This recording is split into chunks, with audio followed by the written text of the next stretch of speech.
Good morning, good day and good evening. How are you doing, ladies and gentlemen?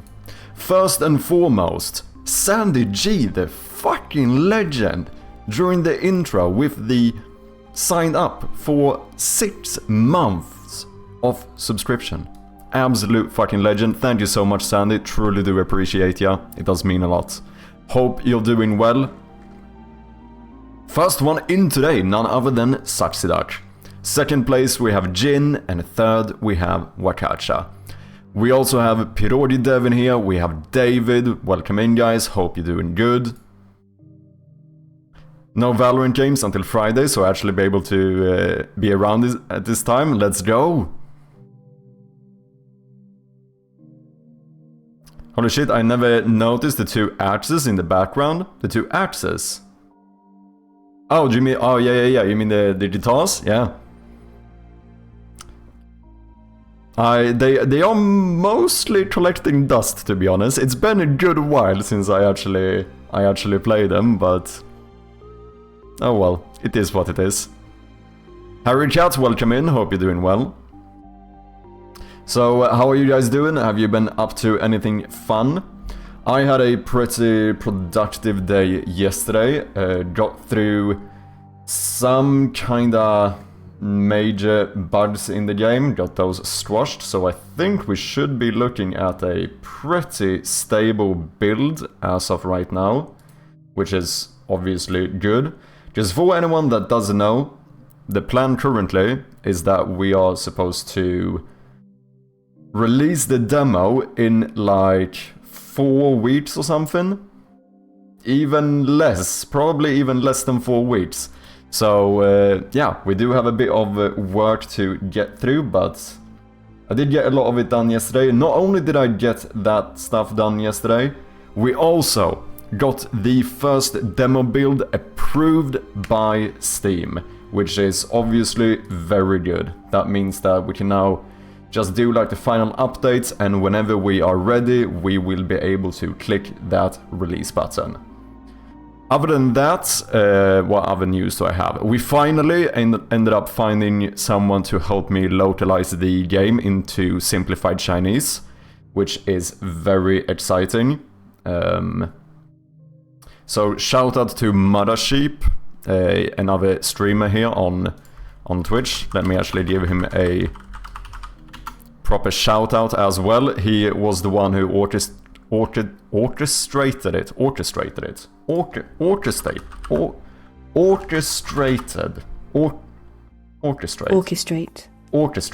Yes, I know English. Yes. He was the one who orchestrated it, got me connected with the guy, so that is very nice of him. Very much do appreciate it. And I also decided that we are going to... I couldn't even keep my straight face. I saw Sandy's comment. Oh, that is funny. You said it right the first 5 times, then it started going wrong. It's funny. Oh, fucking hell. What was I saying? Yeah, I also decided to actually localize the title into Chinese as well. So, if you have Steam in Chinese, we're gonna make it so that it will actually have like a Chinese title, which means that something well, look at that! Amises with the fucking raid as well, coming in straight off the bat. How are you doing, you absolute legend? Morjesta veli! Satana perkele. Hope you're doing well. For anyone who doesn't know Amises, he is one of my favorite streamers here on twitch.tv. So you should definitely go and check him out if you haven't. He is currently working on his game, Shadows of Tuonela. The shoutout is in queue, so we're gonna have to wait a second for the link, but go and check him out if you haven't. Jabba Dappa Do, yes, why is everything a tongue twister for me today? Welcome in, man, good to see you. I had a good time playing Tuonela with you, I hope you're doing well. Leginger Dev, good to see ya. What have you been up to, Amises? I was hanging out in your stream earlier. Did you have a good time? Productive day today? Hope so. For anyone coming in, if you don't know me, But before that, let's show this off, because this is fucking sick. This, ladies and gentlemen, is Shadows of Tuonela, the game that Amisis is working on. It's basically a somewhat of a merge between classic RuneScape and Don't Starve, with these like 2D sprites in a 3D world. You got like leveling and stuff. We've been playing a bit of this on stream, playtesting it. It's a really fun game, so make sure to wishlist it, request access to the playtest if you're interested in that. Go and check it out, people. Support our fellow developers. But yeah, for anyone coming in, if you don't know me, I go by Madchappy, and we are currently working on a point-and-click horror game called Shroud of Gloom, which we are hoping to release the demo for in about 3.5 weeks or so. So yeah, I'm not stressed whatsoever. If you want a better idea of what my game is like, then here's a little teaser for ya.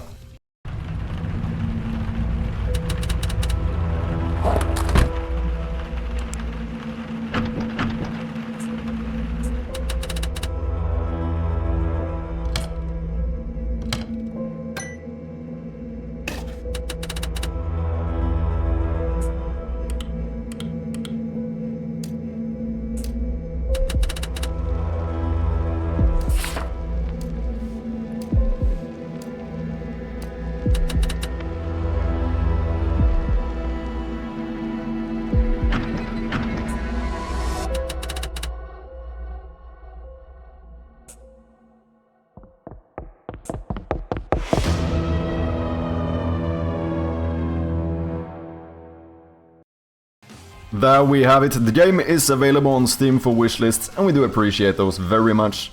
If you want to be notified about the demo, make sure to hit that little button, eh? Let me catch up with chat here. Are they both acoustics, the guitars? Yes, they are. Oh, technically, the bigger one is a half acoustic, or whatever you call it. Is one of those where it's an acoustic guitar, but you can plug it in as well. Semi-acoustic, half acoustic. I don't remember. I think we call it half acoustic in Swedish, but I don't know if that's the English term. The other one is a guitarlele, so that one is fully acoustic, but it's basically a guitar the size of a uke. But it isn't a ukulele, which is a common misconception.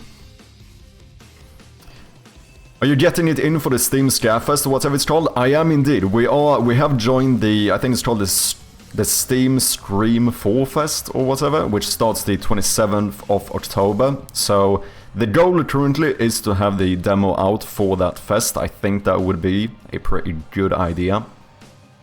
Send the keys, bro. Yeah, we definitely gonna have to do some early playtesting of the demo, so we are gonna give access to quite a few more people.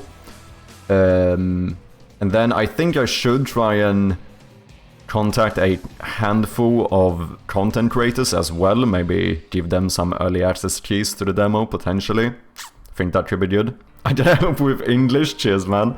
How you doing, Gaz? Hope you're doing good, man.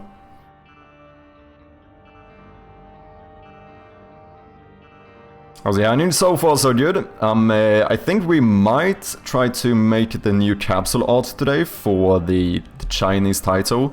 Since I decided to localize the title as well, we're gonna need some new capsule art. But that should be fairly simple. I've already made the logo, to be honest, so we just need to throw it all together, and we should be good to go. We had some hard design discussions, and then just chilling in the game. Nice. Did you come to any proper decisions, Amisis? Or are you still considering things? Jeez, that was a nice trailer. Thank you very much, Yaba. That makes me very glad. I'm glad to hear that. Trailer looks awesome. I released my first game on Steam in about a week. Let's go, Ginger. Exciting, man. Is it your first Steam game or like your very first game?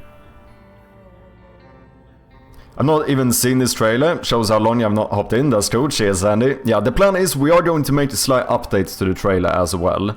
Because there are a few tweaks I want to do, and there's a few smaller things I want to be included. Like, this demo now doesn't have the shaking of the doors. Like, now in the game we added, you know, a slight little polish thing, feedback thing, where whenever you try to open like a locked door, it actually shakes a little bit, which looks really nice, gives a lot more visual feedback. So that's one of the things that I want to like switch out some of the footage for to get that into the demo. I want to slightly tweak the text as well. And then for this, I assume, because when we finish this trailer, I do want to make like the proper, you know, release the trailer on YouTube and all of that stuff. Because I haven't released a trailer on YouTube since like the Game Jam, basically. And I think one more thing we should probably do is to switch out the call to action at the end. Like, rather than saying wishlist now, I assume we should say play the demo now, right? That feels logical. Like, obviously I still want people to wishlist the game as well. I don't know, maybe if you could even argue that wishlisting right now is more important than playing the demo. Potentially. I don't know. I'd had to ask Chris or Capsule or someone about that, but for this, since it's basically to show off the demo release, I assume we should put play the demo in the actual trailer instead. Electroacoustic is a thing as well. Oh, is that, maybe that's the term you use in English. Yeah, I know in Swedish we say halvakustiskt, which is literally half acoustic. Hey Tonska, thank you very much for the follow. Appreciate ya.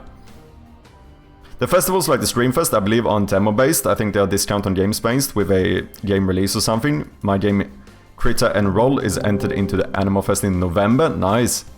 gamedev and Warrior Realms, welcome in for the, thank you for the follows as well. Yeah, no, I think you're right, Ginger, in the sense of that, like, the Streamfest isn't like the next fest, right? Like, the purpose of the fest is not to show off demos. However, with that being said, you can join the fest without any playable build whatsoever. I talked to Codra the other day, he got like 500 wishlists from a like endless fest he was in with his game Roadblight. Which was before he even had the demo out. But the fact of the matter is that I think, like, for a fest like this, I think it's worth joining it even if you don't have anything playable. But I do think it's better to have a demo. But then I think what you're saying, Ginger, is that, you know, you could probably argue that it's even better to join it with a full release game. But, you know, we do whatever we can. 10 years full-time game dev, not my first game, but first on Steam as a solo dev. Damn, nice, exciting. Welcome in Warrior Realms. Hello, have a good stream. Could I ask you a question? I've been developing with Unreal Engine since 2 years. I would like to start to learn Unity and C#. Do you have any preference instructor for learning well in terms of clean code and teaching well? Good question. I mean, I am a kind of hands-on learner, and, you know, I'm mainly self-taught, so I've learned a lot through brute forcing. But when I like to have someone actually properly instruct me, someone I find very good on YouTube for that kind of stuff would definitely be Code Monkey. He's a Portuguese content creator making a bunch of like educational content for Unity. There's also, what is that? There's another channel that's really good for like code architecture stuff, but I don't think that one is specifically focused on C#. What is the name of that one? That talks a lot about these like coding practices and stuff.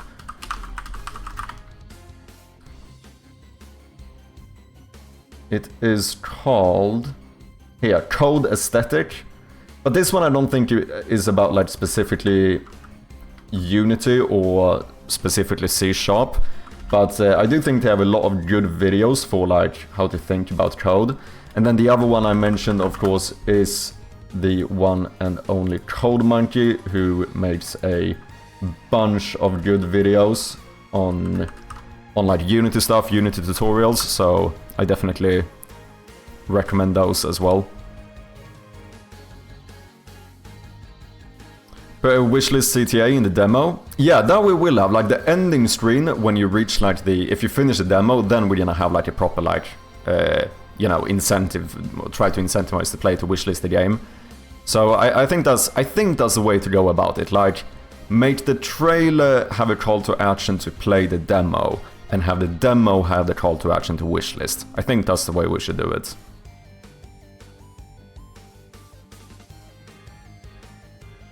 Oh, Brakis is really good as well. Brakis is good. However, I think he started switching to Godot, if I'm not mistaken, but he still has a lot, you know, he has a shit ton of videos on Unity that are all really good.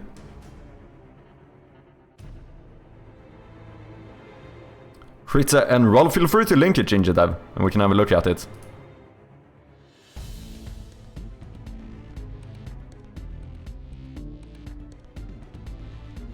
I don't want to start from -1 IQ, good teacher and strong coder I need, yeah.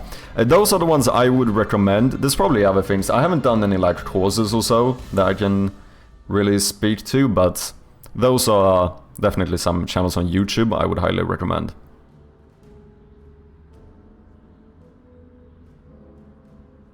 Codemike is a pretty decent starting point, but it's more intermediate. He does have beginner stuff, but generally intermediate. Yeah, that might be a fair way of putting it. But he definitely has a lot, like, as gamedev said, like, he does have a lot of those beginner stuff things as well.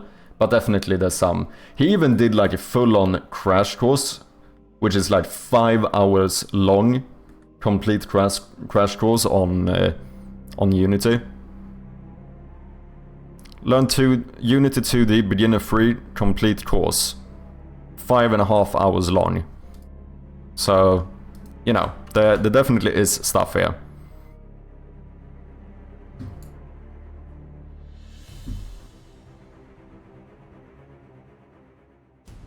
Captain Code often recommends this for C# learning. Oh yeah, the C# plays guide. Yeah, I've seen that book as well. He recommended it to me.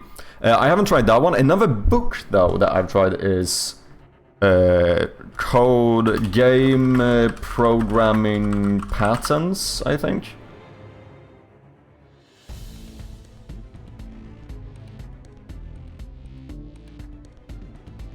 Yeah, this one. I've read through most of this one, which I think is a really good one as well.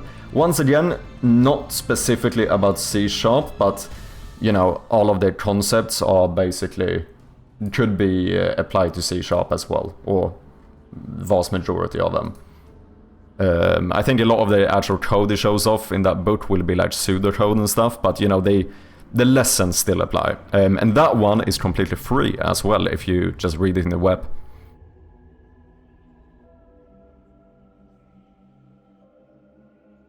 Welcome in morning, holy shit. Welcome in Wolfeet, how you doing? Talking C# today? Yeah, just a little bit here. As we're getting into it. Hope you're doing well. This is quite advanced stuff, they talk about clean code. Git amend, don't know if I've seen this one, have I? Oh, no I have, I'm subscribed to this. Have I watched anything though, or have I just been recommended this? I don't know if I've actually seen any videos. I am subscribed to them. Lemao thinks someone needs a trophy. This welcome, yeah. I do, we have the trophy, I just need to fucking shut it down. Critter and Roll, Twitch chat experience. It's a Twitch integrated. Cute animal Twitch chat game where viewers compete as adorable rolling critters, roll through diverse levels and environments while enjoying peaceful, charming atmospheres. Level up your animal, customize, and roll your way to victory with up to 20 players.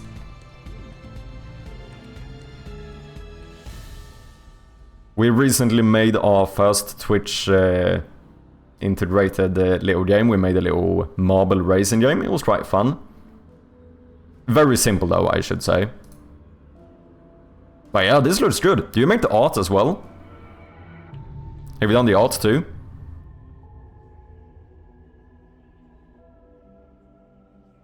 Good shit. It looks nice. What did you say? It was gonna release soon as well? It says coming soon. Did you have a date?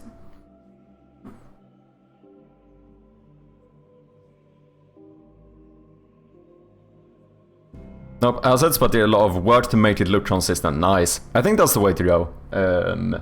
I think... like, it's a really...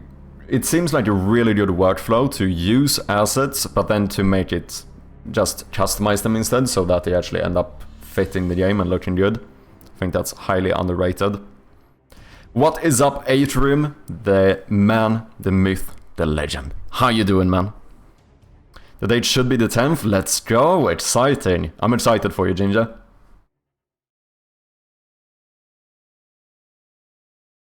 Okay, so let's have a look, ladies and gentlemen. What are we doing today? We could start with the. Let's actually have a look at this first.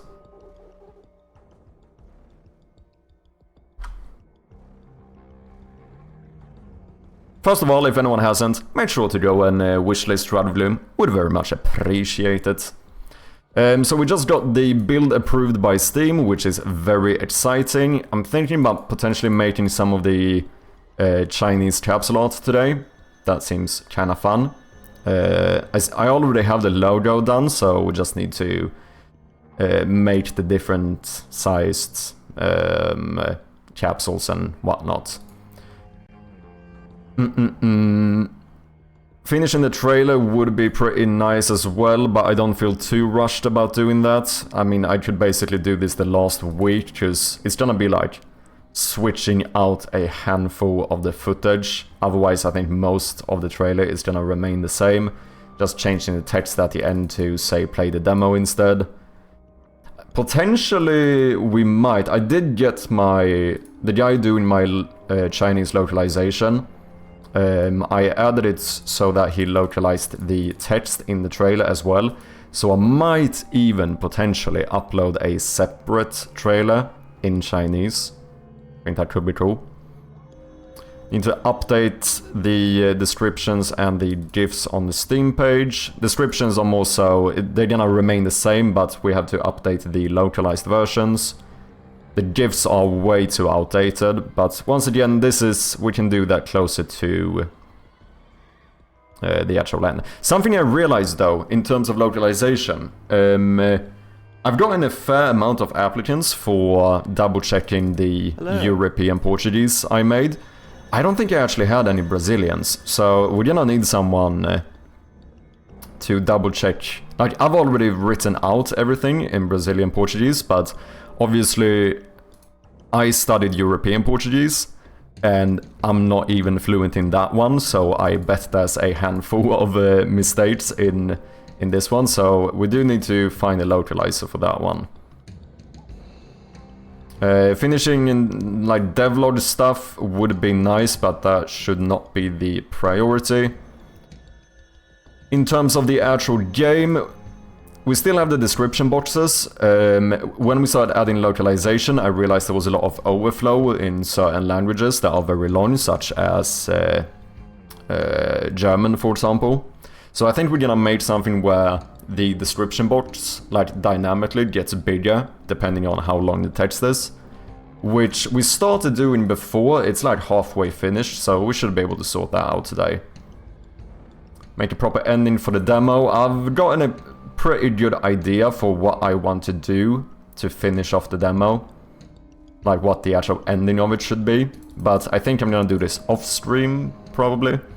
Because then I don't ruin the experience as much for you guys.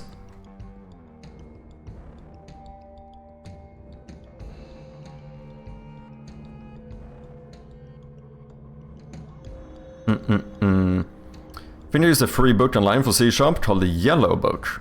Also I have the C# 9.0 in a nutshell, which is more in-depth. Second one isn't free though, okay. Hello. Yeah, I've gotten a fair bit of books recommended to me. I did write a little post somewhere on the Discord about them, which you can find here if you're not a member of it. What is up, Spectacular? Welcome in, man. Hope you're doing well. How long have you been working on your game for? Almost exactly 1 year. In like 1 month, it's gonna be 1 year since we started. It originally started from a game jam. And yeah, I've soon been working on it for an entire year, which is pretty insane.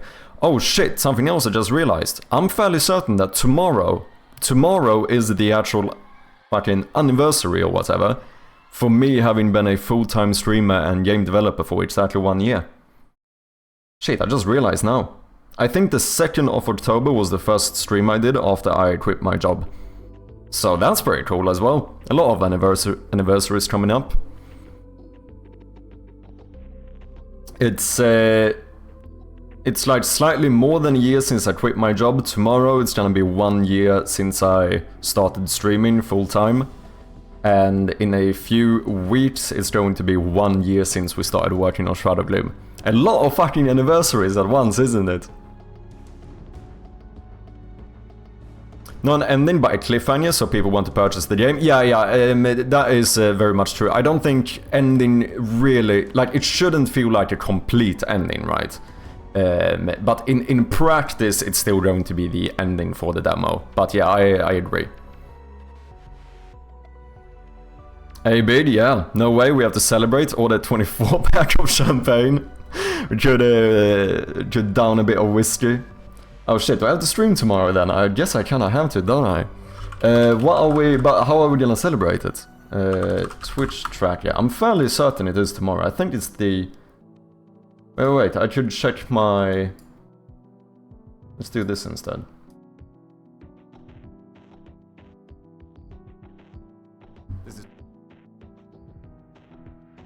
VOD channel, should be able to find it here. Yeah, we've done a fair amount of streams. This is every stream so far, pretty much. Which you can find here, VOD's channel? VOD's channel? Yeah, there we go. Let's see, that's when we started. This is the first day of the Game Jam, which is the 16th of October. So on the 16th, in like a little bit more than 2 weeks, it's going to have been 1 year since we started working on Shadow Gloom. Then, I think this, gamedev and Portal playthrough, because this is old. Yeah, this is really old stuff. This was the first stream. Yeah, 2nd of October. This is the first stream after I went full-time. So tomorrow is the 1 year anniversary as a full-time game developer and full-time streamer. Crazy. Did I hear whiskey? I'm in, let's go. What's up, Hadouken? Do you like a bit of whiskey as well? For which I don't think that command is working anymore, but if you click on your username, I think Twitch has integrated it themselves, so you can actually see it. Unity Coder, you have been following since the 23rd of October. That is not too shabby. What's that? That's like here or something. That must have been during the Game Jam at least. Yeah, 30th. No, it's even earlier. What, like the 3rd stream of the Game Jam or something? No, the 4th. Yeah, you followed me during the 4th stream of the Game Jam. So it's soon a 1 year anniversary for you and me as well, Unity Coder. Gosh, you worked on Shadow Gloom for 12 months soon? Yeah, it's fucking crazy, man. 24-hour celebration stream? Damn.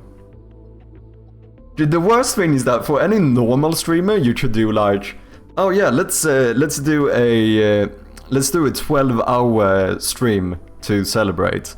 But like, if I did a 12-hour stream, that would just be a normal stream. Like, how many times have I accidentally done upwards towards 12 hours? Like, my average is like around 8-9 hours. 12-hour stream here, 12-hour almost here, 12-hour, 10.5, 10 hours, 11, 10, 9.5, almost 12 hours, 10.5 hours, 11:46, almost 11 hours. Like, doing a 12-hour stream wouldn't mean shit. Do you know what I mean?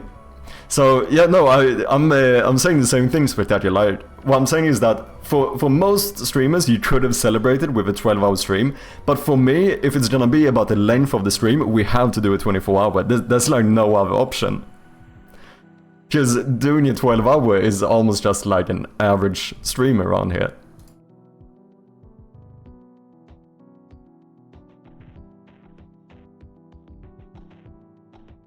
Congrats on 1 year, thank you very much Vintage, how you doing man? Hope you're doing well. Big shout out to Hey Vintage, yet another game developer and streamer here on Twitch.tv, working on some really cool stuff. He's a good guy, so go and check him out if you haven't. Also, self-promotion. Did a little new post on Blue Sky. showing off some of the localization we've been working on. Go and check it out here as well, if you guys wanna give some support. Laymets, welcome in, good time to have ya. Good time to have ya. What the fuck? I can't speak today. Good to have ya. Yeah. Bottle of champagne per hour. Damn. Granger Devs, good to see you, man. How have you been? Hope all is well. It's doing good. We are in exciting times trying to push for the demo release. Hope you've been well, man.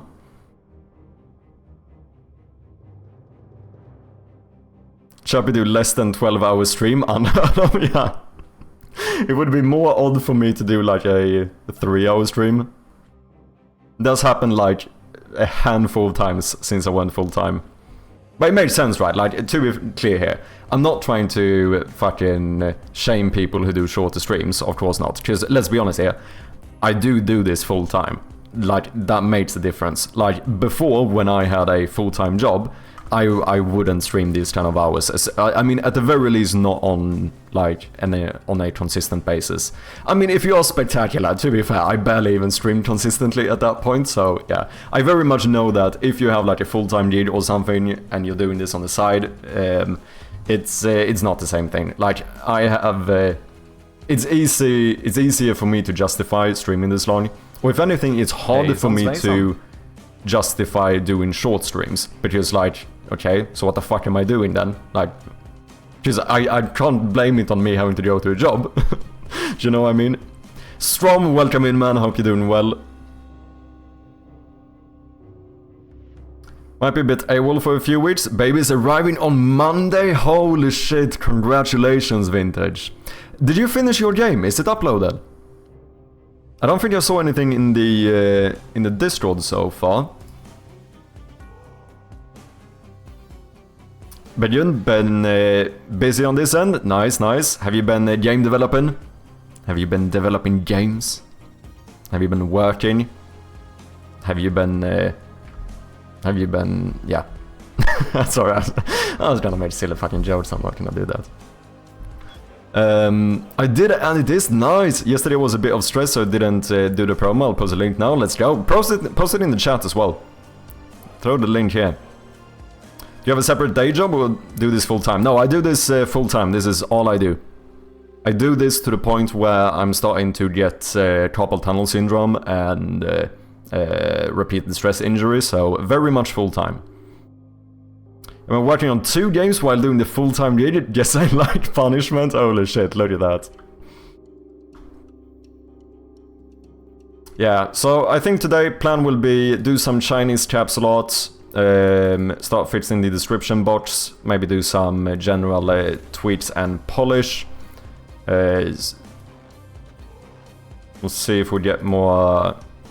I know the simplified Chinese, I think that sheet is almost filled out, so I think we're getting close on that one. We'll see. Could start looking into the GIFs and stuff as well. But first, let's check out what Hey Vintage has been working on. Treemendous Jack for the Jern Jam 2025. You know what? One thing I really don't like about itch, I mean, it's a very small thing, but it's something that really annoys me. When a game is in a game jam, you cannot rate the game. Like, of course, you might be able to rate it for the jam. Now, this one I can't because I haven't submitted anything. But like on itch you can also rate games like the separate isolated game, right? But they don't allow you to do that while it is in a jam, which I think is so silly. Like I think the reason is that they want to push people to rate it for the jam, but like here for example, I cannot rate it for the jam, and because it's in a jam, I can't rate the actual game on itch either, which I think is so fucking silly, isn't it?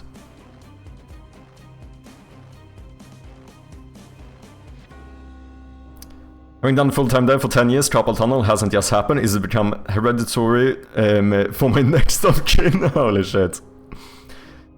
You can if you go here, can't you?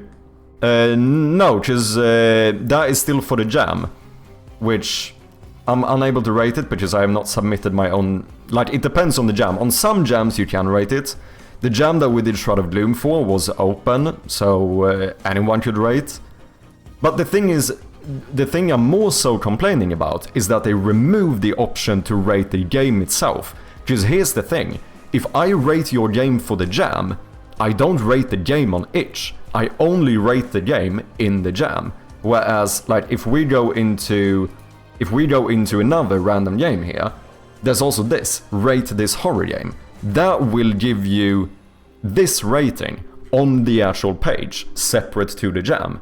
But as long as the jam is like ongoing, or the voting period or whatever, they basically hide that button from the page.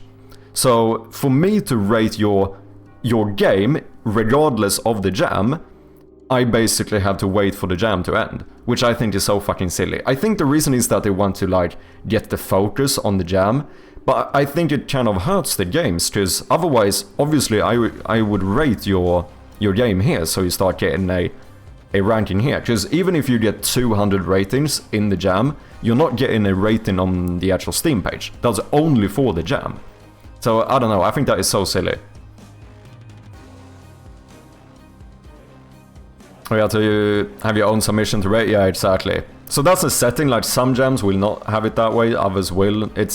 Some jams require you to vote on like 5 random games before you can vote on any specific game. There's a few ways of doing it. It depends on the person setting up the jam. Would be nice if each let you rate the game normally, then as a separate rating for the jam. Exactly, like, because the system exists, right? Like, rate this horror game. If you go to the Shroud of Gloom game jam version, you can see here that there is a submission to the jam, right? So you could have, when the jam was on, you could have voted for it here. Also, 1 in every category. Hashtag flex. However, now this is my game, so I don't think I can see it. Okay. If I was logged in on another account, you would also have the button here to rate the game, like here, the one specifically for this game on itch, not this game in the jam. And I think it's fucking silly that this button is not enabled while the game is in a jam. I think it's silly. Because I would love to rate your game on itch, but I'm not allowed to do it. And a lot of people are gonna see your game while it is in the jam. But you're gonna miss out on potential reviews here. But like I said, I understand the thought process, because I think what they are doing here is that if you could rate the itch page itself, I think they would be scared that people would like forget to rate it in the jam instead, so they put all the focus making sure that you can only vote in the jam. But like, I don't know, I still think it's a little bit silly.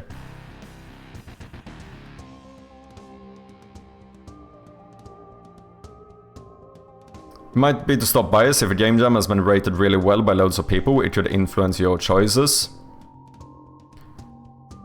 Yeah, that might be another reason. That's probably true. But in that case, there's ways to get around it. Let me rate it here, but hide the rating here, so that I can't see what other people rated it until the jam is done. Rather than like stopping me from being able to rate the game on the itch page. Do you know what I mean? I don't know, it's a small thing. I know this is like a first world problem, and I'm speaking very passionately about it, but I think it's silly. I think it's silly. Rating externally from jams used to be a thing. They added that in a while back. Yeah, it still is a thing. It's just that it's...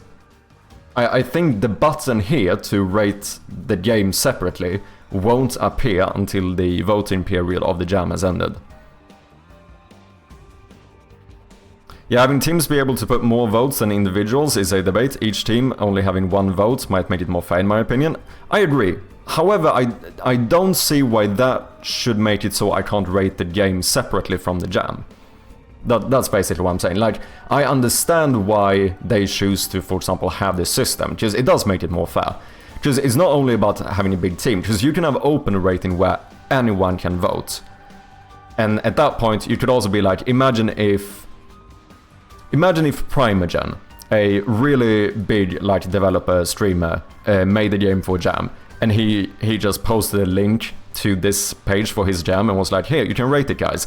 And then like 4,000 of people from his community go and like 5-star rate everything. Like obviously that would feel a little bit unfair, right? So for those type of like I understand why you might put some restrictions here in the jam, but I don't get why I'm not allowed to vote or rank the game, rate the game outside of the jam. Chappy flexing again. God, I mean I have to, don't I? Irregular Human, welcome in, man. How you doing? Hope you're doing well. Yet another developer on twitch.tv. Go and check him out if you haven't. Also working on a horror game. 100% solo devs versus teams of devs for the same jam. You get voting disparities often, yeah. Unreal Engine 5 2D game, yeah. What's happening today? The plan is to work on some new capsule art for the Chinese capsules. I decided to localize even the title of my game, which maybe is me going a bit crazy, but I also think it's kind of cool, so I kind of want to do it. And then we have some small tweaks we want to do in the game as well. But first, I kind of do want to check this game out. We don't have... I don't think we have a web build, right? So let me download this. I am usually... I'm gonna say this straight off the bat. I tend to be an overly cautious person. If someone sends me a game and there isn't a web build, I very rarely decide to play it. But there are only a handful of people where I might make the exception of still doing it, because I want to try this game. So let's try it for a little bit. I don't know how long it is. We can't... Oh no, it says. Should take you around 10 minutes to finish. Yeah, so that's fine.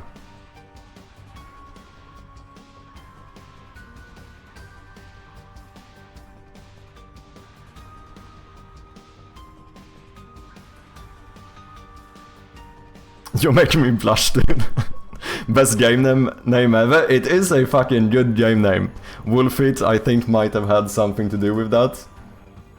Oh shit. Wait, people, I just gotta... Oh shit. Fuck. Okay, you're gonna have to give me some time here. I need to get buy my WinRAR subscription or whatever. Okay, there we go. Unreal with web build? Oh yeah, that's a bit of an issue, isn't it? Now that I think of it. I think I've heard of that. Is it harder to make web builds in Unreal Engine?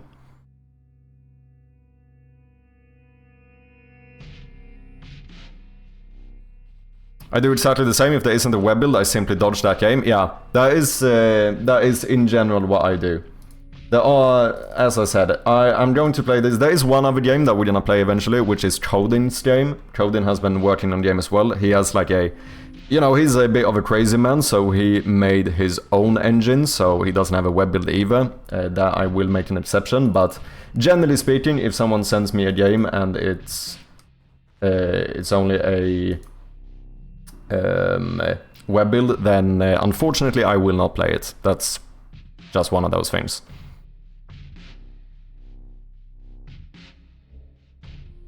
But yeah, we're gonna play Treemendous Jack by Hey Vintage. Okay, I think we have some music and stuff in this game as well, so let me pause mine. Let's check it out.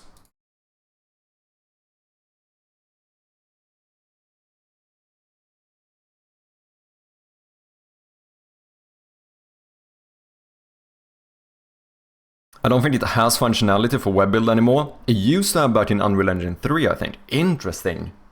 I wonder why they removed it. I mean, I guess it is a bit of work for them to do it.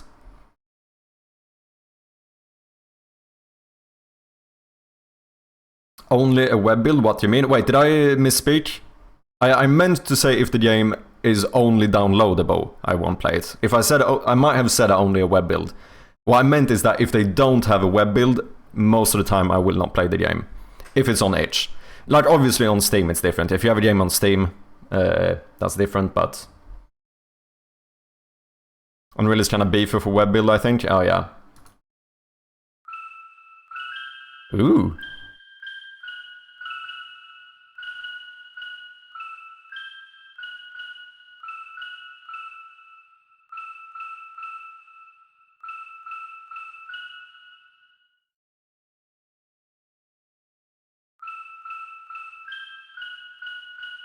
Ah shit, I needed one more. I should have played Björnen Sover if I had one more.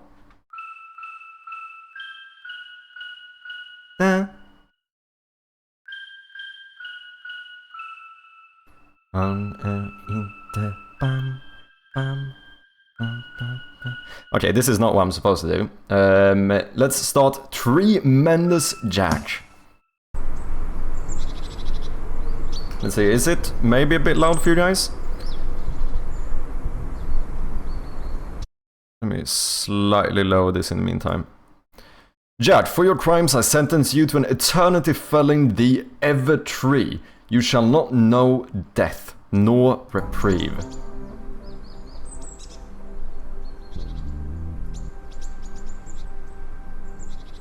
Okay. Drachma, I think that says. Ooh, nice little sound effect. Like the animation too. 3. Is I think from what Vintage said, I think this is a bit inspired by that thingy that pushes the boulder up a mountain for all eternity. Do you know what I mean? What's the name of it? I don't remember the name now, but you know what I mean.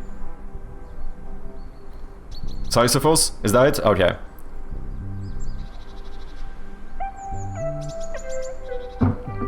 Can I can't access settings here, can I? I don't think I can. It's fine, I can lower it in OBS.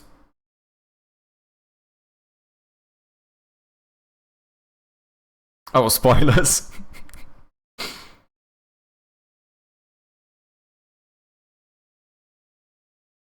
How to keep them under 500 megabytes or even 1 gigabyte? Okay. Drachma real currency, right? Oh, is it? Ace-Sprite, first time using it for... Oh, we haven't used Ace-Sprite before? Ace-Sprite is fucking sick, man. Oh damn, it's already night.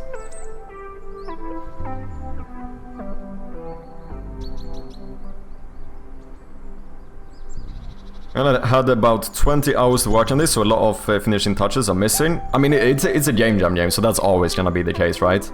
Lord Z, you shouldn't have undermined me, Jack. My reasoning is beyond your understanding. Oh, shit. Start anywhere. Oh, this is the upgrade system, isn't it? I see, so we have 10 now, so we can start upgrading. Gain more swings per day. Okay, so I assume that the time passes with my swings or whatever. 10 drachma damage and resilience. Momentum cost. Speed up your axe swing. Gain more swings per day.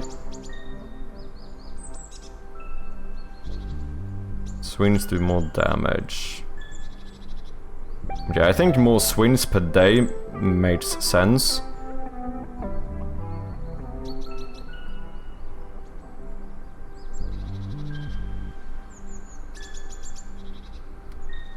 Small typo, your swings. Do you want all the feedback, Vintage? Drachma was Greece's national currency from 1833 to 1st of January 2002. Oh, I see. Such a better layout for this menu now? Okay. If you like, I'm easy going.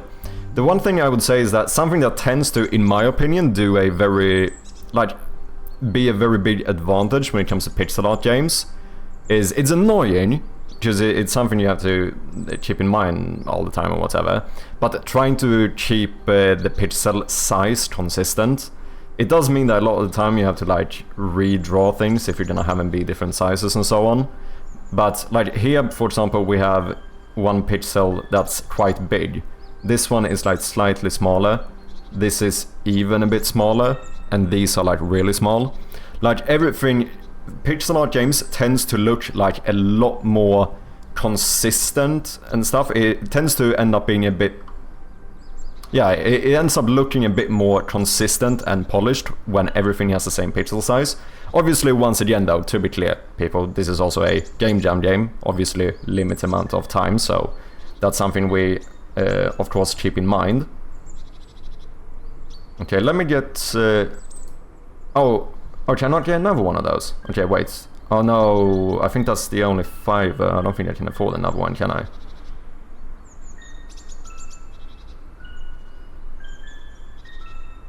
Oh, yes. Sharpen axe, +1 to each axe swing. Let's get one of those as well. Back to the tree. Totally agree, the huge stars bug me too. Yeah, it's a small thing, but I feel like that's one of those that, like, it's going to... I feel like for the style of the game, it's going to have a bigger impact than the work that's necessary to do it. It still is work, of course, because it's easier to scale things, but that's it's one of those annoying things with pixel art. Also about to do the thing, so I'll be in lurk. No worries, irregular. Thank you for lurking. I think you can have a few different pixel art sizes, but not too many. Also, that makes the game different from a pure pixel art game. You could, but I would probably use it very sparingly. Like, there's a few cases where I think different pixel art sizes work. The biggest one is if you're trying to do some game that gives off more of like a 3D feeling, where maybe stuff further back technically has smaller pixels. Like in a game like Long Gone, the game that Hilford James is working on. Since that is technically a pixel art 3D game, like proper 3D. If you would technically measure it, any pixel that's further back is a smaller pixel, right?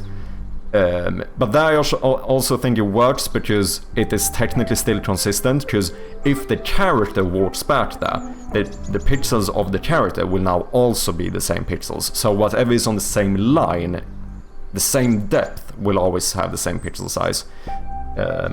Like, you know, with everything there's probably exceptions, but I think most of the time I would be pretty hesitant to using mixels, as they are called. Okay, so we get 2 now every time we hit, and we should have a few more swings as well. I like how it successively gets a little bit darker and darker. That is a really nice touch. You were not protecting the Baron's daughter as you claimed. We all know you sought to take advantage of her. And we're getting more story bits here. Okay, so I'm going to say that more swings in general... Oh, the reason I couldn't buy it is because it went up in cost. I didn't realize that at first. Okay, yeah, that's logical. Speed up your axe swing. Sure, let's try one of those as well. I like, since it's like a smaller skill tree, the fact that you can kind of pick and choose where to start is nice, because otherwise you kind of would have been forced to go on a linear path, sort of. This gives a little bit more decision to the player.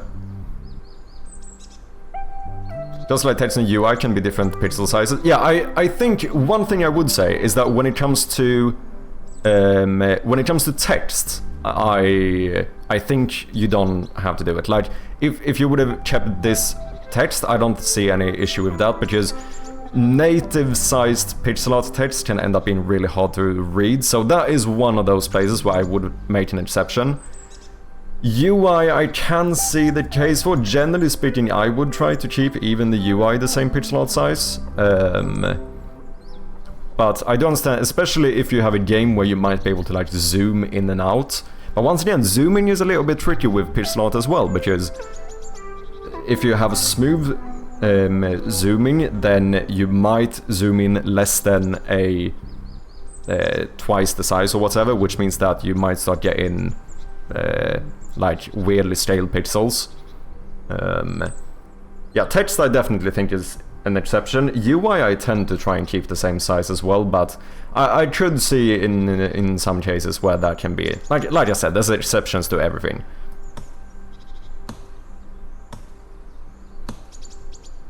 What did I get? Faster swings and a few more No, this time I only got faster swings, didn't I? I appreciate you telling me where to find my daughter. Oh, okay, this is the Baron. Even if it amounted to naught. I have built the well in your village, as agreed. Okay, we have 26 points. Speed up. Speed up is pretty nice. Just means we get back here quicker to get the other ones. But then if we get more points, we can instead use that to buy better things when we get here. Swings to do more damage to the tree. I don't know how much damage does right now. Because I think, what did I get that gave me 2 instead of 1? That was the...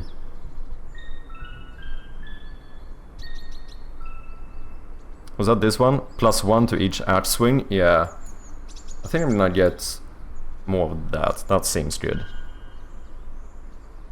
Another thing that could have been nice, obviously once again, I very much understand... Yeah, exactly, you're already on it, Vintage. Exactly what I was gonna say. It would have been nice to have some visual counter, or at the very least some visual feedback, so you could kind of see which ones you have progressed in. It could have even just been the color, where maybe a very vibrant green is a fully completed one, and it starts off kind of reddish, go like more yellow the more points you put into it, and then green, or just have like a counter showing like 0 out of 1, 0 out of 5 or whatever. Something like that should have been a neat little thing as well.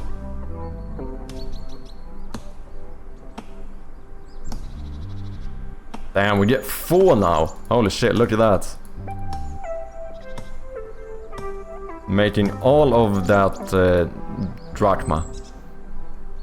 You are truly worthy of this punishment. You would have been better off letting my assassin kill you. Damn. Okay, 49, look at that. Okay, so I think we should try and match this one out. Or maybe not match it, but at least get a lot of it. We're gonna get like +6 now. That's pretty neat. So let's do that, and then now maybe start doing quicker swings. So...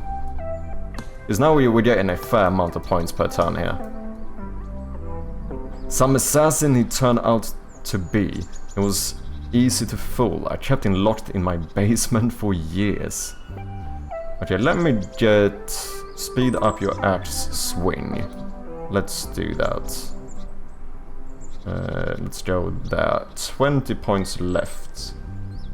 Could get some extra swings per day as well, why not? 10 points, do I have something I can afford? Your swings do more damage to the tree. We can try it. I don't know exactly what damage does right now. Let's try it.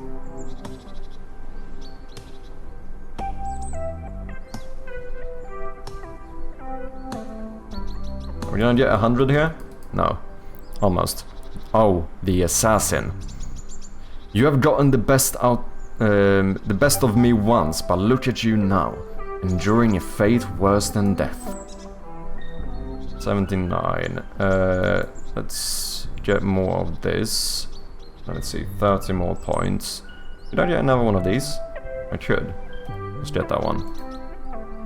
The Leo animation is nice though, like scrolling up and down, going into that menu.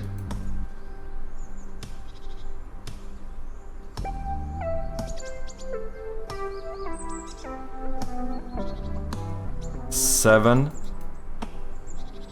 Can we reach 100? Oh, we are. Exactly 100. Town guard, it is not wise to anger those in positions of power.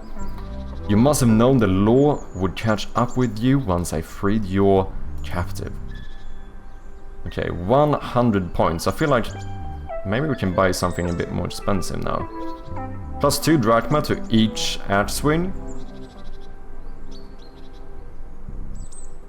Wait, that basically... oh yeah, it's this one but doubled. But that's not... I don't think that's worth it yet. Because I could buy like 2 of these. for a cheaper cost.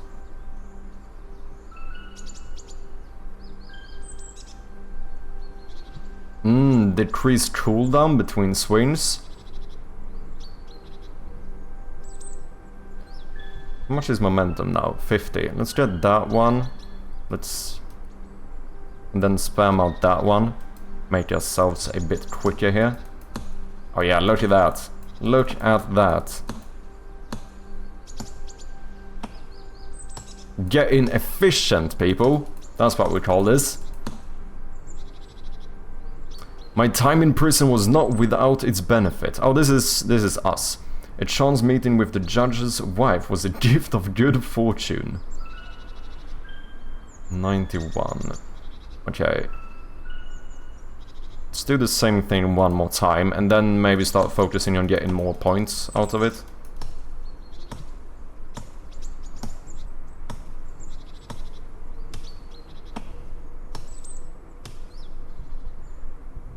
I had...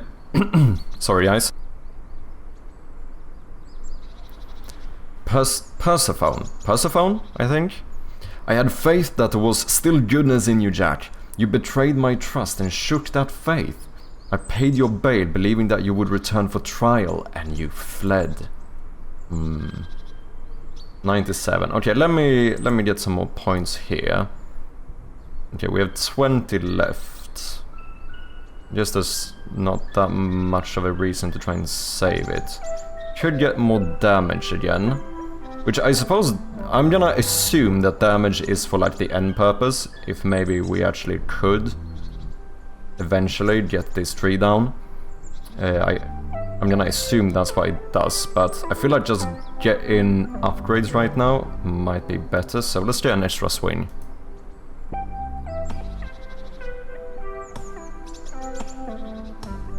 Plus a 9 as well, look at that.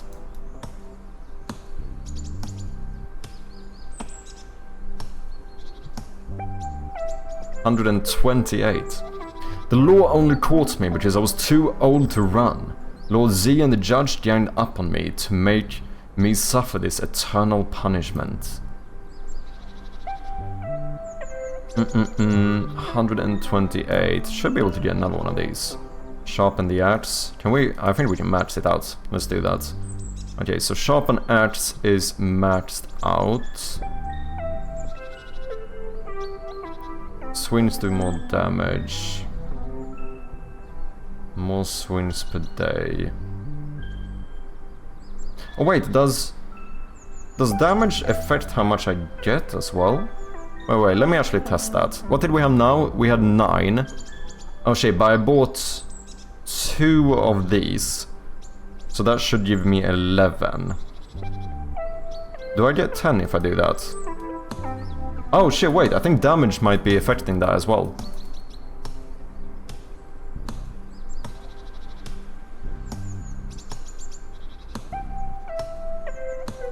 Yeah, look at that. Denied death until I fell the ever tree. What a joke. Okay, that one is maxed out. Oh, that's nice. I just realized that the colors here actually have a bit of significance.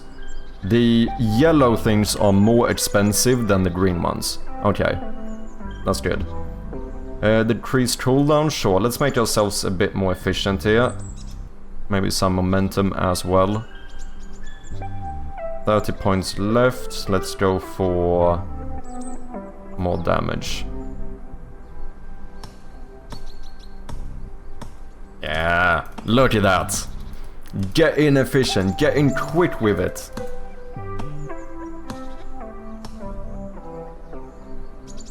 I have no memory of how long I have been chopping this tree.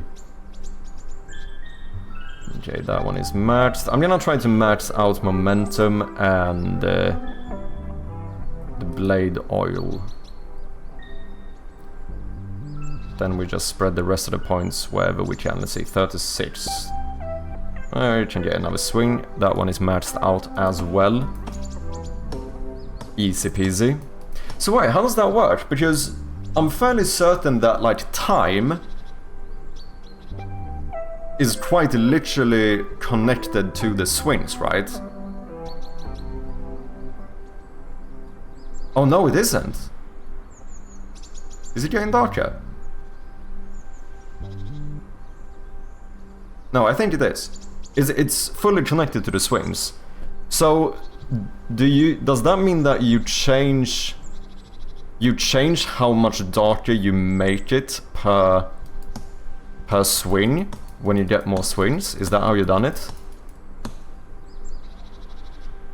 Because I think time stops when I stop swinging. I'm fairly certain that's the case.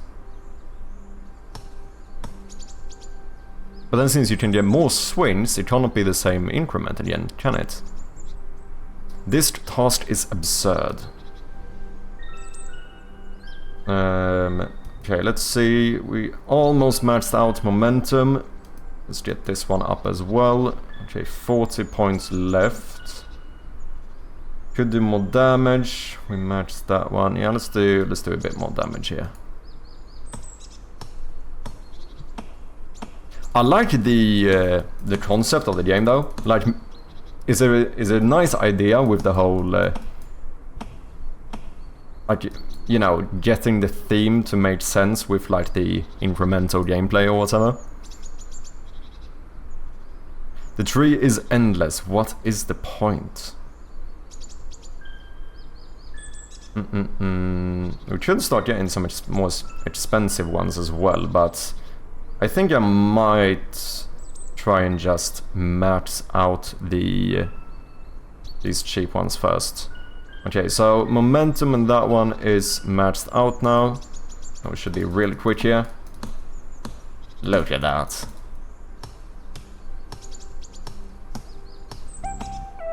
Did you get the... I think you got the music from Free Sounds, so you get the sound effects there as well. I must embrace the absurdity.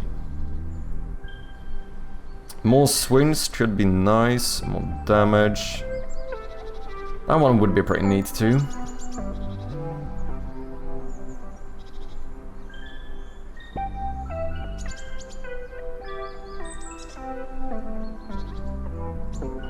Okay, let's get one of you and one of you. Created Common Zero content, just happened to get lucky. Nice, man. I mean, you can really find some good stuff on Free Sounds, to be honest. I've gotten a fair amount of Creative Commons Zero music and sound effects from there as well. Like for Memento Mania, I think almost everything is like Creative Commons Zero stuff. Yeah, damage doesn't seem to affect Drachma Gain. I don't think it does either. I think I miscalculated something before when I said it seemed like it was. I think I miscalculated it. So I think I'm gonna assume that damage is like the long-term goal, if we maybe potentially could actually manage to cut this down. Because otherwise, I can't, right now I cannot see like the direct result of getting more damage. But I assume that is what it does. So I think it makes sense to try and max out stuff that gets us more, just so that we can get these expensive ones way quicker later on. Like, think long term here. So basically more swings, maybe less on damage and more on getting the drachma. So let's see, I maxed that one out, didn't I? Yeah. So let's get this one. Let's skip the damage for now. Or maybe... You know what, if I can't get anything else, I might as well get it. Let's do it. Sorry guys, we do have some ads coming up. I might go and quickly get some more coffee during the break, but we shall be back shortly. How you doing, Ilps? Good to see you again. It seems to be based on your search terms. You have to think of what other people would call things. Yeah, very true. Because a lot of the time, and something, when it comes to sound effects as well, something you quickly realize is that the sound doesn't actually have to be the thing you're looking for.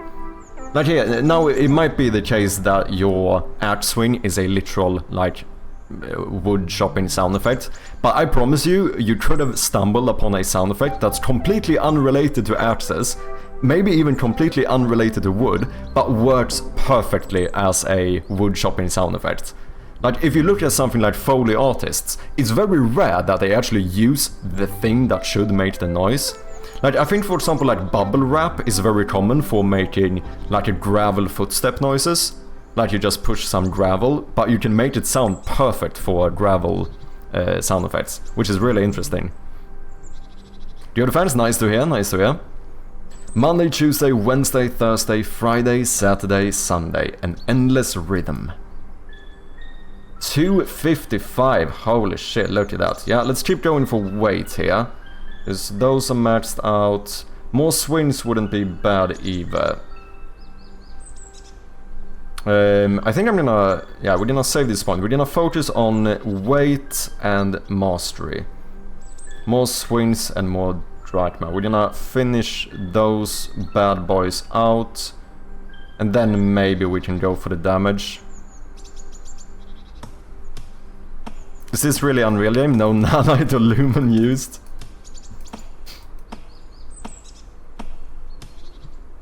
What were the benefits of the handle, etc.? Oh, I didn't actually check. Let me have a look. Oh, sorry guys, the ad are running. Before we do that, let me just go and quickly get some more coffee. I'll be back in just like 30 seconds or so. Appreciate your patience.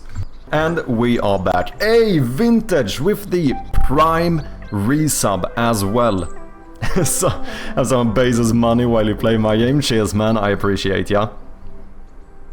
David, welcome in. How you doing? Is a reason for low frame rate animations? Oh. Enable lumen and see the FPS value drop to 0? Maybe.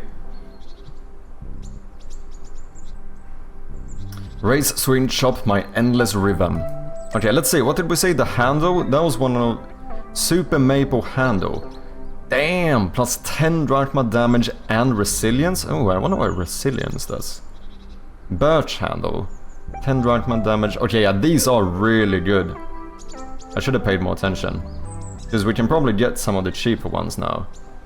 Yeah, I should have gotten these way earlier. What the fuck? Okay, so they basically scale up here. So let's actually get this one. 10 more? Yeah, I should have paid attention. And then I might even save this to make sure we can buy this one next time, because then we're gonna get a shit ton. Because I'm gonna assume that these... Yeah, they must start. Yeah, I should have bought these earlier. Good shout, Ilps. Was brought here by my free will. I was not a good man. Okay, let's get that one as well. How much is the next one? 600 for the next one. Dude, now I'm kind of thinking, if I save this, I can easily get that one too. Yeah. I'm very much for optimal gameplay, yeah. I don't know, I just saw that, okay, yellow one's more expensive, so let me only focus on the green ones, but the first ones were not that bad, to be honest. And they give me 10 more per swing. Okay, so now we should be able to get that one. I don't think we're gonna get that one next time, though. I'm not gonna do the math. So, let's get some cheaper ones here. Some more swings, maybe. Those are maxed out. Weight is actually starting to get a bit expensive now. Okay, I think I'm good.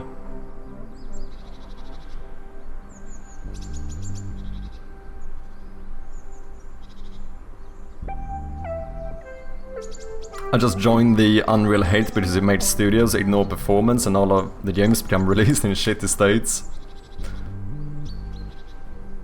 I'm shocked at how much GPU usage this game uses, considering it's like 6 planes with textures on it. Interesting. To be fair though, I assume the mine doesn't show correctly. Oh, wait. Streaming must use the GPU as well, but I assume most of streaming is CPU, isn't it? If I'm not mistaken. Someone a little bit more wise can chime in. Oh, look at that, we even got a hype train going. Cheers, man. I am for suboptimal gameplay.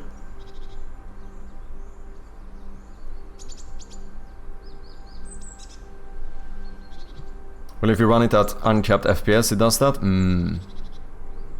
I did not cap the FPS, I will next time. Okay. Depends on how you do the scene composition and encoding. What is up, Manlo? Hello, how you doing, man? If you uncap FPS in my game, you will not be able to stream because it will just eat up your entire GPU. Hashtag CPU bound. Interesting. But wait. But is streaming not more... I mean, it must be GPU as well, right? But for some reason I had the impression that streaming is more CPU heavy. Maybe it isn't. Maybe streaming... It kind of made sense maybe that it would be more GPU. I don't know enough about this shit. I'm too dumb. This is what I need you guys for. Streaming uses both. Would you say that it is somewhat balanced? Or does it lean more towards one side? Out of curiosity. Damn, 45 per swing. Easy fucking peasy. Envent in H264, for example, encodes on GPU. Oh, yeah, so I am using GPU, because I am fairly certain that I use... Because Envent, that's the NVIDIA one, right? But normally games don't ever hit 99% GPU utilization, because it takes a lot of the CPU to send the graphics commands. Okay. Would expect CPU would do a lot of certain codecs. Okay, so it basically is... Yeah, that's basically what the codec or whatever is for then. That's like, how do you want to optimize your streaming? Do you want to use more of your bulky GPU, or do you want to use your powerful CPU or whatever? That's basically where you can kind of, depending on the code that you use or encoding, then you can kind of switch that. Yes, dedicated hardware in the GPU for encoding video. Yeah, because that is also the same thing in video rendering, right? Which I assume streaming kind of is, right? But I'm speaking about like specifically if I'm using a video editor, like, you know, like Sony Vegas Pro or something to actually make a video non-streaming. Then when you render that video, I'm fairly certain you can also use Envent, but I assume that is because you're kind of doing the same thing. I guess that what's happening now is that my GPU is just rendering this stream real time, but kind of in the same manner that I would render a video to be exported to my PC from a certain video software. I assume that like the actual process there might be kind of the same, just that here I'm rendering real time through the internet instead of just rendering to an exported file on my PC. Is that somewhat correct? Yes, yeah, but all that rendering biz, I don't know, just toss a clip into Blender, chop a bit and render it out, yeah. I mean, the thing is that you don't necessarily need to understand all this stuff in depth, right? But it's also is a little bit interesting, because it's stuff that, like, I think a lot of us who are not like super educated in terms of like computer science or whatever, just never think about. Like, I just know that choosing Envent is probably good because I have an NVIDIA graphics card. Like, that has been like how far my thought process has been before. Like, I haven't really thought about it deeper. So it's kind of interesting now when I actually try to understand why that might be better or whatever. At least used to be super expensive special cards for video rendering. Oh, interesting. The universe is different, but there is meaning in my actions. Are we starting to get some hope here? Ooh, we can just not get the... Oh no, I already have the cherry handle. Yeah, this one is 900 for the birch. We could get a bit more. How much did I have when we started? I think we can get one. Then maybe a little bit here. And then I think I'm gonna wait. I'm gonna save the rest to hopefully be able to buy the birch handle.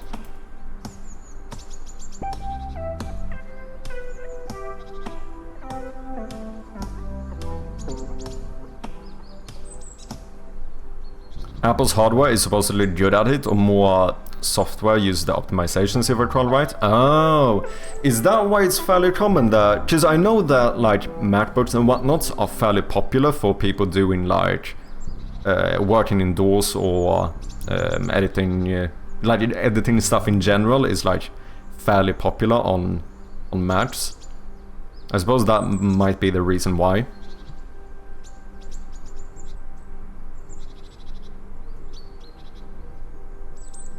Now again now with the encoding format M4A, I think it's called. Interesting.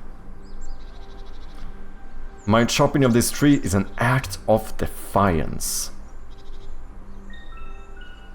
Okay, let's get the birch handle and then throw a few points into... Damn, I'm starting to not have any cheap stuff anymore. I do have the damage stuff still. Oh, gain more swings? Oh, I haven't finished that one yet. Yeah, let's do that. 57, look at that, people.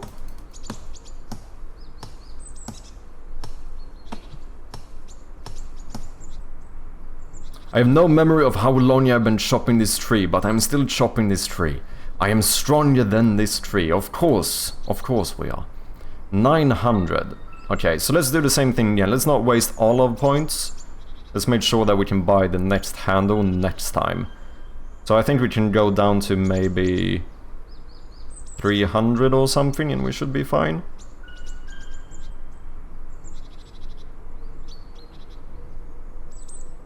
I think this is good. I'm gonna stop there. We're gonna get the handles as quickly as possible.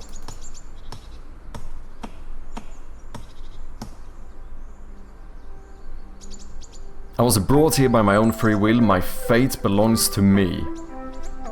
Okay. Oh, we could even skip one, but I think these do the same thing though, so it doesn't really matter. Like, it's just that you get another stack of it, right? The actual outcome would be the same, so it's better to get the cheap one, and then we can't get that one. Could do more damage. But let's skip it and see if we can get the ash handle as well. The handles are kinda OP.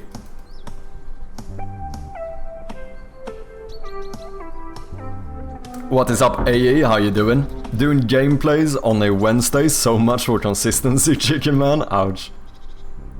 We're gonna get to work though. Just had to try this jam game made by Vintage. This axe is mine. This tree is mine, this task is mine. I like the character art here. Okay, so we can now get that one as well. Just a little bit OP. I should have made them scale more, but I didn't want this to be a 2-hour game. Yeah. No, I think that's fair enough. I think you could make this into like a full thing, make it like kinda drag it out a little bit and stuff. I don't know how it's... I don't know, it's different though. Like, just technically idle games and incremental games are not the same thing, right? Just this is not an idle game, but it is an incremental game. A lot of the time, like, I would say that almost every... is that true? No, probably not. But most idle games are incremental games. But every incremental game doesn't have to be an idle game. Half of them. Okay, so we cannot get the next handle, so let's maybe spam out some of these. Could get more drachma there, and I think maybe this one first though. Let's max the amount of swings. Now most of the green ones should be maxed out. We got the 2 damage ones, and we got the extra drachma. Let's do that. Then fuck it, let's max that one. And that's all we can do for now. How you doing, AE? If you swung the ads endlessly, it would be an idle game. Yeah, it would be like, you could even make that something where that's one of the upgrades, right? Because I think like back in this like cookie clicker or whatever was like that, right? Like when the game starts, you actually have to click everything yourself. But then eventually you get upgrades that do like a bit of the clicking for you or whatever. To be fair though, it doesn't have to be an idle game. I think incremental games can stand well on their own as well. Hey! Thanks for playing through my first ever Game Jam game. So, is this because did I end up hitting the damage threshold or whatever? I hope you enjoy this retelling of the myth of Sisyphus. You can go to the credits using the button at the top left or keep playing if you'd like. Your progress may be lost. Is there an ending though?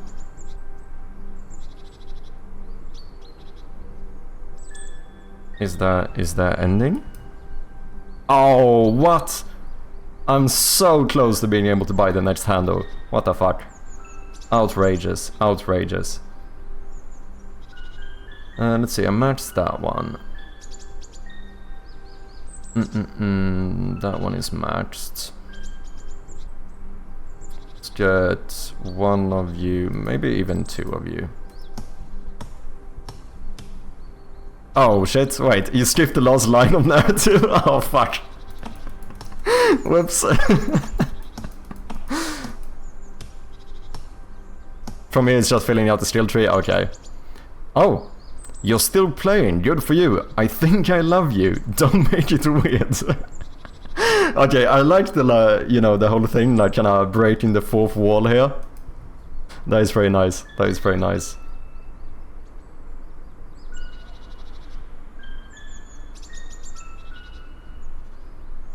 Okay, let me at least get the last handle.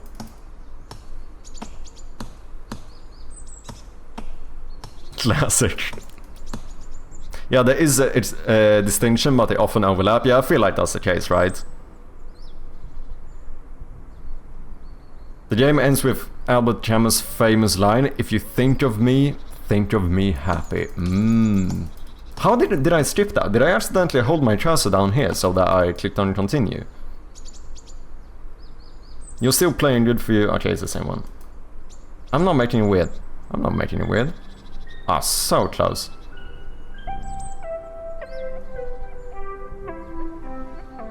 You got distracted talking to chat. It happens.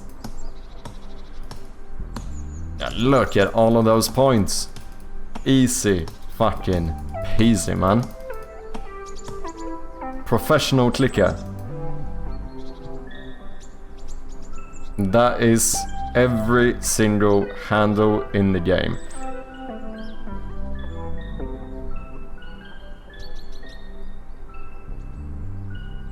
Two out of 10.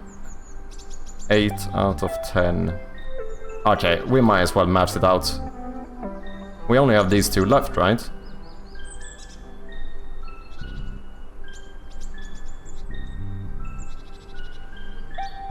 Think so. 109 per swing. The line actually appeared though. Yeah, I think I just didn't pay enough attention there. I did a little oopsie.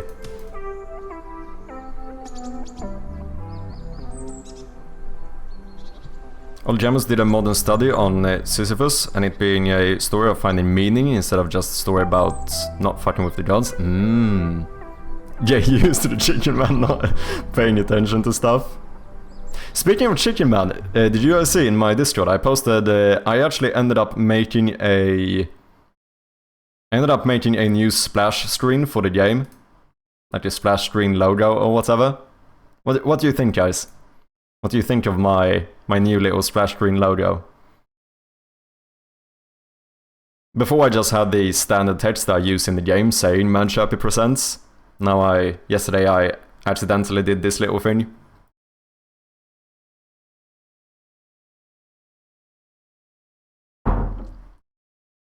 Cute, cheers man. I think it turned out pretty good.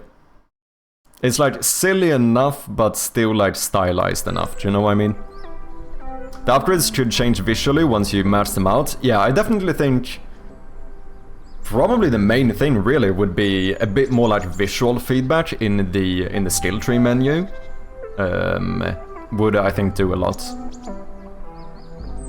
Yeah, I definitely think like if you took a little bit more time, I think you could turn this into like a really, really polished incremental game. Now, I don't know if you want to do that, but I definitely think you could, because I think the idea is fucking great too. Like, it's such a good theme for a incremental game, and actually being able to have some, like, you know, you kind of actually have like a proper message in here as well. Like, creatively speaking, I think it's really good. Okay, damage. I mean, we might as well match that one out first. And that should be... Sorry, my accuracy is a little bit weird here, because I'm using my left hand. Don't call me a weirdo. But obviously, this is a... this is like a... clicking type of game. And as some of you might know, I'm struggling a little bit with my hands from clicking too much. So, you know... I'm just trying to think a little bit about myself here. Is that too bad? Is that really too bad? Wait, you can use a spacebar? Oh shit, can I? Let's get these. Boom. Oh yeah, we can. Oh, I actually think that would be better for me.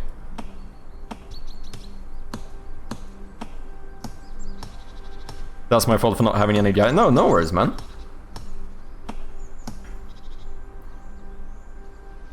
Yet another day, and I think this might actually be it. I don't know why I keep looking these through every single time, but I'm almost certain we only have one left. Yep. We're not gonna be able to get it though, are we? Ah, so close. One more. Okay. We are almost there.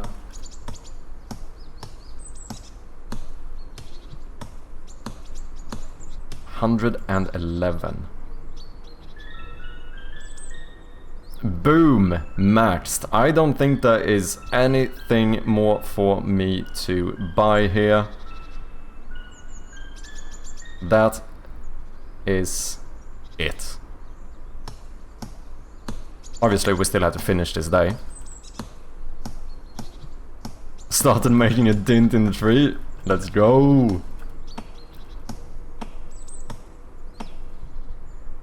There we have it, ladies and gentlemen, the entire skill tree maxed out. I'd like to rework the whole menu, to be honest, and polish a fair few things. Yeah, I think you could easily turn this into a really nice incremental game. Like I said, the theme is quite genius.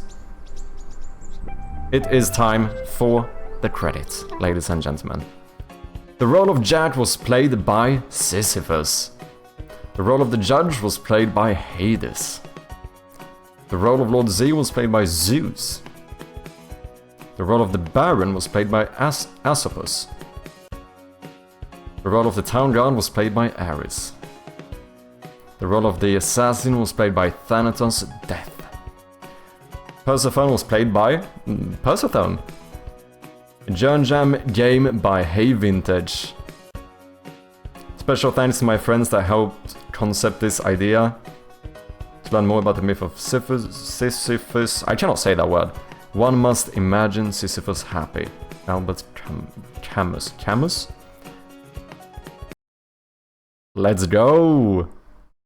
Good fucking job, man. I really liked it. Like I said, the concept, like the theme you came up with for an incremental game, I think is really good. And the name, you know, the name, Treemendous Jack, pretty fucking genius too. Thanks, man, that was lovely to watch someone play my game. Of course, man, of course. Good work, people, good work. Let's see, let's do... Here is the page, in case... Oh, I might have messed up that link. There is the correct page, in case anyone wants to check out the game. Go ahead and do so. Really cool game. Great theme. Really creative and great theme for an incremental game. Good job. I cannot rate it, but at the very least, we can comment.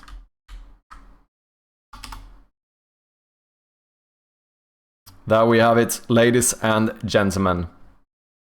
Okay, is it time to get down to business? Is it time to do some work? It is indeed. First, let me just quickly go and open some windows so I can get a draft in here, because it is turning into a fucking sauna. So give me just like 30 seconds or so and I will be right back. Cheers. And we are back. Appreciate your patience. Okay. Click here to update to the latest version. I'm in the web. What? Okay, interesting. Okay, make Chinese, simplified Chinese Capsule art. I think we're gonna start off doing that because it sounds kind of fun. And then see if we can sort out the dynamically sized description boxes, which the core things are pretty much already done so. I wonder though, I don't know if I'm not using the same Chinese font, because as I mentioned, I did actually make a bit of a logo. But it's technically not the same font I use in the game. I wonder how different they are. Maybe I should redo it with the same font.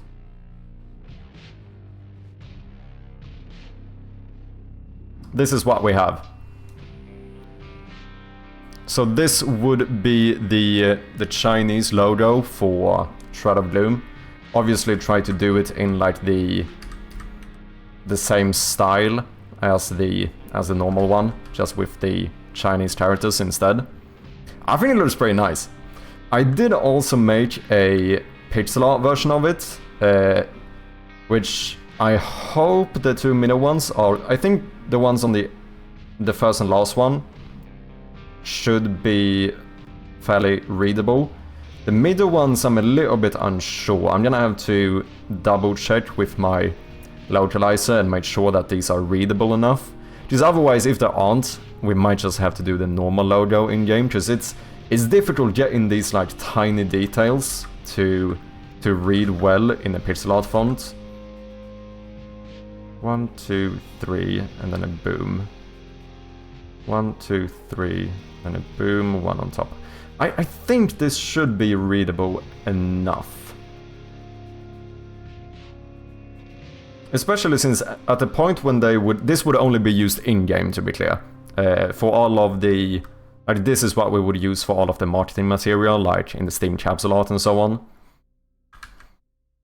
So you could argue that at the point when they are inside of the game, they should already know what the game is called, so that might actually make it more readable, because they know what they're looking for.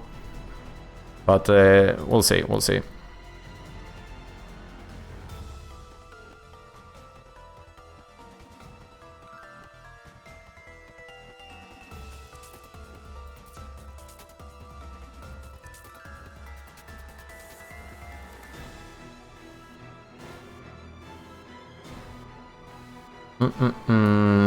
I kind of want to see how different my font is here, though.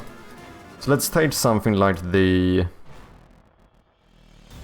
not the logo. Oh yeah, I did implement this in the game as well, just for testing purposes, which I think it's fairly cool. This is what I showed off on Blue Sky as well. But now, you know, the main menu looks like this, and as I mentioned, this is where we have the pixel art font. And if you would go into the settings and you switch language into simplified Chinese, then the logo switches into this one instead. Isn't that kind of cool? I feel like that's kind of cool. Isn't it?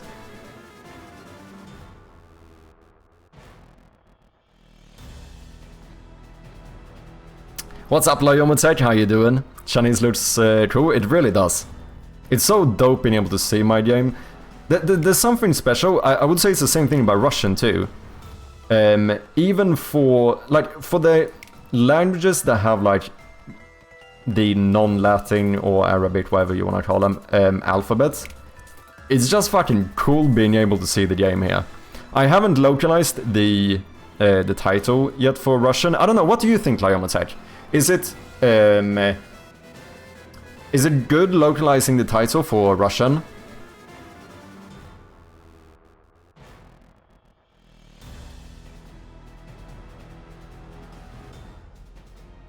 What do you use for localization? What are you referring to, Atrium? Do you mean for the actual translation or for the implementation of it?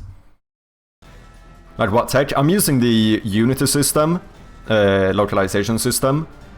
And then like all my buttons and stuff basically just have these TouchMesh Pro ones have like the localized strings. And then I have a Google Sheet with all of the keys, which I just pull straight from Google Sheets into Unity. That's how we do it. I translate it as Shroud of Gloom, and then I can't read the other part. So Russian part should be put in some kind of badge below the original title. Or like the subtitle. It could do it there. But it is very common to just have the English title. Yeah. Because I think that's... I think localizing the title makes the most sense for places where it's more common to do it. Because for most of the like Western languages, so far I have not localized the title. But I don't know how... It is very common to have the English title. Because do you think it would be good to localize the title for like the Russian market?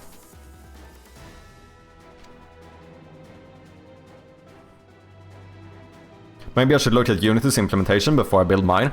I actually think Unity's system seems fairly good. The only thing I would say is that it's slightly annoying working here. Like if you're gonna work on the localization inside of Unity, because you can't like press tab to go to the next one or enter to go down or like copy paste multiple rows at once. So, but when you set up the Google Sheet service, I think it becomes a lot more handy.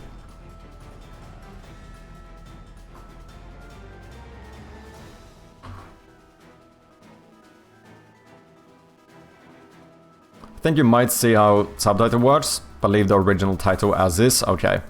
I think brand recognition of the actual name is pretty huge. Shadow Gloom across all languages is more of a representation of the game than just the name.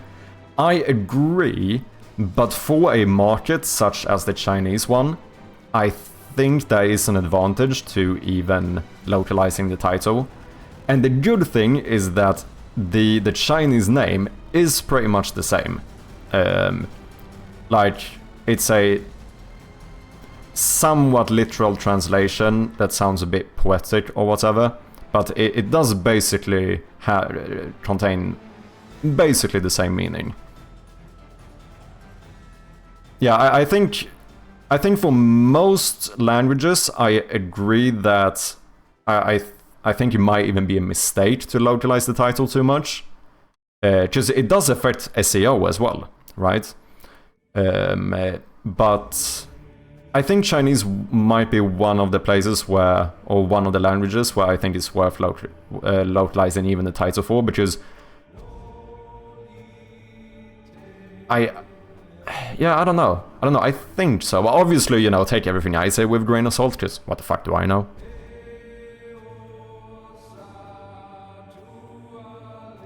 But yeah, I think that what I'm trying to say is that I wouldn't be surprised if the Chinese audience appreciates a localized title more. Just like in Swedish, it would almost be the opposite. If someone localized the name of their game into Swedish, it would almost put me off it more so. Like, I would feel more weird reading a game title in Swedish.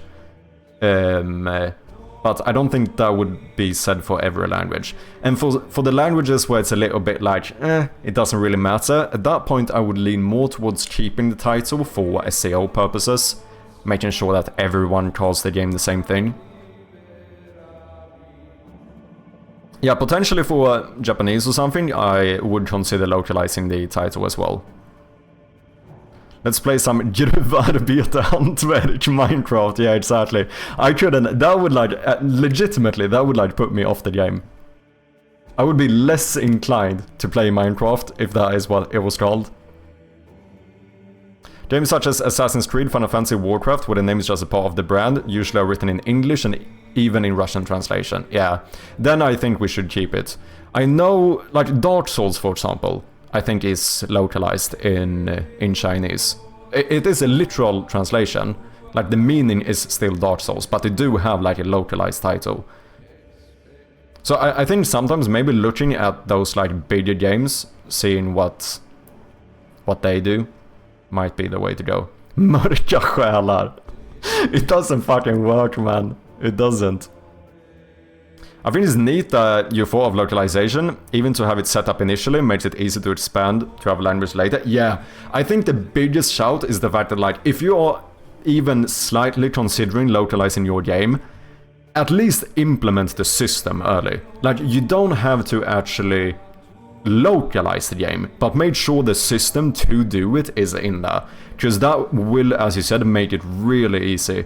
Because if I wouldn't have done any localization up to this point, and I decided, okay, for the demo I want to localize, that would mean I would now have to go into my game and find every single instance of text in the entire game and make sure to set up like keys for localization.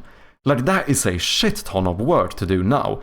Whereas doing it while you're making every text, like, oh yeah, let me just remember to, instead of just typing the English word, let me set up a localization key and only use the English sheet. And then, you know, everything works the same. It's not even that much more work. It's like slight bits of work here and there throughout, rather than having to do everything at once. And then if you want to localize the game, just send the sheet to someone, have them fill it out, and boom, it's implemented. So yeah, I think I would, even if you don't like immediately want to localize everything, I think implementing the system early is good. Using localizations is nice, as you won't be using magic string values all around too. Yeah. How do you select keys? I can show you. So here for start, for example, we have this text mesh pro thing. If I want to localize something new, let's do that instead. I can show you like this. Let's say that I add a text mesh pro here, which is just going to be called text, and then what the fuck do I call this? Layout element. Do this for testing purposes.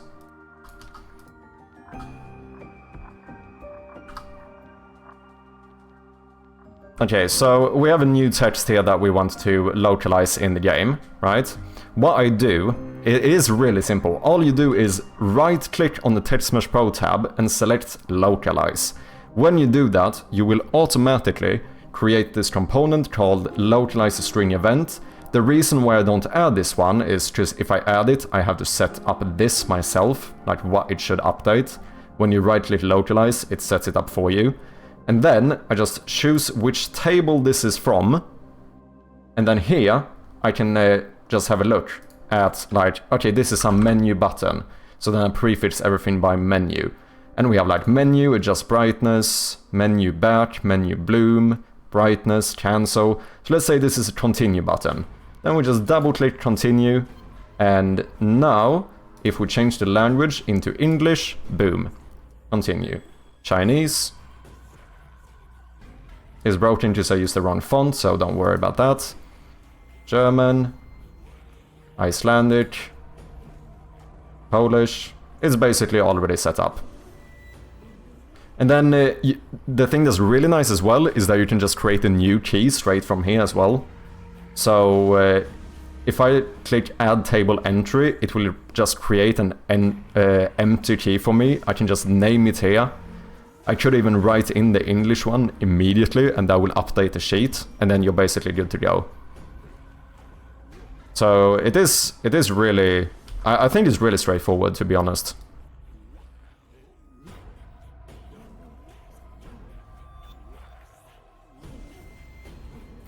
Okay, what are we going to do though? We have done that part, we fixed it, the logo changes when you switch to Chinese, that's all good.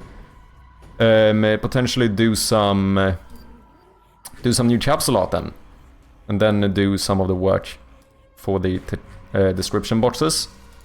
That sounds like a pretty good idea. Oh yeah, the thing I actually wanted to check though is how different the font is in-game compared to the title. So let me have a look at that. I just need to find the actual name of the game.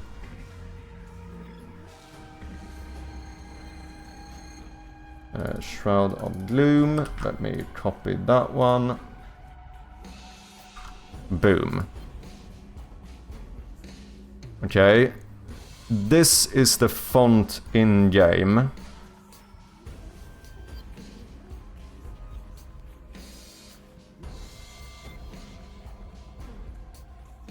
Whereas this is the font I use here.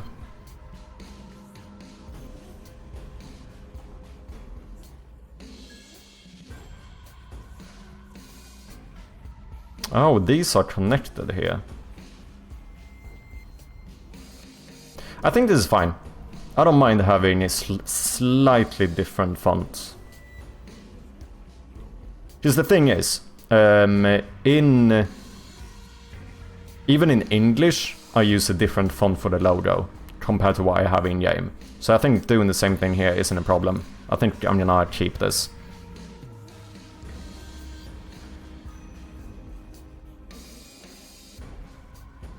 Pretty good. How does it handle formatting? That is all good. You can do that kind of stuff. So I can show you for my tutorial. I do some stuff like that. Tutorial. So these are my keys for the tutorial. Where it's like press, you know, thing is 0 or click on the map to open it. And then I just pass in that and, you know, through code I will take that variable and make it the actual button that you have bound that action to. You can also use smart strings, which I think are kind of meant for that, but it seems like I use some different system. I don't know. Do as you please. For the menu, or sorry, for the credits, I also do something different. In the credits of the game,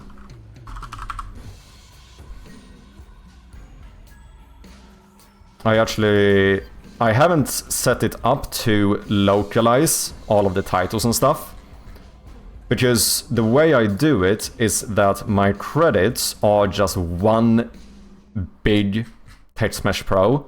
So what I do instead is that I put in the actual key inside of these brackets, and then I use the rejects thing or whatever to basically scan through this entire thing in a wake, and whenever it finds these brackets, it basically gets the key inside of it, looks that up in the table according to the language you have selected, and updates it accordingly. But here I don't actually localize the Text Mesh Pro itself. But, you know, it works fine. Chinese looks so cool. Yeah, it really does. I guess that's my sign to start learning it. Yeah, the characters are really dope. So now if we go into the credits, you will see that it will automatically update all of those titles. Because yeah, I did go a little bit crazy and decided to localize every single title in the credits as well. Why not? Why not?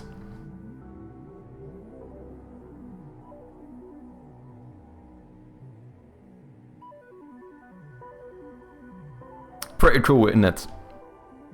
Seems fair enough, yeah.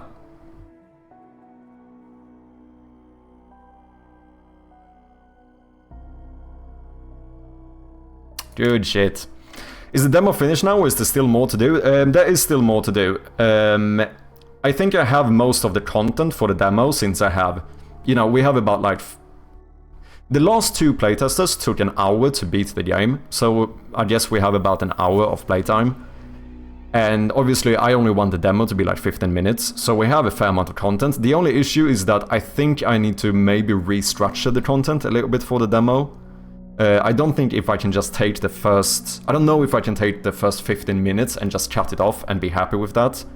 So there still is some work around like structuring the actual... the flow or the progress of the demo, whatever you want to call it. But like most of the content is still there. A few tweaks we need to do. Like there are some... something we actually need to sort out fairly soon. Is making sure that there's no room that looks too empty. So, like in here, for example, like we cannot have this. There cannot be a shelf in the game that there's nothing inside of. Like that needs to be fixed.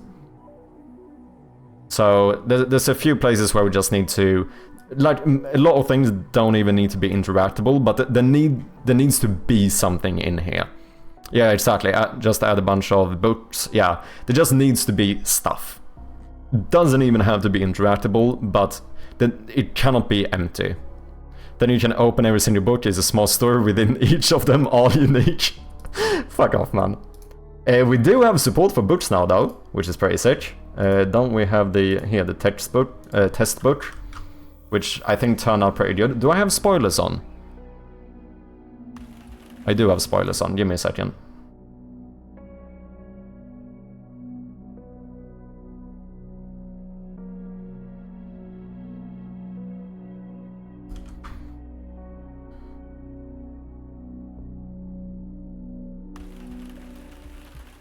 So, we can have books now, which I think looks pretty neat. I still haven't made any actual book. Like, I don't have any text for any book, but at some point I think you're gonna be able to pick up some book. We'll see if we have time. Just the thing is that if I add a book now, I also need to get it localized into each language. So adding more readable things is a little bit of work. Because if someone doesn't have time to localize it, then that could be an issue. So here we just have the template text. This was just for testing purposes, but I think it turned out pretty nice. So definitely, at least in the full game, we will definitely have like some, you know, bookshelf you can walk up to and like pick out a certain book and read it and so on.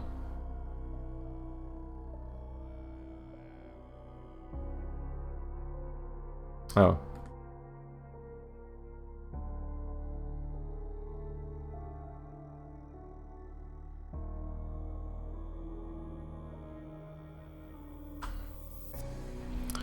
We did something similar for formatting in our RPG. Allowed us to just write a spell description and it would replace, yeah, brackets DMG with the calculated damage, or damage 20 for 20% damage, etc. Nice.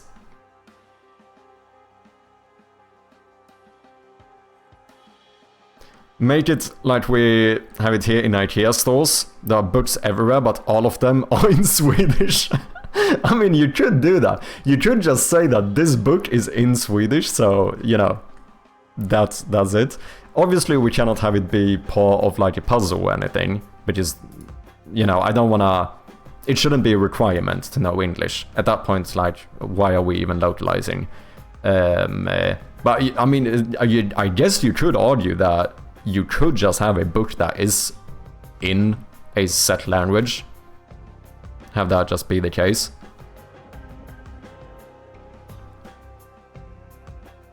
Oh shit. What if we do one bookshelf with a bunch of books which all contain poems or something, like something small, in different languages? Can I do that though? Could that be some copyright issue? I guess depending on how old it is. I guess there is like anything where stuff kinda, if it's old enough, it becomes public domain. I probably shouldn't do like a poem that was written by some poet like 5 years ago. That could potentially be an issue. Yeah, exactly. You could put a book on the myth of Sisyphus in there. Yeah, exactly. Tutorial for the game, learn Swedish. Yeah, exactly. I've heard it made for good games. Yeah. To write your poems with AI. Yeah, you could do that as well. Just made some custom ones. But then we still would end up needing the localizers to double check it. But I mean, we do have 3.5 weeks. So, yeah. They wouldn't be gameplay elements, that would just be for fun. But we could do it. Have one poem in each language that the game is localized for.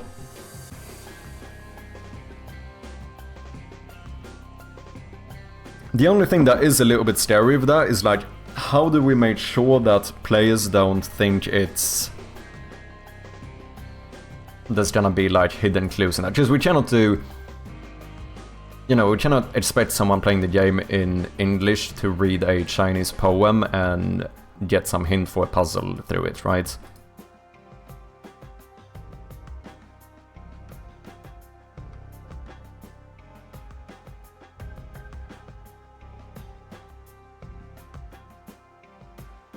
Maybe indeed better take something from public domain, some classics related to the game, yeah. Or go wild and make the full game lore. I did, you did, we did, he did, she did, they did, we all did. It's not a very good poem, but it's very deep.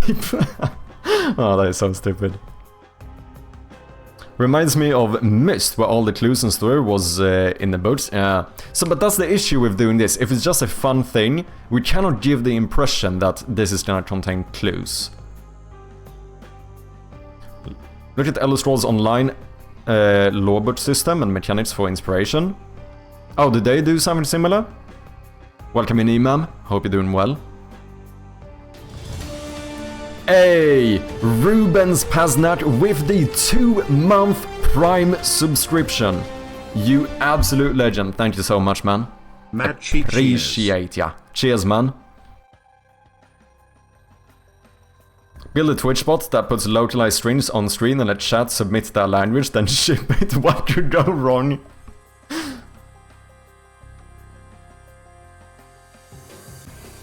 Could put the story there. Yeah, I do suppose you could still do like lore stuff and story stuff. Just that the only thing we cannot do if we're gonna have like non-translated books is that it cannot be puzzle hints or stuff that is related to puzzles. But it could still be related to the story and the lore of the game. That is true. Just have like this piece you might miss out on if you don't know Chinese. That's kind of fine. And likewise, if you don't know French, you might miss out on this little thing. Yeah. Full Box, the one and only with the raid. Welcome in, man. How are you doing? What have you been up to?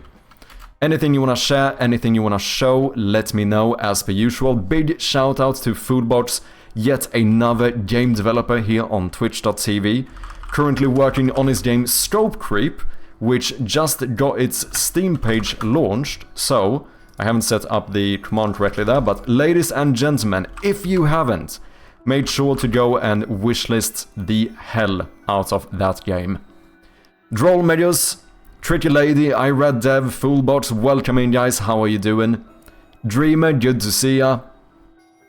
For anyone that doesn't know me, I go by Mad Sherpy, and we are currently working on a point-and-click horror game called Shroud of Gloom, which hopefully should have a demo in the next like 3-4 weeks or something. Exciting stuff.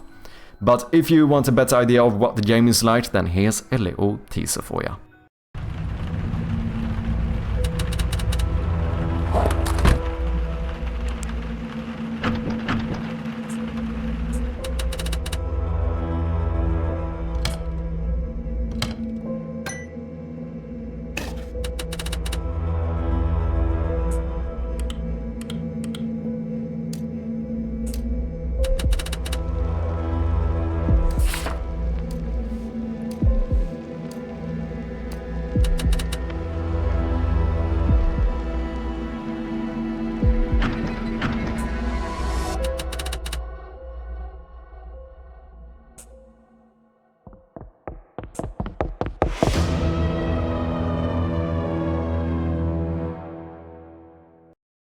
There we have it. Game is available on Steam for wishlist, so click that little button if you want to be notified when demo drops.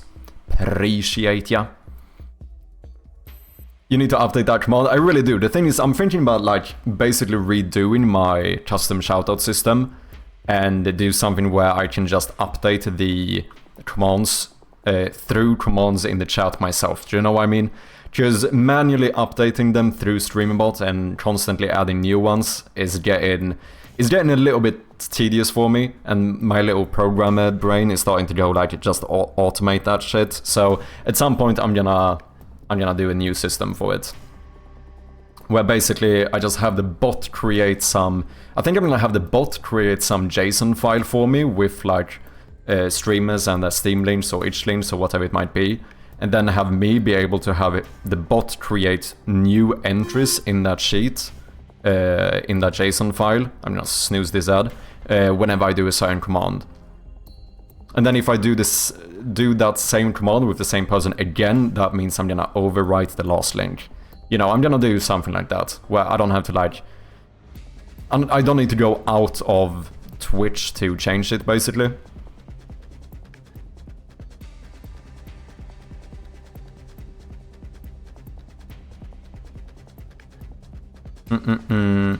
Boots can be just children boots with only drawings. Oh yeah, it could be as well. Drawings we wouldn't have to localize. We're thinking about adding more books into the game. The thing is that I don't know if we're gonna have to have the time to localize all of them. So we started talking about potentially having some bookshelf with a bunch of books where basically each book is in a different language, just for fun.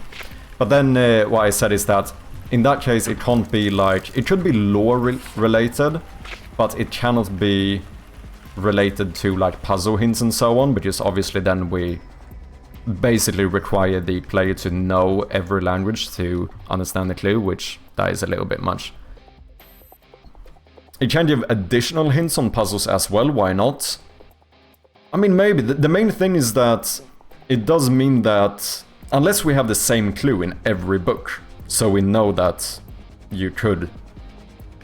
No matter the language you play the game in, you could always find that one. I guess you could do that.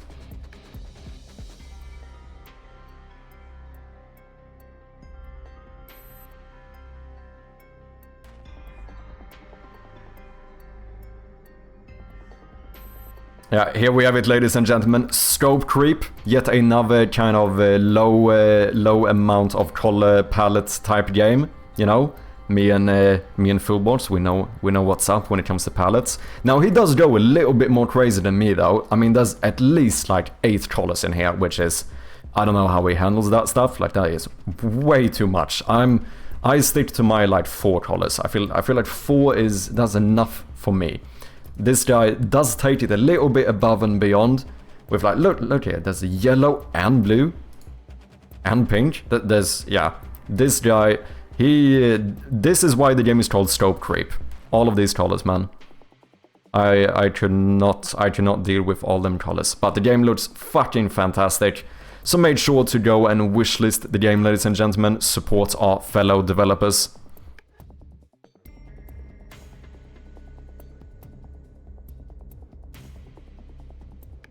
Does the monster have shoes? Monster is in high heels? Yes, exactly. Just noticed the running in the trailer has some kind of hard shoe cells. I see what you mean, yeah, fair enough. I was excited to see you join the too. Now I need to come out some time to play everyone's game. Yeah, because the jam is finished now, right? Actually written a children's book, been trying to get it published for a while. It's called Sparrow and the Evil Dragon. Oh, interesting. Should we put it in the game? So many colors, all my budget is going on colors. I can imagine, dude. Doing research to discover new colors, it's expensive. Scope Creep looks so cool, my kind of game. Yeah, it looks really nice, man. I'm very excited for you. Okay, so I think we're gonna start checking if we can sort out some new capsule arts for Chinese. Because, ladies and gentlemen, I ended up deciding to even not only localize the game into simplified Chinese, but we are even going to localize the title. So we have both a pixel art version and a non-pixel art version of the logo, but it does mean that we need to actually set up the actual capsule art for Steam as well. One annoying thing is that apparently on Steam, you cannot just like, what do you call it? You cannot just go and change your localized name once you have published the store page. You basically need to, I think you need to create like a support ticket and just ask Steam, hey, can you make this my title in this language? Which is a little bit annoying, but it is what it is. Let's see, do I have projects for this stuff? Oh, I actually do. That is lovely. Look at that. Header capsule. Boom.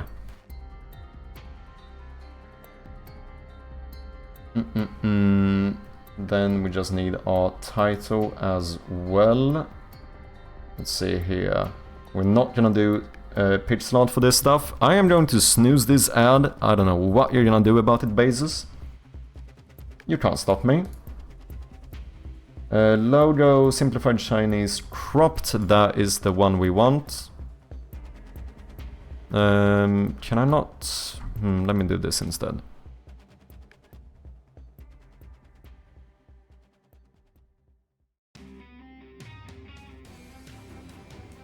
Let's open you here.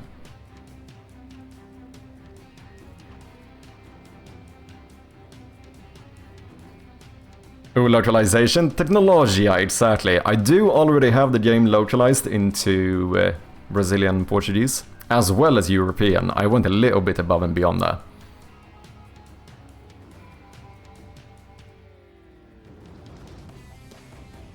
Why do you want to localize the title? Doesn't seem that important.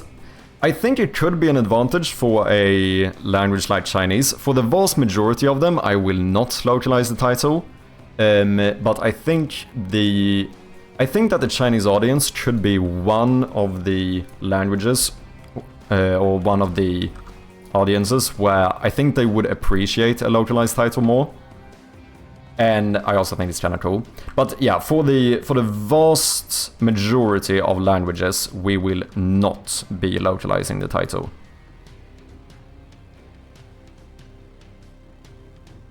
Let's have a look at how this would look. Maybe we make this one, since it's not as tall, maybe we make it a little bit wider.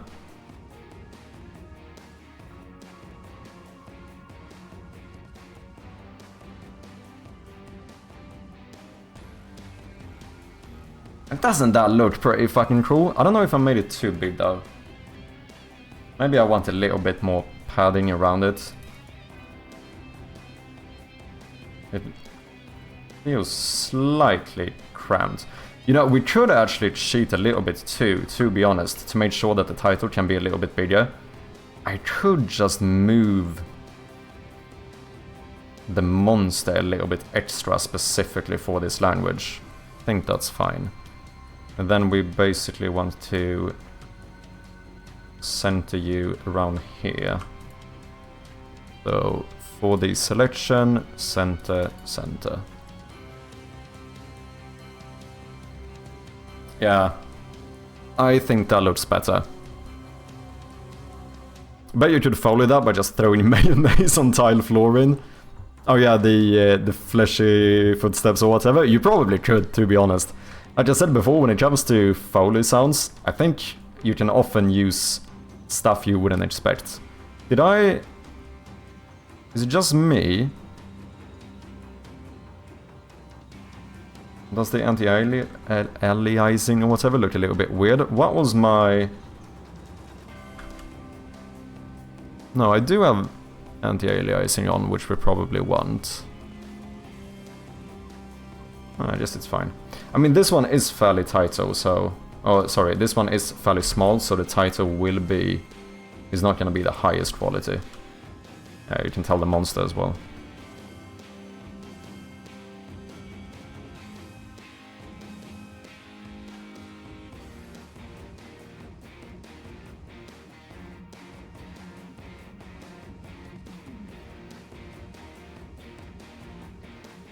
I think that looks pretty cool.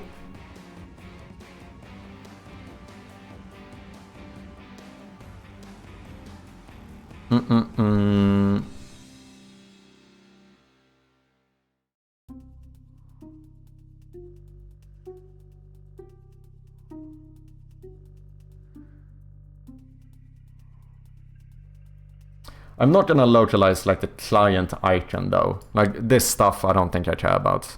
That one's gonna remain the same.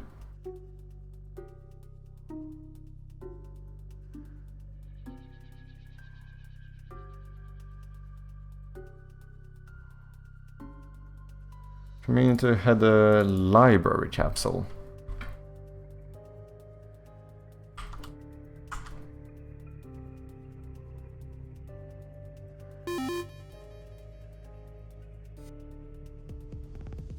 Yeah, I think in general I'm gonna maybe make the... What the fuck happened here?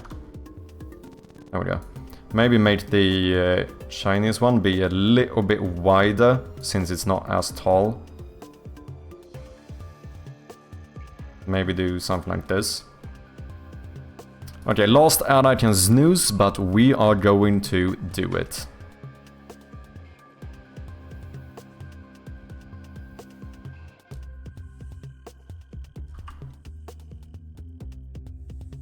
I want you centered like here, I guess.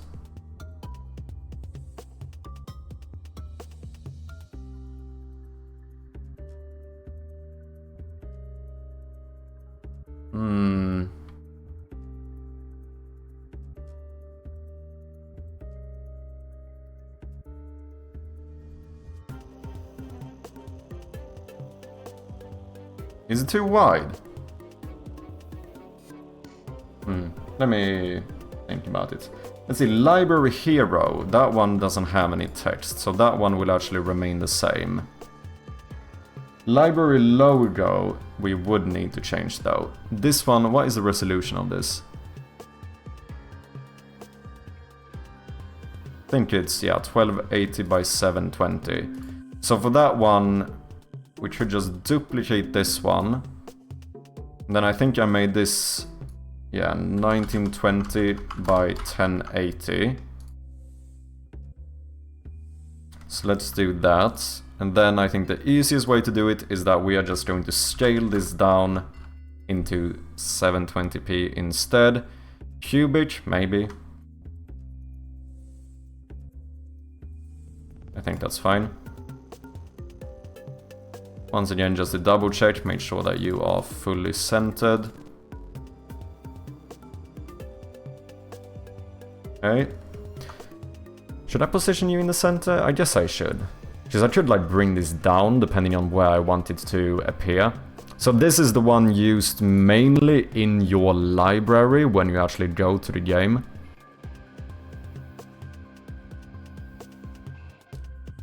So it would be this title, which means it's gonna end up being like here. I think that's fine. Yeah, it would be like this. Have a little bit extra padding from the bottom, similarly to this. I think that's fine. Logo? What? Isn't this the same one? Oh shit.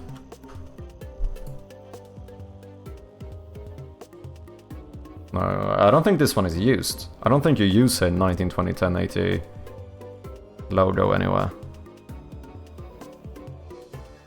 I don't think I need that, because I think the one in the library is 720 tall, and I think that's the only transparent logo that you need. The main capsule, here we do need one. No, maybe if we should make this one a bit wider too. Maybe move the monster a little bit. Do something like that, maybe.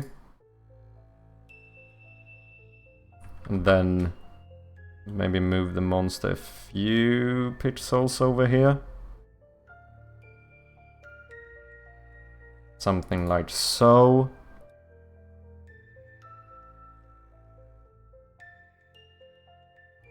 Then we're gonna center this to the selection, center, center.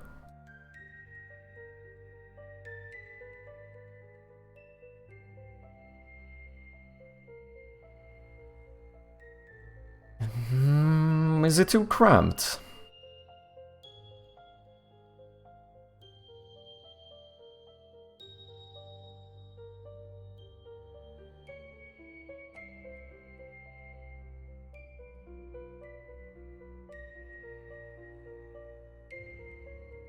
It's probably fine.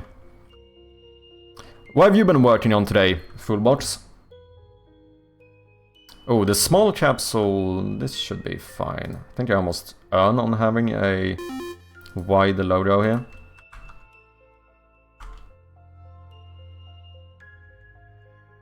Okay, sorry guys, we do have some ads coming up. This one I unfortunately cannot skip.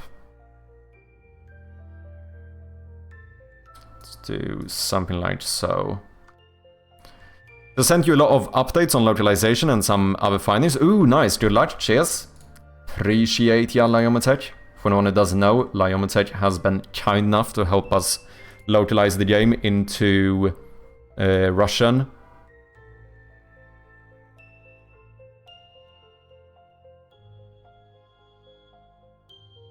Looking at this font, I think there could be work done for Russian translation.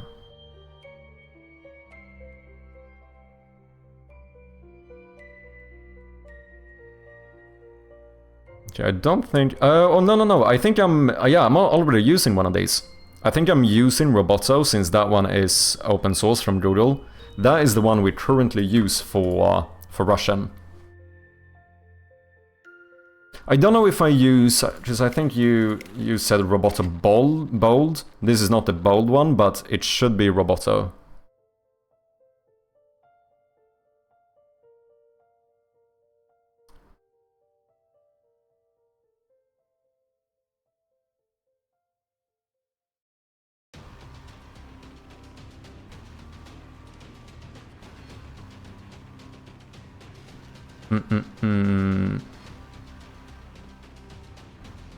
Back button is missing on some language selection in the settings. Oh, the reload game button that you saw, that one is fine, Liomatech. That one won't actually be in the game, that's only for playtesters. That's why I just haven't localized that one. It's written more. Okay. Yeah, I'll after the stream I'll send you some extra information that Liomatech. Appreciate ya.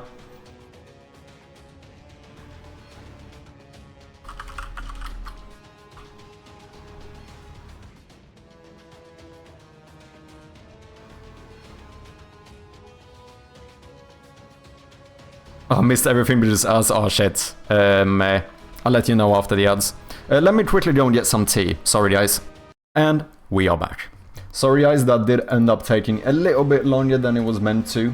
I very much appreciate your patience. Okay, are you still here, Liomatech? Let me know. Okay, let's see. I thought of something else I might need. Or a very small thing that could be good to localize as well. The thumbnail for the trailers. Because I don't know if is there any of the normal Steam capsules that are 1920? This one potentially could be. Maybe I should just use the main capsule. No, it is slightly smaller, or quite a bit smaller actually. But I think maybe I should do something similar to this for those, potentially. Welcome back, thank you very much for bots. I appealed for Stream 4fest when my page was live and I'm still waiting on the review, starting to be annoyed. Oh. That's kind of mad. Wait, has the next fest started? Could that be why, potentially? Because, like, no joke, it took me like 1.5 hours or something for them to approve the page. Like, because I appealed it while I was live, and they had approved it before I even finished the stream.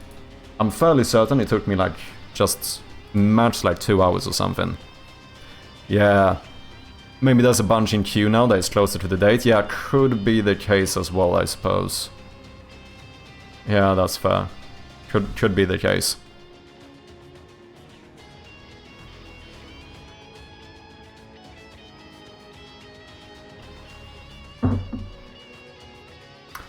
It's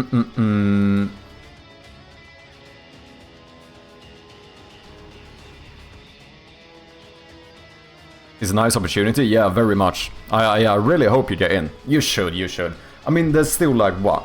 Like almost a full month left, so I very much doubt that they wouldn't have the time to approve you. Yeah, it would definitely be unfortunate if they didn't, but there's no way, there's no way. I trust. Yeah, just like I said, I heard from another developer. He ended up getting 500 wishlists from a fest, even without anything playable. So I definitely think it's worth it. Also, an extra shout out to Fullbots, because he was actually the one that reminded me of joining this fest. So the fucking irony. If you don't have to get approved after you are basically the sole person responsible for me to be in this fest. So it would be highly ironic, but yeah, there's no way. You'll have a demo, right? That's the plan? Yeah, that is the plan, and I think we should be fine, because I still have like another 3.5 weeks or something. So I think I got the first demo test approved by Steam yesterday. So I have both the page for the demo as well as... Now, I'm not doing a separate page, but you still need to set some stuff up, right? At least I don't think I'm doing a separate page. So we basically have everything done to be able to click the release button. But there's still a few things in-game I need to sort out. But like I said, we basically have all the content, right? Like, the game currently is like 1 hour long. So... like, getting like 15 minutes of gameplay out of that for a demo shouldn't really be a problem. So we should have the time. That's gonna give you some nice visibility, fingers crossed. Yeah, I hope so as well. It's kind of impulsive, like, from the get-go, I wasn't planning on having a demo for it, but then, like, you know, I started talking to people and stuff, and I figured that, like, the chance of the game performing better in this fest if I have a demo is probably quite large. And since I basically have enough content, I feel like it seems like a wasted opportunity to not just try to crunch out a demo in time for it. Like, of course, if we are in like the last week and I start feeling like, oh shit, I'm not gonna make this, it's not like I couldn't change my mind and push it forward, but I don't think that's gonna be the case. And it feels like it would be good to have it. Why not? If you get reviews, it's very good. Do you think so? But you didn't do a separate page for Block Shop, did you? Because I do suppose that the reviews are one of the... Oh, you did? Oh, okay. But I guess it's also... I mean, it depends, doesn't it? Also doubles the visibility, does it? How does it double the visibility? Because won't my game, like, want a demo, even if I don't have a separate demo page, doesn't it still get, like, it would still be listed as a demo in all of the potential places on Steam, wouldn't it?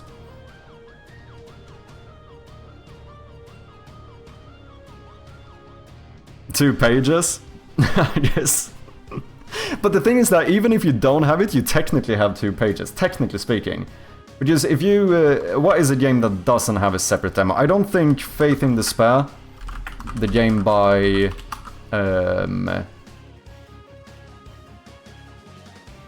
play the demo. I don't think this is the game by Mothership. I don't think he has a separate demo. But if I search for Faith in Despair, it still shows up here as a separate page. But I think if I go to this one... Oh shit, he does have a separate demo. Fuck. Never mind.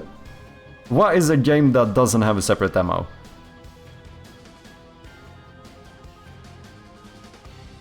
I'm fairly certain that it still would show up in the search tab as a separate thing, just that it's gonna link to the same page.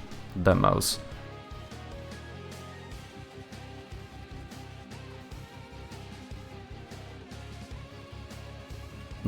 This is a separate demo page. This one is released. But they do have a demo. Okay. Clover Pit. Clover... Yeah, Clover Pit demo. But if I go to that one, I get linked to the main store page. So, but it still looks like there's 2 pages here.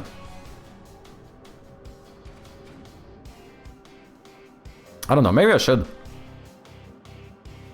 What kind of fest is it? Why? How does it help? Well, it's basically a horror-themed fest on Steam, where, you know, the main reason why it helps, I suppose, is because you get more visibility. Like, you have the opportunity of Steam maybe pushing your game to a few more people. And obviously, you know, getting people to actually see your game is like one of the most difficult things as an indie developer. It's still show, but it's less intuitive. Having the review there also makes people more confident, I think. Yeah, if they're good reviews, I suppose. But no, hopefully we should go in with the mindset that we hopefully should get good reviews, but... Good. Nem4, welcome in, man. Okay, maybe I should consider it a bit more. Damn, I didn't think you made a separate one for Blockshop. I don't know why I had that impression. I was so certain you had it on the same page.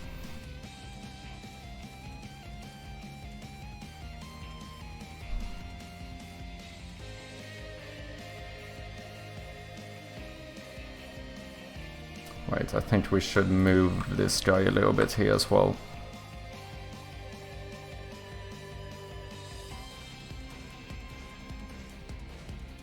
Maybe something like this.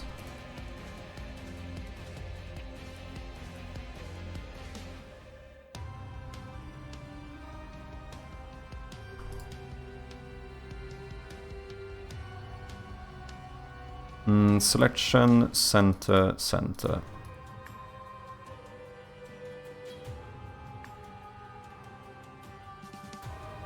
That looks a bit too big. I don't know if I like it. That looks a little bit too big.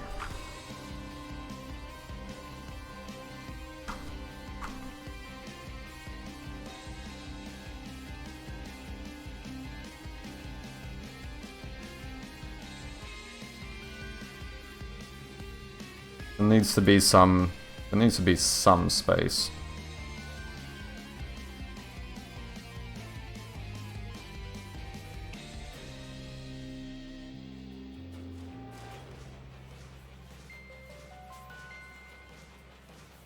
I think that looks better. Okay, what else do we have? Yeah, okay, I'm gonna think about it, consider making an actual separate page. Yeah, you can read on it a bit more, you have time to decide, yeah. I need to look up the actual pros and cons of having a separate page. Like, the thing is, I think having a separate... My gut feeling is that having a separate page is good if you get a bunch of good reviews. The question is, if not enough people end up playing it, so there's too few reviews, or if you end up getting a bunch of bad reviews for whatever reason, then I wonder if potentially it could be worse having those reviews visible. I mean, of course I want the feedback, but I will have like a feedback form linked. Yeah, I don't know. I'm gonna look into it.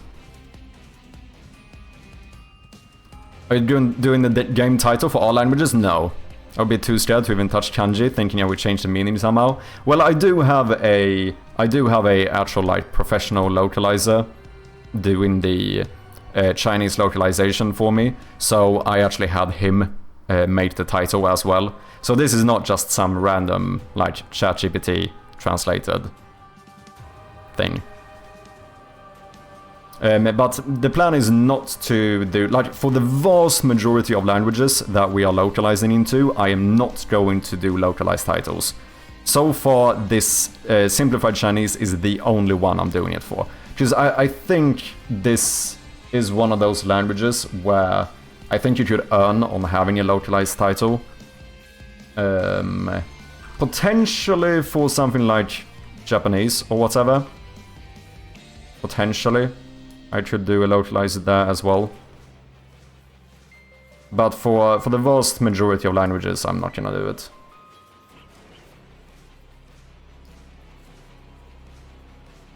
You're more likely to make the characters illegible and therefore unreadable, rather than change the meaning. Yeah. Yeah, that is probably fair. That is probably fair. I mean, especially when I have an actual, you know, Chinese localizer. I think I'm less worried about the meaning. Having it be illegible would be a bigger problem.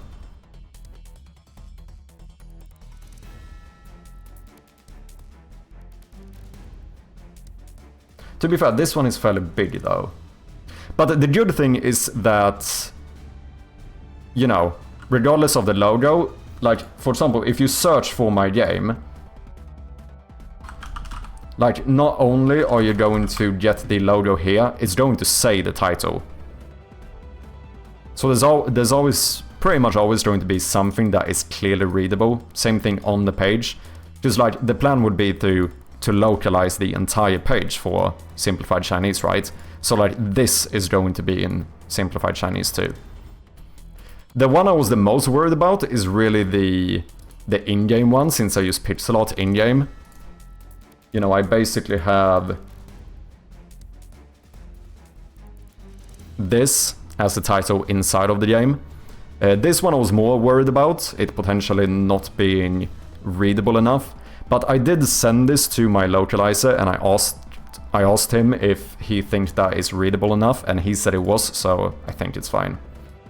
And the good thing you can say there as well is that as soon as someone is in the game, which is where that logo would be shown, they already know the name of the game, which is probably good, because that means that even if something was slightly unintuitive, like if they know what it actually says beforehand, it probably is gonna make them read it a lot easier, right?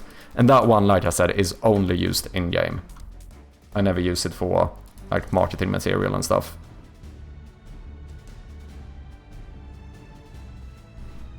Okay, is that it?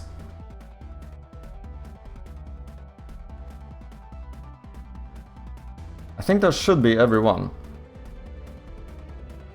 We have the header capsule. We made the library logo. We have the library capsule. We have the main capsule. We have the small capsule, as well as the vertical one. I think that should be every single one. How you doing, Ameripon? Ameripon, as someone probably with at least more knowledge than me here, what would you say about Chinese localization? Sorry, Japanese localization. Do you think Japanese is another audience that it might be worth localizing the title for? Because that would be like one of the few other languages where I might consider it. Because for most Western languages and stuff, I very much doubt I will. So far, I haven't localized the language for any Western language, or localized the title for any Western language. But I feel like Japanese might be another one where it could be worth it. Characters are usually so small and crazy stylized, in at least Japanese, so I'm sure you'll be fine with a lot of editing even, yeah. Shouldn't the monster be localized too? Give it rice picking hat? No. Why not? Yeah, I think I might do it for Japanese as well if I manage to find a localizer. Did I center this one? Does that look centered? Let me actually double check this.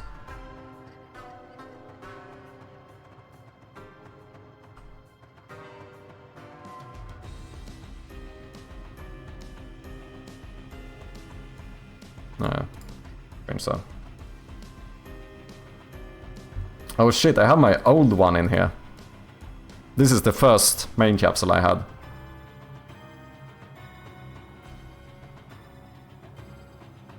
Okay, let's get to exporting. Oh, I wonder if I should maybe save these projects as well. Let's do some prefix here. Let's do 2. Oh. What is this? Header capsule?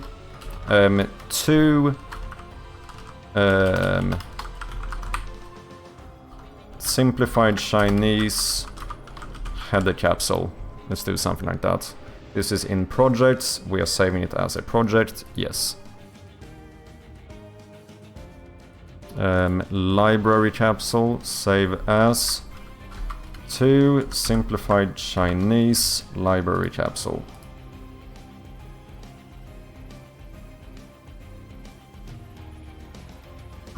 To simplified Chinese. What is this? Library logo. I feel like I would regret not saving the projects here. To simplified Chinese main capsule.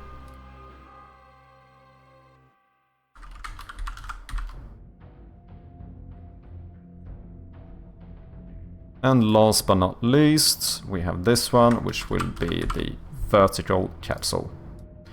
That should be all of the projects saved.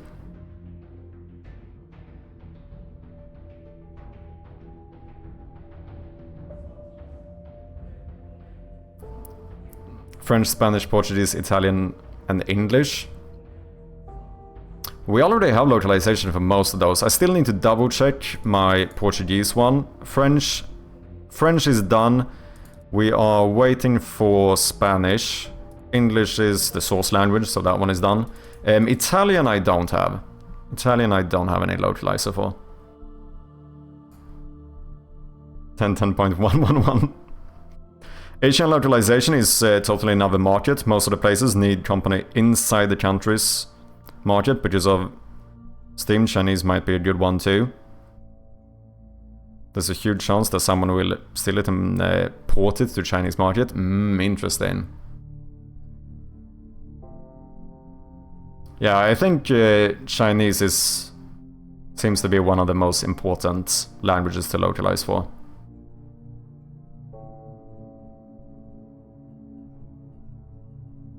Okay, let's save this and give it a go. Or actually what I meant to say is let's export this stuff. So we're gonna go in here, and yeah, we can actually export it with the same title. Let's do that. Export, yes. Export, yup.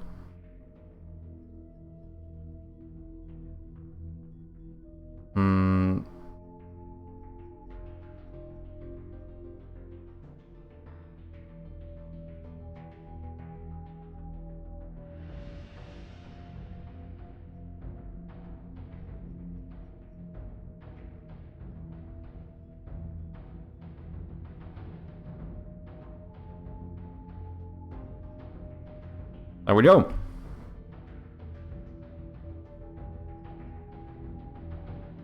I know about 10 indie games that got stolen to Chinese mobile market. Interesting. There's a certainty it will be pirated in Russian market also, don't you worry. Yeah. No, and I think like a bit of that stuff is always going to be inevitable, isn't it? Like, of course there are certain things you can try to do to like minimize it, but like in the end someone is going to steal your game, right? Like it's either, you know, like someone is going to basically make a pirated version of it. I think that is almost guaranteed. At least if the game has any type of audience.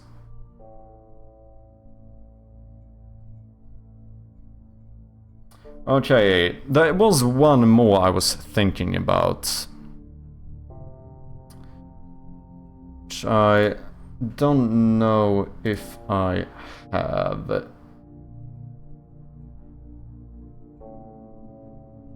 I mean, it's so fucking cool seeing the game in Chinese. Look at that. Does that not look fucking cool, eh? View large icons. Do I have anything? I have this one. I think this is what I use for the thumbnail on Steam, but I wonder, like for the trailer that is. But I wonder if I should put the motif or whatever in there as well. That would probably be good.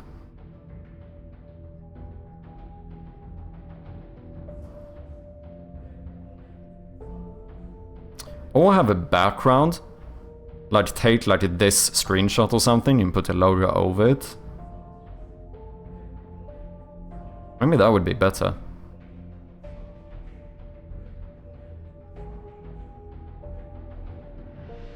Or this one.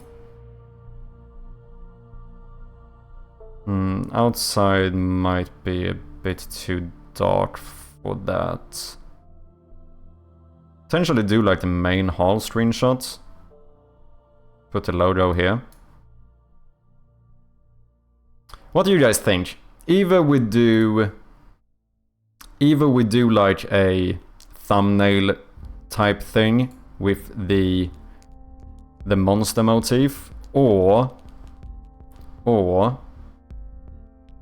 we do it with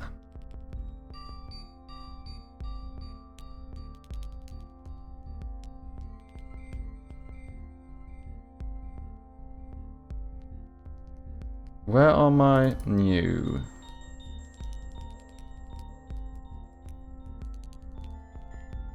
With like this as the background and just put a logo over it.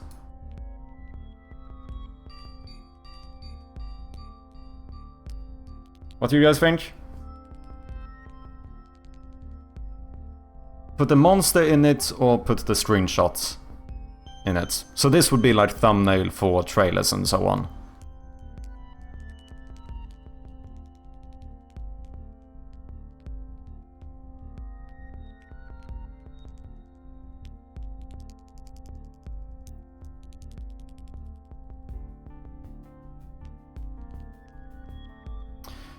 You could argue that the monster might be good because it's what we use for all other marketing materials.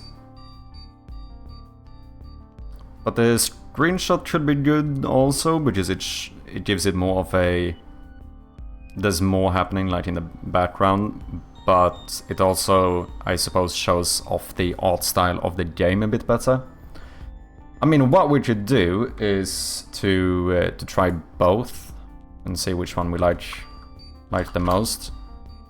I mean, it'll take me 2 minutes something to make this anyway.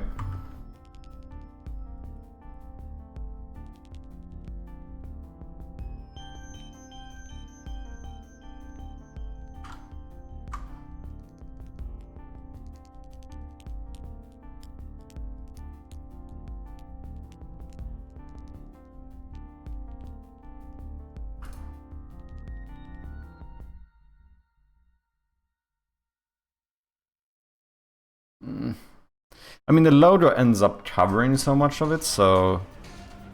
But then again, the logo will get smaller if we have the monster in it. That's something to consider as well.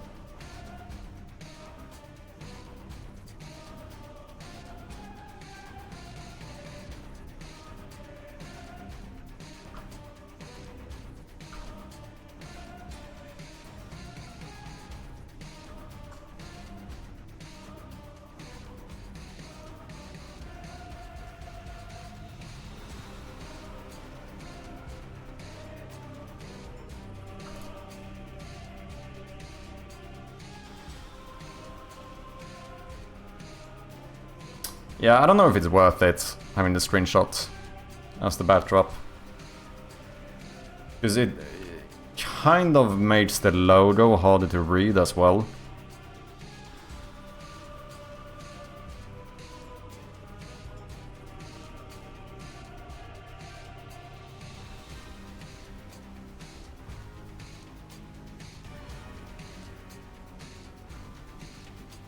Oh shit, is this the project?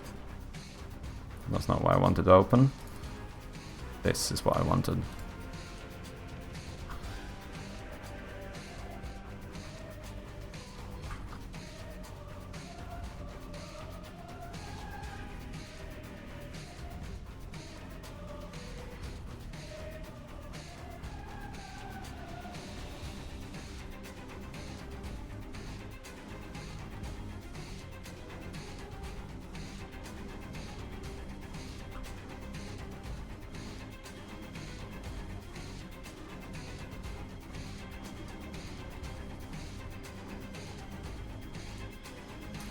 I think this is better.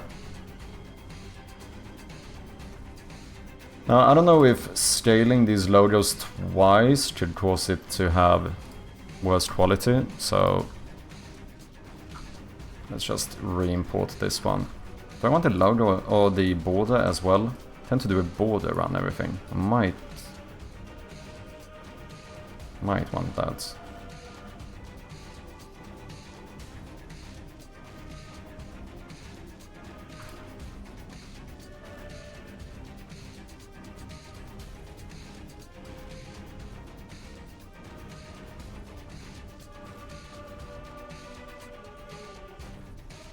Yeah, I think I'm doing this.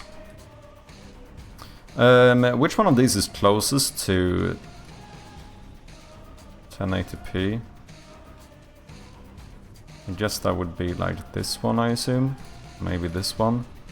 Well, these just flipped. No, that one is definitely smaller.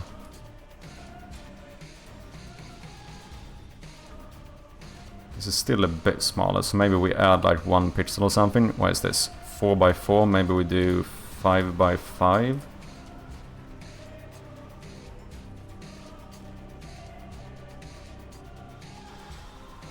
Right, there must be a better way for me to do this. What if I do this? I select and I shrink by 10, maybe even 15. Is that a bit much? That is a bit much. Shrink by 7. Yeah. Sure. And then... I know what to do. Which color did I use here? I think that's full on red. We're gonna do this. Huh? Oh.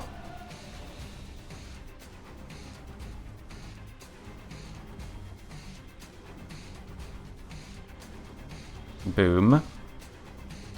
And then we are going to shrink again with like 7 pixels.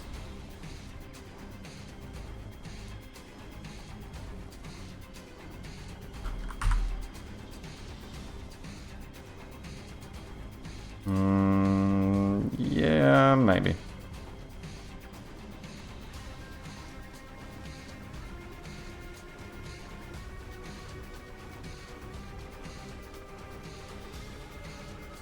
Don't tell me I did this on the wrong layer. I didn't, okay.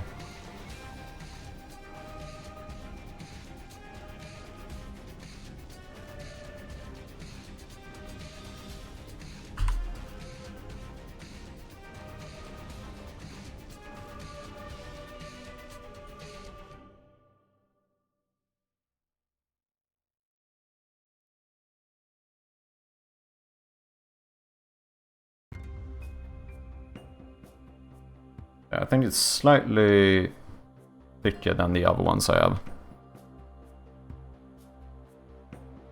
What if I forget my password for the password manager? Then that's a skill issue. Also legit, password managers are a must. Get it if you haven't. Get it through that link, cheers man. Yeah, they really are. Like, password managers are the fucking shit. It takes a bit of time to set up. It's not fun having to go through like every account you have and set it all up. But it's so fucking convenient when it's done.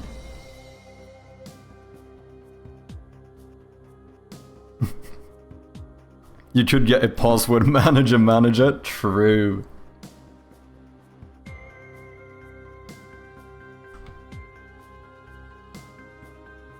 Actually, let me shrink this a little bit more.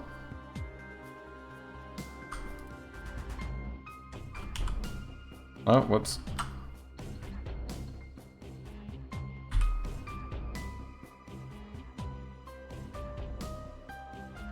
And then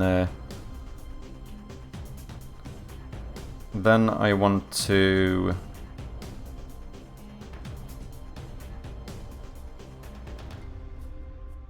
no, let's do this. So select all of it again. Then we're gonna shrink by 10. Maybe a bit much. Shrink by 8. Yeah. And then we are going to select the inverse. Oh, boom. Make it slightly thinner. Yeah, I think that's good.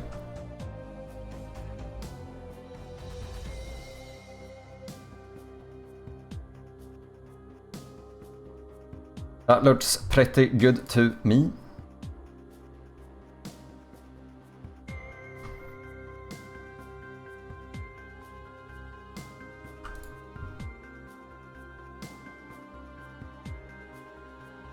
Send to the logo. Are we happy with that?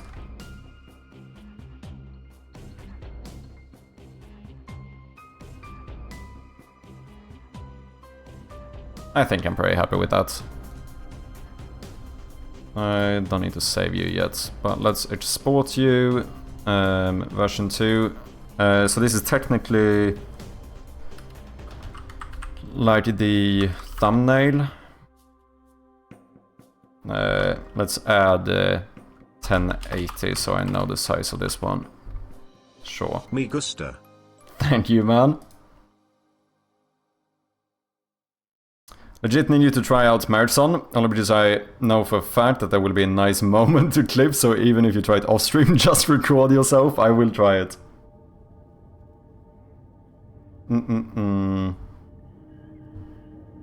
Okay, Chinese logo. Let's see, that's the library one, this is the full size. Copy that one.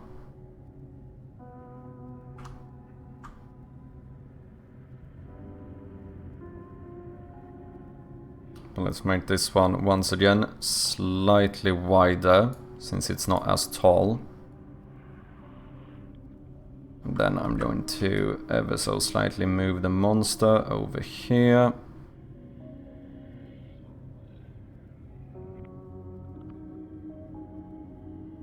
Something like so.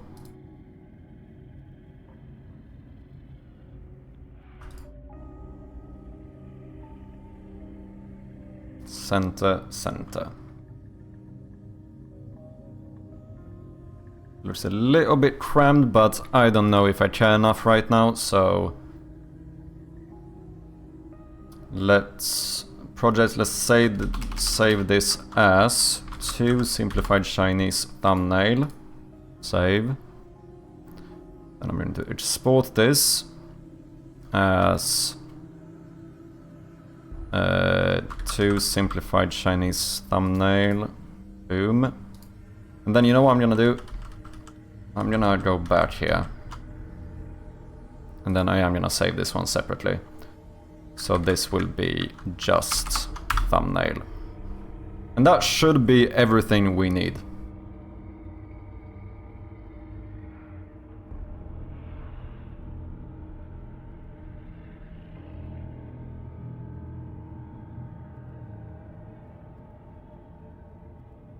Changes?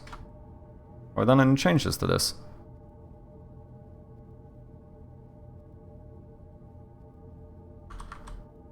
I notice no change, so no. Library logo, Capsule.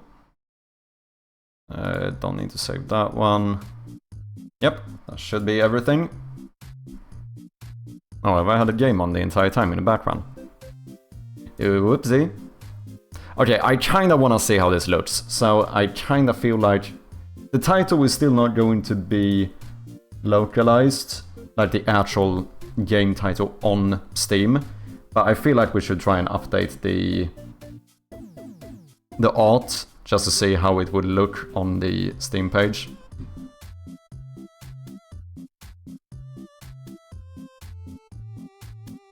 Unfortunately, I cannot show this on stream. Let's see, how do I do this? Base English assets cannot be deleted. Oh no, I just upload these as new ones, don't I?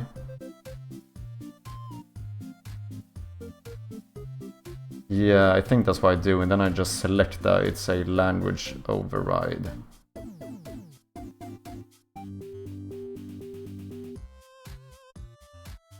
Yeah, add localized versions of your assets. Yeah.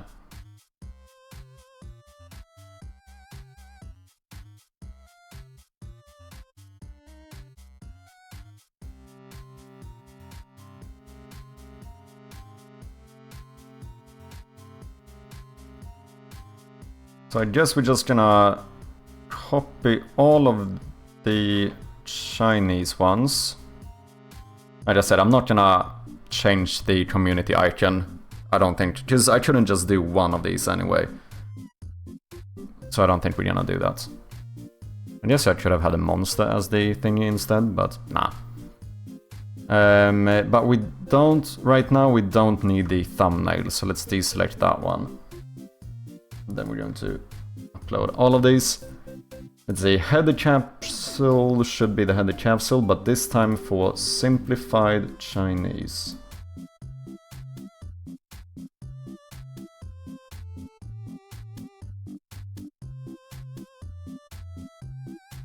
Main capsule, library logo, vertical capsule, small capsule, library capsule. Upload. Why is this music? It is all music from Binding of Isaac. This is the music that plays in the arcade room, I think. Definitely has a different vibe to the other ones. A lot of them are kind of like dark, almost like a bit rocky or whatever. This one becomes a little bit more like 8-bit like or whatever. Okay, all of these now have the Chinese variants. Good, good. Screenshots we are not going to update because there's not really much text in them anyway. Library assets we need, so that will... Oh no, some of these are already updated, no? Yeah, library capsule is done. We need a library header. 920 by 430. I think that is the header capsule. 920, 430. Yes. So one of those, thank you. And then we have library hero, we don't need to do. Library logo is done, so that should be the only one. Just need to flip this to library header and then simplified Chinese. Upload.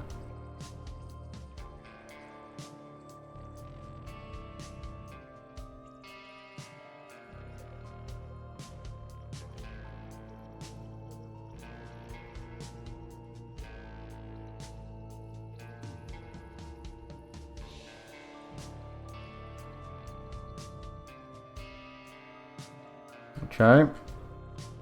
Last but not least, the thumbnail for the trailer. That will be our new thumbnail here. But wait, I need to switch out the English one as well. Thumbnail. Boom.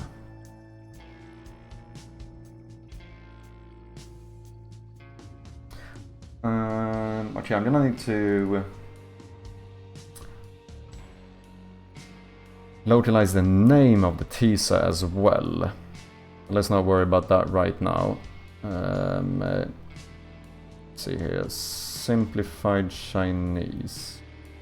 How does this work? How do I localize the thumbnail?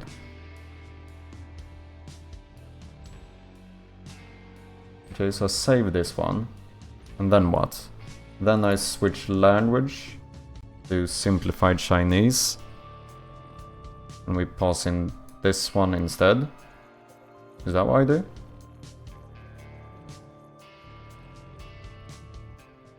And then I save. Now if I switch back to English, it doesn't change.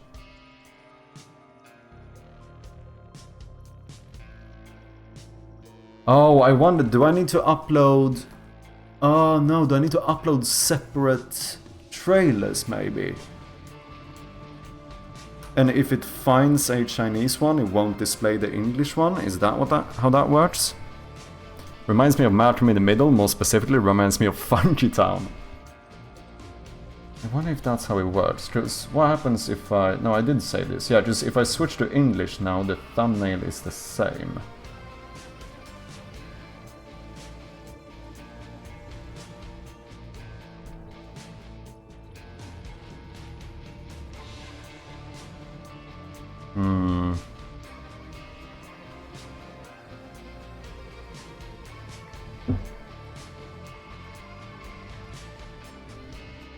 Is that what I need to do? Do I need to upload a completely new teaser? Because normally my English teaser is shown if I have another language, right?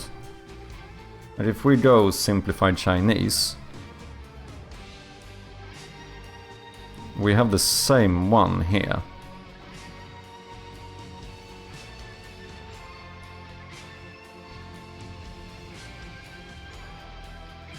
So does that mean if I upload a duplicate, will I have two? Or since they see that I have a trailer in that language, are they not going to show the English one? Is that how it works? And to be fair, because I'm thinking about making a specific teaser localized into Chinese as well, so I think I'm just not gonna worry about that right now. Let's save all of this. We are also going to publish it. Yeah, that is basically my face right now, Strom. What is up, Ayo? How you doing? Okay, published. Let's see. Look at that. So that one is not updated. But we do have our new capsule here. And then if we switch back to English, we have the normal one.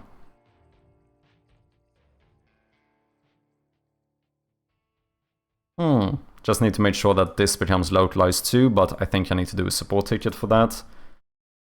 Then if we go here and we go Shroud of Gloom, this one is also localized, whereas if we switch to English, then we have the English title. Nice!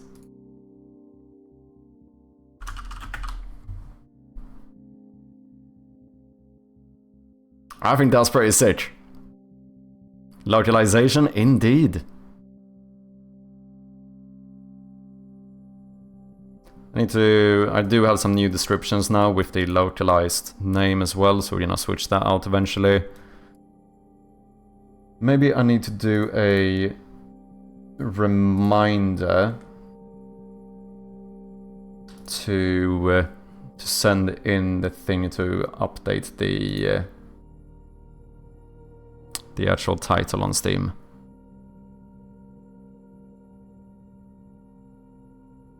Made simplified Chinese Capsule, Dunzo.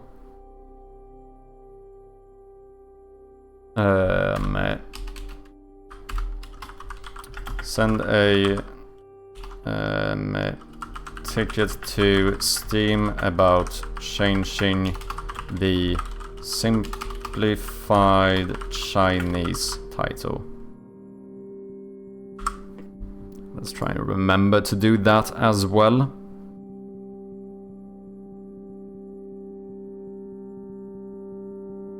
Okay, should we start working a bit in the editor? Fix the boxes. Something else I need to do is add more content creators. I started doing a list of content creators I might reach out to, but I'm gonna need more. Because I only have like, I don't know, I have a list of like 15 or something right now. And the thing I find is that it's really difficult finding like lower mid-sized YouTubers. Like, I think I want more YouTubers in like the 10 to like 50k subscriber range. Because I have a fair amount of like top YouTubers, like, you know, million plus subscribers. I have a fair amount of like above 100k. I have a handful of like less than 10k content creators. But I have like none of those, like somewhere, the ones ranging between 10 to 100k, I found a lot more difficult to find. Send it to PewDiePie. I don't know, does PewDiePie even game anymore? I feel like, I don't know the last time I saw PewDiePie post a video of him playing a game. How you doing, Lupo?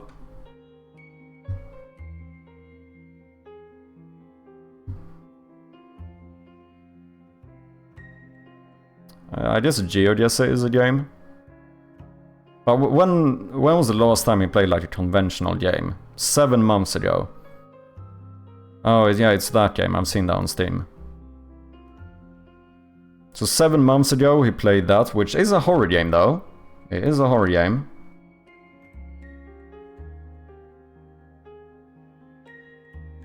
And like more than a year ago he played Minecraft. So it's fairly sporadically. He should make an exception for a fellow Swede. True. Markiplier plays most of horror, right? Yeah, Markiplier is on my list, because I think that would be like... That would be like the best thing that could possibly happen to me, I think. Because as you said, I think he's fairly famous for playing specifically horror games. Like, if Markiplier would somehow end up playing my game, I think that would be like a huge fucking milestone. Now, I don't know how likely that is to happen, of course, but yeah, I think it would have a big impact on the game. The thing is, I don't know how to think about this. Because now, I'm just releasing a demo. Should I send a demo to everyone? Or, like, for the biggest one, should I wait until the full release? Like, I don't really know what the strategy is. Or do you send a demo to everyone and then also the full release to everyone? Like, I don't know how people tend to do it.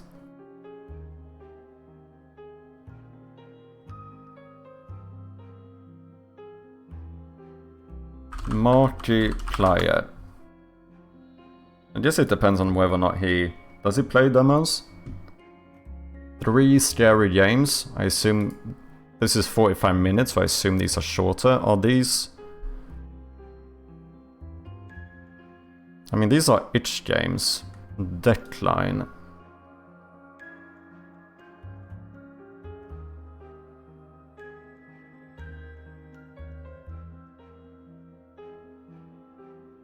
That one is released, does not have a demo.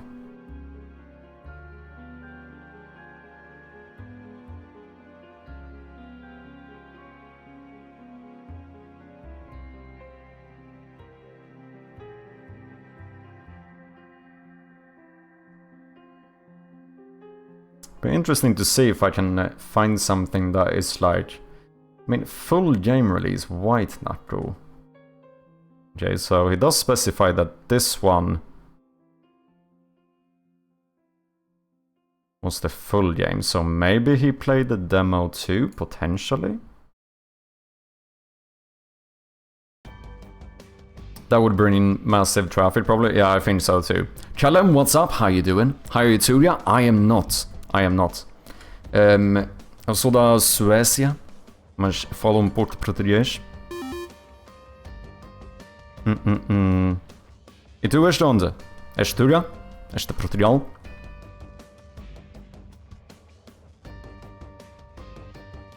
Amazing, cheers man. Ah, de Lisboa, bué de fixe pá.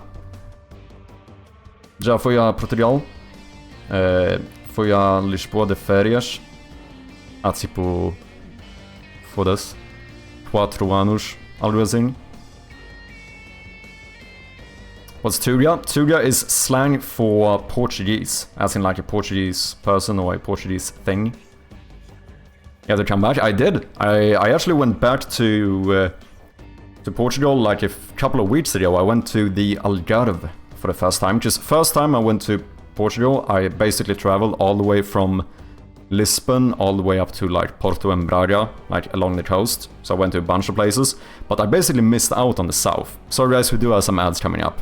So I recently, me and my partner went to the Algarve. Had a good time. I don't know, it was maybe a little bit too touristy for me, as well as for my partner, I think. But yeah, it was, I mean, for like a summer type beach vacation, great place. But, you know, since, like, I legitimately met my partner through learning Portuguese, because she was also studying European Portuguese. So obviously we are both quite, you know, we are both fairly like interested in like Portuguese culture and stuff. And I would say that, you know, for that reason, going to the Algarve is not as, like, it doesn't feel as like proper Portuguese, since, as I've mentioned before, like half of the restaurants are selling like fish and chips to British tourists, and like every other cafe has like a full English breakfast. Like, it doesn't feel as like Portuguese, do you know what I mean? It doesn't feel like you're as connected to the Portuguese culture down there. So that's probably the only kind of downside, I would say. But for someone like, if what you're looking for is like a nice, you know, good weather, staying on the beach type holiday, then amazing place to go to. But next time we're probably not going to the Algarve. I think I'd rather go back to like Lisbon or Porto again. Algarve is always like that, yeah. I mean, it is like the tourist place in Portugal, so it does make sense.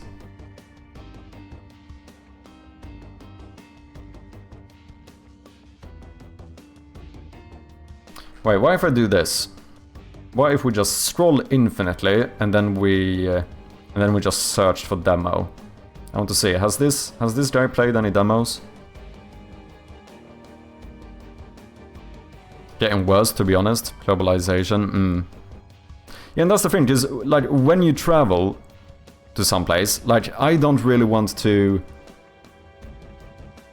like I don't want to travel to a new country to shop clothes at H&M and eat at McDonald's, right? Like you want to kind of experience the culture of where you're going, so I tend to prefer going to like less touristy places. But yeah, still a good time. Yeah, go to the north, it's great, yeah. Yeah, I really liked Porto. I had a great stay in Porto. Nazaré was really nice as well. Not as north, I suppose, that's more central, but it was quite a beautiful town. Jerez is really nice if you want something different than cities. Oh, interesting. I don't know if I've heard of this, have I?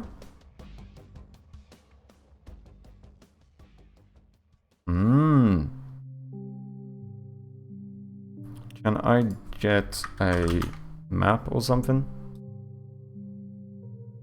Oh, is this it? Is it like close to Coimbra? I did technically go through Coimbra, but I didn't stop there. I kinda wish I did, in hindsight, but...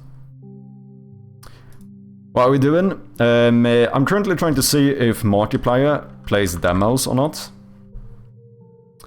1000 ways to end your ghost. Demonologist. Fuck, that's not a demo. Demonologist.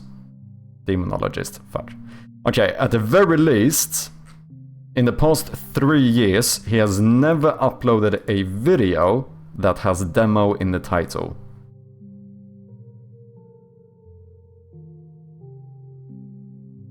Like, basically what I'm trying to figure out here is whether, when I publish the demo to my game, is it worth reaching out to, like, the massive content creators to see if they want to play the demo?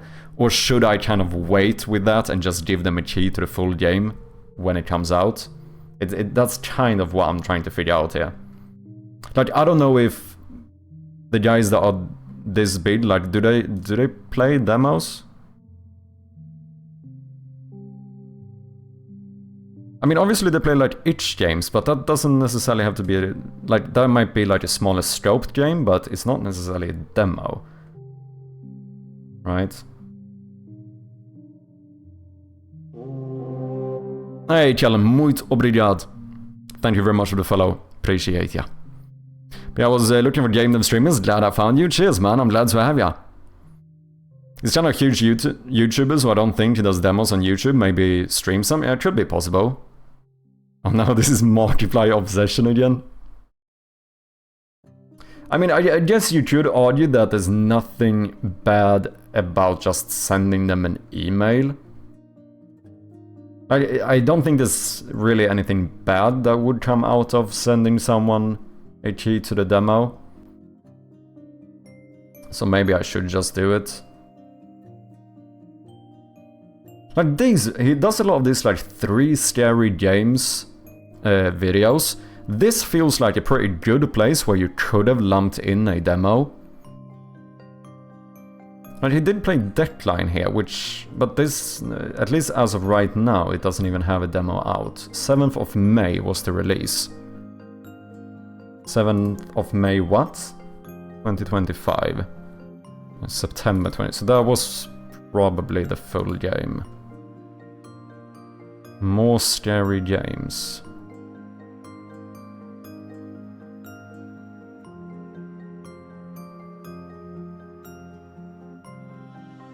I could also look at the time. The shorter, pretend it's not there, 13 minutes. The shorter the video is, the more likely it is to be a demo. But it, once again, could just be a smaller itch game or something.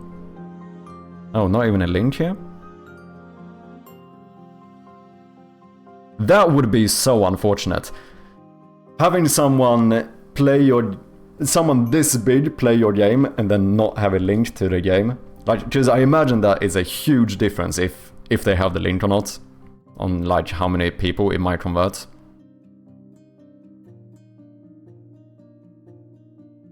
Speaking of, wanna play my demo when it's released? Sure thing, man. How about Jonas Tyroller for feedback? Yeah, he does do those like feedback videos. Good shout. Might be something to consider. Does he still do those? It's been a while since I saw one, I think.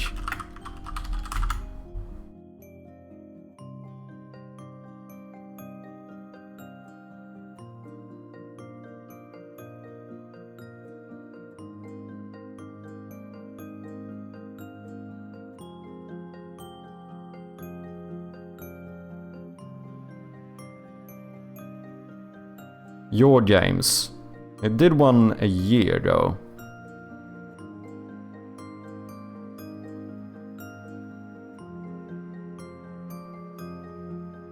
Did do one year ago. Playing your games 3 years ago. 3 years ago. Doesn't seem like he does them super often. But yeah, potentially.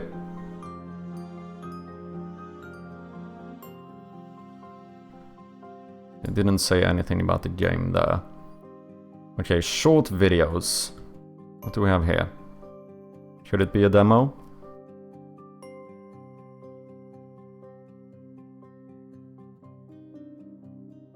This is... Wait, what? Play Sprunk. Oh, have they changed the title or something? Was it called Sprunk before? Maybe. Is it coach or press hard to continue, play demos, and they are kind of large streamers and old school YouTubers? Press hard to continue. And what did you say? Wait, Jesse Cox, I recognize that. I might... Ah, yeah. Wait, I think I've seen some stuff here. What are we sitting at? 1 million.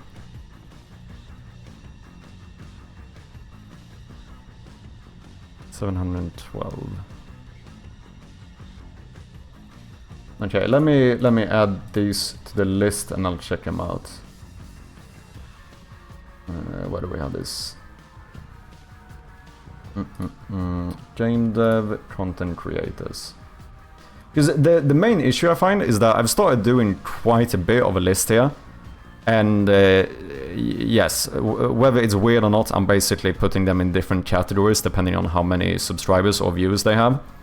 But I do have a silver tier, which is supposed to be like, you know, in the like 10,000 to 100,000 range, if we're talking about YouTube subs. And like, I haven't found a single one. Just like, finding these really big YouTubers is easy. I would even say that finding kind of smaller ones and the like still big ones but not massive are easy, but those like kind of mid-ranged sized YouTubers there I find really difficult to find. Let's see, what did we say? I'm just double checking if I have any of these already. I do have Jesse Cox. Jesse Cox is on the list. Right, this is the same channel. Yeah, it is. Him I do have. I don't think I have press hot to continue, so let me grab that one. Thank you for sharing.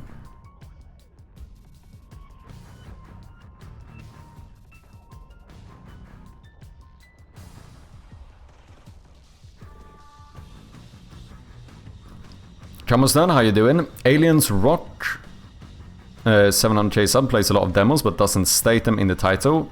He does mention it on the description next to the link. Aliens Rock. Does he play horror games? Because I don't care if people are variety streamers, but it's good to know that they at least have played some horror games. Zombie Survival.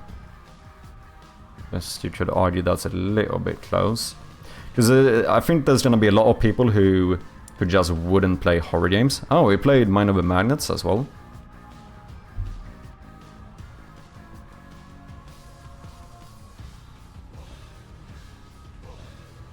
I am away. Blueprints. That's not really horror.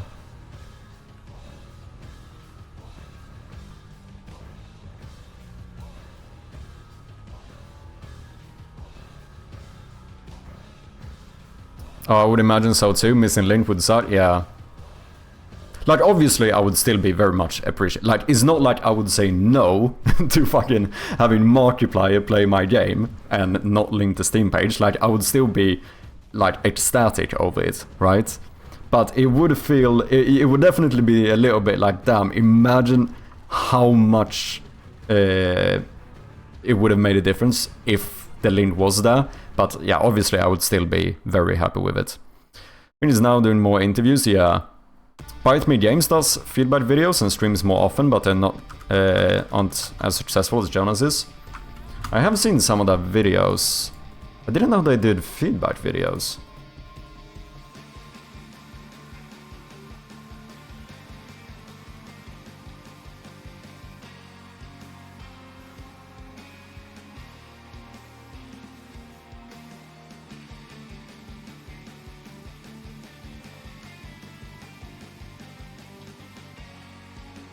Oh, but maybe do they stream those? Yeah, let's play and roast your bad games. Okay. I think they might just stream them. They have a form to submit.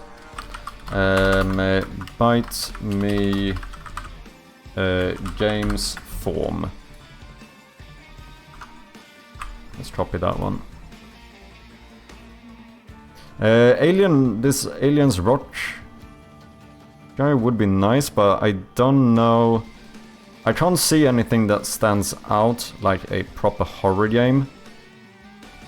To be fair, I can still add him to the list, because I do like tags as well, because might as well reuse this for the future. So I could just put him under variety. Is that a penis? That looks very much like a penis. Yeah. I'll add him to the list.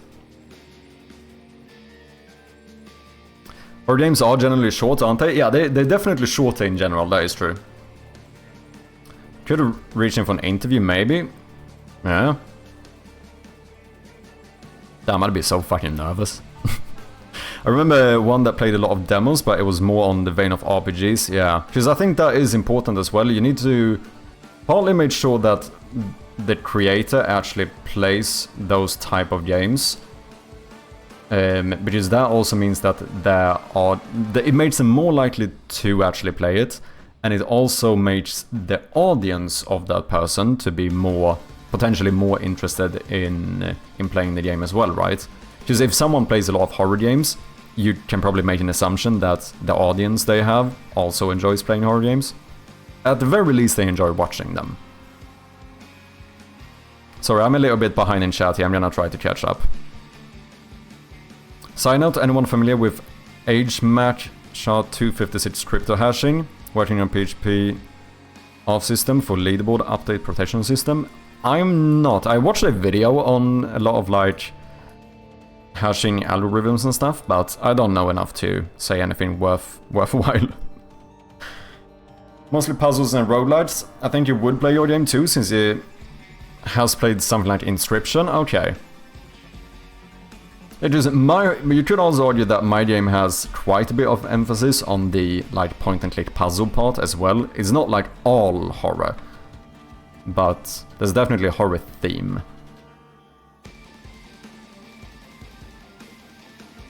Yeah, if you did that, yeah, they were indeed under the lives. Ellen Roach has also played Buttshot Roulette, Clover Pit, and Bonesaw, which I think are in a similar vein of horror as yours. Okay, okay. Sounds good.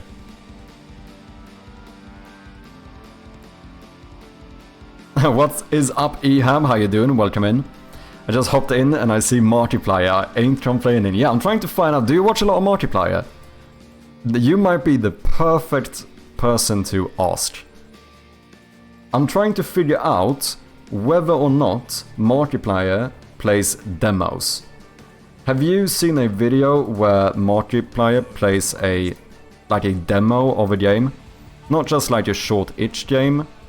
Because a lot of these are like itch games, but an itch game doesn't necessarily mean it's a demo. Like, I kinda wanna figure out whether he has played the demos. Itch. I couldn't find any video that has demo in the title. Like, to be fair, I might just send him, you know, a key to my demo anyway. Like, I don't think there's anything to lose on it, but it would be interesting to know. Be right back, checking on food. No worries, man. I do. He just played the demo of Quarantine Zone. Latest video is not in the title. Oh, okay, let me check it out. I can be trusted. Quarantine Zone. Welcome to Quarantine Zone, also known as... No, I'm not gonna say that. Probably everyone said that when they play this game. It's nothing like Papers, Please.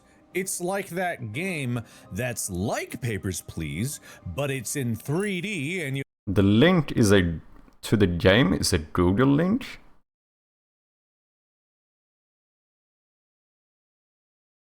That's interesting. But yeah, this is not released. There's only a demo. I knew you were the person to ask. Cheers, man. Appreciate ya. Driving their trucks up to say hi to you, and you inspect their vehicles for drugs and or dead bodies or bombs. I've never played that one, but I've played offshoots that are even worse than that. Ah shit, they do have a save system though, it looks like. I'm thinking about maybe just not having the save system in my demo. Because it's not fully implemented yet. However, the plan is that my demo will be very short. Like this game, well, this is a demo and he managed to get a 1-hour video out of it. That will probably not be the case for mine. Like 17 minutes, 20 minutes, you can probably get out of it. I'm thinking of having the demo be like around 15 minutes or something. But definitely there's not going to be this much content. Any of the random... Just this would be like half my game. But this one is about zombies, right? So people come in and they might have a bite on them. Or they might just have a scab. Can't trust it. God, it's loud. Ah, finally awake. Okay, but then he does indeed play demos. I was lurking as in multiplayer, what are we talking about? This game is so funny. Or watching people play it. Yeah, I was trying to figure out whether multiplayer plays demos or not. And it does seem like it does. It does seem like he does play them. Yeah, also the 3 Stereo Games video series it does. Some of those, yeah. Because there I feel like my game should have definitely have been lumped in as well. In that case, I think I should just try and send it to as many creators as possible. Like, I don't think there's much to lose on it. What was I gonna check? There was something else I wanted to check. Don't remember. Yeah. Oh yeah. It was the... I did see that they did a thing where the logo... When they said like the blah blah blah percents, they did percents smaller than the title. Maybe I should do the same, because yesterday, believe it or not, I actually made a new little splash screen for the game. I'm kind of considering whether... I can't really do pixel art text smaller than this, but maybe I should keep this the same size and make Mad Sherpy a little bit bigger.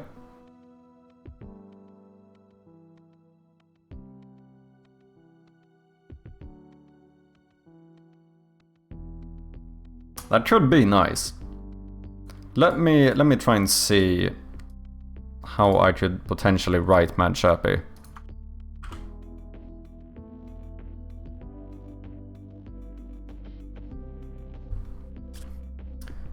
By the way, what is the game about? I'm new to the channel, Twitch and everything. Welcome in. Though I'm 3 months into making a game, so I'll see how that goes. Exciting. Is it your first game? I am making a point-and-click horror game called Shroud of Gloom, which hopefully, if everything goes according to plan, we will be releasing the demo for the game in late October, so very soon, which is exciting. But you know what, it's been a little while, so you know what? You can have the teaser. Here you go.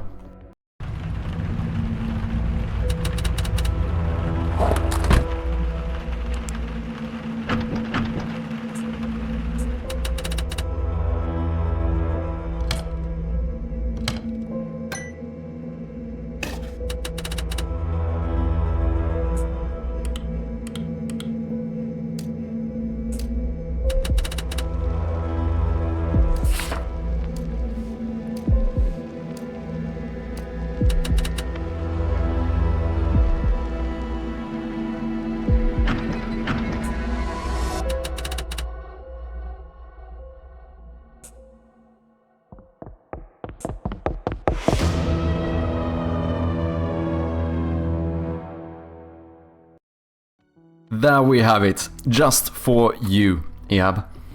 Game is available on Steam for wishlist if you think it looks interesting. Do appreciate those very much. Okay, so this is 5 pixels tall. What if I did Mad Sherpy like 8 pixels tall or something? This is obviously definitely the most important part, by the way. This is definitely what I should be focusing my time on.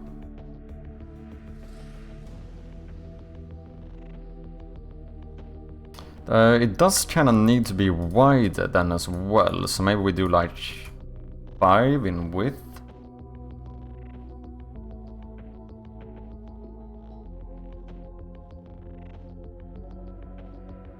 M's always have to be wider. Well, I can't really have an even number. That looks a little bit weird.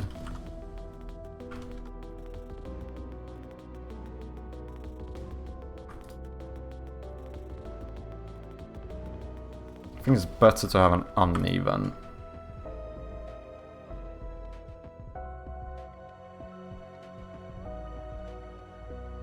I think M's have to be a bit bigger. What did I say? We would do something like this. I'm very much not certain about this, but I do want to try it. Is that 5? 1, 2, 3, 4, 5 it is. Yes, first game, liminal horror kind of. Ooh, is it kind of like a, what do you call them? A lot of those liminal space ones tend to be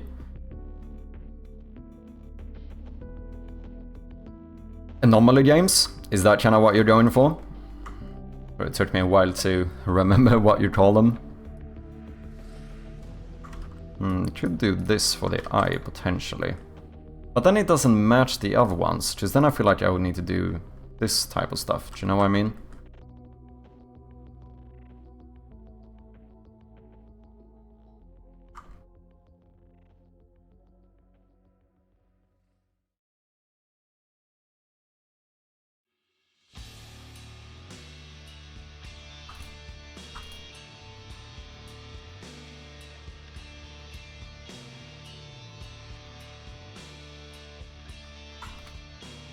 But we could do something like this. Join jams before. Okay. This game actually started. It's not my very first game. I've done a couple of projects before this, but it is my. It started as a jam, and it's gonna be my first Steam release. I'll check it out on Steam. Thank you very much, and also thank you for the follow. Appreciate ya. Soap, welcome in, man. How you doing? Good to have ya. How are you? I'm doing quite well. We sorted out some custom capsule art for Steam for the Chinese, simplified Chinese. That turned out pretty good. Right now, I did this little new splash screen logo yesterday, and I'm thinking if I should try and make the text a little bit bigger for Mad Sherpy, so that presents is a bit smaller. I'm not entirely certain yet. But I do wanna try it.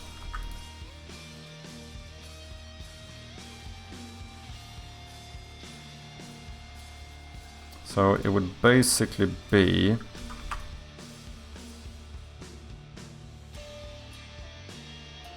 something like this. Oh, doesn't fit.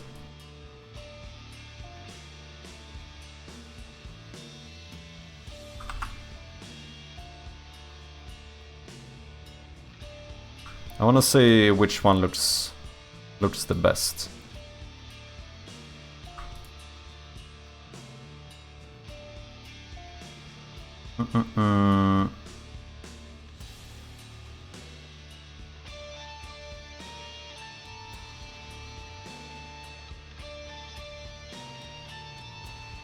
That is 14 pixels. That is also 14, perfectly centered. This is 10 pixels and 11. Close enough.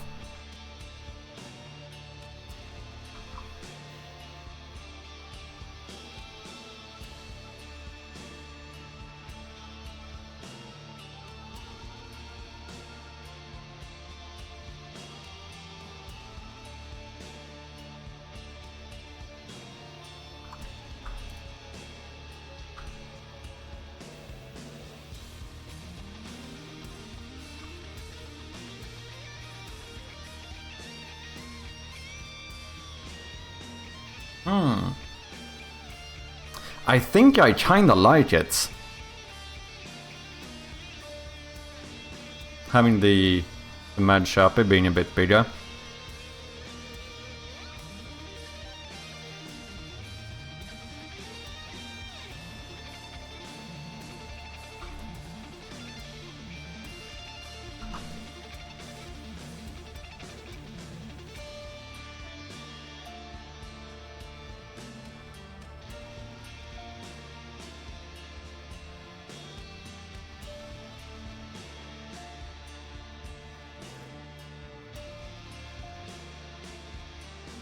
I don't know, what do you guys think? Is in the wishlist? Cheers, man. Not anomaly, more unsettling than jump scares? Are you planning on releasing it on Steam? Did you manage to find someone to do the Chinese translation? I did indeed. We finally have someone for simplified Chinese. I don't have traditional yet, but we do have simplified. I think Evan saw the Mad Sherpy along with the loader shows first and then presents fade in after. Yeah, that could be neat. Now it looks like presents is part of the studio name. I guess you also potentially, if you wanted to be more separated, you could have done this as well.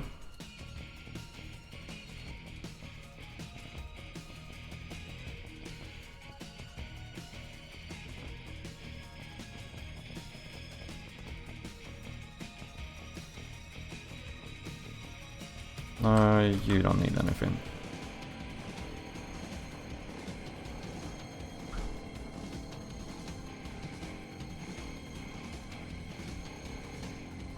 Like, make sure that this is slightly a bit more separated from the actual logo.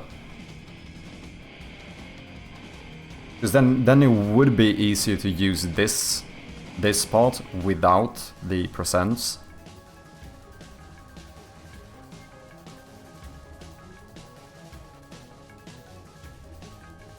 I like the filled R and P better. Filled like this or filled like this.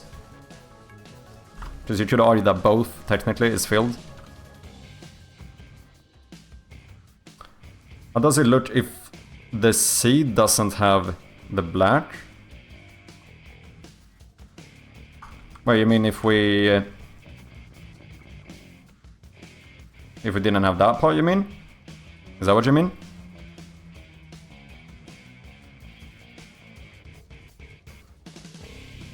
Oh, inside. Oh, I see, I see. You mean if I did this instead?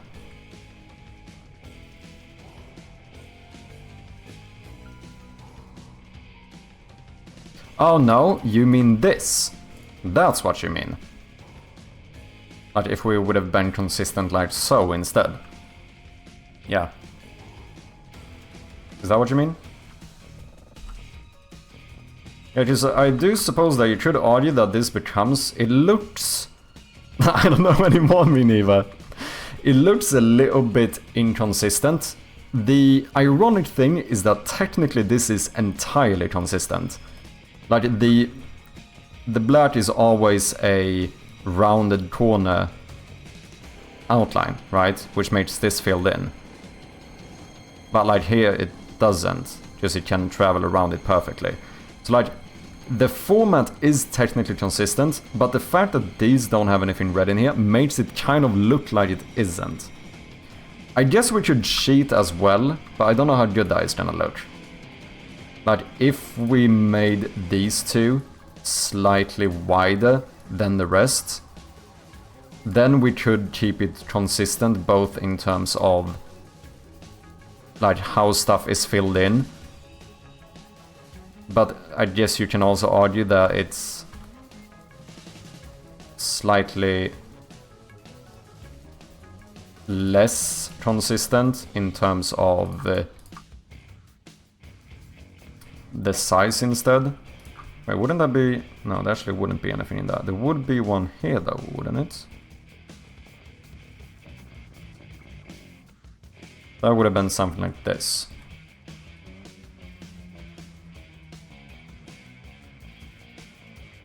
I mean, it doesn't like super stand out to me like those are wider.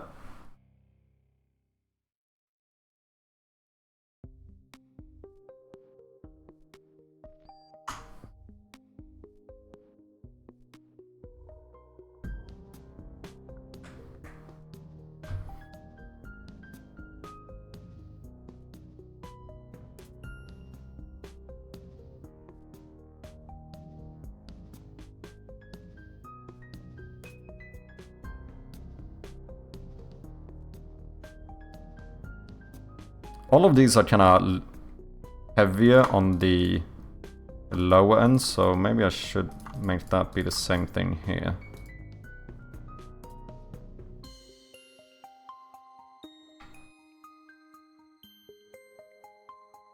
Because all of these, I made this letter kind of bottom heavy, if you know what I mean.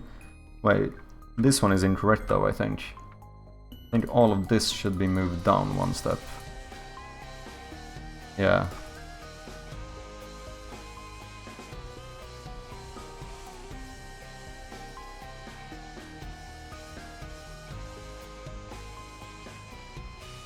That is technically more consistent.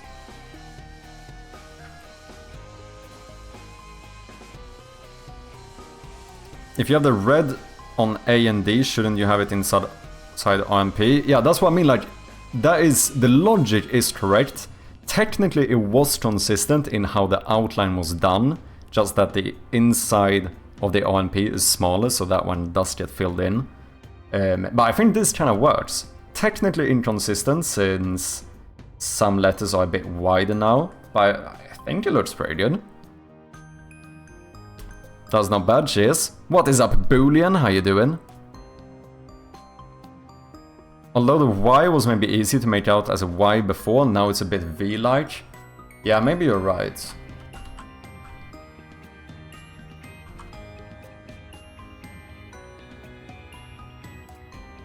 Yeah, I think you are. I think it does read a lot easier like a Y this way. And no, I was gonna say you could argue it's still consistent, but no, most of the time the thing happens at the third pixel. Here it happens technically at the fourth. I think that is fine though. Everything doesn't have to be 100%. But now the question is, to make it even more consistent, I should just make these wider. I'd add an extra pixel here as well. Technically I should do this all around. Except for the... I can't do it with the Y, because I need a middle pixel. Same thing with the I. This one I technically could make wider.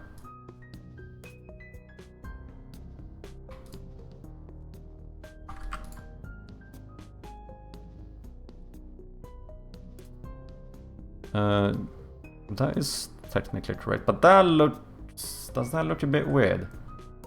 I don't know if I like the age like that. I think I prefer it like... The A I'm kind of fine with, it looks a bit more rounded now. What about something like the C?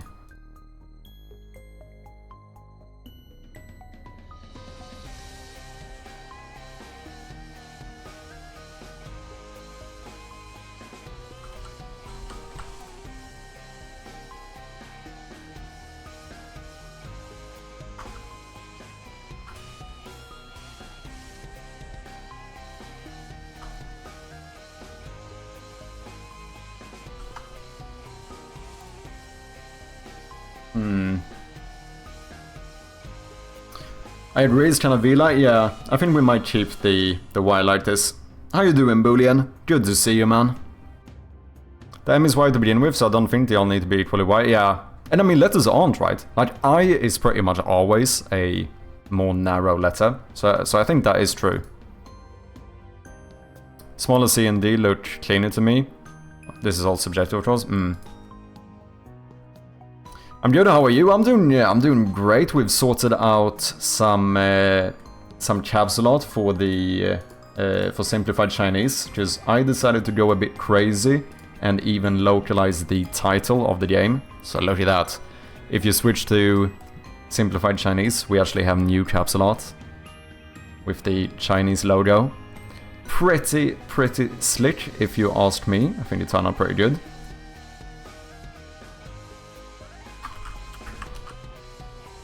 For anyone who doesn't know, Boolean is yet another developer on Twitch. Go and check him out if you haven't.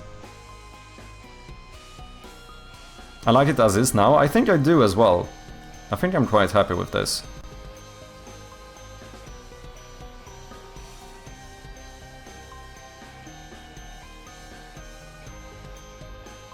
I guess you could argue the M is a little bit inconsistent, because I have like double lines like this, which I don't use anywhere else.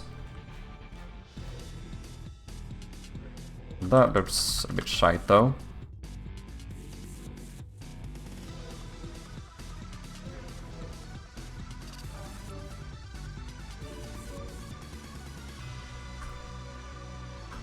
So maybe we should do it like this. Presents without the red outline.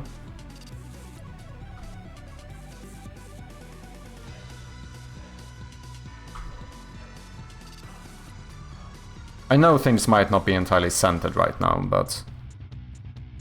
Yeah, maybe, because I do suppose that this also made sure that Presents is more clearly separated from the logo.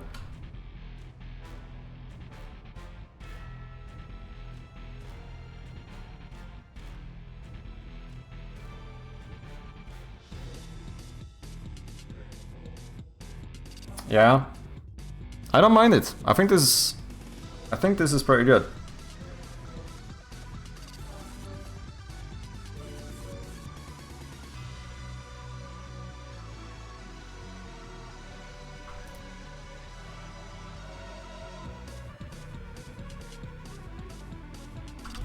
I think I like the white eye.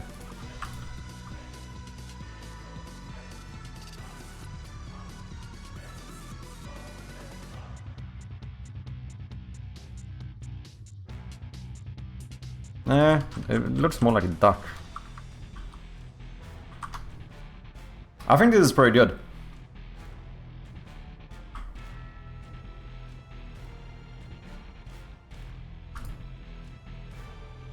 Should we do a quick vote?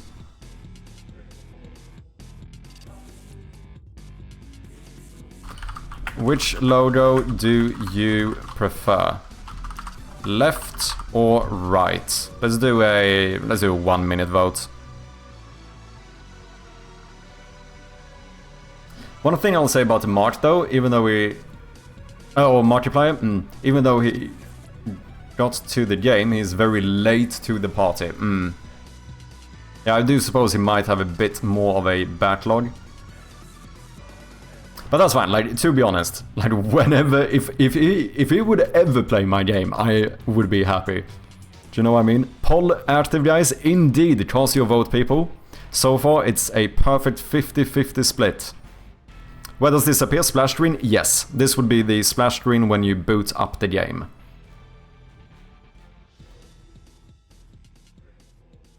Voted, cheers, man. Yeah, it's shown for like 1-2 seconds or something when you first start the game. And I think that is really the only place I'm gonna use it as of right now. Okay, it seems to be pretty far, 80% leaning towards the right. So, ladies and gentlemen, let's fucking do it. Let's switch out the logo. What engine is the game made in? It is made in Unity.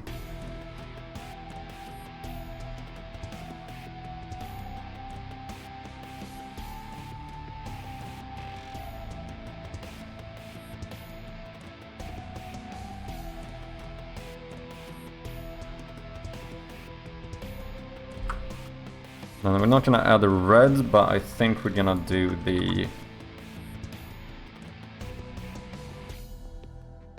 black outline here in case we would have some backdrop of sorts. Is that spacing good? Because we could also move this up 1 pixel. I think it's fine like this. I think that's fine.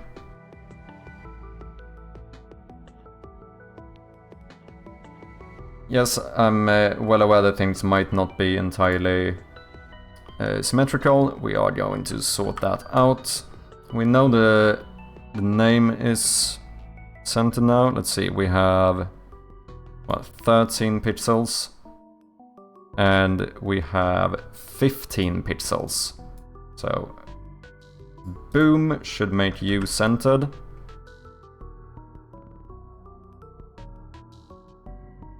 But, okay, I fucked something up big time. What did I do? Did I read the wrong number? 16. No, I moved it the wrong way. You should go boom, boom. Yeah, that is centered. Logo is centered. What about this little guy? Okay, you cannot be fully centered. You are right now one pixel further to the left, which might be fine, because this one is like, the chichen is a bit heavier on the right side, so I think it's fine if it's slightly more to the left.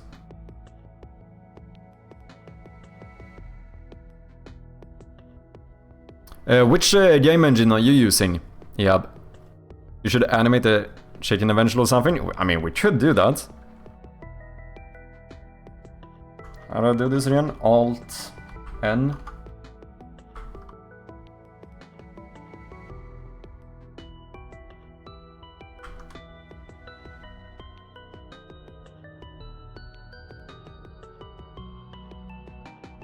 Make it a little bit quicker.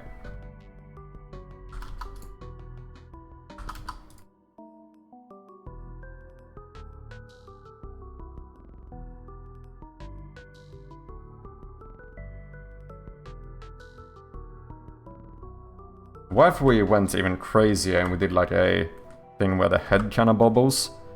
Like maybe first we grab like this stuff.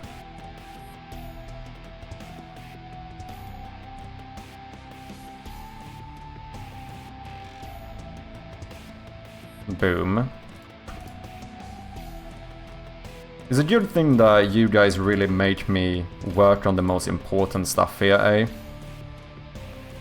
And not spending time on things that are like inherently not very important. I'm joking. Okay, boom, and now we want the head to come down.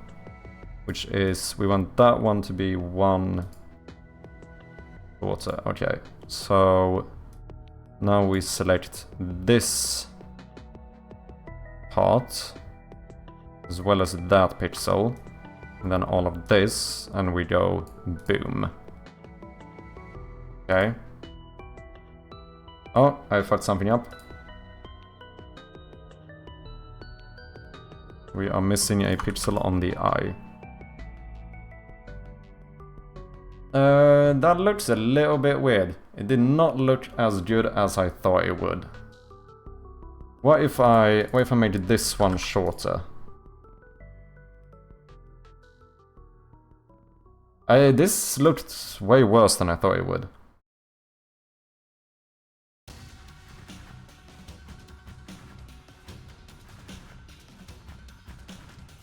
I guess I could duplicate that frame though and put it here. But then it's weird because then the body goes first down, but the head goes first up. That feels a little bit weird.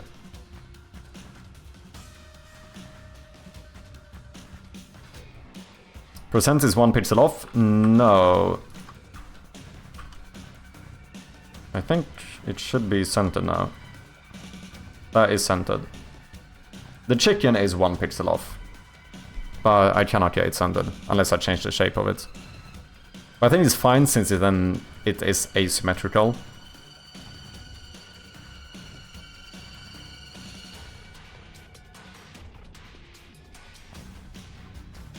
I would have voted neither, just slap the logo on some corner on the main menu. No one cares about in-game splash screen, or it's mostly just waste time. But since that wasn't an option, I voted right, fair enough.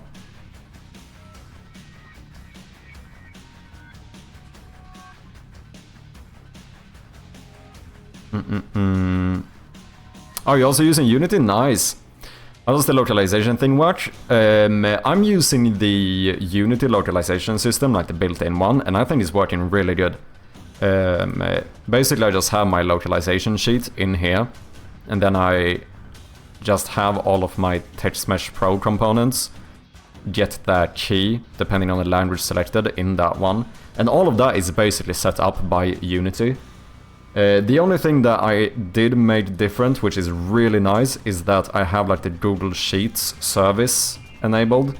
So instead of working in here, I just have a Google Sheet with all of the keys and translations. And then I literally click one button in Unity to download that sheet and just overwrite the localization table in the game. So that is really convenient, something I would. I found some, well, I think Conrad shared it to me. a really good like tutorial that teaches you exactly how to set up. That is definitely worth it. Throw some bread pixels and let the chicken pick at it. You could also do the little head forwards bobble, like do just 2 pecks or something. The downward motion is fine, it's the return that is weird. Yeah, I think it's weirder, just we've been inconsistent. Here we go body and then head, but then we go head and then body. So I don't think we could do it that way. I think if we would do this thing, the last frame would be the same as this one, but with the head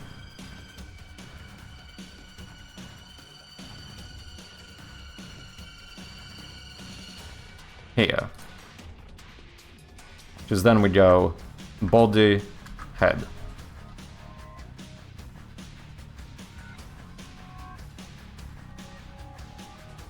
I don't know though.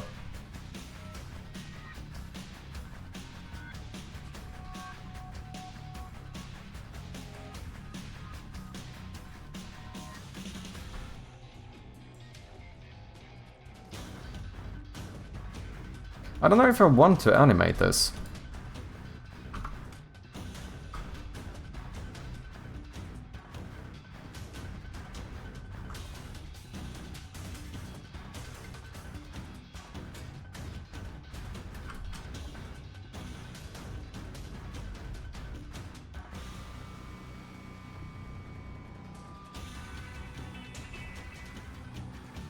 I don't know.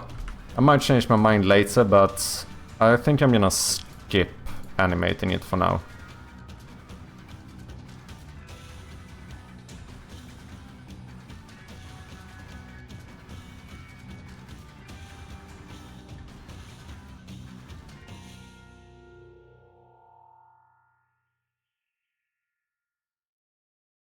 I think I'm just gonna do this. Manship logo, so... where though? I am in art, that's fine. Let's just save this one.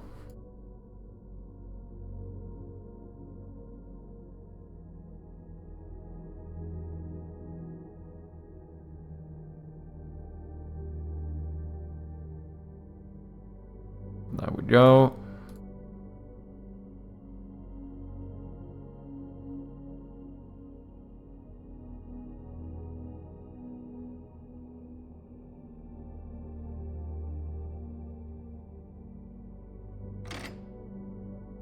It's not too shabby. Now, obviously, it's gonna sound a bit better if we actually have the music as well.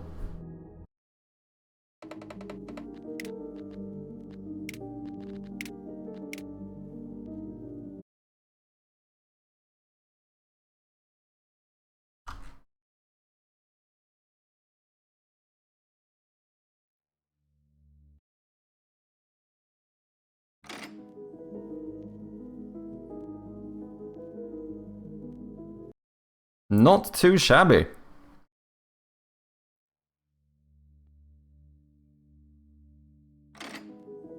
I kinda like it. I kinda like it. Okay, so accidentally made a new splash screen logo. What else are we doing?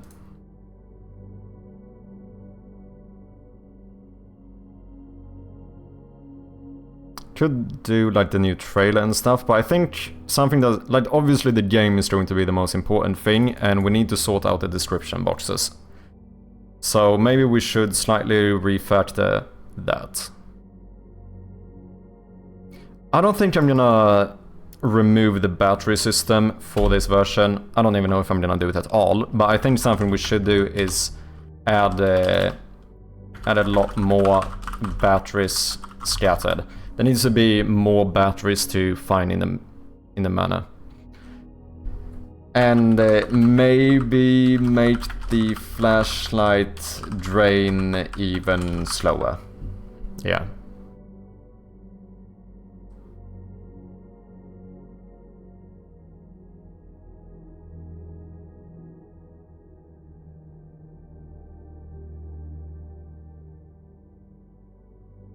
Boolean challenges the community to a marble race. Let's do it. Why does he do that pause? Why do you notice every time how he does a little pause between marble and race? Oh, I wonder if it's capitalized maybe. If that changes the pronunciation. That could be it.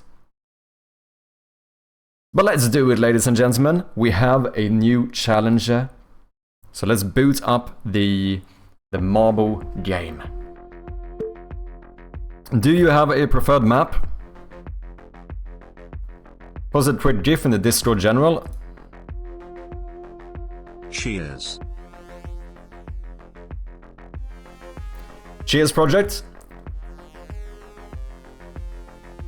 That is some cold coffee.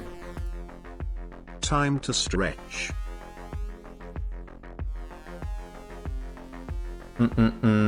That is probably true as well. Giga Plinko, let's do it. The massive Plinko with 1, 2, 3, 4, 5, 6 Plinkos in a row. Type exclamation mark. Join in the chat if you want some marbles. Let's see, sorry guys, I quickly need to answer something here from my localizer. Give me 1 minute. In the meantime, you can join the race.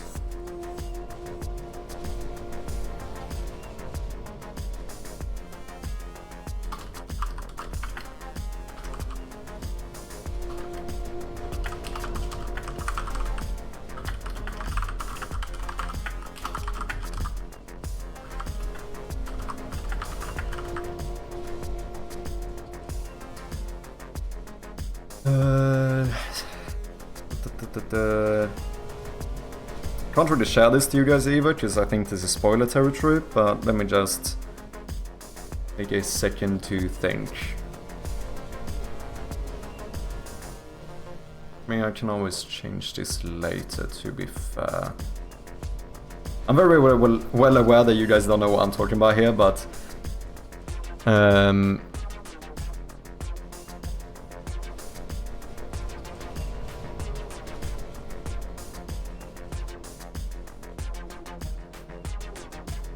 oh shit, that's so difficult.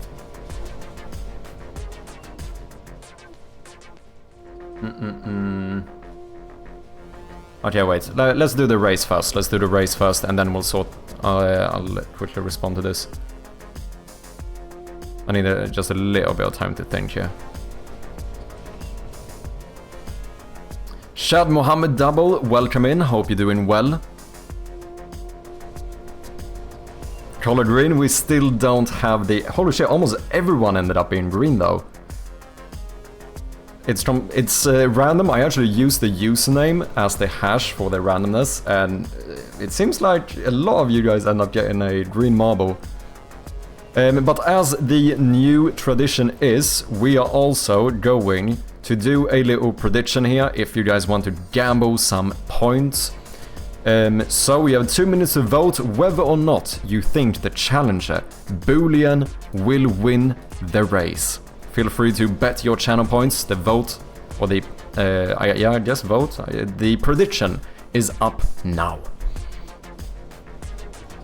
If anyone else wants to join the race, all you have to do is type exclamation mark join to enter.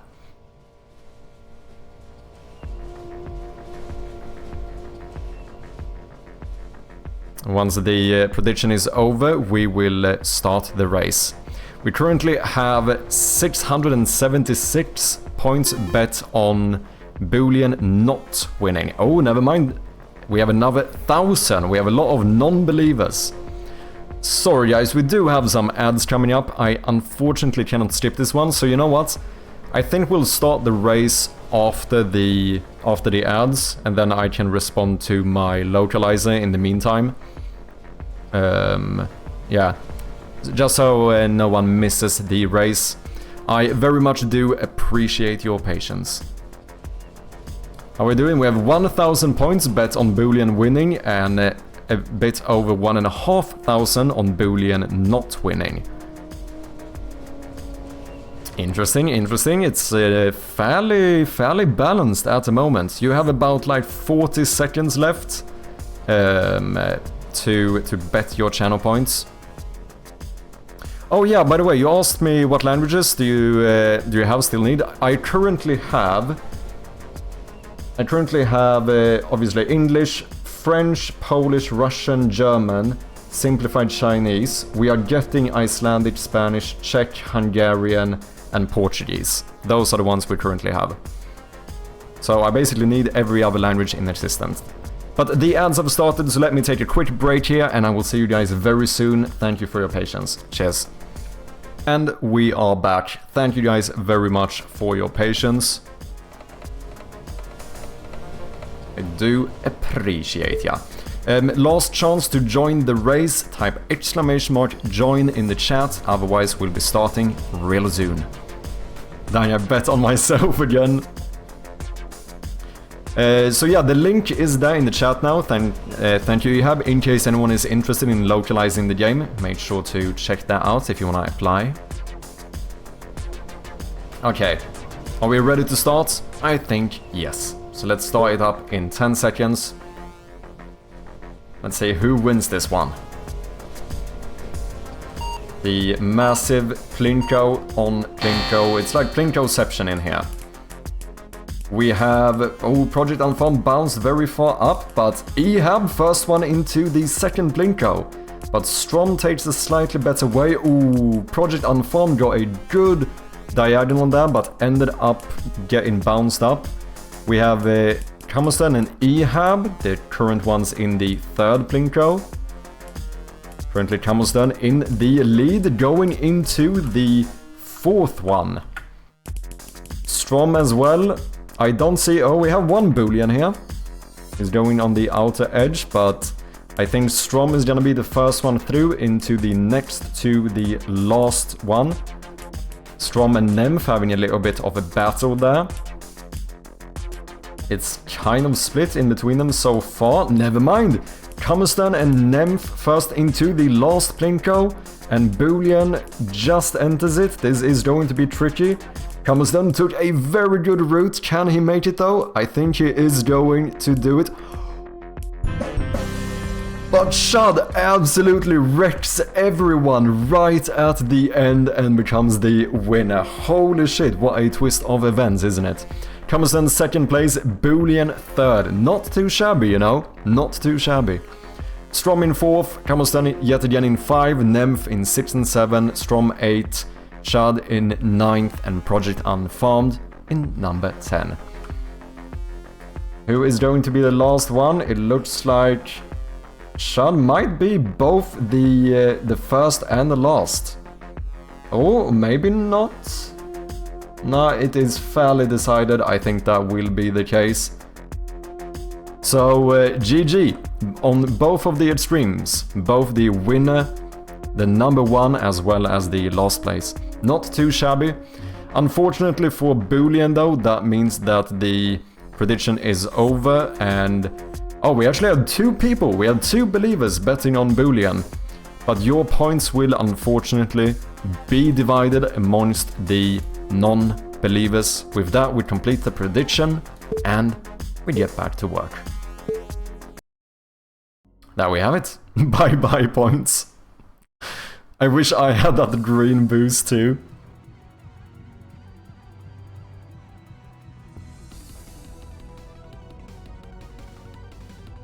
Yeah, shout out of nowhere. True. A proper turn of events, eh? Never bet on yourself, that way you always win. I mean, that is true. That is true. Either points or the race, yeah. Thanks for the race. No worries, man. Of course. Okay, what are we gonna do? No, I don't even remember what we were doing here.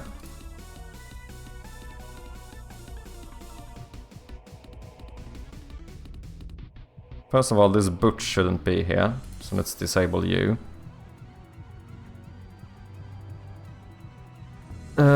Why did I go into the game? Oh, description boxes. That's what we're doing. What is this? This is my game, Shroud of Gloom. It's a point-and-click horror game that hopefully we are releasing the demo for in about 3.5 weeks or so. It's like what do we say? It's like puzzle, horror, point-and-click type adventure. You have to find your way into this old manor and, yeah, basically find out what happened here.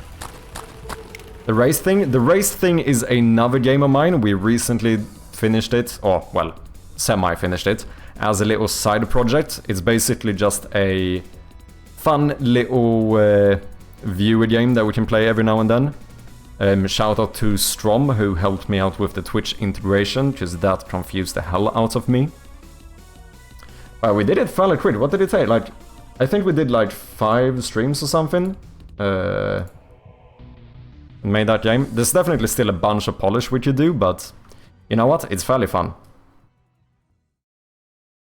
Okay, so what did we do? UI. I made a new description box here. Where are you? Here, description.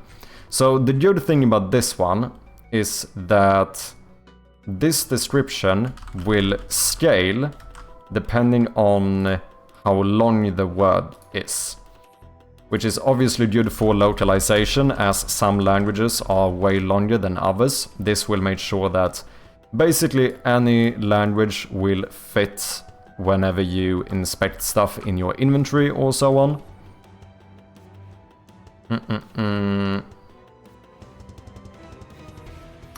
Oh shit, slight little question here.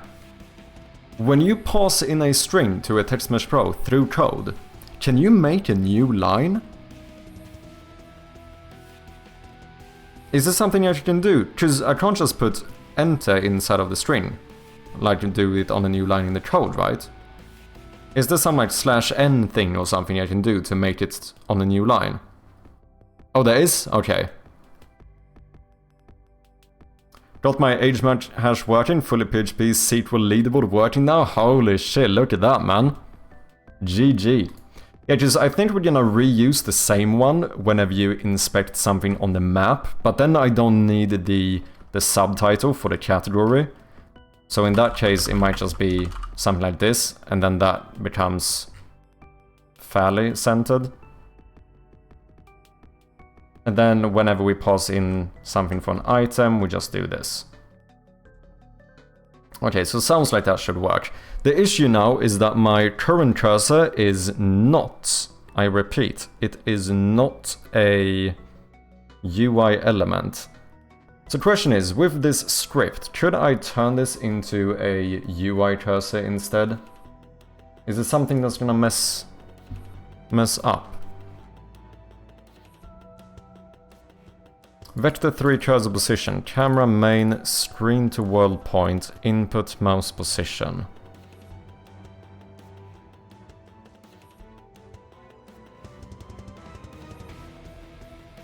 That sounds like it should be fine.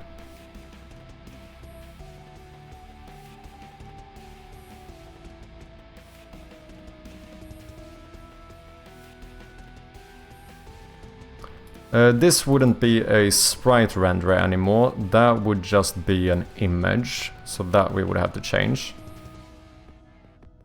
But otherwise it doesn't really sound like this would be an issue. The issue though might be the fact that this is a singleton, which means I might carry the cursor from the menu in here. I guess I could just use a UI cursor there as well. Just do a \n in your string, or you can do a text element.text equals first line plus system.environment.newline plus second line. Okay. Is there any change in performance? Is one better than the other? Not that I think it's gonna make a huge difference here anyway, but just out of curiosity. My assumption would be that \n is more performant, because it's not using the plus operator. Put in leaderboards in my survivors game, and I'm reading writing to a remote MySQL database using PHP. The age match SHA is a crypto setup so that nobody can inject or insert their own data. Uses secret key plus data hash plus timestamp with a time window on decrypt to validate the incoming data. And now you gave the code away, so I'm gonna use this to figure out a way to crack it. I'm joking. I wouldn't even know where to begin. /n probably more performant. Yeah, it feels like that would be the case.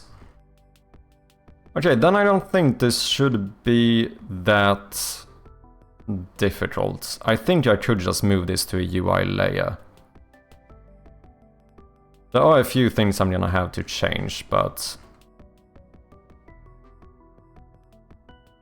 so what we actually are going to do, I think, is that over here, I'm going to add... Let's see, my cursor, the sprite is on the base object, it is indeed. So let me add a new image, which is going to be a cursor. We are going to...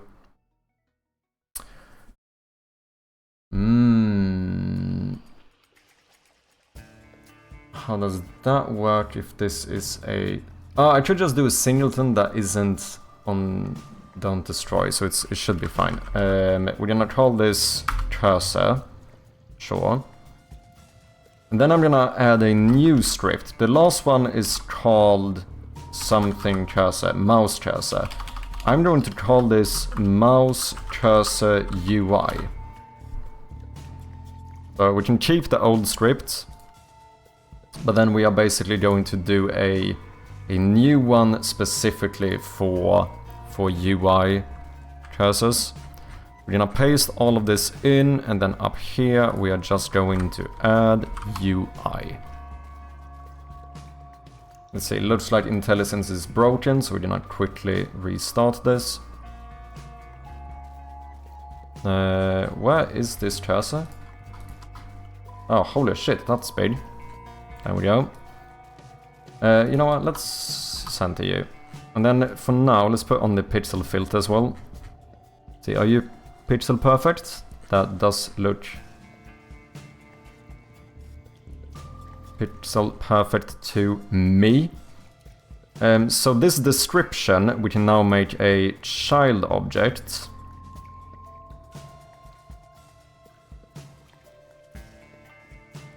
Can now make the description a child object of the cursor.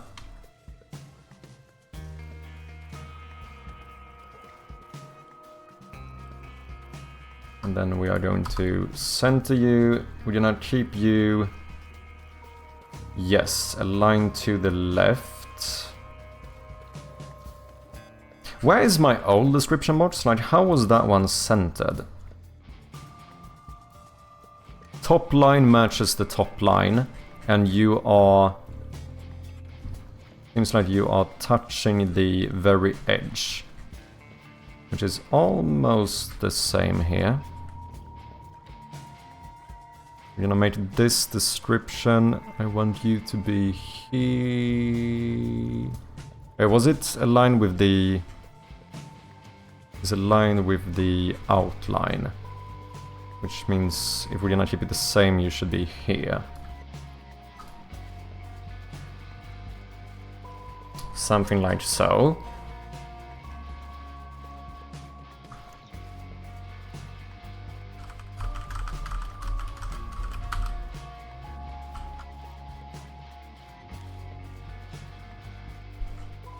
Okay. Now everything should be pixel perfect, so we can turn that stuff off. We have our new cursor, let's see here. Cursor, we have a bunch of stuff to set up though. Let's call this... you can be called description, sure thing. So, description box should be the parent item. Description name. I technically use two now, because this is a bit of a weird setup. I have one text that's behind the box, so that the box can just stretch according to its parent. And then I have another one which is inside of that one, where we can just copy this. I know there is a way to get around this. I don't know if I can be bothered setting that up right now. Because this is, whether this is a weird way of doing it or not, it is very much functional. Thank you to whoever applied for localization. Appreciate ya. So I think I'm gonna keep it like this, but that means we need to do some slight tweaks in here.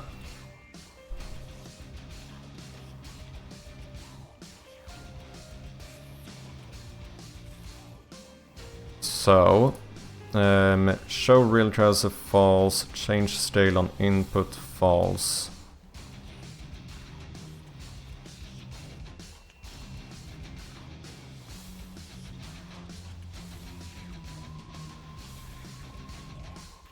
Nah, we can make this fancier. Public enum on click animation can be set to none, scale, or sprite. Sure. Because I might actually do something. Which actually had a good idea of like maybe animating the mouse a little bit when you click.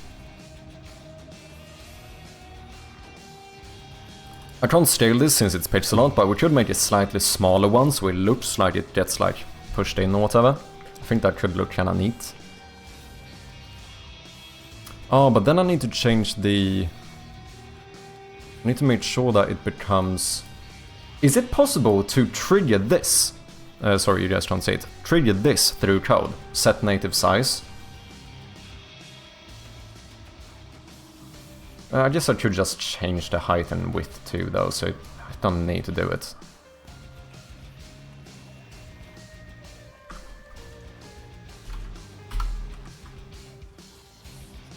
And then we're gonna have a serialized field private on click animation.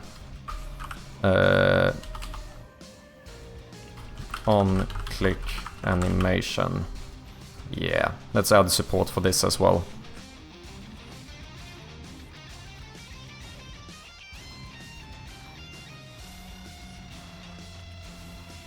Which means we no longer need a bool for change scale on input. We can remove that one. Y and X offset we still need. Private vector 3 normal scale, that could be good to have. New scale. So if we use a sprite, we need to have a sprite for the default sprite, and we need another one for the I guess on click sprite. And by that reasoning, maybe this should be called on click scale. And we rename this into default scale. Hotspots, it doesn't look like I'm using you, so let's remove that. The offset should actually be a vector 2 instead. That would be a little bit more fancy. Might as well refactor this a little bit while we're on it. So let's just do a vector 2 called offset. Position. Offset. Offset position. Position offset. Sure. Can I default this here to a new... No, it's gonna default to 0, 0 anyway, so I don't need to do that. We can now delete those two.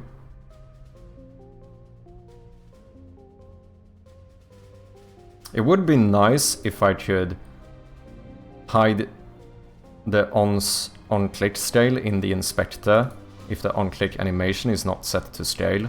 I don't know if that's possible. There probably is, but I don't know how to do it. Secret key, it was Chirpy will never guess this 1, 2, 3. The environment.newline would involve a property lookup, so definitely faster to just use /n. Okay. Description box. Description name. Since I'm technically using 2, I'm going to make this into an array. And rename this into description names. Applied as a localizer, woo, let's go, thank you very much, Ehab. Description type, I no longer need, just we're gonna pass that one in through the same thing. Which means I don't need this either. We no longer need a sprite renderer, this is going to be of type image instead. And arrow renderer. Oh yeah, that's for... But that one... No, cursor renderer. What the fuck is the difference? Do I use this? No, that's commented out. I assume this is what I use. Yeah. So arrow renderer, we should not need you. Item renderer should now be called item image instead. Why do I have an array of arrow sprites? Do I use this?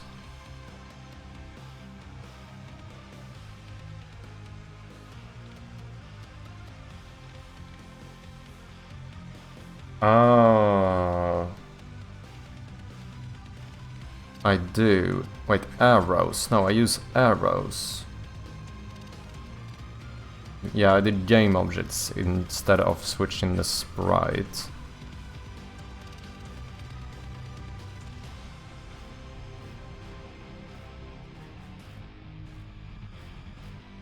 That's when we switch the cursor into an arrow when you hover and exit. So it looks like I don't need this one, but we need the... Maybe rename this into like...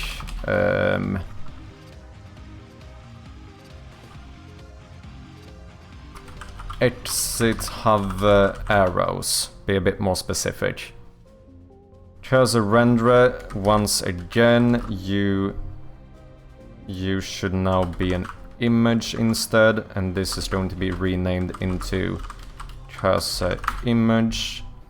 I think that is all of my variables, if I'm not mistaken.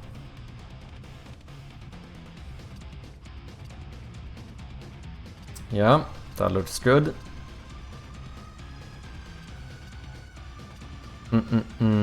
Cursor image equals get component image.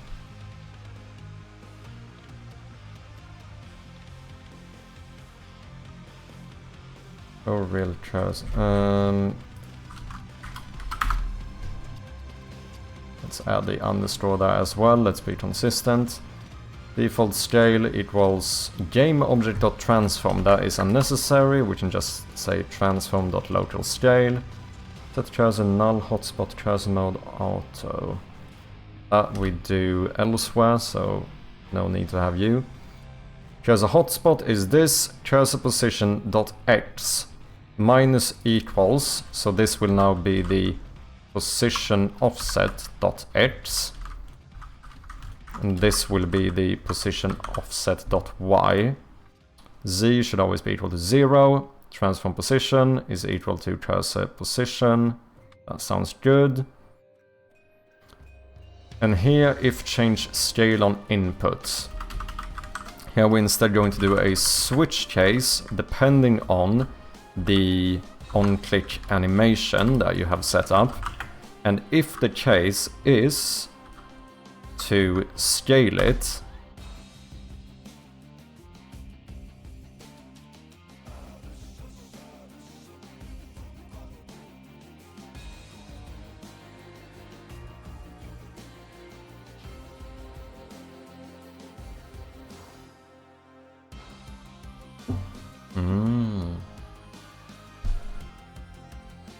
I don't know if I'd like to do this. Because what we do in here is basically, as long as you keep the mouse down, it gets smaller. But what about when you drag things? Do I want the mouse to be smaller when you drag things? I'm not entirely sure about that. I might just have a timer that pushes it down for like a few seconds.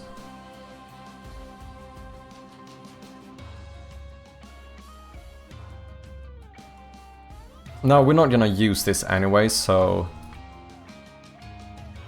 do I wanna put this code in here?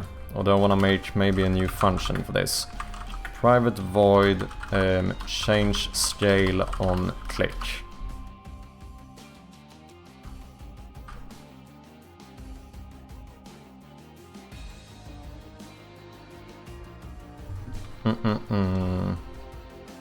That sounds good. Then we do that. So if the on-click animation is set up to scale, then of course we want to change scale on click and then break. And we're gonna have another one called sprite, where we are going to change sprite on click.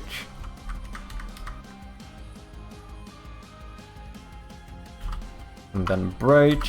And then we're going to have a default where we are not gonna do anything. We now need to have a private void change sprite on click.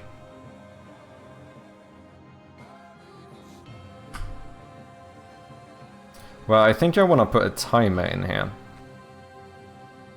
So let's do a private float timer. On click animation. We also want to have a float for the animation duration, which is going to be defaulted to like, I don't know, 0.25 seconds maybe? Is that too short? Let's try it.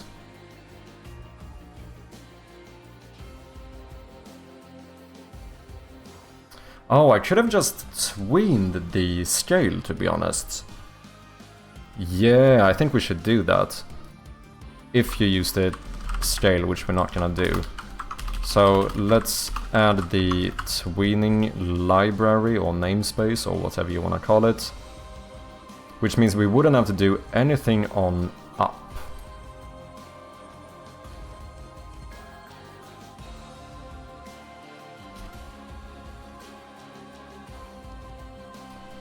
And then instead we would say transform dot do local. Oh, is scale always local? Is scale always local? Yeah, local scale, okay. Dot do scale. What do I pause in here? End value and duration. So that is fairly simple. We know we want the animation duration, and the end value will be the on-click scale. And then we're going to do a dot on complete. We're gonna do this weird lambda thing that I don't understand.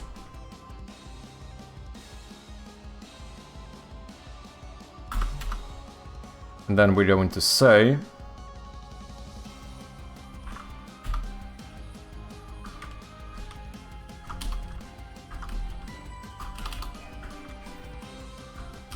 that on complete we want to transform do scale into the default scale with the same animation duration.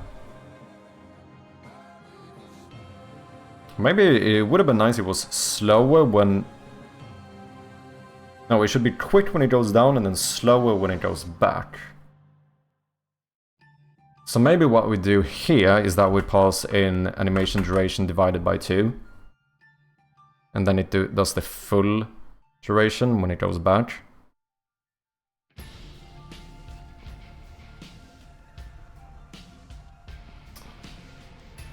I could even tweak like how many percent it should be for each one, but I'm just gonna do this for now. We're not gonna use this anyway. Change sprite on click. Here is a bit different, because we cannot use tweening, right?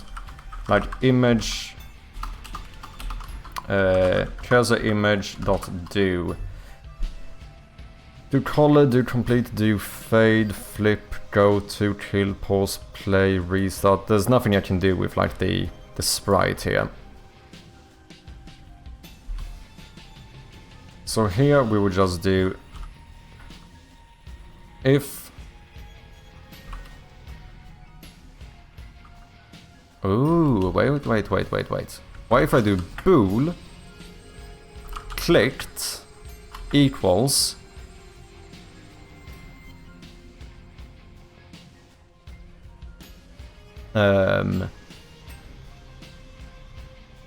is equal to input get mouse button down 0. What does 0 do here? Is that int button? Yeah, that's the left mouse button, I think.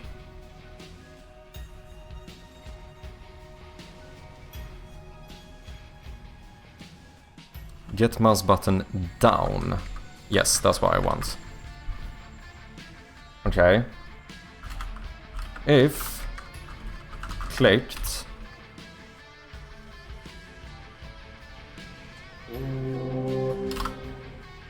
fifth function, welcome in man, hope you're doing well. Okay, I need some other variable here. We need like a private bool clicked.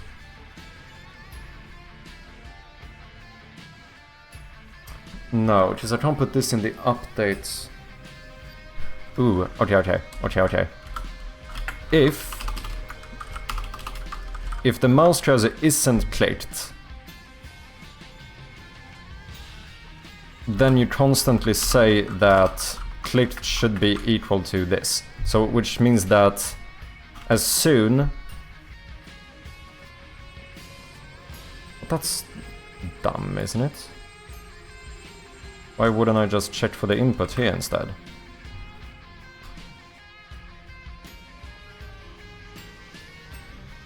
Okay, if you get mouse button down, then we say clicked is equal to true. That's dumb indeed, I think so too. But I kinda wanna check if it's already... If clicked is already true, which means we are already triggering an animation, then maybe we shouldn't do this. We should do something different.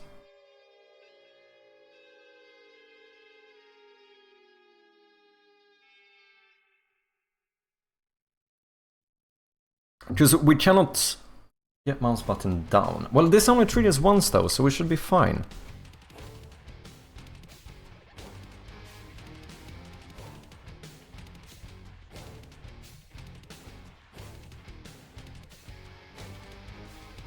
No. If this is not the case, if the button is not pressed down, then just fucking return. Don't do anything. Just return out of this function if you are not... No, that cannot be the case.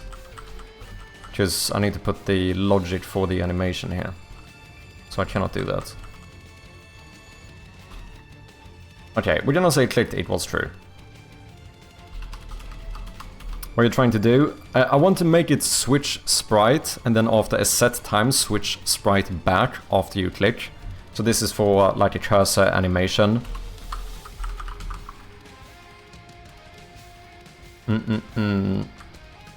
Okay, if it's clicked down, then...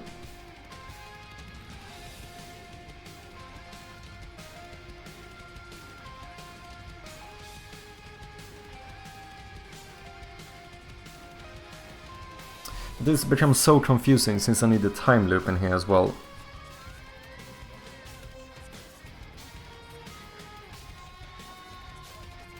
Ah, what if I put the timer inside of a different function?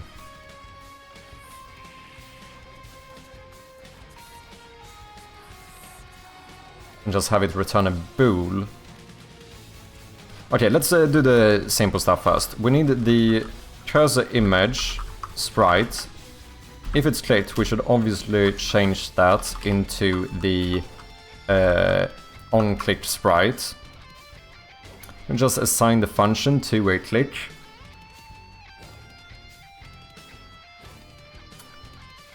Yeah.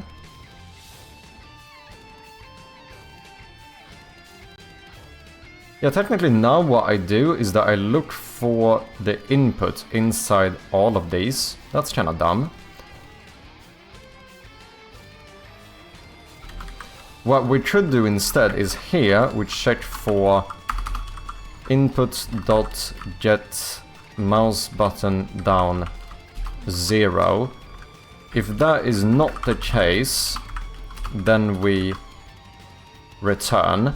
Otherwise, if this is ever clicked, we go down and we check the switch case to see which animation we should do, which means that we can now return the check for the input here. We don't need to check for the input here. We don't even need to check if clicked is true. I don't even think I need that bool. I think I wanted to use this to check if you like double click and if we need some special logic, but I don't think we're gonna need that.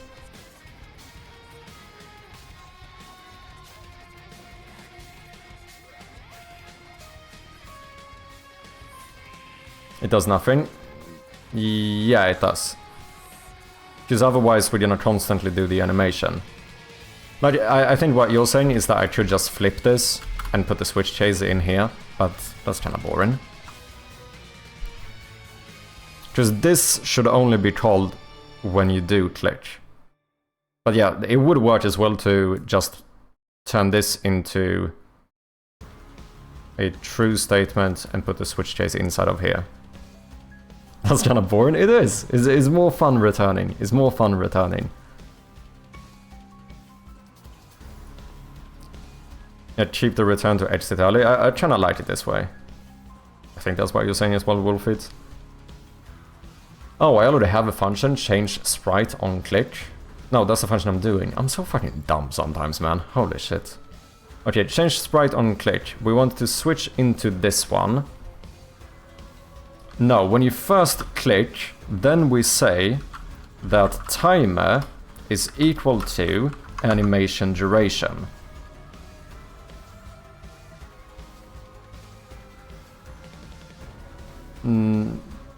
No, I do that when we trigger the sprite change. We say that timer should now be equal to animation duration. So we only do it once, otherwise this is gonna keep on Oh wait, no, we have an issue now. This... No, I can't do it this way. Because this is not going to continue to be checked. Because I need to... I could just use an I enumerator as well. Maybe I should just use an I enumerator.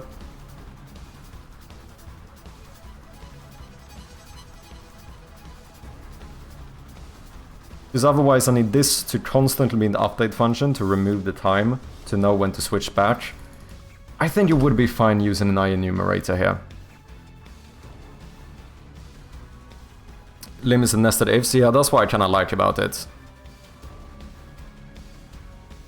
What I'm trying to do in the first place, I think I missed that. Basically, I'm trying to see if it could look nice to change the cursor when you click on something. So my idea right now is basically that we would do something like this. Maybe that's not drastic enough. I can barely tell the difference.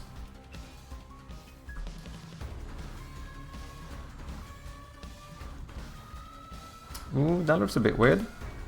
But so does that.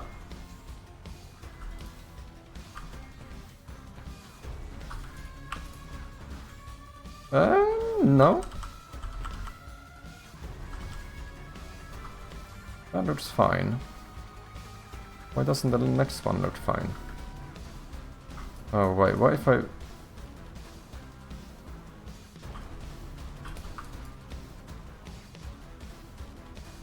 That looks fine enough, I think. Yeah, that's fine. Basically, I want to swap to this sprite and then swap back after a set amount of time whenever you click. But I think it might be easier to just use an enumerator, to be honest.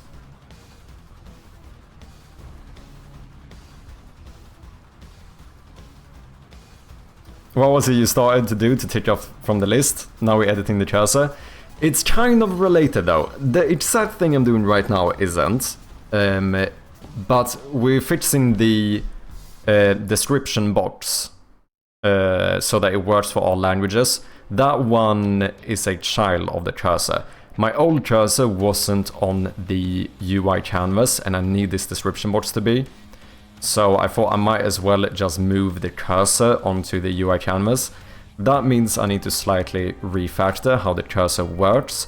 And the animation is something I wanted to try out for some time. So if I'm doing a slight refactor on the cursor, might as well do this right now. So it's semi-related, but also kind of not. Basically just need a timer for how long the clicked sprites should be visible and then set it back again. Yes. Make it shorter. Make the bottom border thicker. Or do you want people to... Or do you want it to show clicked as long as the mouse is kept pressed? No, I don't think I want that.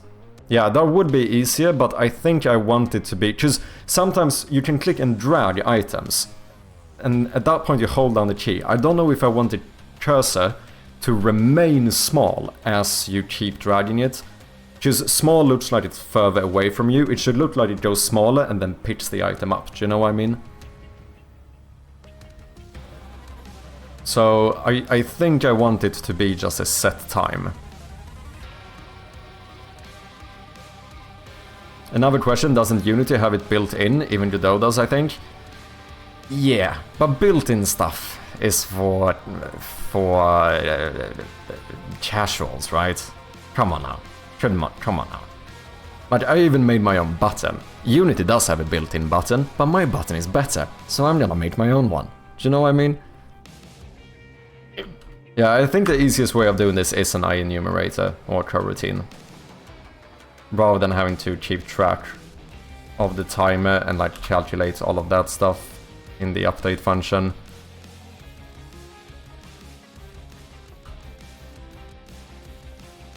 Do I need to cancel it though? I might need that. So private IE numerator.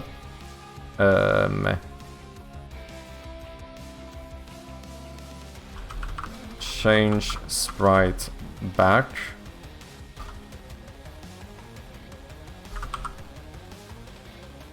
Set default sprite. Yield. Return new. Wait 4 seconds. Animation duration. Cursor image dot sprite equals default sprite. I think in case you double click very quickly, I think we need to set up a coroutine though. Private coroutine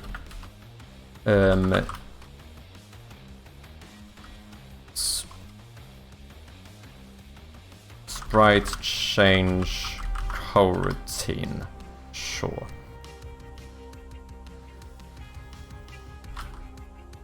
Sprite change coroutine is equal to start coroutine, set default sprite. If sprite change coroutine is not equal to null, then before we do that, I would like to stop the coroutine and then we restart it. And I think that, ladies and gentlemen, should be good to go. Double click should just extend it. Yeah, that is basically what it would do now.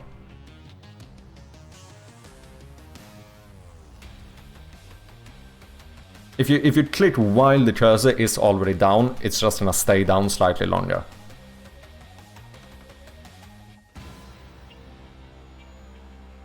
Oh. And then at the end of this one, we also need to say that the sprite change coroutine is now equal to null. Okay, that should be good. We now have the animation set up. Show cursor true. Cursor image dot enabled. Yeah, that should be fine. If I want to hide the cursor, I can just disable the image.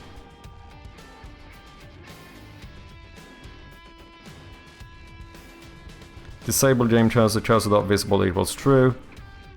Cursor image.enabled equals false. Yes. I mean, we could just be fancy and say show cursor false instead.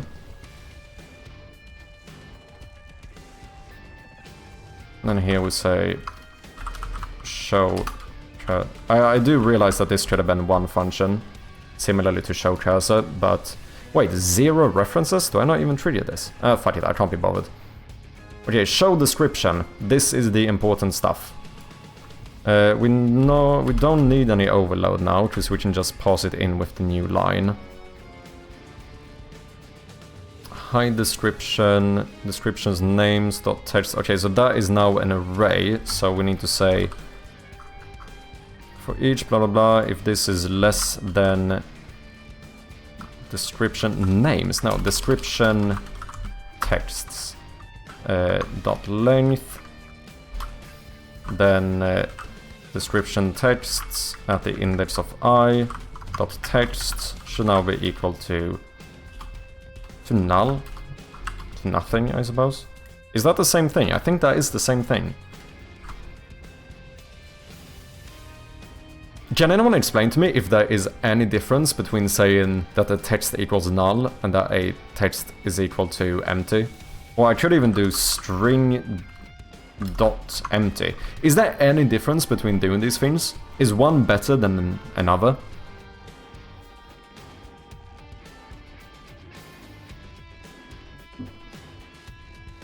Yeah, why would we ever use ready-made solutions if we can just reinvent the wheel? Exactly, man. That's what I'm saying.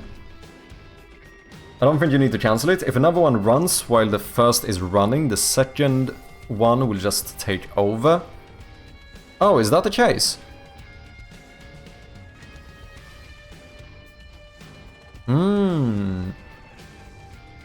So basically, the second one, when you say that will take over, like it will overwrite the... It will, in other words, basically automatically cancel the first one.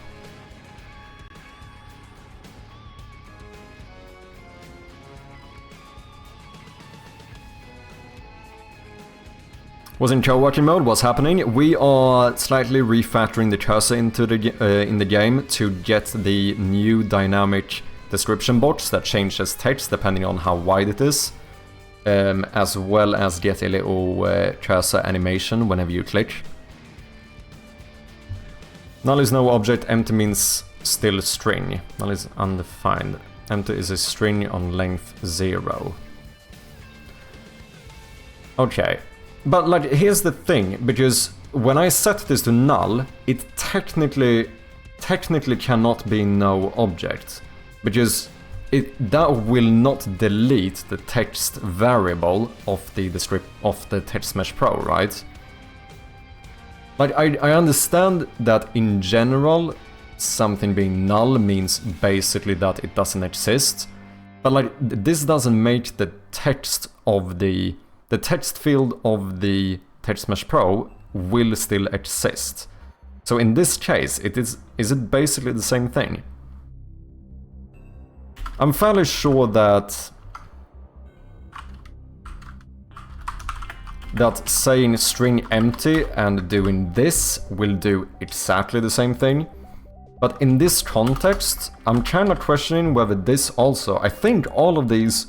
Just like the end result will be exactly the same. Whichever one of these I do. I'm fairly sure that's the case. Start coroutine creates an instance of it. So the old one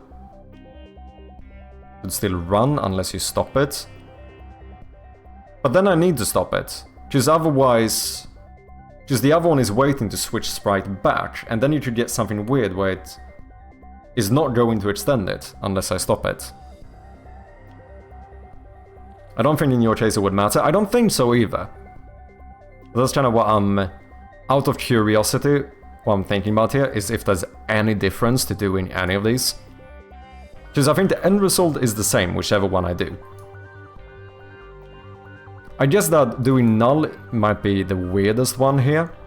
I feel like maybe doing string.empty is the... Would that be the convention? Checking, it's better to use double quotation marks to avoid potential problems, even better than string.empty. Is that what you mean? Or better than null?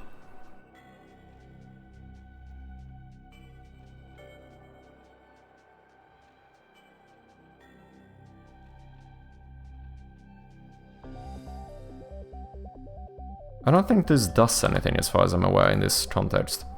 String empty and double quotation marks are the same. Okay. Let's check this one.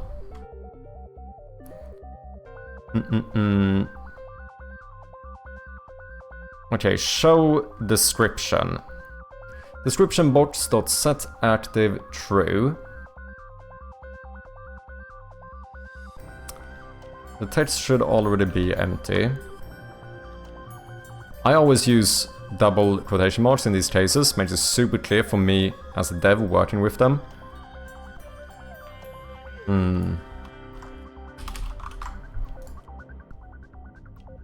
I guess that makes sense. Like, this requires, potentially you could argue that this requires more of a double check to understand. Like, if you really quickly skimming through it, this is like very obviously empty. As long as it is consistent throughout the project, use what you like. It probably isn't, let's be honest. Maybe I'm so used to seeing it. Paquito the Pacha, welcome in, man. How you doing? Game dev, what type of game it is? Is it? I'm currently working on a point-and-click horror game called Shroud of Gloom, which the plan is that we are releasing the demo in like a couple of weeks. The game, it might be a little bit broken right now, because we are refactoring the cursor here. But yeah, it's basically a short, like, point-and-click puzzle horror game. It's been a little while, so fuck it, people. Let's run the teaser. Here you go.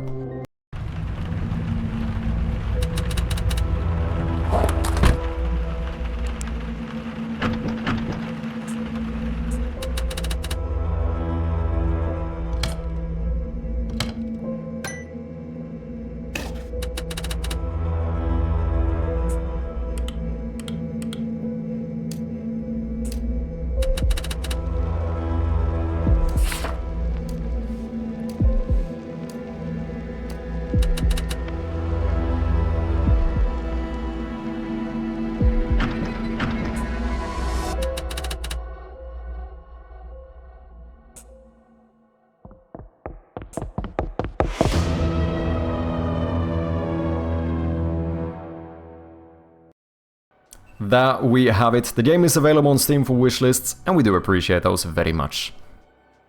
You've had to do the art too? I have indeed. I've done all of the art, the design, the programming, all of that stuff, but then I have a mate of mine doing the music and sound effects. Nice work, by the way. Thank you very much, man. Jamian, welcome in. How you doing? Okay, how do I do this? Oh, well, this is perfect. Let's default the item type. Let's default the item type into empty.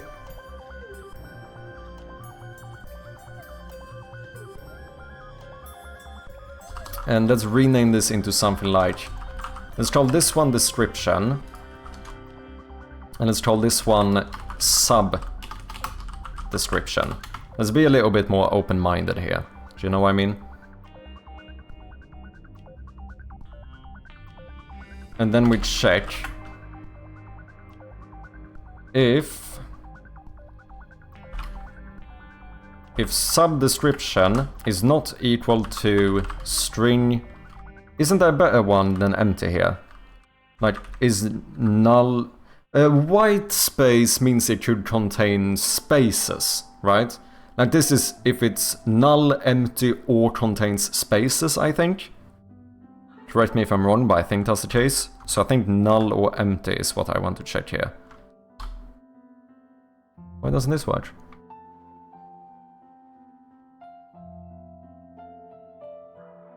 Oh, this is a method, isn't it? I think I have to do this. Yeah. Is null or empty sub-description. We check if you have passed in any sub-description. And if that is the case, then we're now gonna say that the... I think I can do this. Description is equal to... Can I do this? I think I can do this. I should be able to set this to description, right? But then also do other stuff, which would be... what? Batch... Do I just do batch/n here? Yeah, I do, okay. Batch/n, and then we're gonna pass in the sub-description.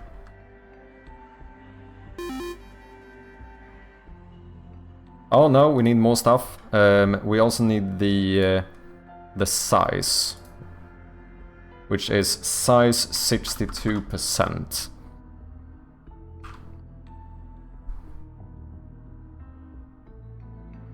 I think that should be fine. Sorry guys, we do have some ads coming up in like half a minute for the non-subscribers. I very much appreciate your patience. I think this should work. And so we basically just overwrite the description by adding the... Wait. No. Couldn't I do plus equals this? Doesn't that make even more sense, potentially? Or is using the plus operator, is that less performant? Not that it probably matters. I think this should be fine. We also need a two-string thing, though. If we have a sub-description, then we add the new line, the new size, and the sub-description to it. Not sure if plus equals is a good choice, if it could be null, or not an empty string, but it can't be, since I check if it's null or empty. So, and by default it would just be empty as well. So, I do pause in null though, but this does check for null as well. Because I think right now, when I show the description, I actually, for the map, I just pause in null as the sub-description. And then if it is, you're going into the if. Oh! Wait, what? Is null... Oh yeah, this is the problem. Yeah. My like positive negative logic was incorrect here. Good shout. So it should be this. If it isn't null or empty, then we add it on a new line with a smaller size under the description. Otherwise we don't do fuck all.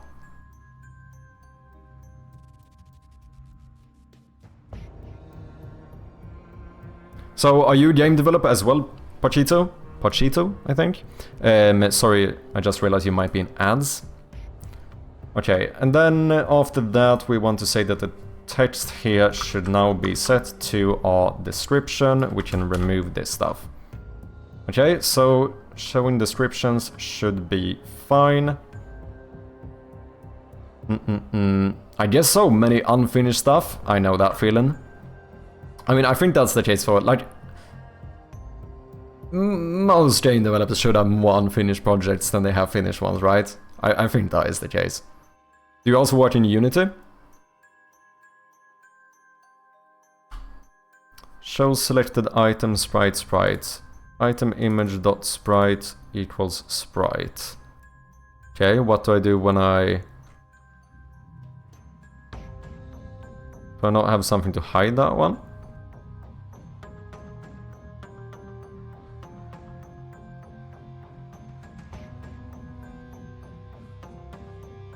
That's confusing. Oh no, I pass in null, don't I? Show selected item. I bet I pass in null. Because I think you can assign null to a sprite. Oh, but that's going to give me an image instead, isn't it?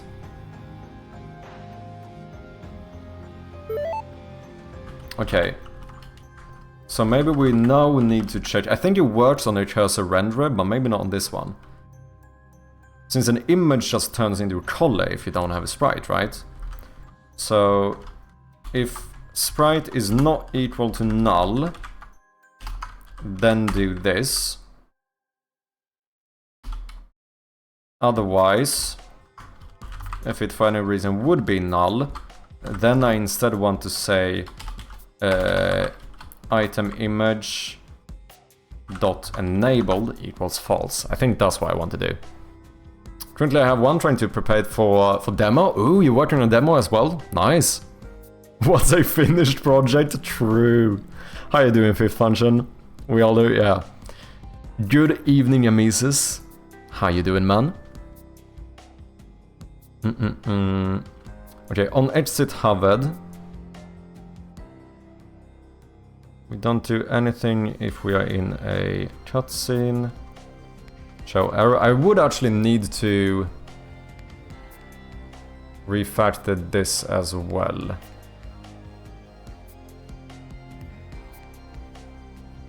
Oh, I think I know how to do it. Because right now we have a small bug where cursor arrows doesn't like fully update correctly.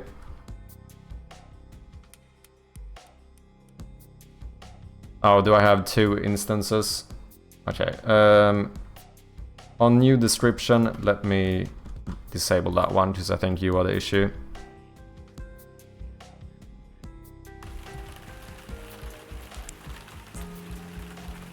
Like, if you check here, if you have the light on and you have an exit, then the cursor turns into an arrow, right?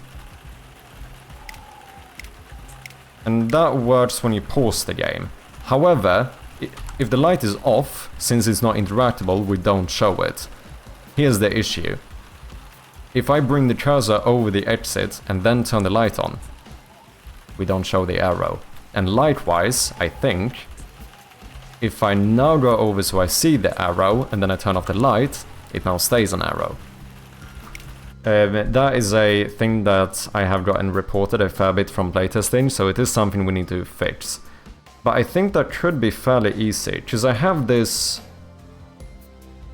Here I do a big ol'... But look, I have all of these extra arrows that we show. And then I just enable and disable these. But what if... when you turn off the light, instead of disabling this thing, because then it won't get re-enabled since we don't know if you're still hovering the thing. What if we keep that one enabled, but we turn off the parent item instead? And then when you turn on the light, we turn on the parent. So then this still... This, like all the arrow sprites, still update under the hood. But when we want to fully disable and enable them, we just change the parent object instead.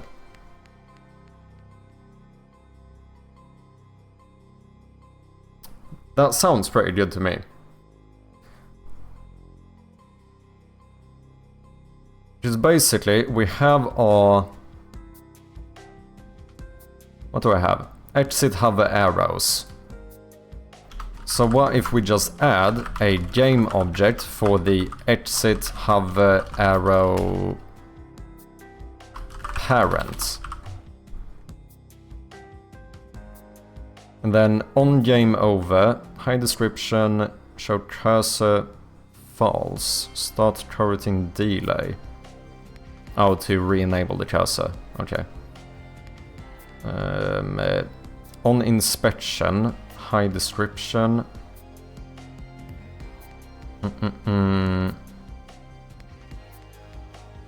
Update, we do all of that stuff. On cutscene played, show cursor false. Hejsan svejsan. What is up, LA Moon? How you doing? Good to see. I hope you've been well. Darth, welcome in as well. Have you seen this game? I don't think I have. Why is it? Riddlewood Manor. Is it a point-and-click game? Sounds like this could be a little similar thing here, innit? Point-and-click, horror, puzzle.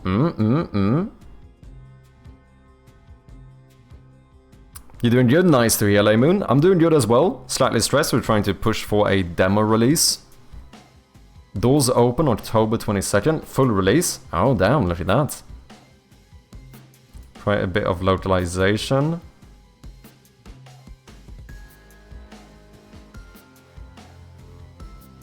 Yeah. Oh, interesting. This is like 3D.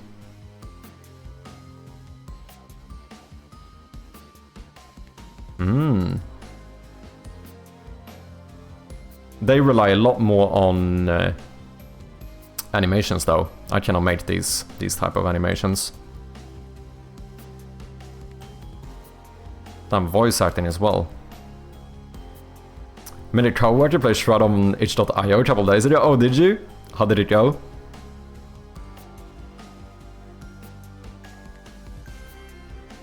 It looks good though. A nice art as well. This is the inventory. 305 followers.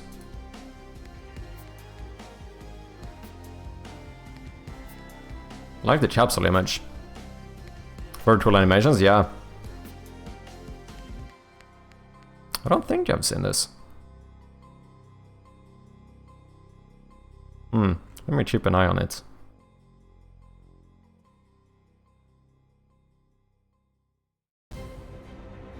Never say goodbye.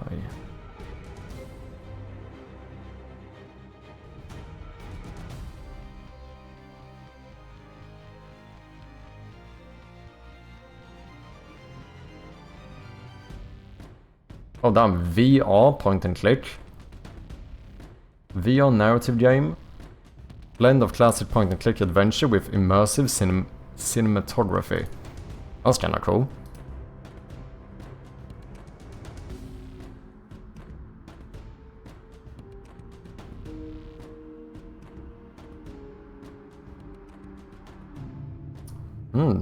Fair amount of VR games. Thanks for sharing.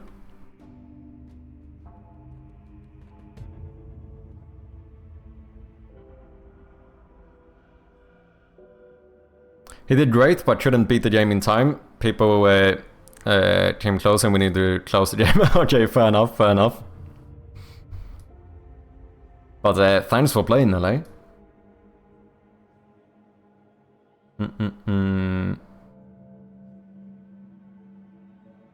Okay.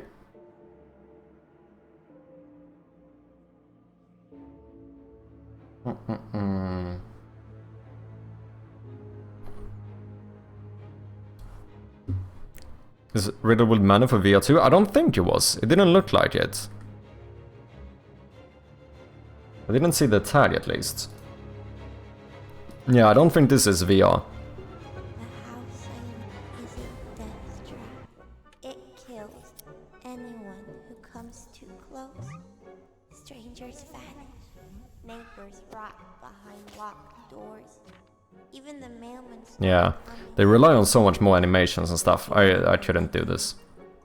not your name, To be fair, is this... not your This might be actual 3D though. and yet Which I think I would have an easier time for animations.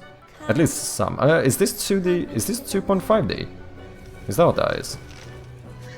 Wait. Oh damn, they used this song.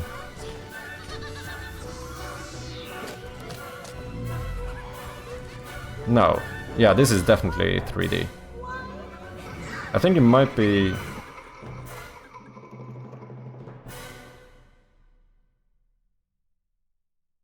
But wait, have they released a demo? They did release a demo, okay.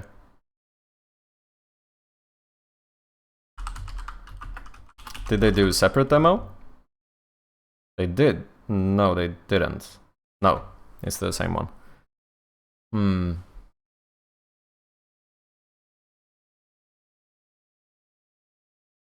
Optional jump scare warning is available. Interesting.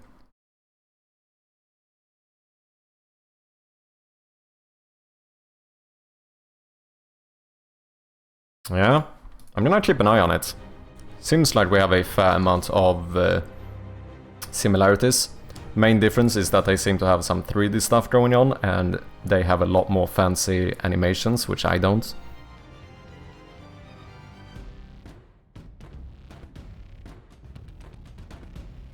Beautiful art style and direction on this, yeah. 3D with some 2D reinforcement, yeah.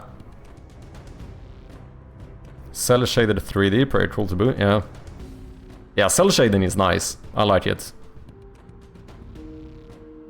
Way less dark, I feel. Yeah, that's probably true as well. And I mean, they had optional warning for jump scares. That's probably not something I would implement. So I would assume that one potentially is more puzzle focused with a horror theme. Mine is maybe a bit more of a midway in between balance, maybe. Obviously assumptions here, but... Okay, on exit Harvard. Yeah, you know what? I never don't want to do this. Bool show arrow is equal to exit event is pointer enter.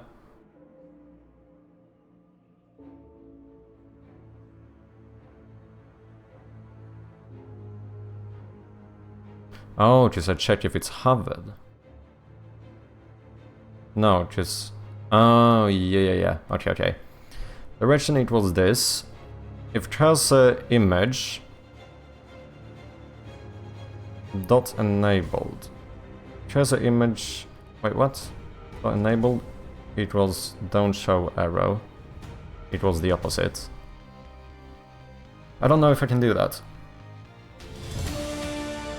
One man with the 5-month resub. You absolute legend, thank you so much, man. Truly do appreciate ya. Hope you're doing well. Craigasm. Hope you're doing well, man. Cheers and thank you.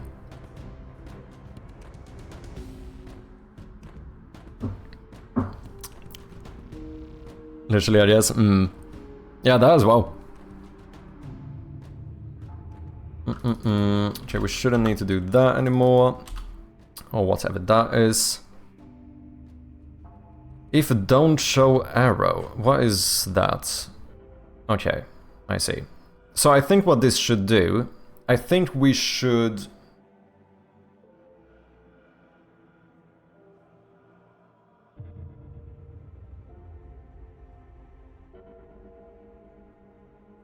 I'm so confused. Wait, is it arrow renderer? Like a line renderer? No, it shouldn't be called arrow renderer anymore. Actually, where did we see that?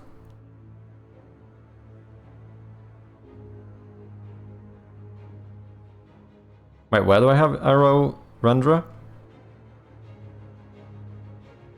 If I have that, it should be renamed. Because now it's an image. Oh, the comment I deleted, okay. Yeah, just this is literally just the one that... Like, this is for the arrows whenever you have an exit.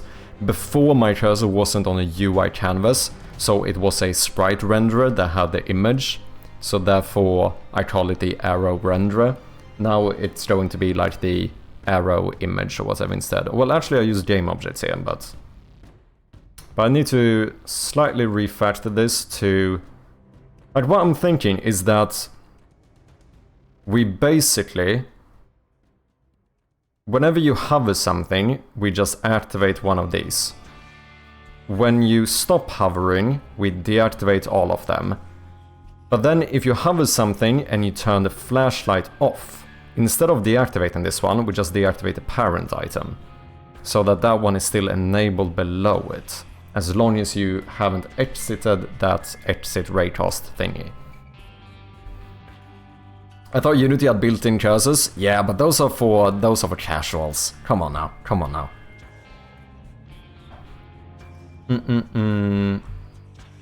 Unity has built-in buttons too, but you know, we use our own button, right? My button is better, so I'm gonna use my own button. And my cursor is gonna be cooler, so I'm gonna use my own cursor. Chappy when he finds a harder way to do something, yeah. I guess that's kinda true. Cursor image dot enabled. Item image is not equal to show arrow. Oh, wait. So if pointer enter is true, then we... yeah, exactly. Then we hide this... this is slightly confusing. Wait, I kinda need to look at how this code looked before to realize what the issue was. Mouse cursor. So this is the old script. If we were in a cutscene, we didn't do anything. But that cannot have... that must have been an issue as well. Because then if I would have hovered a exit when a cutscene starts, now I'm not gonna switch back. Oh no, I am. Because I probably listened to... yeah, on cutscene paused and played. Show cursor false. Yeah, I hide the entire cursor. Okay, so all of these use the show cursor false. So what does this do? Cursor renderer. Wait, I'm in the wrong script. Cursor image dot enabled. But this doesn't do anything to the... just disabling that one doesn't affect the child items. Like, if I have an arrow that's showing, and then I disable this sprite renderer, that doesn't deactivate that one, so how does that happen? Because this will not be triggered. I need to do something to the exit hover arrows somewhere else, don't I?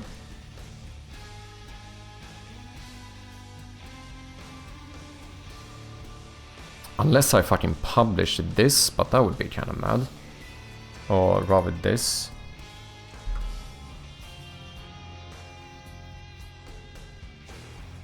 Don't tell me I do that. Exit on click. Direction bool. Public. Oh no, that's what I'm looking at. Okay. Mouse cursor. Open puzzle on click. Yeah, I actually published this one. Ooh, that's not good. Is it? Well, open puzzle on click, that is kind of an exit though. So that might be fine. It's more so about when I turn the flashlight off. How... oh wait, but I don't do anything when you turn the flashlight off. That's the issue. The actual issue we have is that this doesn't care if the flashlight is on or off. Well, somehow it does. Because if the flashlight is off, this won't happen. Why is that? Oh, is that handled in the exit on click maybe, on pointer enter? Yeah, if any light is on, or if the game manager current state is not gameplay, I basically don't publish this. So I think that's an issue. I think what I need to do is to always publish this constantly. And then I have some more logic on the cursor. Because now the issue is that if you start hovering a exit while the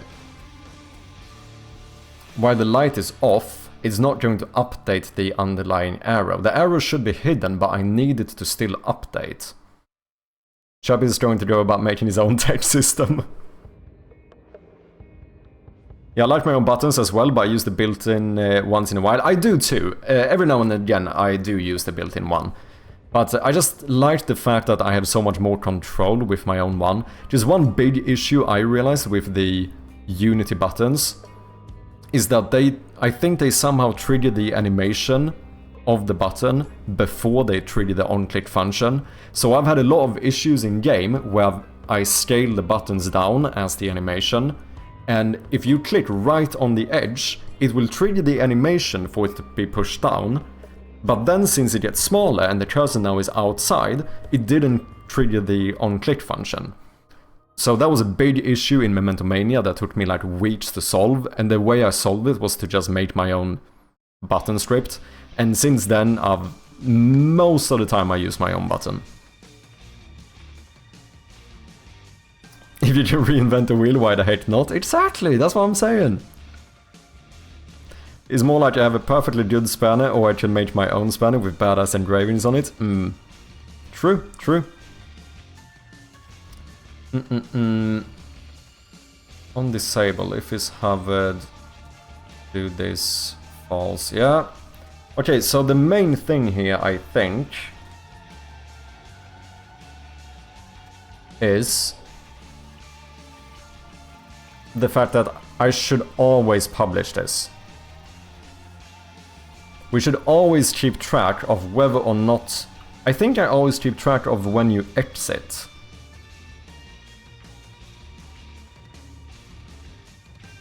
Which is interesting, so actually before I save this, I should be able to try that. That means that if I do this and then move... Yeah, look at that. So if the light is on, I can make it disappear. But however, if I go here and then turn the light on, it doesn't reappear.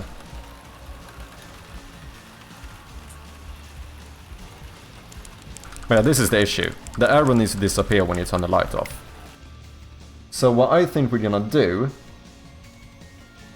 is that we're gonna have the cursor subscribe to a bunch of more events to determine whether or not the parent should be enabled. And then these that publish this will just always do it. Because now, if I do that, if I save this, we're gonna have the issue that it's gonna show it even if the light is off. Yeah, which makes it look like I could click. But then instead, as soon as you turn the light off, we just disable the parent object so that you can't show these, but they can still be updated in the background. Which means that if you start hovering and then turn the light off, or turn the light on, then the parent object will be enabled, the child, the actual arrow is already enabled, so then it's gonna show up correctly. Been watching You all day, and now I really feel like continuing to work on my own little project, but I really don't have the time. Do it, Ilps. Make the time. You write the listener for the cursor to react to the light holding? Yeah, I think that is the way to do it. I don't know if the cursor knows everything to decide on the item/behavior though, just shouting. It should do. Because basically, here, whenever you hover one of these exits, we publish that event, which we listen to. What this does is to change the underlying arrow. But then, we're gonna have the cursor listen to all of the other events, like the light being toggled and so on, to make sure that it... Instead, rather than disabling this one, we just go into disable the parent object, and then re-enable it when you turn the light on. You can strip the Unity event assignment and just read the event from any UI item with a raycast target directly. Wait. You can skip the Unity event assignment and just read the event from any UI item with a raycast target directly.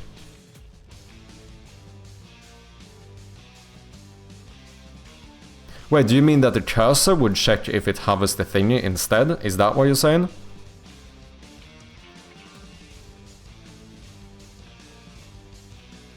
Buttons use the Unity event. Oh, but you have to assign it in the inspector. Oh, yeah. To be fair, my buttons, I think we were talking about the menu buttons. My buttons also use Unity event on click. My interactables in the game don't. But like my menu buttons, I still use a Unity event. But in the game, I just use like on pointer down for everything. Which I guess I do for my menu buttons too. I read on pointer down and then I trigger a Unity event. Okay, so the question is, all this should do is constantly update the underlying cursor, no matter what. Well, this is an issue though.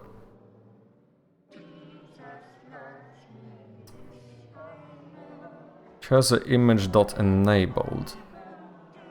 I cannot do that.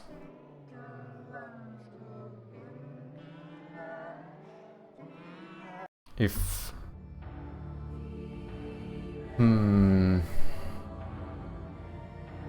I use eye pointer click, etc. events. Yeah, me too. That's what I meant. Yeah. Yeah. Exactly. I misspoke. I think I said on pointer down, but that would be like input, which I don't do. I indeed check for on pointer click. Update if pointer down. Use void update for everything unit. I mean, probably works, let's be honest. Okay, I don't know if you can handle this stuff.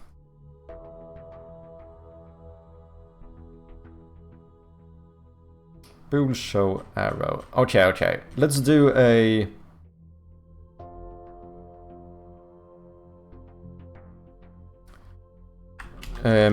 bool... private bool...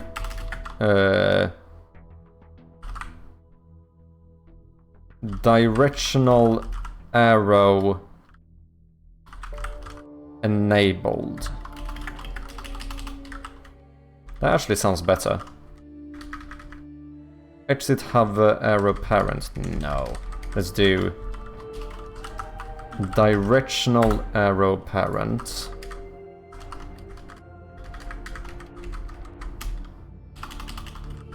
Directional arrows.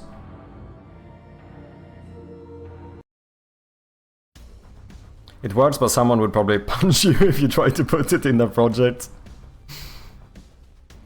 Okay, so we're gonna save whether one of these is enabled or not. So then we don't need the bool down here. Instead, we're gonna use our new directional arrow enabled equals whether or not this was pointer enter or pointer exit. Because if it was a pointer enter that triggered this, then that means we should always be showing a directional arrow until that one is hidden. Direction equals exit event dot direction.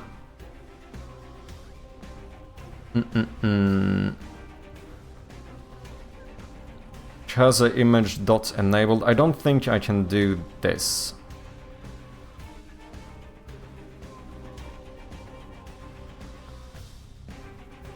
Would be... can I do this? No, because then if I turn the light off and I hover and exit, then the cursor is going to disappear. I guess I could do something like... we could have some function that returns...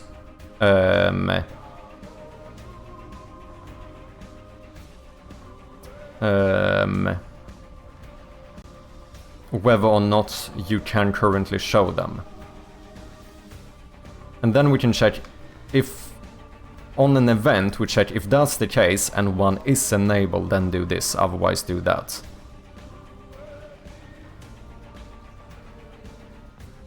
So when you hover something, okay, so I'm gonna have some type of method that returns a bool that is something like, this should basically be whether or not we should be able to show a... I guess I should just call this... no, that's gonna be unintuitive.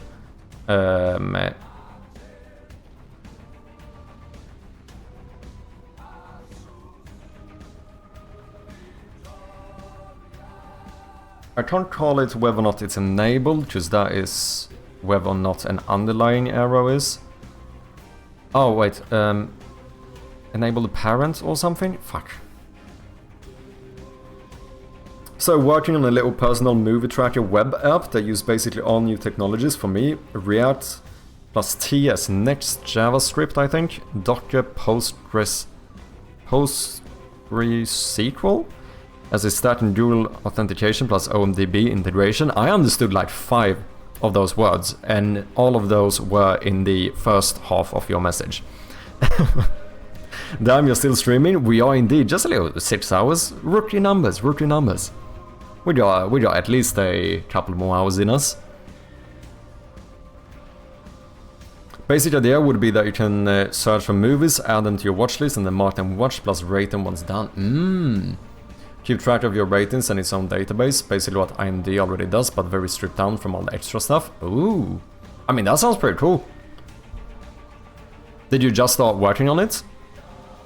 Or like, how long have you been on it?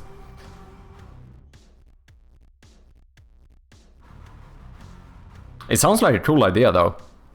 A little bit like, kind of like My Animalist or whatever, but for general movies as well. I don't know, did that have a bunch of extra stuff too? It might have. It's possible. Worked on here for a few days on my summer holiday. Spent sitting there since. Okay, gotcha. Yeah, get back to it, helps. Okay, fucking naming, what do I call this? This should be like whether we should show them or not. But it returns a bool. Check. Isaac and his Isaac lived in a small house on his Isaac. Such a good fucking game, man. Check. Whether or not to show directional arrows at this very moment. Perfect. And in here, we are going to return basically the same stuff that we checked here, I think.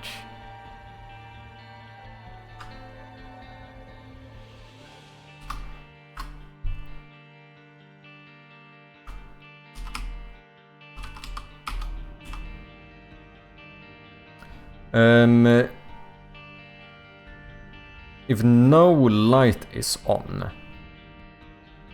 Okay, so we need to flip this. Because this should return whether we should show it. We should show it if any light is on. If the current state is equal to gameplay. And... what? Oh, I checked if it's not gameplay and not a transition. Okay, so this will be an or statement. If we are in the gameplay state or if we are in the transition state, then we should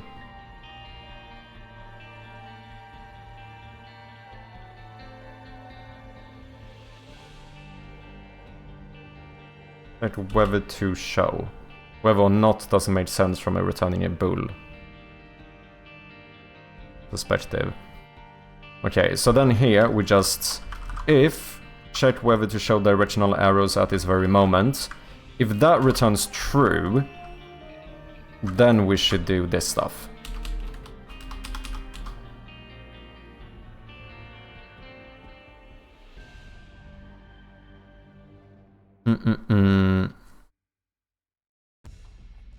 Already got a login, movie search, watched movies saved in the database done. Nice!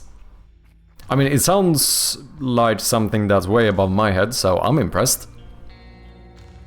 Veteran game dev, your code makes me sad, but the game looks good regardless. Cheers, man. I'll take it, I'll take it. If there's a better way to do it, let me know. I'm all for batshit coding. Oh, then this should be equal to the opposite of this.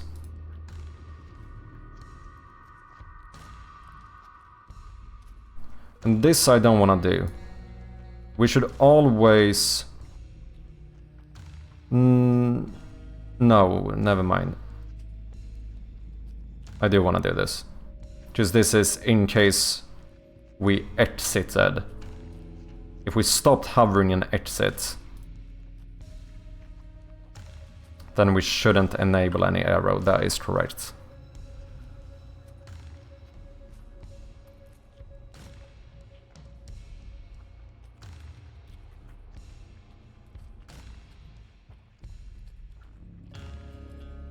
Okay, so now they should always be updated under the hood.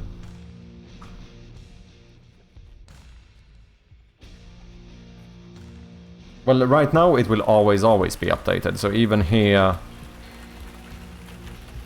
it does disable my cursor though. My cursor shouldn't be disabled here.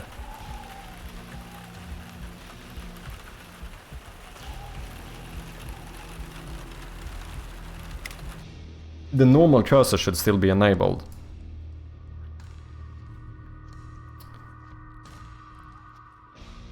If any light is on...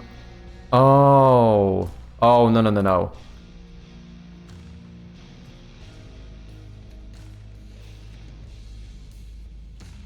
Yeah, just now it would return true if we are just in gameplay.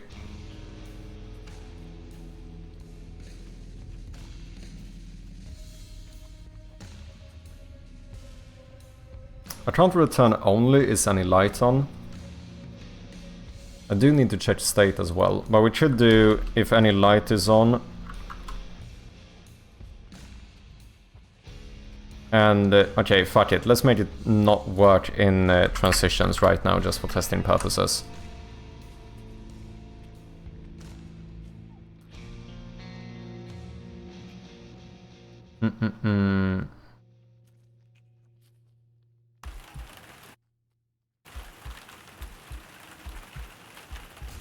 Nope. It still disables my cursor. Because I'm not using the new fucking cursor, am I? You fucking Dumbo. Maybe I should set that up. Yeah, enable this one. We are also going to... We're gonna disable the old cursor for now. Oh, but wait, I need more things. I need to set up all of the arrows as well as the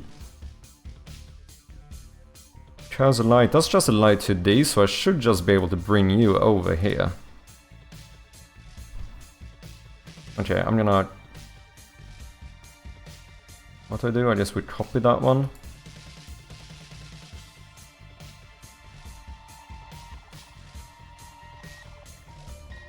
Paste you as a child. And then I need a empty object, which is going to be called directional arrows.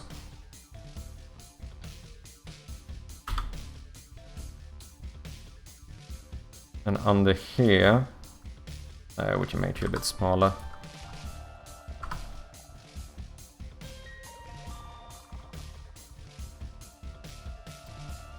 Let's see, cursor light. I assume that one was centered, isn't it? That looks fairly centered. Let's do that here as well. What is the Z position here? Holy shit. Oh, is the scale gonna be weird now? That looks fine. I think that's fine.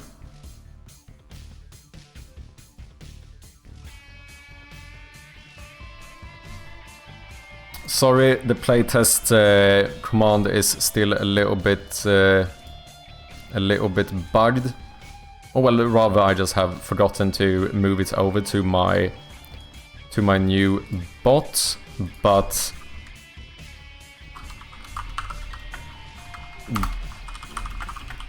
that is the link.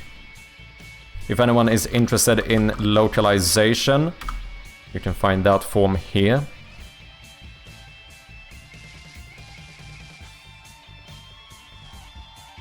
If you want parentheses around the two game state checks in that if statement earlier. Oh yeah, true, that's how we do it. Right. Okay, we check if... Yeah. We do parentheses around just the state checks. Because now either one of these, if either one is true, then that will be true. And so we check if either one of these are true and if this is true. Yep. Very true.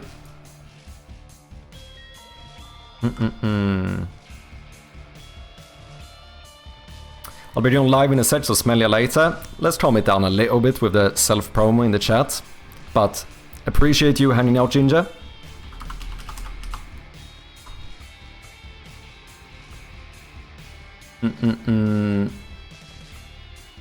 Okay, so that should be fine. Oh, so wait, let's try this spot now.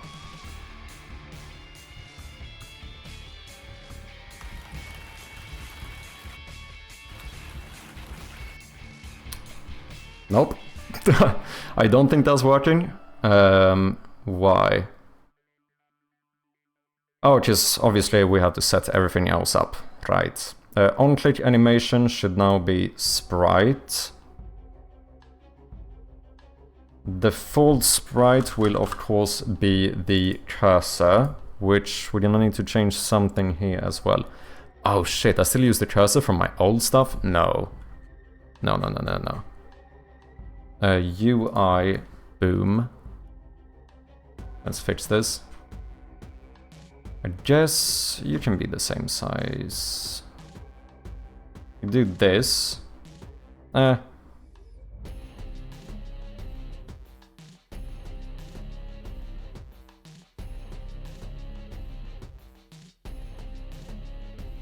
No, let's not have to redo anything. Let's set it up to be the same size as the last one. How big was that one?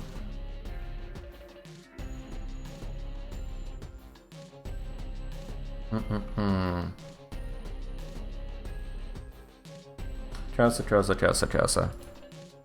Oh, nope. Ah, shit. My old cursor was exactly the size of the cursor, so let's do the same thing.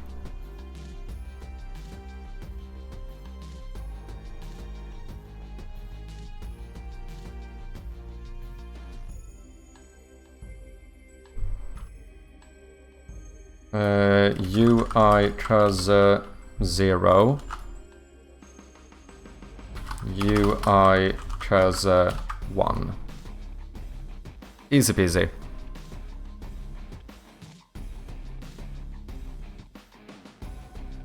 Now we should be able to throw those in here. So UI cursor 0. Then on click we should have UI cursor 1. Description box is set up. Oh shit, item image. Selected item. Okay, we're gonna need to set up some item here so I can see how this is positioned. Let's do something like, I guess, a key. Maybe it works better if I spell it correctly. Key. Okay, bottom black pixel aligns with the thingy, and then let's see. Okay, let's just try something. Yeah, this is fine. All my items are the same size. So cursor, let's add an image. This is going to be 10 by 10. We're going to add our item key.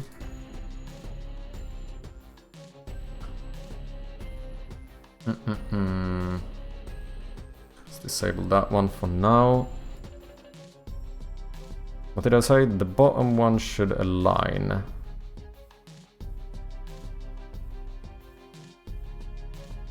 Then on top of that one we have one white pixel.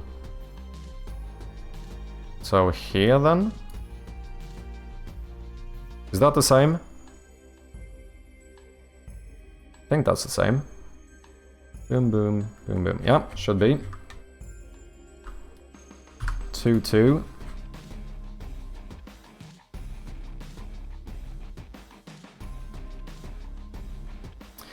Wasn't meant to self-promo, just saying I'm going. Yeah, but it kind of turns into like camouflaged self-promo. And it's like the third time, let's be honest. Whether you meant it as it or not. But still, I appreciate you hanging out, man.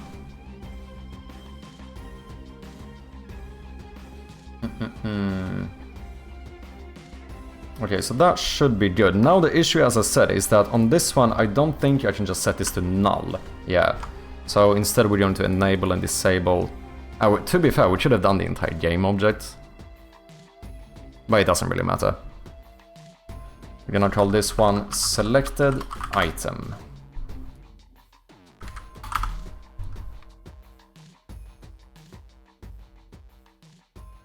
I'm going now to sell my eBay extra large Waka Waka dildos, only $29.99. Thank you, Wakacha. Boom, and then we disable you. So we can always keep the same sprite. That doesn't matter. Because it's not going to be shown anyway. Or is it? No, we check if selected item is null or not to know whether to show it. That's easy peasy. Chance I can PM you for some bulk orders. Oh, that's funny. Okay.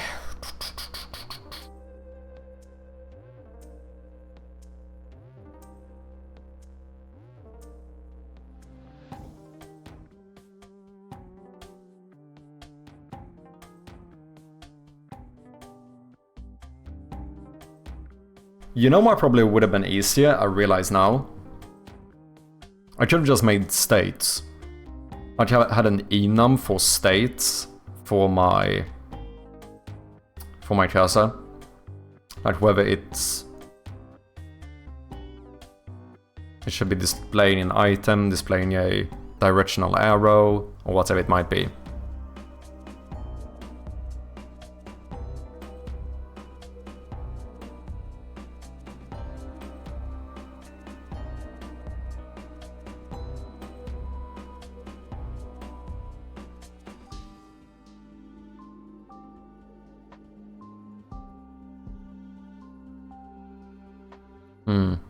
Potentially. Does that make this easier for me? But I can easily check the state anyway, I think. Because basically we need to change this stuff on like...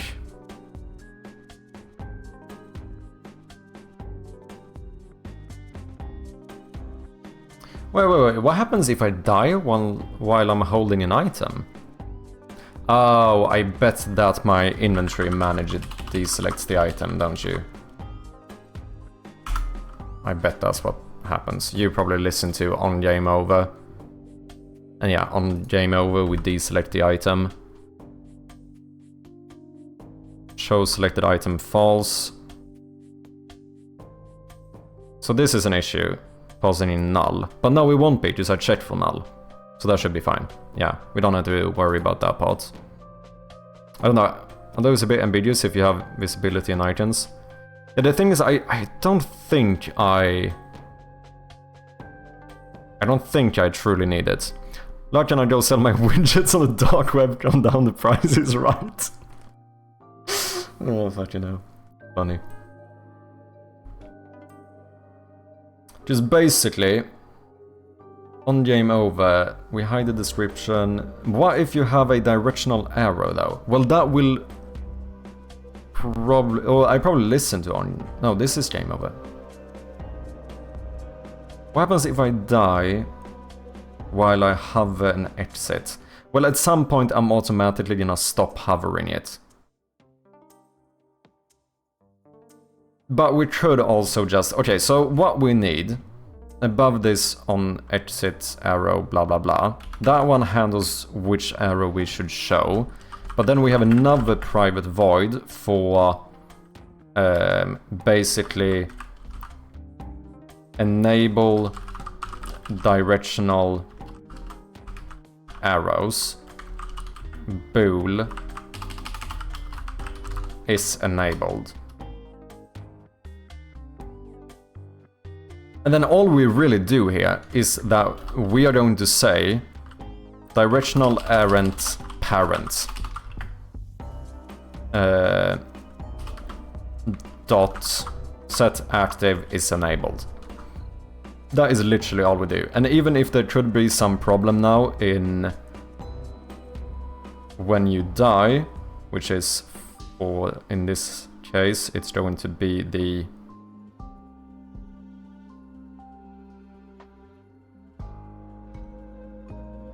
on game over. In that case, we can just say show enable directional arrows false. Now the problem becomes that when I do that, I also want to call show cursor true, but that could turn into some issue here.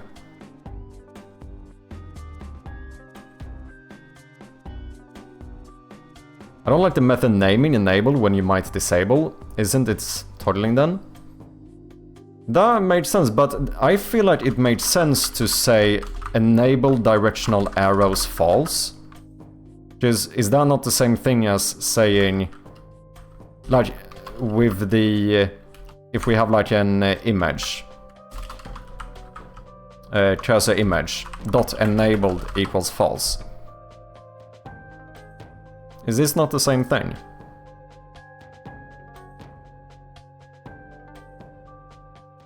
Rather than this being cursor image dot toggle.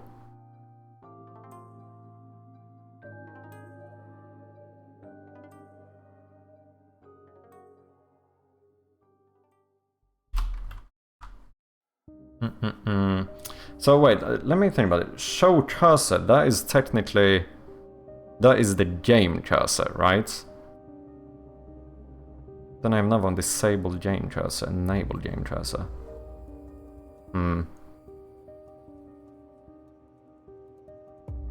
Setting set image visibility, true, false. Yeah, that does make sense. Now maybe it's preference. I think they all work. I feel like this works, but what the fuck do I know? Because I feel like it still naturally reads like a sentence, like it's clear what the false does. I think that the biggest issue is when you don't know what the false or true does.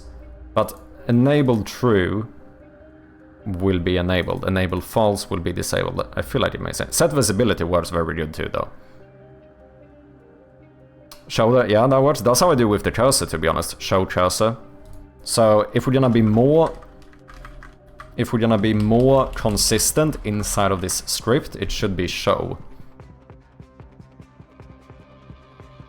That would be the most consistent way of doing it. Because then we have... But then hide description, that one is a bit weird.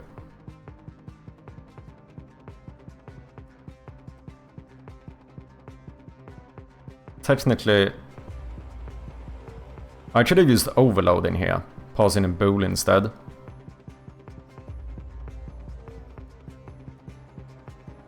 Do I only do this in the mouse cursor? Yeah. In that case, I think this should also be called show description. But then I'm never gonna call this... No, fuck it. Hide description.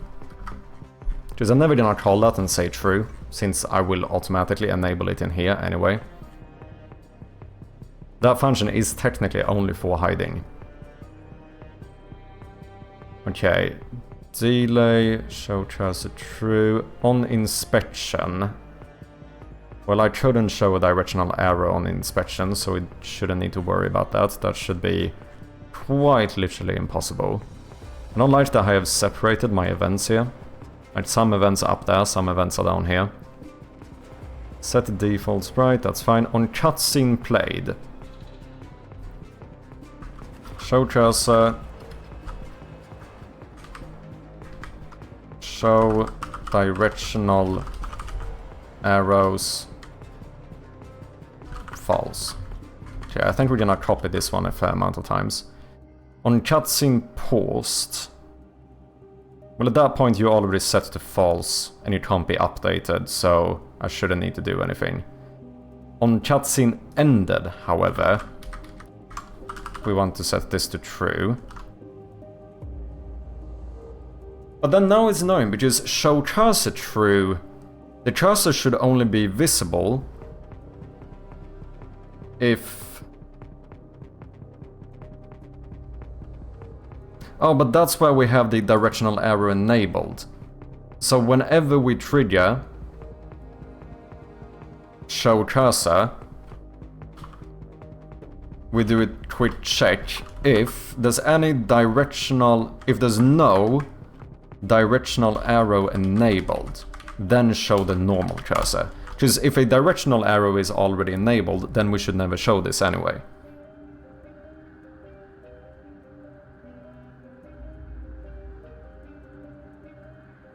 Cutscene paused, cutscene ended on menu transition. Menu to game transition event? Oh, because I used the same cursor in that, right. So you can't have a directional arrow there, so it shouldn't matter.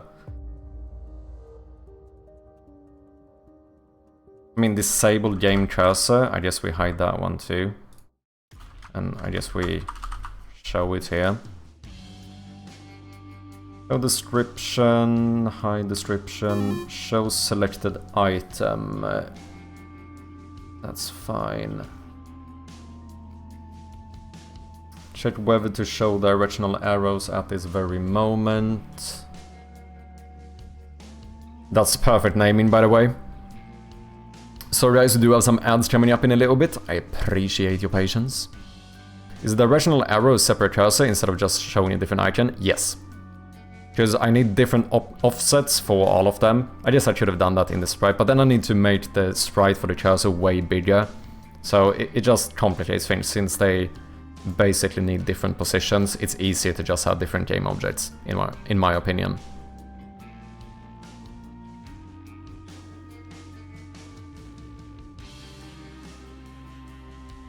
So this is the way it works. I just have an array here of the cursors, and I can perfectly align them to where I think that the cursor should be. Because otherwise I would have to like switch sprite and position with like custom position for everyone, blah blah blah. That seems annoying.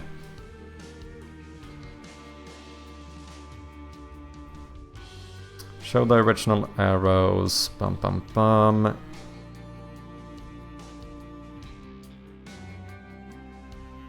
Cursor image dot enable. Is this not what I do on show cursor?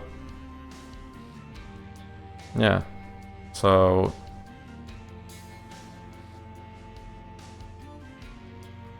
and I wait, not directional arrow enabled.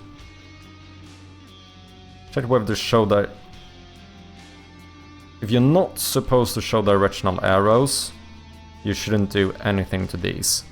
If you're all supposed to show them, and this is true, then this should always be false. So show cursor false. An item image dot enabled. Do I not have show selected item?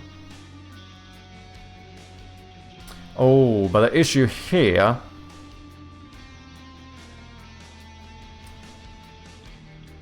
is that how does that one get enabled again?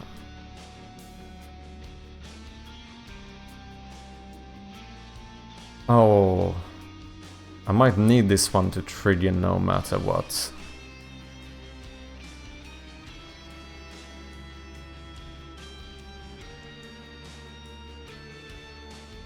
Because otherwise, how would you get enabled again? But then if you're holding an item and you hover something...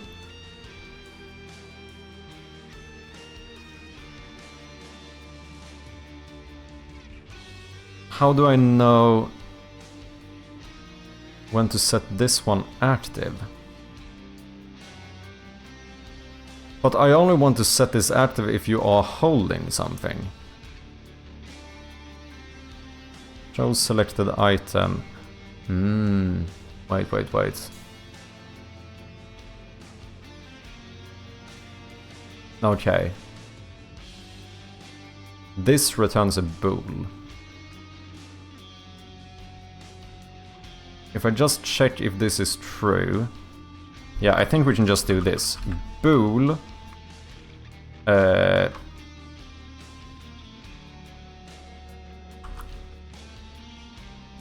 show directional directional arrow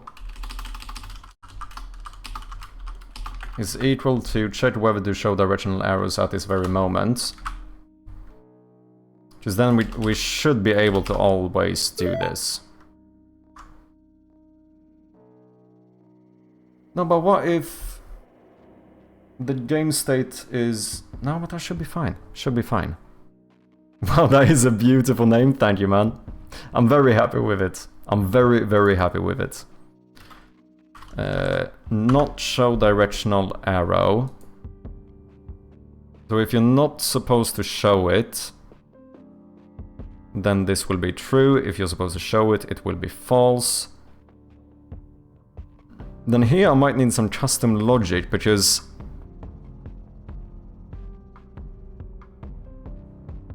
no, if directional arrow enabled on pointer enter, if you exited, then I need to say... I think I need more logic here.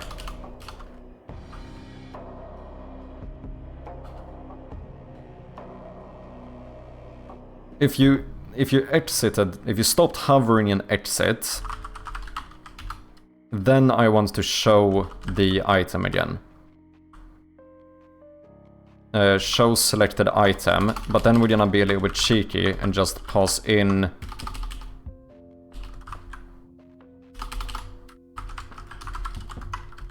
the currently selected item, which means that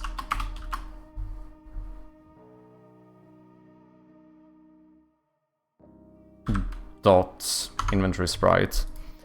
Because this means that if you're not holding an item, it will pass in null, so it's gonna disable the thing. If you are... Oh, no. What if selected... No, selected item will be null, which means that I cannot access inventory sprite. Is this gonna give me a null reference? Do I need to check if this is null first?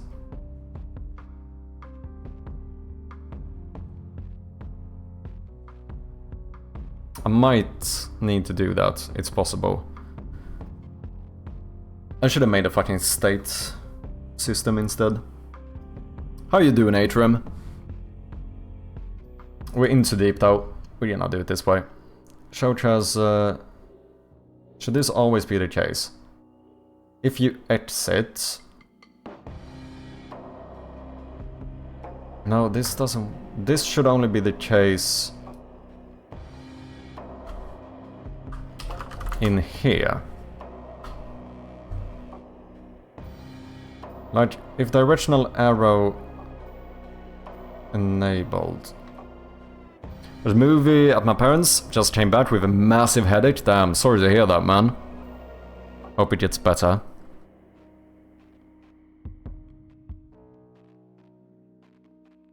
Time to write some code so headache clears up. That's the way to do it, eh?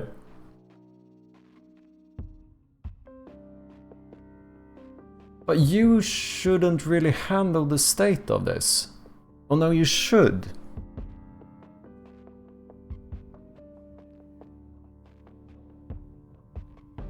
Because there's no other event that's gonna trigger.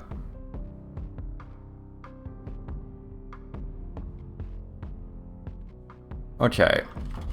These are the three important things we need to check. We set up whether or not any directional arrow is enabled. Meaning, that basically means it was pointer enter.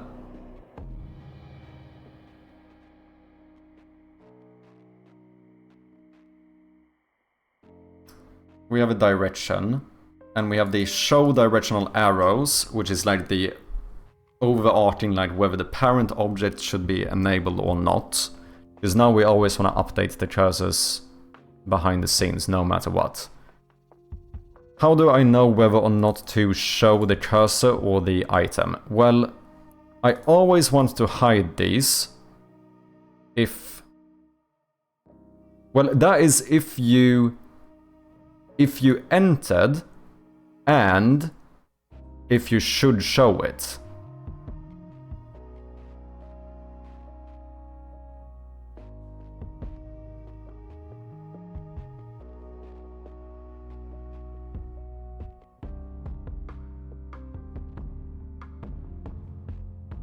Yeah. Like whether we have a directional arrow enabled and if you should show a directional arrow. But then I should just pause this in as the value, shouldn't I?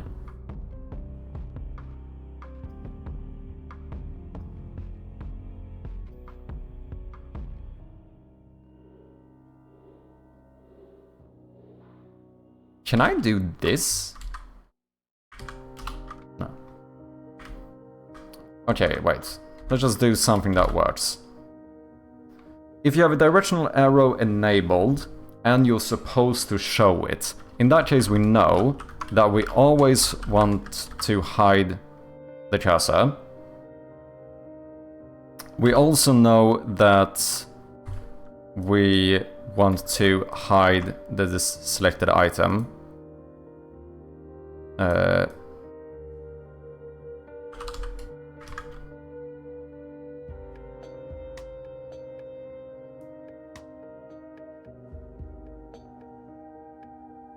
I should separate that. Show selected item. No. This, ladies and gentlemen, should be set selected item.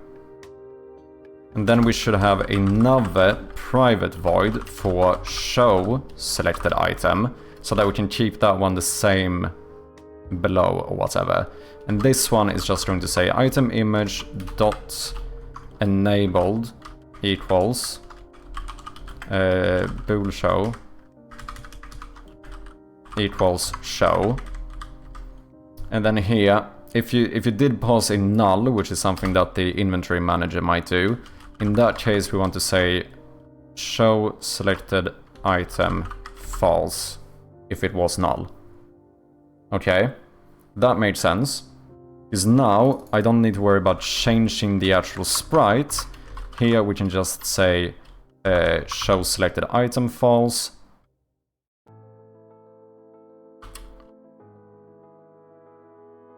But wait. Directional arrow enabled and show directional.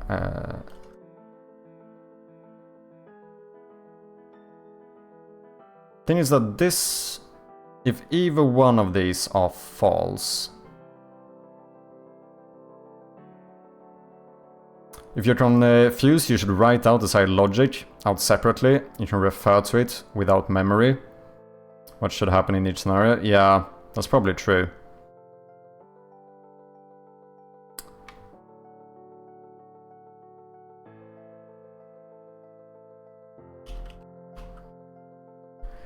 But this is fairly simple, because this is only triggered when you hover something. In this case, we should do this stuff. Oh no, this is an issue. If selected, show selected item true could become an issue. Show selected item, bool show. We need to check first if this would be an edge case. Is if inventory manager.instance.selected item, if that would be equal to null, then we shouldn't show it no matter what. So in that case, item image enabled false and return. Otherwise, if it isn't null, then just flip it however you want. Okay. If anything other than this is true, if we have a directional arrow enabled but we shouldn't show it, then we should do the opposite.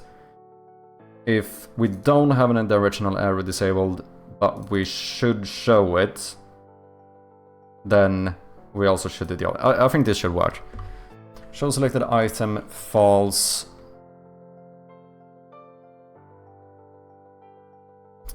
But then I should make this way cleaner by just saying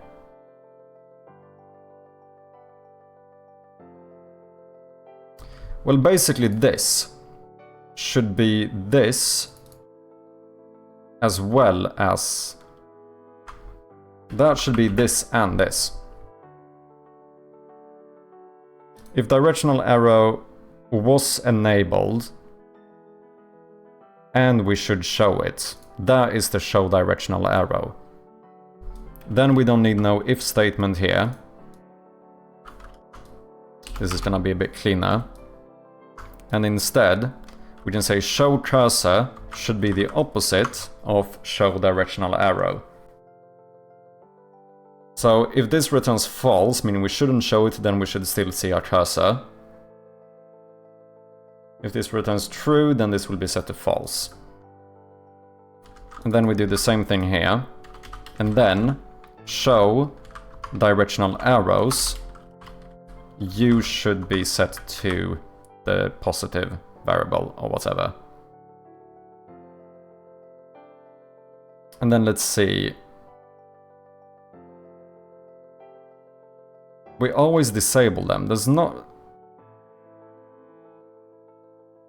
I only need to disable them if I'm switching or hiding. Set selected item.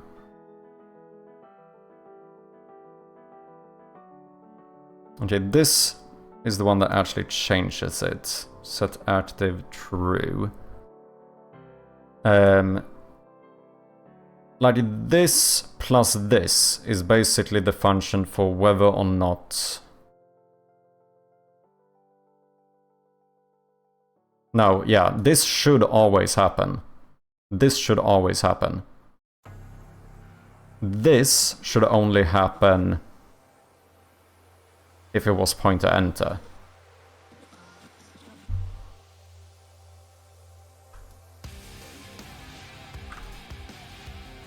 And with that, ladies and gentlemen, I think this is sorted. It took me a little while to fucking get my head around this, but I think that should be fine. I'm like fairly certain. Obviously there's gonna be something wrong here, let's be honest, but let's hope not. So, directional arrows, we need to add these. Gonna have an image called arrow left. No, you know what? I'm just gonna call you arrow underscore. No, it doesn't matter. Arrow left.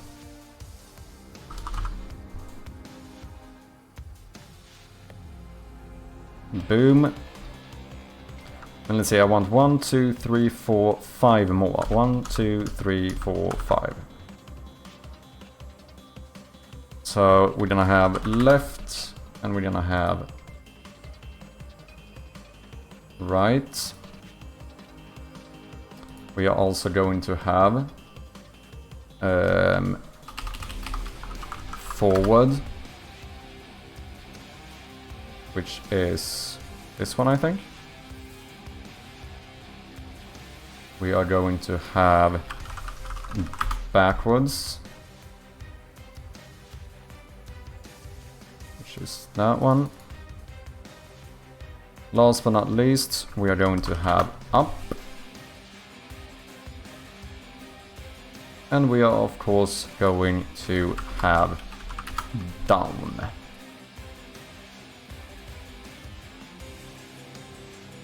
That should be every directional arrow that we need.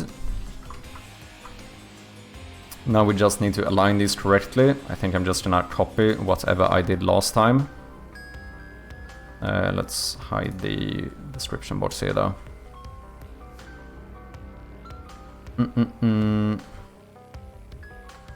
That is slightly misaligned. Just realized now. Okay, arrow left. You should be here, I think. Yeah. Yeah, exactly. The white top pixel is what I align it for.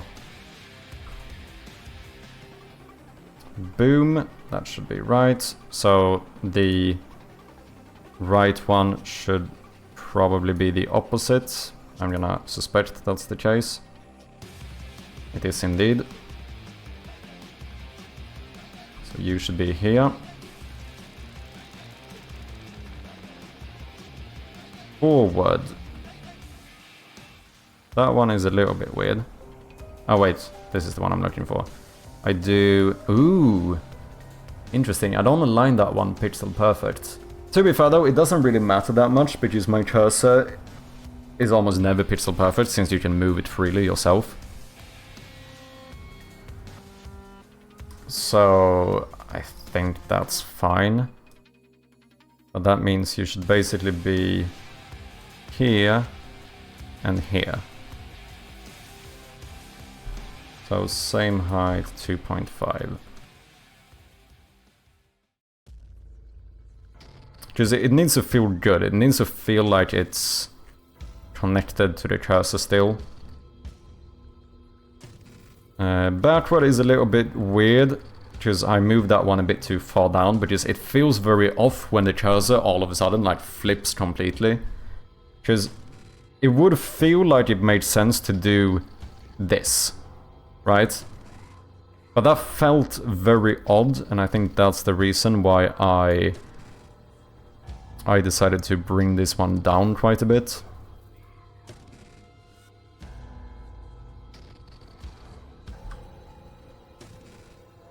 Boom, boom. Then we have the up arrow, which... Huh?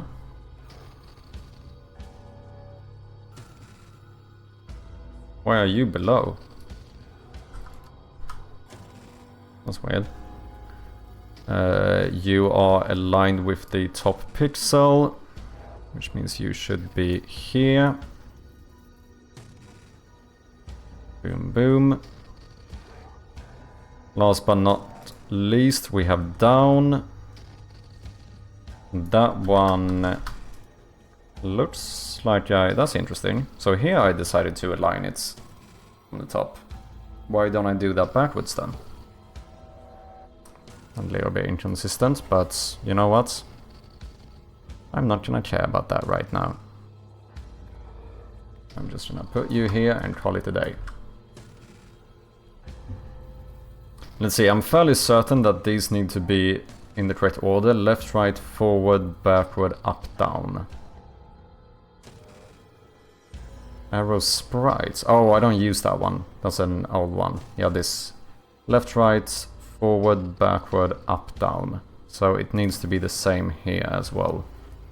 Directional arrows. So now I think I should be able to lock this. This is something I recently learned. Select all of these and then just drag them in here. Left, right, forward, backward, up, down. Should be correct.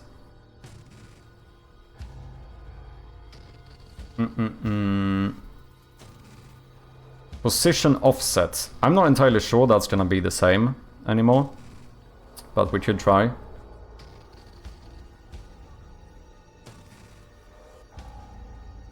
The old cursor had a offset minus 0.18 on the x-axis.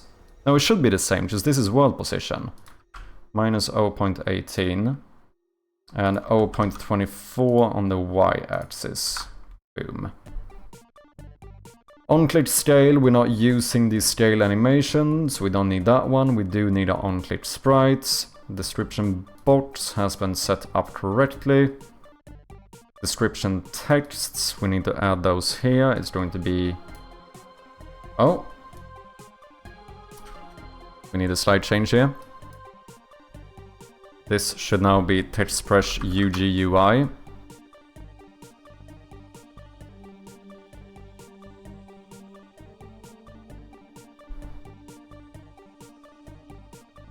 We want this one and we want that one. Item image should be that one. Directional arrow parent should be this one. And that should be everything set up. So let's disable the old cursor. Disable the down arrow. Let's see, on my... There's no bool that should be defaulted to true, is there? I don't think so. No, I barely have any anyway. Okay, but you should... We can probably keep you enabled.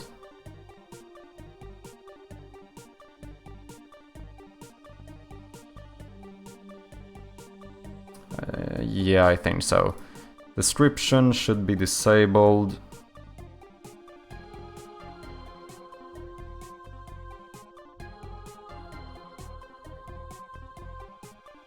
I will keep you enabled. Cursor light should be off. Oh, that one needs to change now. Anything that checks the cursor light, which I suppose should be only the flashlight. Nothing else should care about that one, I hope. Let's see, flashlight light object here, cursor light. That refers to the old one, you should now refer to this one. Otherwise... should remain the same. We are just going to start this and see what happens. Maybe let me turn off the pixel grid though, because that is a little bit unnecessary.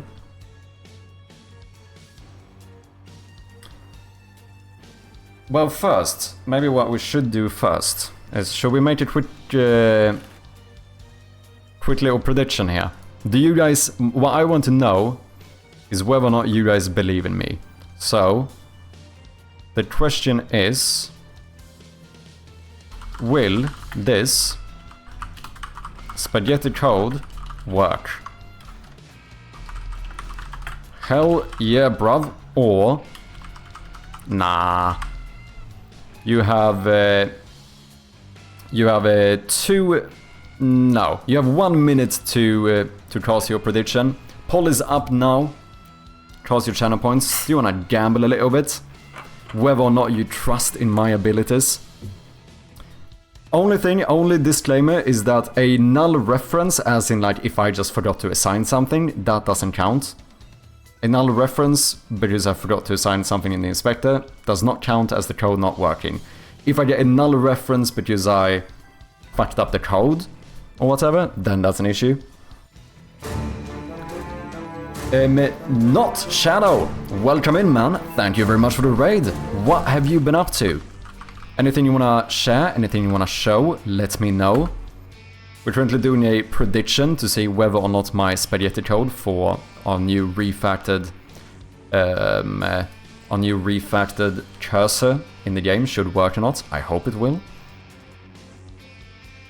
What have you been up to? Anything you wanna share? Let me know. Did my first stream on my new Minecraft server. Nice, man. How did it go? Was it fun? For anyone coming in, if you don't know me, I go by Mad Sherpy, and we are currently working on a game called Shroud of Gloom, which you can check out right here. Hopefully, if everything goes according to plan, we shall have a demo out in like a couple of weeks, which is kind of mad to say. Everyone, welcome in, man. How you doing? An actual believer. Look at that. I'm so happy to see it. We actually had a damn most people, most of the points. No, actually,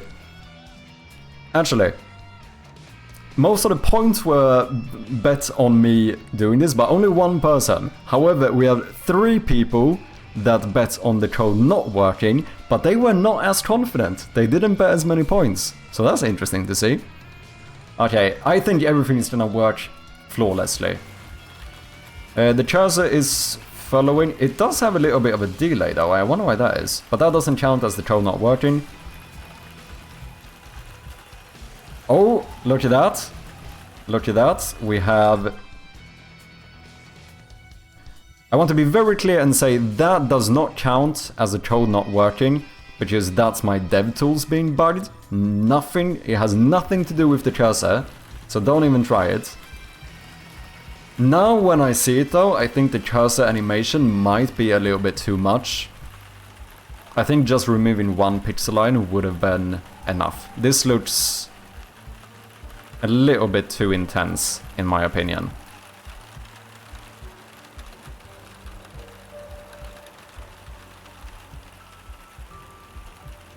Okay, I cannot turn on the flashlight. The reason I think is because my cursor is now on the UI canvas and it probably has a raycast target. Which means that I'm technically clicking on my cursor. You know what? I don't know if that counts as the code not working. I don't know if I count that as the code not working.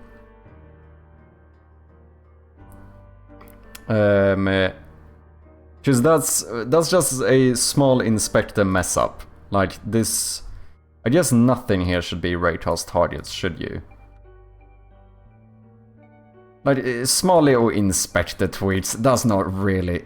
Technically speaking, the prediction was whether or not the code was functional. It was not whether or not I set everything up correctly in the inspector. Those are two very different things. I'm gonna say it. I think that's fair. I think that's fair. But I want to play Minecraft, but I've played everything. Nothing is enjoyable anymore. Damn. It's because I can't bet all my points. Yeah, fellow Swede, eh? Doing okay, hope you're all good. I am very excited for the demo. We also get in the localized Chinese, I think is pretty much done now, so that is very exciting. We got a bunch more localization. If anyone else is interested in potentially localizing the game, feel free to apply. Yeah, I got a fair bit of progress done today. We actually localized the entire Steam page as well. So look at this, ladies and gentlemen. This is the game in English. If we switch to simplified Chinese, boom, look at that. We have custom capsule art. I'm gonna sort out so that Steam updates the title here as well. But yeah, we actually have a proper localized title, which I think is kinda cool. I think that's kinda cool. How's the game going? I've been here before, by the way. Thank you very much for returning with the raid as well. And yeah, it's going really good. I'm very excited as for where the game is heading at the moment. Are you a fellow game developer as well then, Shadow? I think your name is Shadow, right? Let me know if I'm mispronouncing it, but I'm fairly certain that that should be like Shadow. That's my assumption at least. Looks like you're waving your napkin. What are you on about? You got animations? I do. I only support the simple textures. Oh, interesting. Gonna need to head to bed now. Got work early tomorrow. Have a nice stream, man. No worries, man. Thank you very much for the raid again. And yeah, catch you next time, man. Have a good night.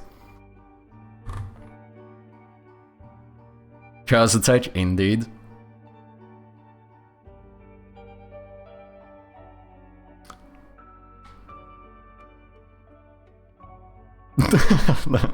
Oh, that's funny, Strom. I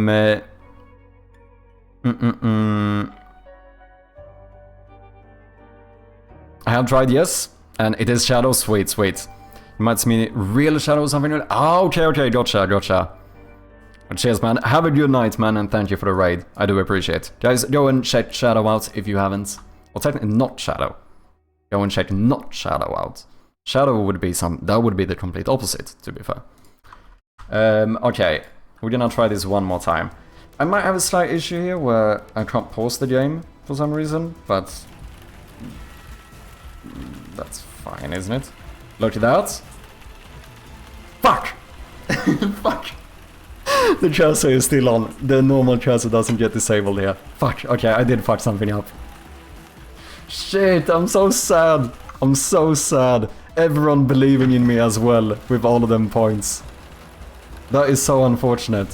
What happens if I turn the flashlight off? Well, that's functional. Why if I turn the flashlight on here? Nope, that is still broken. And I also can't pause. I'm using the right cursor, am I? Yeah, this is the one with the image.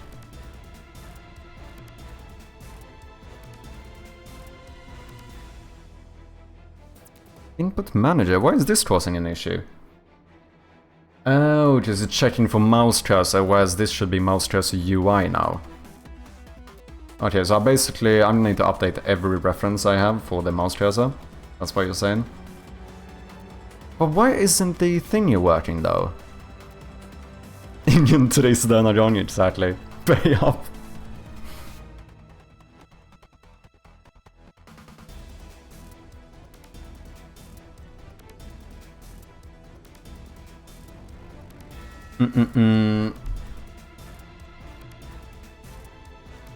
I thought my code was perfect.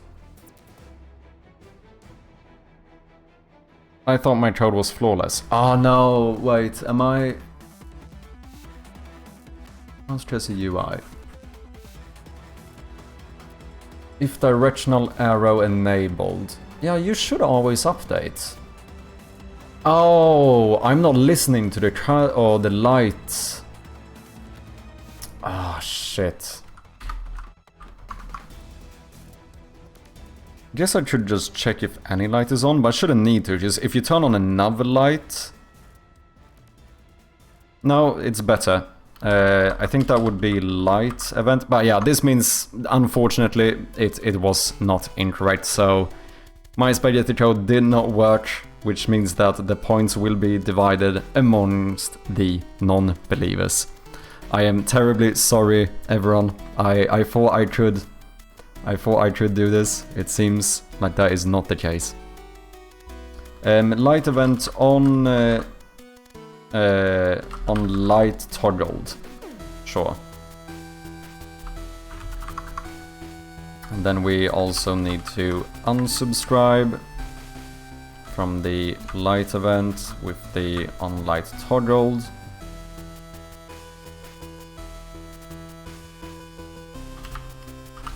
Private void on light toggled with the light event. We need to check. What can I do with the light event? I can check nothing? What you on about? What you on about nothing? Oh no, I have a static bool, don't I? No, public bool is turned on.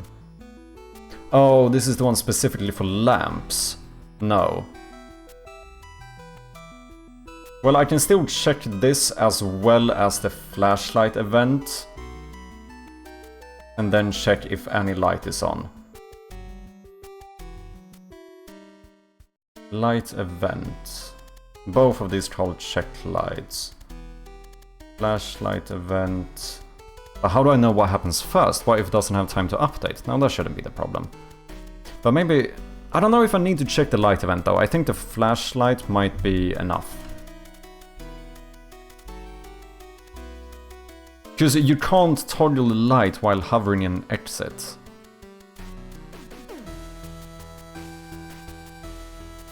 That should be impossible. So let's do that instead. And that instead.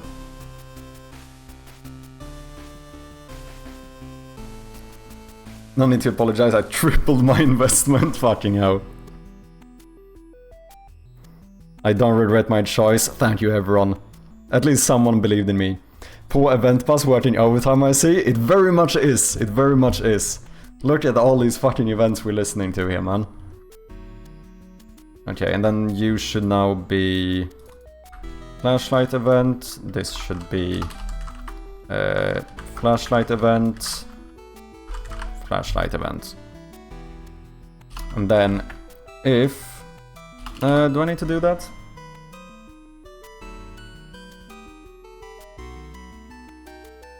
If it's false, we should always show the cursor. We should always show the selected... The selected item shouldn't be affected by this. Selected item should have no change. However, yeah, all we need to do is say show cursor. And we're gonna pass in... flashlight event dot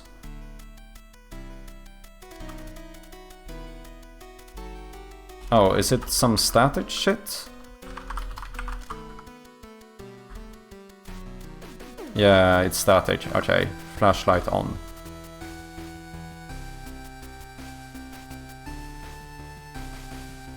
Show cursor if the flashlight is off.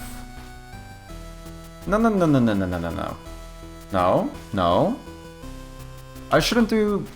What? I mean, I know show directional arrow. That should always be set to flashlight... That should always be set to flashlight event.flashlight on. Yes, if the flashlight is on, we can show directional arrows. If it's off, we should never show them. However... Oh yeah, this is where we check if directional arrow enabled. If there is any directional arrow enabled right now... Okay, so in that case we can just go show cursor, and then we pause in directional arrow enabled negative. So if a directional arrow is enabled, show cursor will be false, which is correct. If there is no directional arrow, then show cursor true. No, but this should also only be the case if this is the case. Because we should always show the cursor if there is no... And what if there is one enabled but you turned it off? Okay, wait. I think I might just do an if-else statement here. If flashlight event dot flashlight on, then show directional... Well, that one I can set up like I did.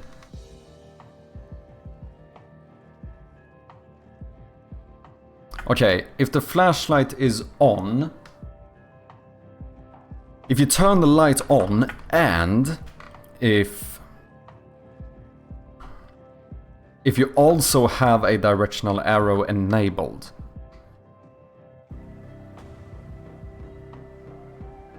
then show cursor must be set to false.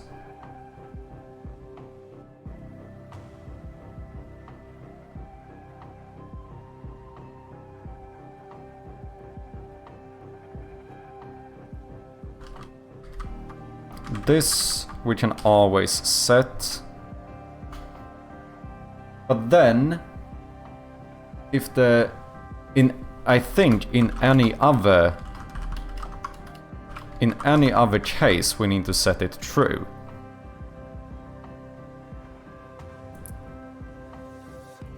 You were wrong, you referenced the class, not the object. I think I need to. Because I think I'm doing some weird stuff here where... Yeah. I have a static bool inside of this class. Maybe a little bit weird, but you know what? So like there is no bool saved inside of the flashlight event. Right, it's just passed in and it changes the static bool. Most of the time you would be correct, but this one I do in a bit of a weird way. Mainly because it's so common for me to check whether the flashlight is on or not, that it's just easier to just have it be static.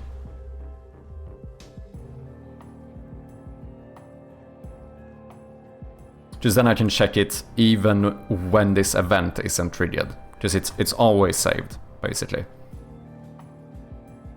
You could argue that that should be like inside of the actual flashlight instead. That could perhaps be an argument, but it's fine. Flashlight on, true. Okay, if the flashlight is off, then we should show the cursor. If the directional arrow was not enabled, we should do this. Whatever the other one is set to, but if it's on and we have a directional arrow, then we should show it. You can just make a property that points to the static value. Oh, do you mean that like this one should point to the static value of the flashlight? Ah. But will that update? Yeah, I guess that updates real time as well, yeah. Because that's not just gonna be like an initialization, is it?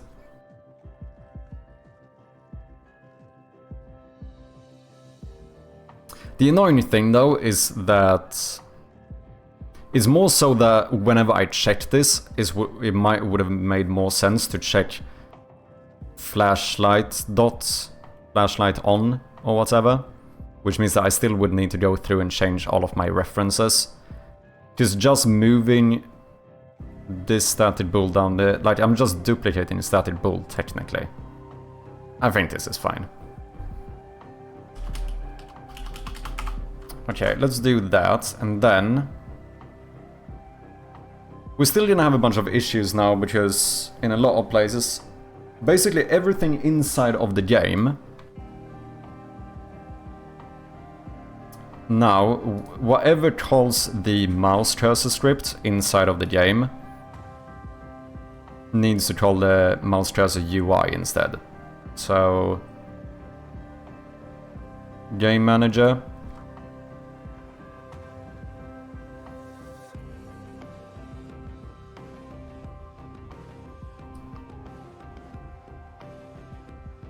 Wait, enable game cursor. Is this not the one I used to set the real cursor? Oh, no, it isn't. Okay, so that's fine. But you should call mouse cursor UI. You should also call mouse cursor UI.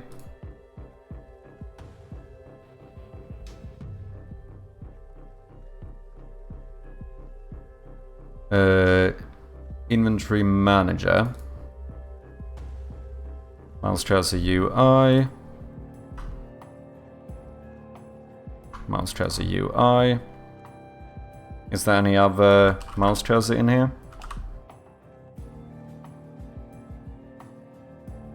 Nope. Basically we need to move. We don't need to chat about the stuff that's inside of menu things, but all of these now has to call the UI cursor instead. Okay, where do I show description? Oh, mouse cursor UI. Let me just copy this instead. Mouse cursor UI. Mouse cursor UI, mouse cursor UI. UI. Yes, there's a lot of singleton calls directly to my mouse cursor. Yeah, that's what point means, basically duplicating the way you can reference it.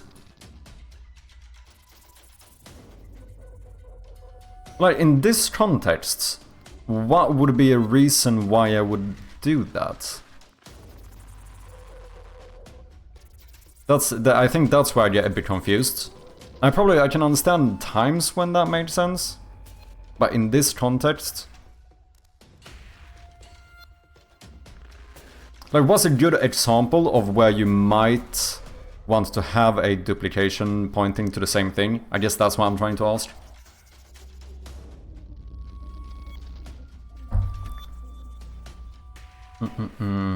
Okay, mouse cursor. UI. Ooh. Almost missed, yeah? UI.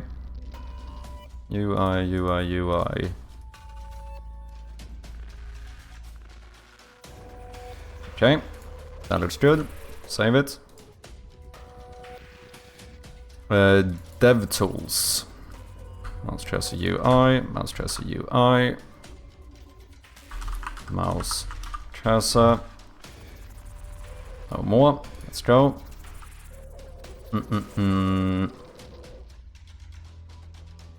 5 more references. This one doesn't matter. Inventory. Mouse cursor UI, and I think that was the only one. It is indeed. So I guess it's gonna be a problem though, because right now I still have the singleton of my normal cursor in the menus and stuff. So I guess I need to move this one over to those UI canvases.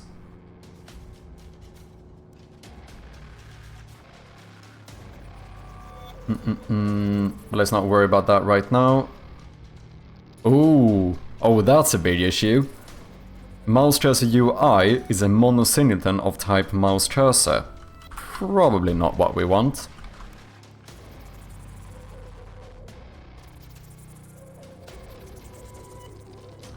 That's fine. Okay, last but not least, we have map marker. Okay, hide description, show description. I don't need to pass in empty here, just that's... We did some fancy overloading, so that should happen anyway. And I think that is every single reference in this scene. But this... no. Okay. When intelligence... I think this is through intelligence, if I'm not mistaken. When this shows me references, that is only in this scene, is it? It's not in, like, all my scripts. Because there's no way, like, my... I must call this somewhere in, like, the menu manager or some shit. Or maybe... wait, shit, do I have an event? Oh yeah, on menu transition.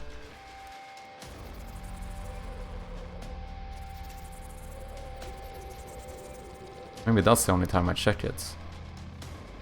No, but like I disable it during the not credits, during the splash screen. How do I do that? Splash screen controller.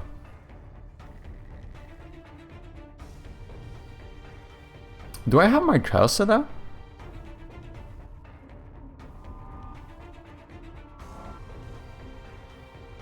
A splash screen event. Do I have an event for that? Well, this one doesn't listen to it. Don't know, sometimes you forget where you have it referenced, so then you have a chance of finding it. I mean, that kind of makes sense. You show your Synchron class? Sure thing. This is it. Now, it's a bit ironic because don't destroy doesn't do anything if this is a child object, because you can't put... which I think I did some check for, yeah. Exactly. We only set don't destroy if you don't have a parent and you're not supposed to destroy it. Which is a little bit annoying, because that means that this don't destroy is always gonna be visible, whether it can actually do anything or not. So, here, like, on my cursor, for example, we're gonna have this don't destroy bool, but like, checking one, checking this, literally does nothing, since the parent is not null. So, I don't know, I know there is, like, the whole hide inspector thing, but I don't know if I can do that, like... I think I might need, like, the Odin inspector or some shit like that, if I wanted to make it so that, like... if you don't have a parent, then hide this in the inspector. That would have been really nice, just to clean up the inspector a bit. But I don't think Unity can do that in a simple manner, at least, straight off the bat. Either I need to write a bunch of custom code for it, I think, or you can make them conditional.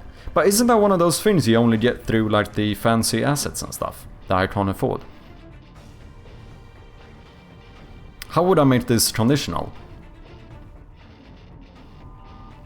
Or do you mean that setting the setup of the bool could be conditional? But that wouldn't help me though. Because yeah, I want whether this is shown or hidden. I guess you could argue whether it's serialized. If I could do that with a condition. Could I pass in a condition here? I can do that. I cannot do that though.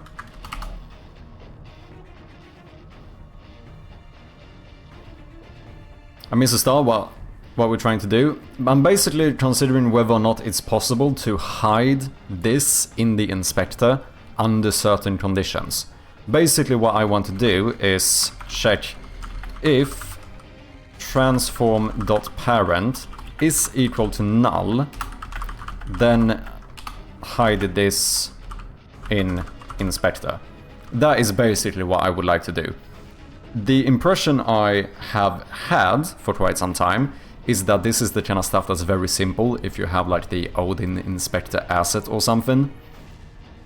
Whereas I don't know if there's like a very simple way of doing this like natively in Unity. Custom editor. But that sounds like it's a bit of work, potentially. You need to write editor code. Fuck, I've barely done any editor code. Takes like 5 minutes to do if you know how to write editors. Yeah, Odin Inspector has this built in though. Yeah, that's why... Just, I'm fairly certain that in Odin you can just do some shit like... I don't know, hide if, and then like pass in a condition here. Or maybe you would do it before it, or whatever, but... I know that has support for something like that, but at the same time, like what, the Odin Inspector is like 80 quid or something? Not that bad. It's like 50 euros. Like, I don't know if this is something I'm annoyed by to the point of wanting to pay 50 quid for it. Not saying that there isn't other good things I probably would get out of the Odin Inspector, let's be honest, that's probably true, but, you know, man's gonna try and save some money here. I haven't found anything that makes me go like, I really need to get this. Like, the only asset I've been willing to pay for so far is Easy Save, because I don't trust myself enough writing a good saving system. Then I still kinda ended up doing a bunch of custom stuff for Easy Save anyway, so slightly ironic, but at least I get all the stuff for like being able to serialize dictionaries and save game objects, like without any hassle on my end.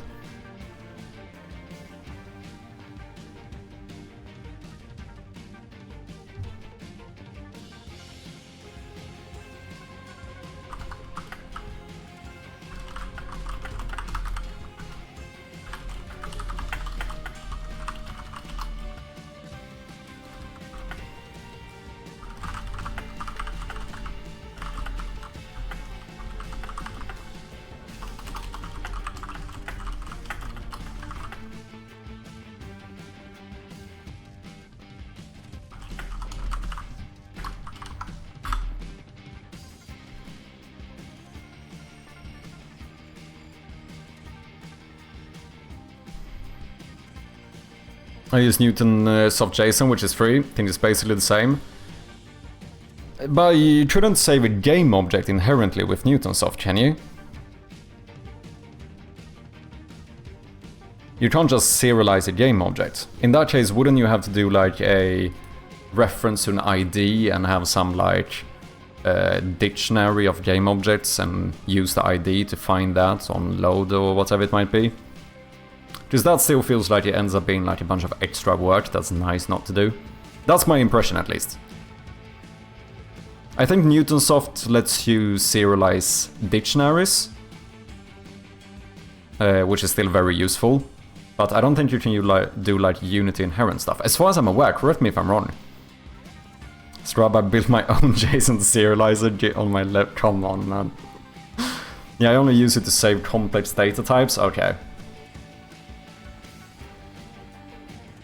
Oh yeah, let me check something though, just out of curiosity.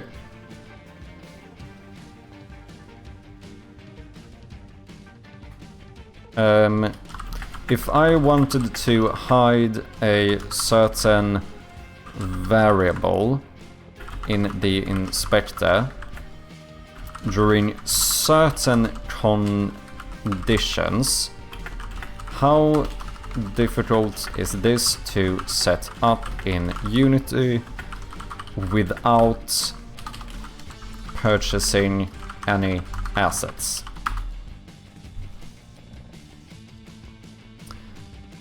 Never understood why I would want to save that much data. The items are usually in the project already. Yeah, to be fair, I'm basically trying to not save any game objects anyway. But I don't know, there's something just nice about knowing that, like, with Easy Save, I could basically save anything I want. Like, I could save an entire scene with every component if I wanted to. Obviously, that wouldn't be a good idea. But you can do it if you'd like to. I can save scriptable objects, which that I think is fairly useful. Because those at least doesn't contain that much. Also gives me support for save slots, encryption and compression, cloud saving, backups, without having to worry about any of that stuff. I can save classes, structs, positions, game objects, prefab instances, components, scriptable objects, arrays, dictionaries, lists, hashes, queues, even references to Unity objects, and much more. I don't know, this one seemed worth it to me. It's about 20 lines of code. Not per value, I hope. I hope that is like 20 lines of code in one like editor script, and then I can use it wherever I want. Do middle one, custom attribute plus property drawer. Now, for an attribute. Okay, so I basically create my own attribute then. Yeah, this one doesn't work. Complex UI logic across many fields, custom editor or UI toolkit inspector that draws only what you want. That sounds complicated. Custom attribute plus property drawer to hide show a single field based on another property's value.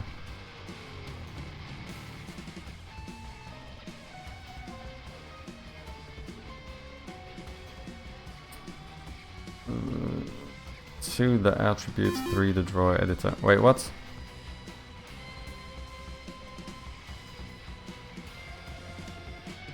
Show if name of advanced mode true. Show if name of state. Okay. Compare value int my state ready. Okay, interesting. Show if attributes. Attribute usage. Attribute targets dot field allow multiple true. Compare property. Int compare value int compare value bool. Bool overload. I mean, oh no, but no, why would I ever need an int here? Because I could turn that into a bool statement by just checking if this is less than that or if this is equal to that, like basically turn it into a bool condition. Sorry guys, we have some ads coming up, appreciate your patience.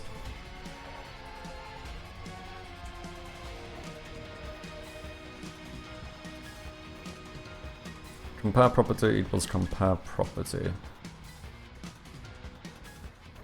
The drawer editor only. Create an editor folder in your project and put this file inside of it. Custom property drawer, type of show if attribute. There's a bit of stuff, but I mean, this might actually be worth doing at some point. I'm not gonna do it now, just like this is not the time to worry about editor code. But probably worth setting up, to be honest.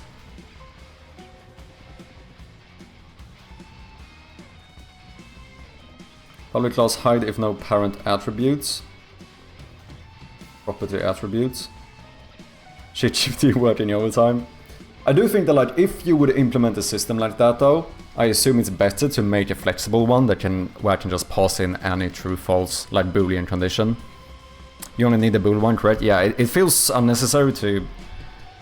Well, but I don't even know why I would pass in an int.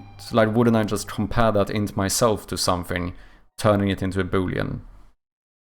At least learning how to do attributes in the future is good. Yeah, I think so as well. I think this is something I should look into. Okay, what we're doing? We're fixing the mouse cursor. Apparently we have some issues here. Mouse cursor UI show selected item bool is inaccessible.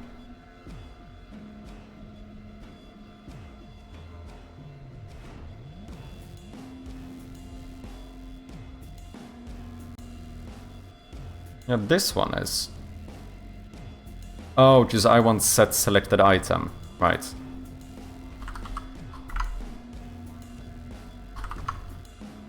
Because I renamed that one. Didn't I do that with Control RR? Oh, but maybe after I created it, so that one's reference got changed or whatever.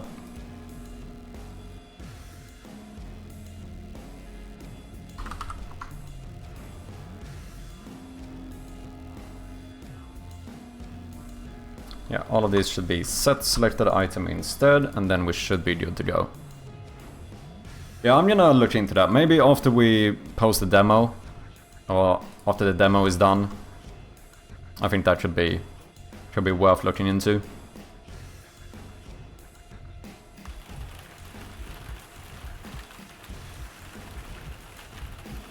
Okay, doesn't show no cursor here, that's good. What if I enable it? Scheiße. Okay, this part is working.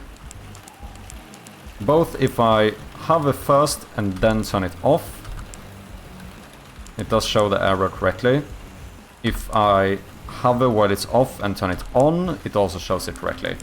So showing the directional arrow seems fine.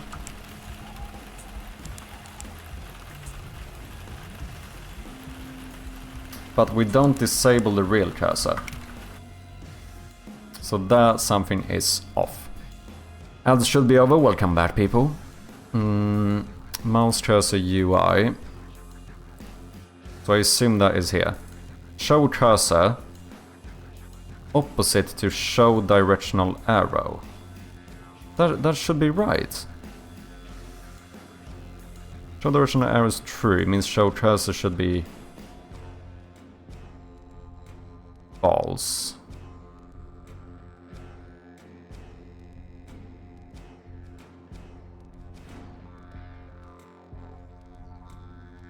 And show cursor false.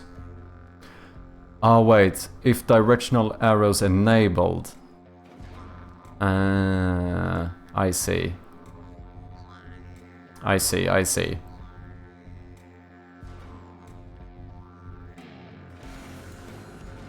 Okay.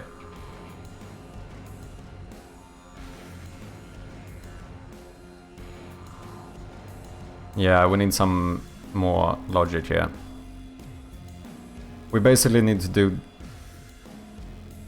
If directional arrow is not enabled, if we don't have any directional arrow, then I should do this. Otherwise, if I have a directional arrow,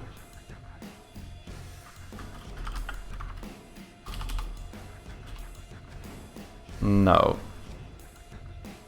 If I have a directional arrow and we are supposed to show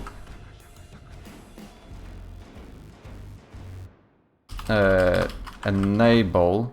What is my weirdly named thing again? Check. If we are supposed to... No, if we have a directional arrow enabled and we're supposed to check whether... If check whether to show directional arrows at this very moment, if this also returns true, that means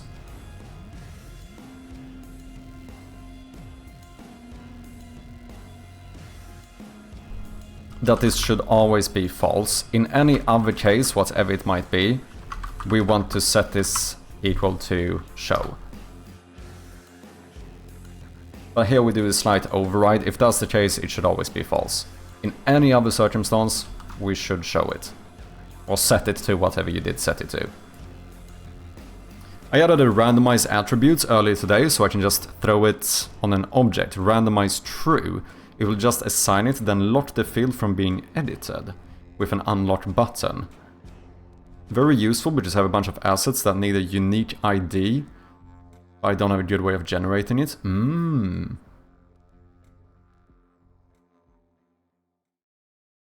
But what value does that randomize? ID, so is this just for randomizing an int, specifically? Okay. That looks good.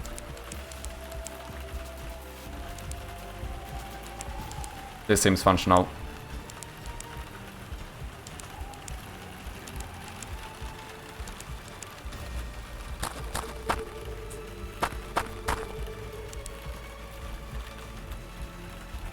Okay, this is way too long.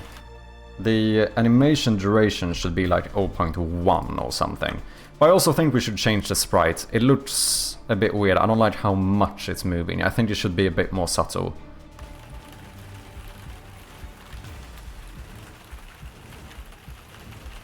I think that feels better.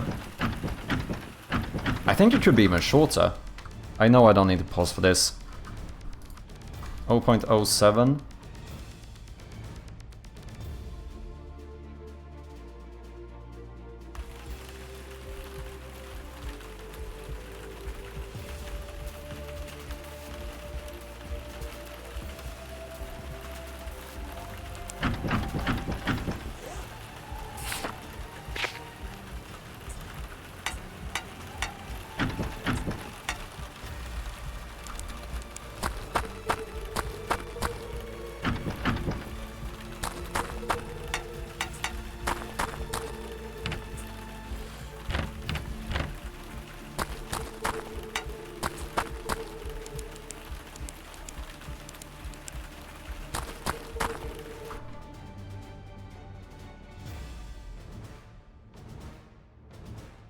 Okay. I'm feeling pretty good about this. We should check puzzles though. Make sure that there isn't some weird thing happening there. And yeah, it still works if the flashlight is off, but we do have a light. Ooh! Okay, interesting. Interesting. Okay, we found a rare condition where this doesn't work. So, if we have a light on in the room, and I turn the flashlight off, then it hides everything.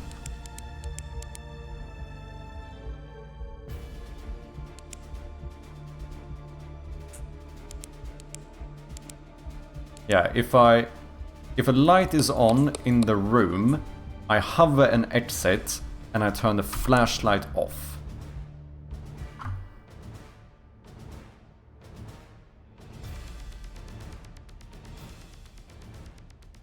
So it's triggered. Let's start where this actually happens. It's triggered on the flashlight event. Is any light check? Is incorrect? Could be. Did I even use that one now? Yeah, I used that one. Check whether to show. Return if any light is on and we are in gameplay or transition. Well, that should be fine. Because that should have been true now. Because any light was on. Because any light is calculated by checking if the power is on and we have an external light source, or if the flashlight is on. Either of those should always return true. Where am I looking for? Here. Okay, wait. Let me start at the event, which triggers this, which is going to be on flashlight toggled. Show directional arrows. Oh yeah, this needs to be if any light is on. Whether or not to show directional arrows cannot only depend on the flashlight. This should be whether or not any light is on. But that we checked that when you trigger the flashlight. Yeah, that should be the fix.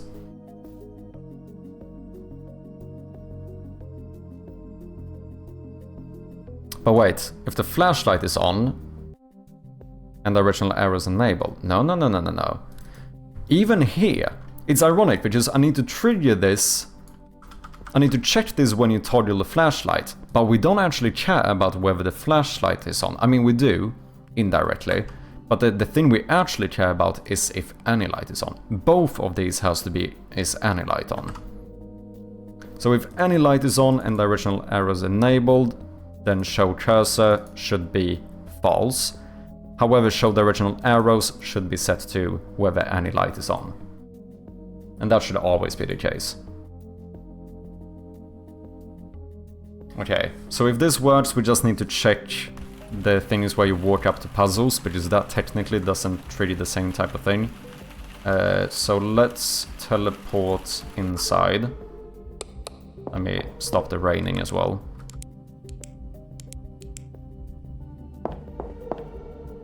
What did I do? I had the light on and then disabled here.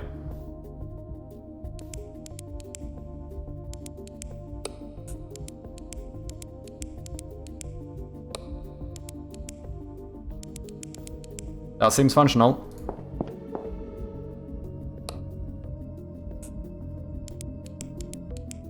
That is also functional. Ooh, we have an issue.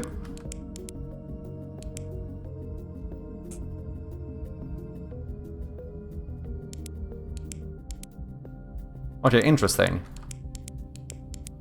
It works if I hover this first and then I toggle.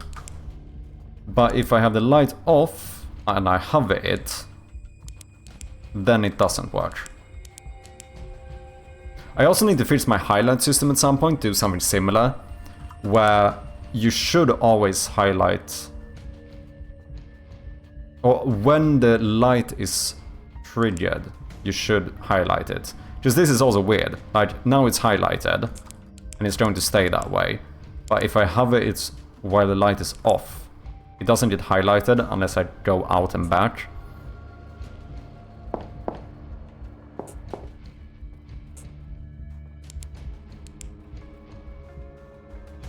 Interesting why this works though, but this doesn't. Oh wait, that is an easy fix, just I just have to do the same thing again. This is in the open puzzle on click. We should do something similar. Yeah, we checked the condition on pointer enter, but we shouldn't check the condition here, because that now happens where we listen to the event.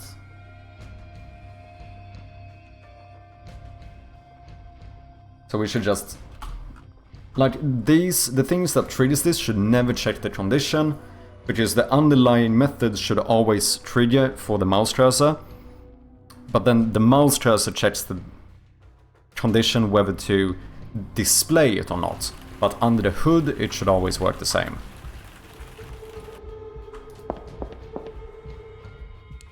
Yeah, look at that.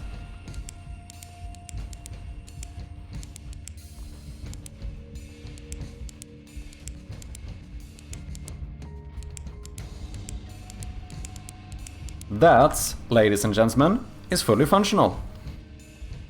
Would be nice doing the highlight system too. That would be pretty neat.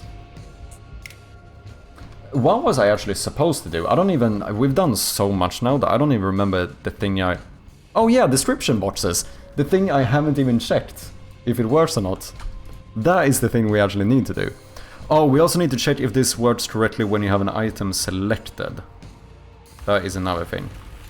For integers, it does a random integer by default. Float it does 0 to 1. Call it does any color with alpha 1. Quaternions does random rotation. String does any random GUID value. Interesting. Okay. That looks correct to me. Oh yeah, you know what we're gonna do? We're also gonna switch to German. So we need to see that the boxes have different sizes. Yeah, look at that! So it's small when it can be small. If it needs to be bigger, it automatically ends up being bigger.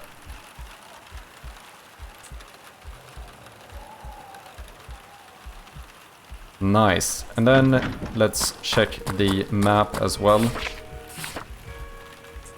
Yeah, now we have a centered description.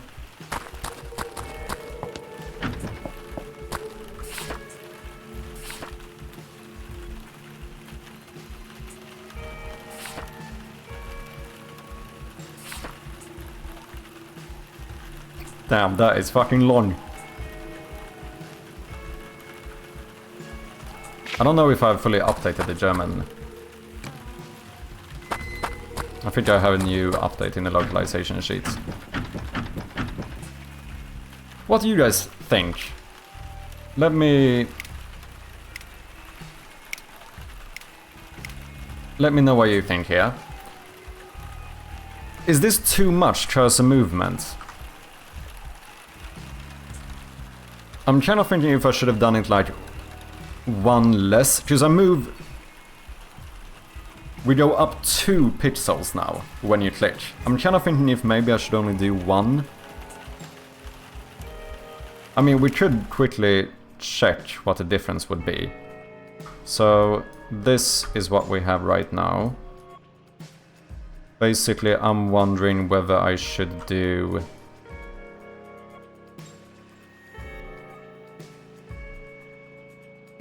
Whether I should do this instead, right? Or should the 3 be here? Yeah. Yeah, that looks better.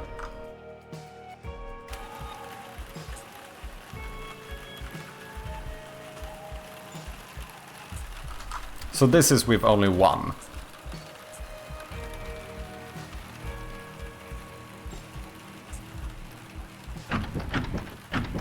I think this is fine. Noticeable one. I I think it is. Looks good to me. I think I prefer this. The other one felt like it was a little bit too much. It's just a little bit of movement to give you some extra feedback there. Yeah, I wrote that before you tried it. Yeah. I think I'm happy with this. I think I actually had that on my proper dev board as well, didn't I?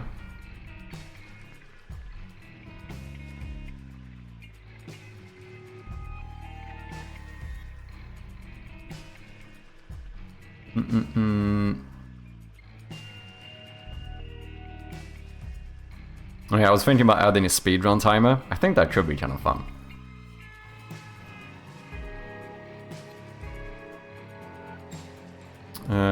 This is fixed. Fairly certain this is fixed as well.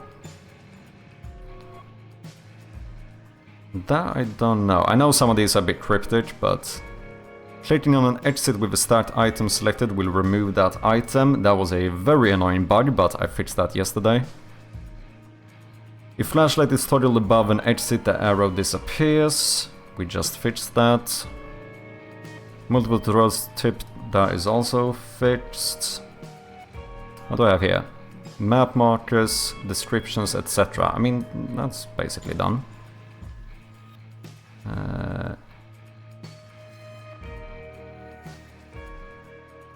Intro music isn't affected by reverb zones.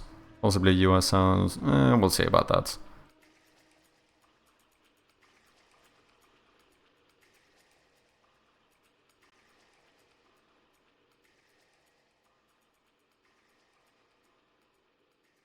Did I not write that somewhere? I'm so sure I wrote down to test having a animation. Oh well. Okay, also, simplified Chinese is officially done. Let's fucking go.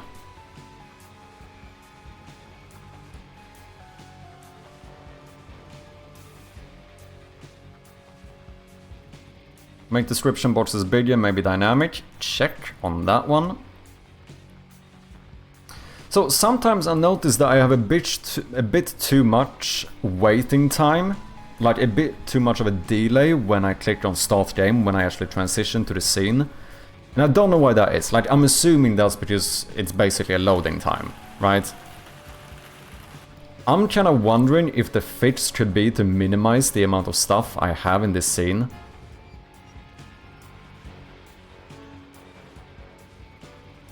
Because I have my entire game in one scene. However, I also have a bunch of old stuff that I'm not using, which I feel like we should probably remove. Like, what is it? Virtual mouse test? No. You should not exist here. Cutscene elements? I don't even think I use this stuff. Like, I assume that could make it slightly better.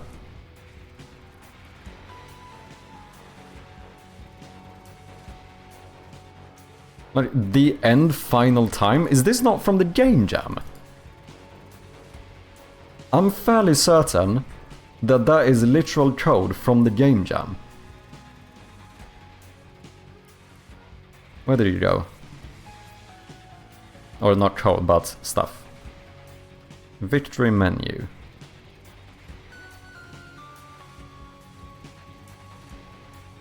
You don't even show anything.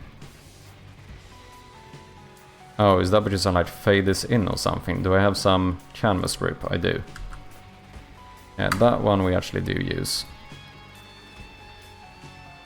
But like, the end, you escape. This is from the game jam. Like, what are you doing here?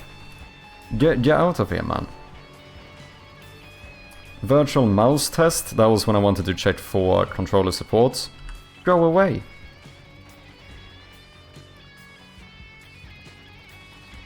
Because otherwise what I would have to do is to add some loading thing, so that it actually says loading, but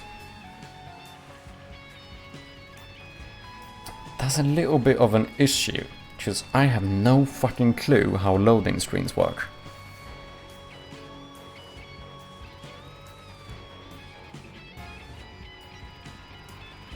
You do Control F to do on your code, how many hits do we get? Probably not very much, because I don't use that system myself.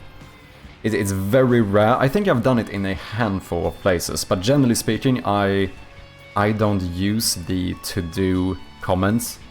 Like, all of my, like, tracking like that, I just make notes here in my dev board. And like, if we go into my backlog, no, not my backlog, here, status, let's add completed as well. Like, this is where I put all of my things, generally speaking.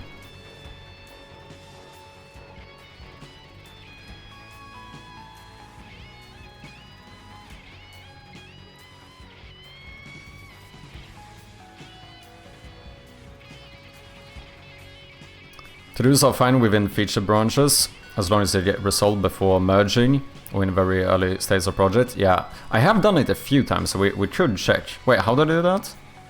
Control F to do on your code? Like, but where? Like, where would I... How do I search my entire thingy? I guess that's in the IDE, I assume? Why is that one, like, bold? Don't know. Control Shift F. Find in files to do. Find all. Now this is gonna give me like Unity stuff as well, I think. Yeah, interop help, that's not mine. Steam API, nope. Nope. Rebind action UI, nope.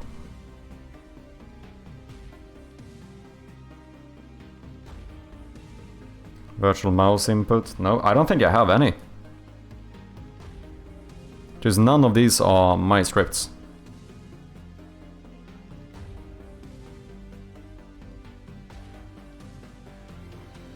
Oh, never mind. Power manager, load this variable from the save file, yeah. That is mine. Yeah, I think I have one to do.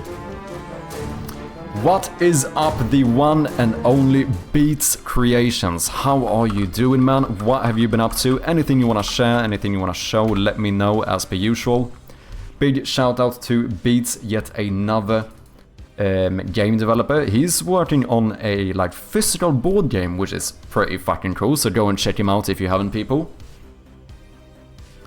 For anyone coming in, if you don't know me, I go by Madchirpy, and we are currently working on a point-and-click horror game called Shroud of Gloom, which hopefully we are releasing a demo in like the next couple of weeks, which is kind of crazy to say. But you can check out the game here on Steam. Very much appreciate the wishlist.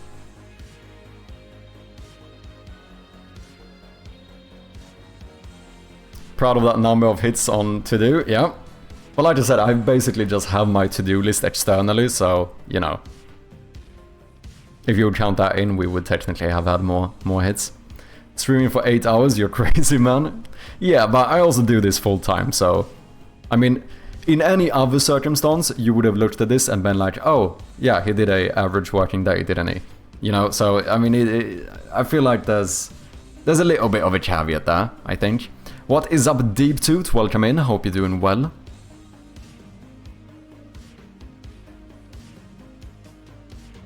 Yeah, we've been sorting out a few bugs and issues today, looking pretty good. Something else we did, which I'm very happy with, is we ended up localizing the Steam page, even the title for Simplified Chinese, like all the capsule art and stuff.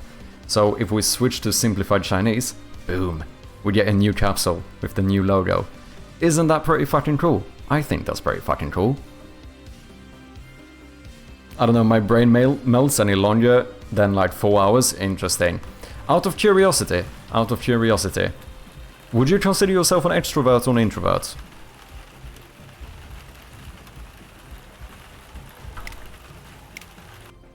Also, the logo in the actual game itself also changes. So for most languages you will see the Shroud of Gloom logo.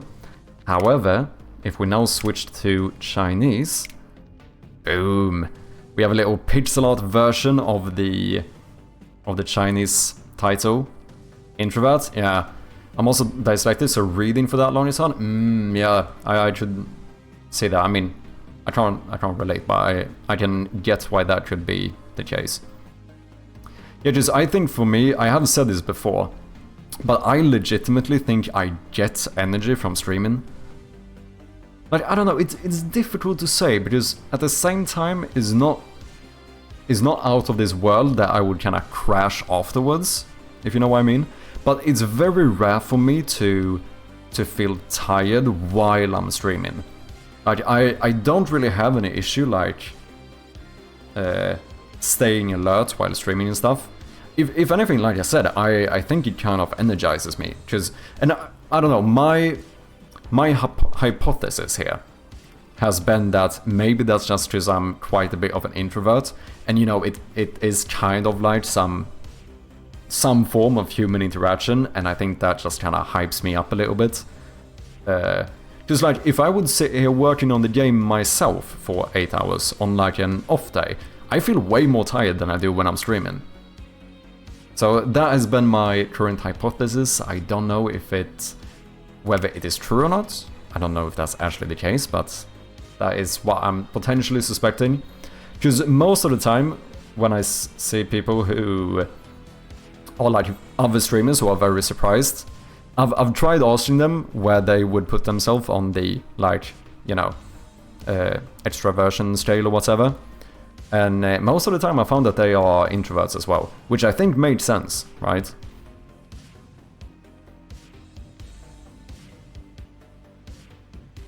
When I work with people, and there's lots of energy to work on stuff, so I get it.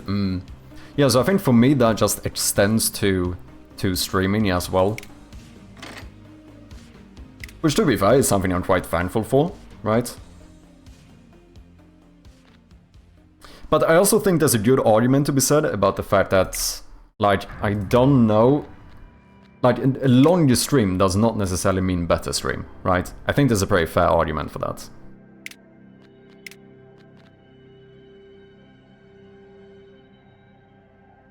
Okay, what are we doing, ladies and gentlemen? What are we doing? We have sorted out a few things here. We could update the localization stuff, but add more batteries, we definitely need to do that. I also think my inventory or my collectible items, why is that, like collect item on click? Do you save whether I pick them up, even though I don't use my save system? I think you might. Oh, well, it's not this one, is it? It would be... How do I know this?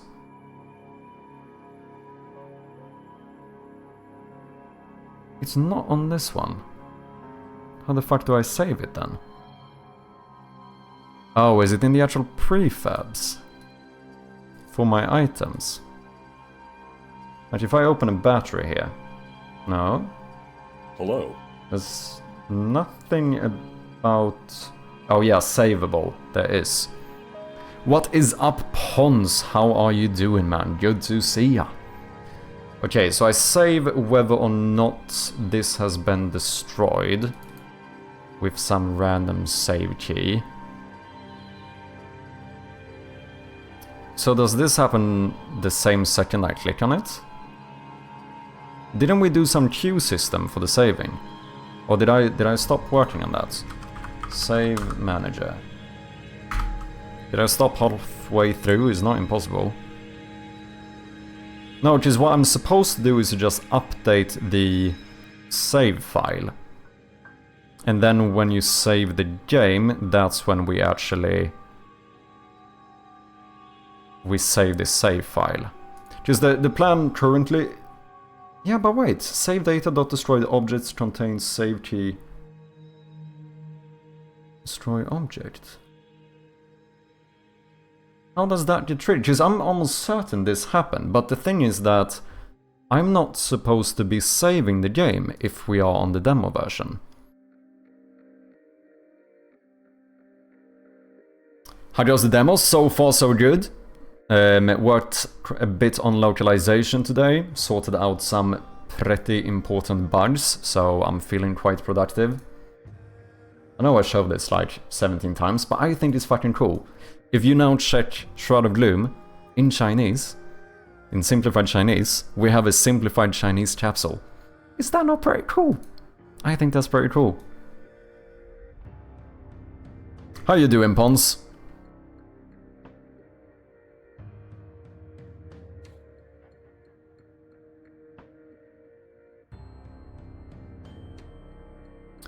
It's like savable. All you do is... Let's see, where do I save this? Save active state. No, I want to save...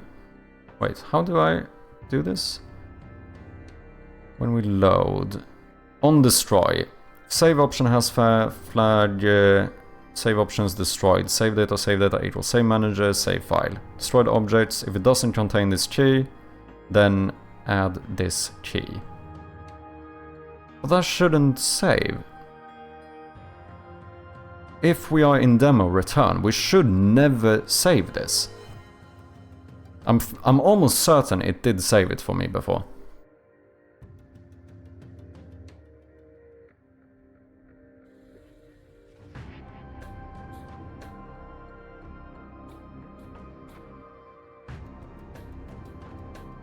I'll worry about that some other time.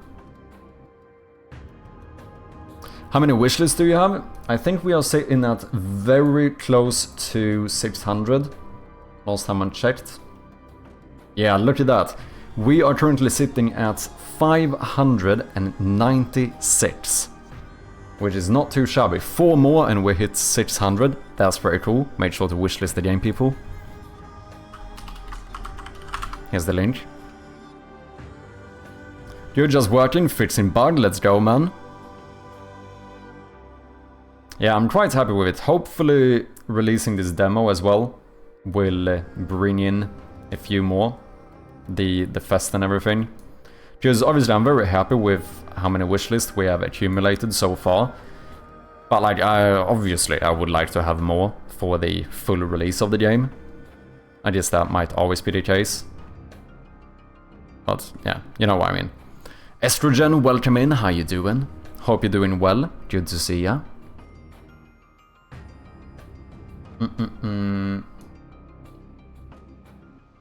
Yeah, because I've noticed that sometimes when I load the game scene, there is like a little bit... It feels like it lags for just a second, which I assume is like the actual loading of the scene.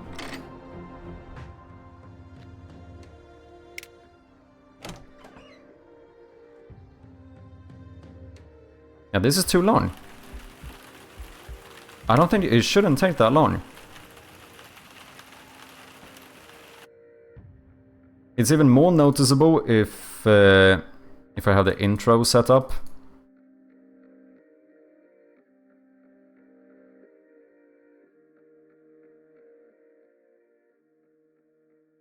Because there should be a fade in, and I notice every now and then it just instantly starts, and I think that is because the fade in happens in a... basically inside of a singleton system canvas thingy. Just trying to be productive, how about you? Nice to hear, nice to hear. So far, I'm doing great. Feel like we've been getting a lot done today. Okay, boom.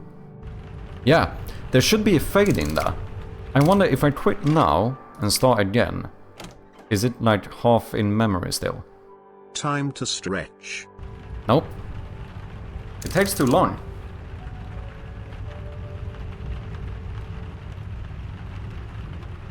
I guess one way of fixing that is like optimizing stuff somehow.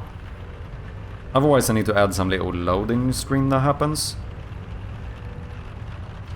Shouldn't I just... Wait, shouldn't I just do that in the menu? Like, at the very end, when I try to load the scene, shouldn't I just enable the text that says loading? And as soon as the new scene has loaded, we should switch to it. So at that point that should disappear. It's not gonna be like a fancy loading bar or anything. I think that should be functional.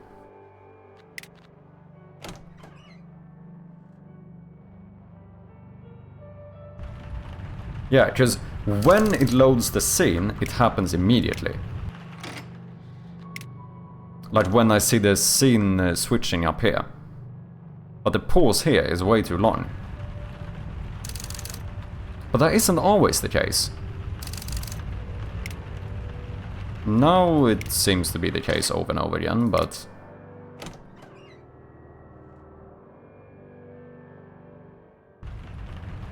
Could this be an editor thing as well? Is that possible?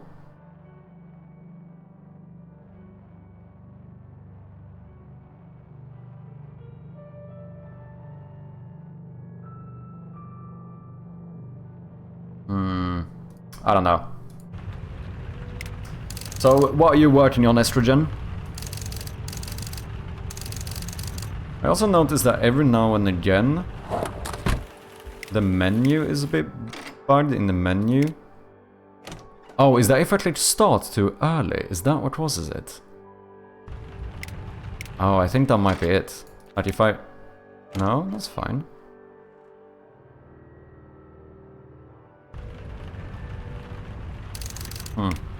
Interesting.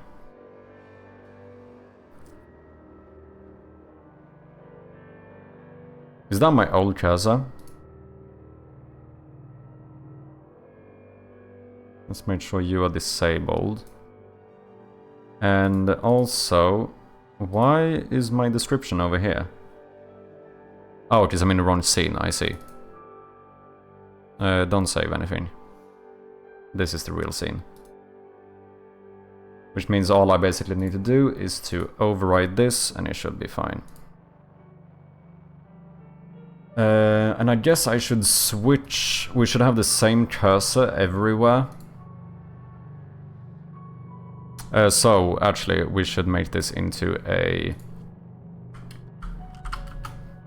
prefab. UI cursor.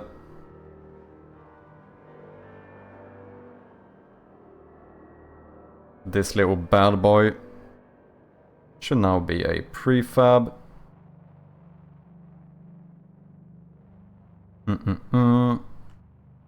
Because now I think we might have an issue where I think I could get two cursors at the same time. I don't think it's gonna show, because they're gonna be at the very same place. But I assume if I go here, this is my singleton sprite non-canvas cursor. And if I go in here, I'm fairly certain that I might have both my cursors enabled.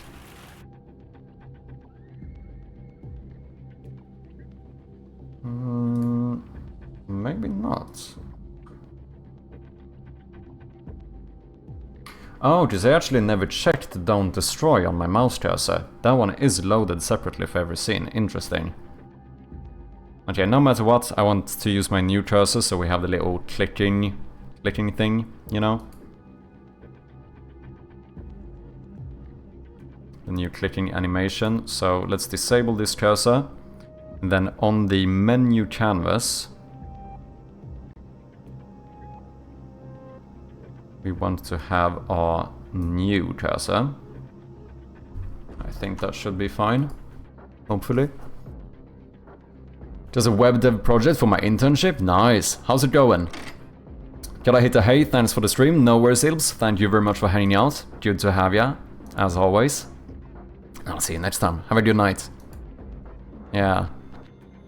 Now we have little animations here as well. Ooh, that's an issue. It's not in front of that stuff. Why is that? Oh, is it because of the Z value, maybe? That could be it, actually.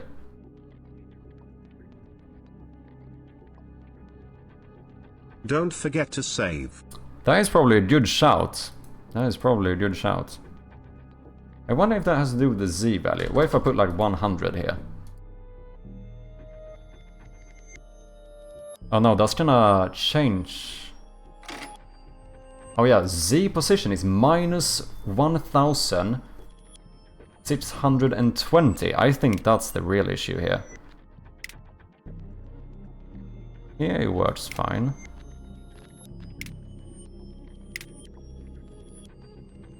But I'm behind these.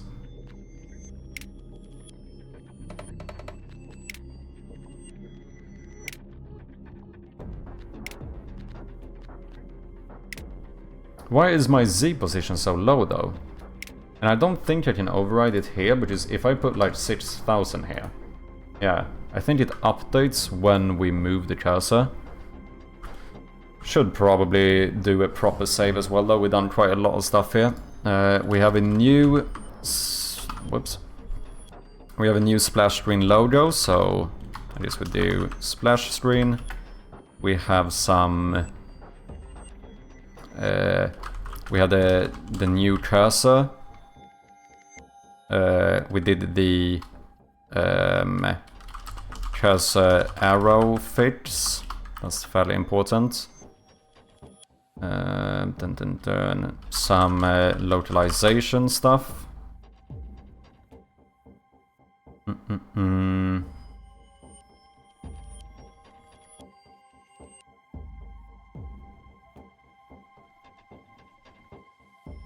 Let's add the description box here as well. And that's probably good. Sure thing. I always do perfect commit messages. That's the way we roll around here.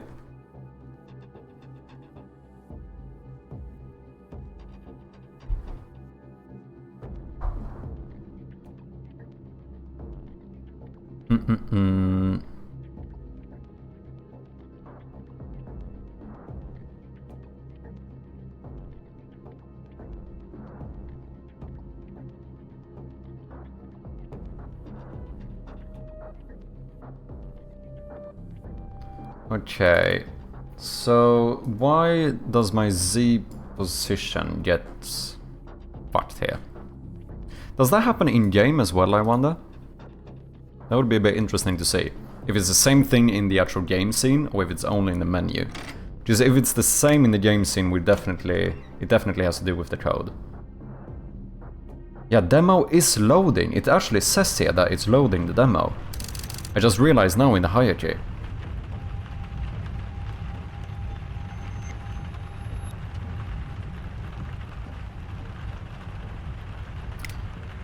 That is very interesting. Have I made my game big enough to where I actually need a loading screen? Does Unity have some built-in support for easily making a loading bar? UI cursor.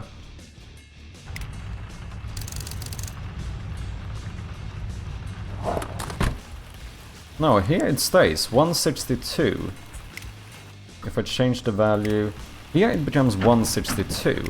What happens if I go into my settings here? Video, drop down. Yeah, it is behind though. That is a big issue.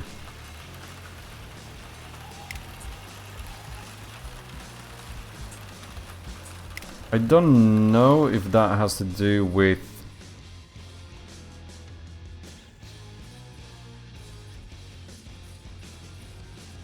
How can I make sure this one is always rendered on top of everything?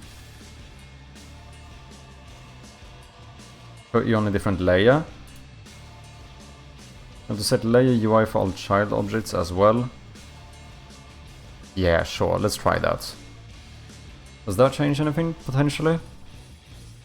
It still feels a bit weird that my Z position here becomes minus 1,620.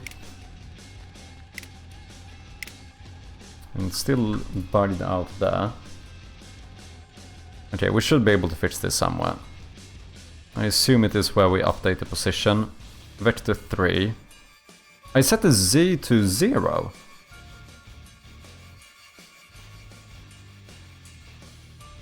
Transform dot position equals cursor position. Oh wait. No. I can't assign a vector 3 like this, can I? Shouldn't this give me an error? Can I not... Are these positions not only red? Or is it fine because I made this one myself? Is it only when I read another one it's an issue? Yeah, I guess I would have an error otherwise. But that's interesting. Because I set the Z position to 0, but it ends up being like minus 1000.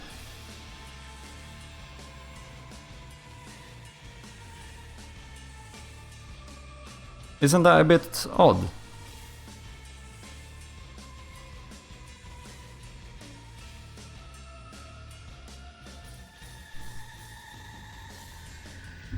Okay.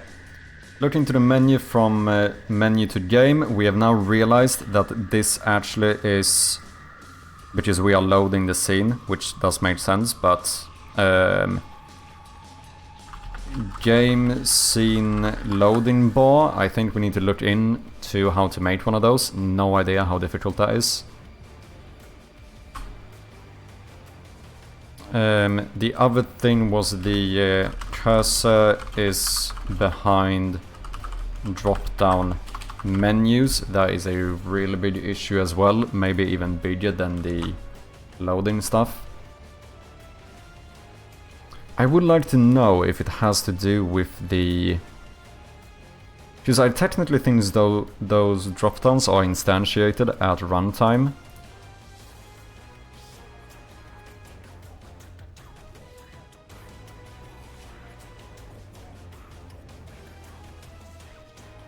So, resolution, drop down. If I take the template here, no, you are behind everything. But yeah, this is the issue, I think. Because with these, they do something, I think Unity does something where they made sure that this is rendered on top of everything. Do you know what I mean? And I don't know exactly how that happens. But somehow that puts it above my cursor.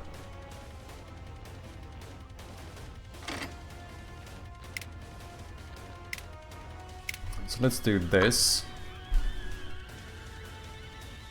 What did I do? Display mode, drop down list. The Z position is 0.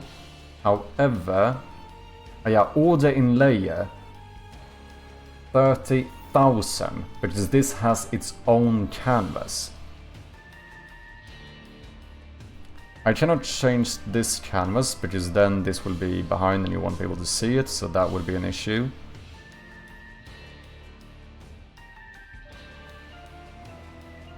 I somehow need to make sure that my cursor is rendered on top of this one. And I don't think I have any... I don't know what else I would do here. Image. Like, there's no settings for where you should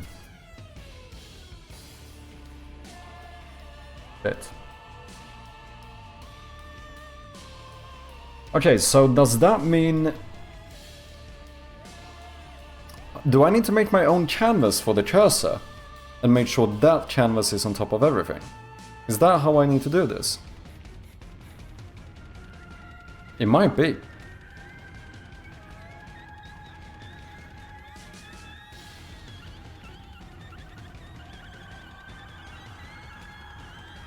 That could probably solve it. Just make sure that that canvas has like the highest possible order in layer that it could have. Because otherwise I don't know how to solve this.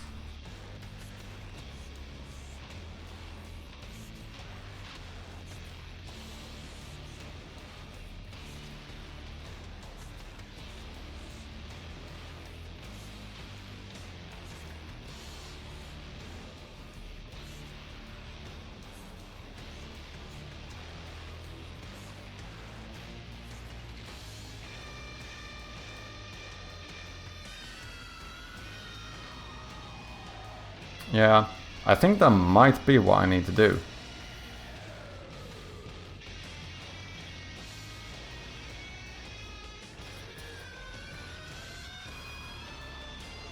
this one could be... I think we can do screen space camera here. Constant pixel size. This kind of complicates things, doesn't it? Is there not a way to get around this? Can I do something through code to make sure this always is on top of everything? Wait, order in layer. What if I make a new layer for the cursor? That's on top of that one. Wait. Because this is in the UI layer. And order in layer would be because of that one now. So what if I add a new layer on top of the UI layer called cursor? And then here we change this one to the cursor layer. Does that fix it?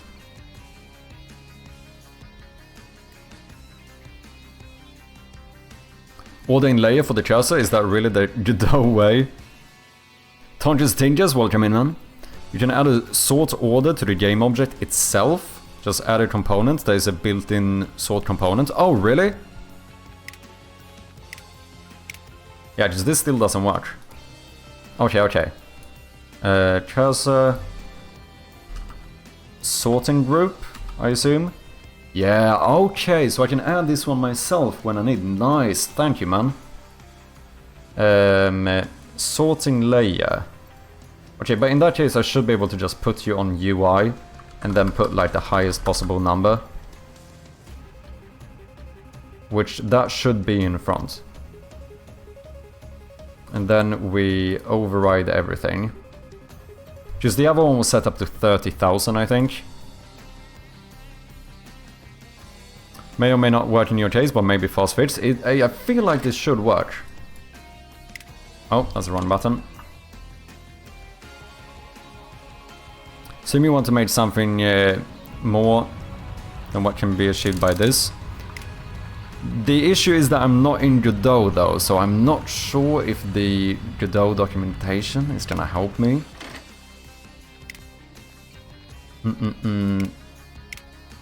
Shit, it doesn't work.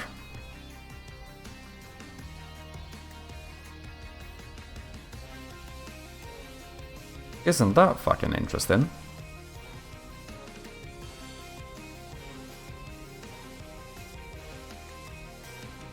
And this is my old cursor, right? Yeah.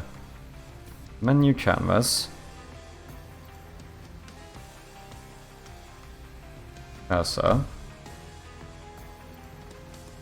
Sorting layer UI.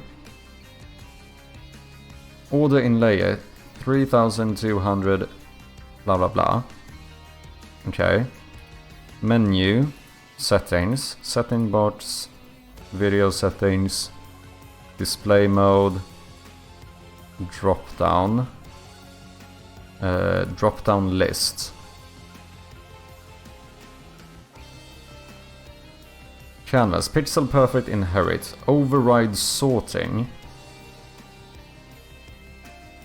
Sorting layer, default, order in layer 30,000. Should I not be in front of this? It sounds like I should be in front of this. But I'm not. Because I don't know if I should... It feels like we shouldn't add a... Need to add a canvas to my cursor, should I? Is that what I need to do? Do I need to add the same thing and make sure it's higher?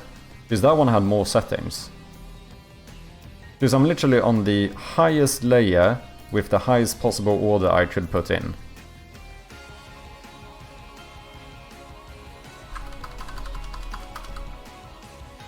It ends up being the same value.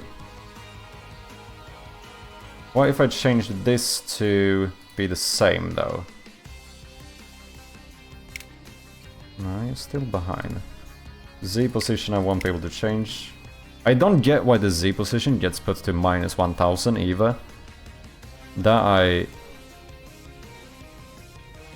Or is that because I'm setting the world position rather than the local position? Oh, it could be.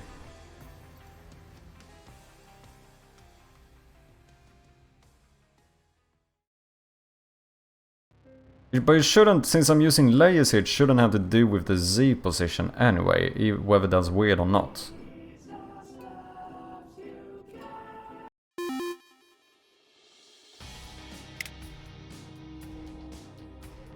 Sorry, Unity, forgot about that tidbit. No worries, Aline. This whole thing is us. It kind of is. It kind of is. Like, from what I can see here, it seems like I should be on top of this one. Like, the layer is the same, this one's order is 30,000. Mine is almost 33,000. But I'm still not rendering this one on top. Okay, what if I disable the mouse cursor script so that it stops following, and then I do this, because then I can change whatever value however I want. And then we take this one and we position you here. Now I change the Z position to 10,000. That does not do anything. And I have the highest possible number here I could have. Sorry guys, we do have some ads running. I'm gonna take a quick break here, just stretch my legs a little bit and get some more tea, but we shall be back shortly. Appreciate your patience. Cheers. And we are back. That's the thing, this set cursor gives you custom cursor. Making custom sprite to follow extra cursor, in my opinion, is asking for trouble. The thing is that I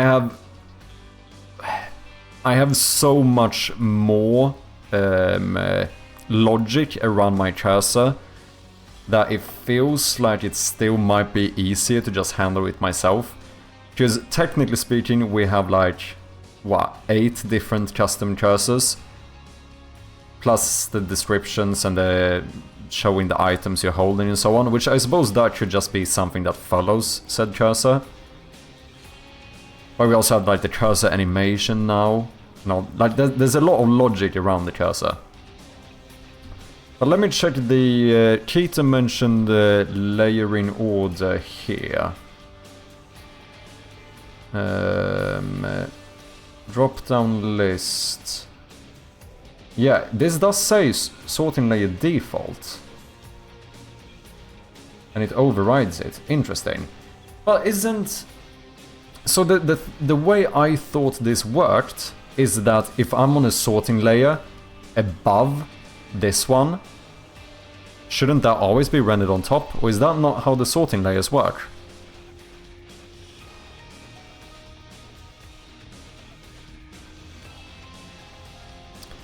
Yeah, animated cursor, I don't think you'll be able to work with efficiently with set cursor. Okay.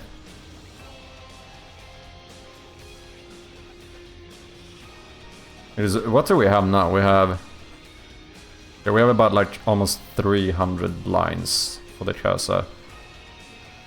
But if I'm on a sorting layer that's above this one, shouldn't that be on top of everything? That's how I thought that worked.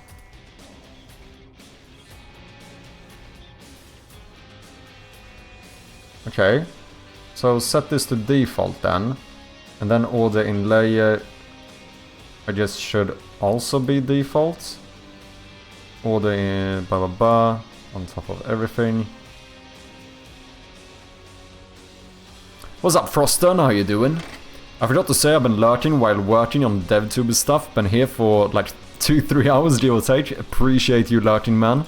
Hope you're doing good. Yeah, it still is behind. Now my sorting layer is default, highest order in layer possible. Layer here is set to default. Drop down lists. This one override sorting into the default with 3000, which I should be in front of.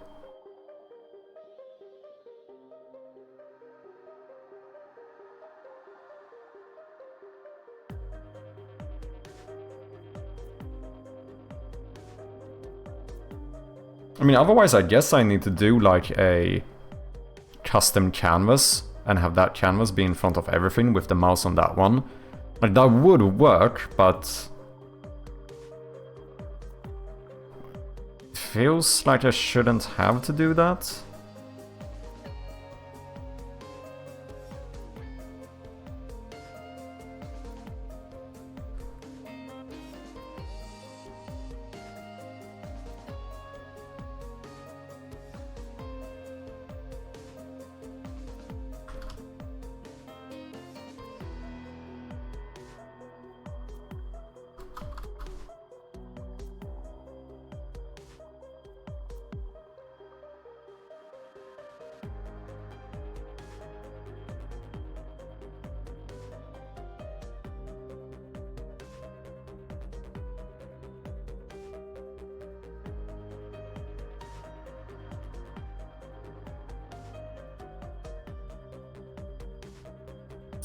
They are technically not under the same canvas.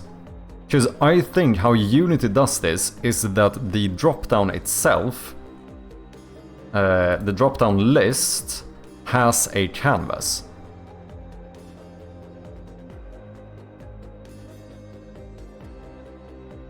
So I think the way Unity does it to make sure that this one runs on top is that they have their own canvas. So in that case it sounds, if that's a problem, then it sounds like I need to have my own separate canvas on top of everything and have the cursor be on that one. That sounds like the only fix from what I can see.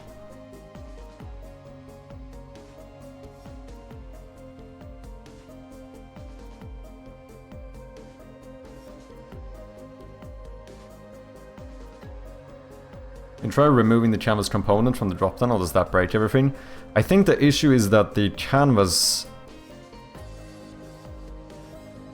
might get... Well, the dropdown itself might be rendered behind things. Because the weird thing is that if I open the template here, it's behind everything. Which is interesting though. Because this template doesn't even have...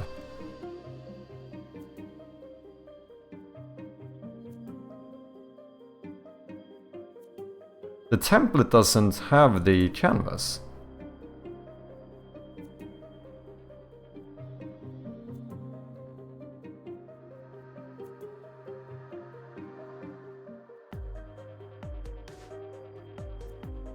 Is the dropdown component instead? Because I think what it does is that it copies the template for the actual dropdown, right? So is that instantiating that thing? What was it called? Canvas? Find the dropdown that this...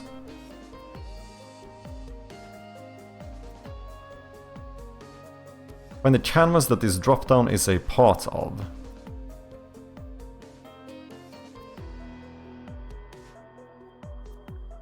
Get or add component, canvas.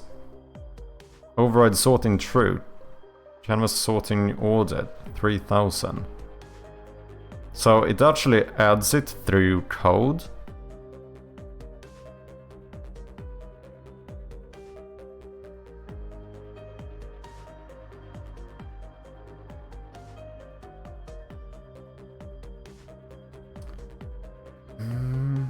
I don't know, do I wanna change the Text Mesh Pro code to get this to work?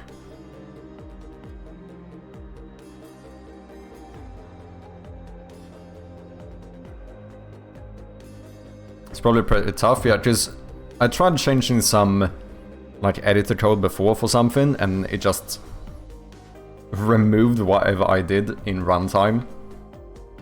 Okay, I think we need a cursor canvas and made sure that nothing can ever be on top of that cursor canvas.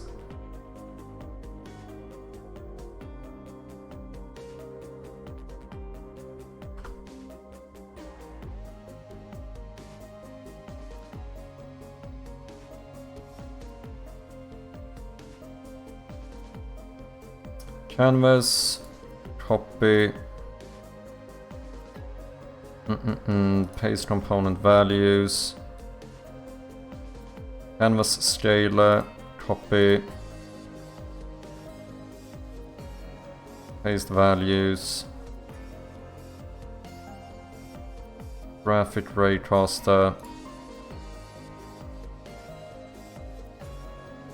paste values. Cursor canvas. Move the cursor over here instead.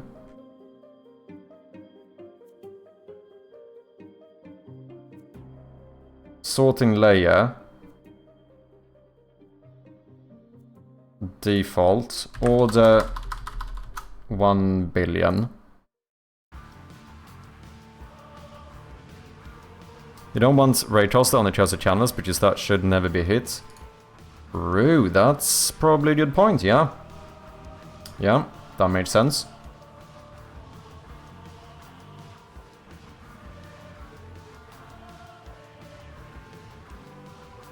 So I shouldn't need the sorting group here anymore.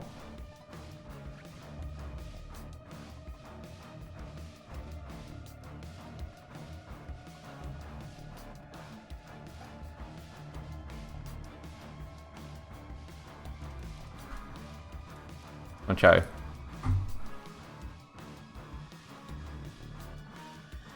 Let's see if that works.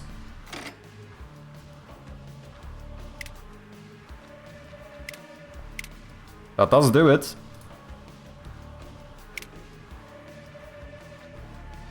Yeah, I think this is how we solve it. Which means that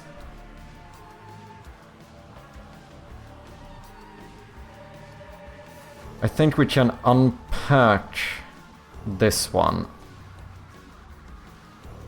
Unpack completely. And then we just make the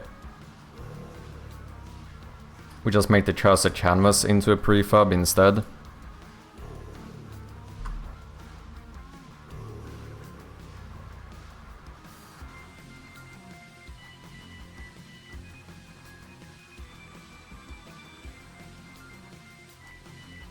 I think we can delete the old cursor now. I mean, that one is a prefab too, if I would change my mind.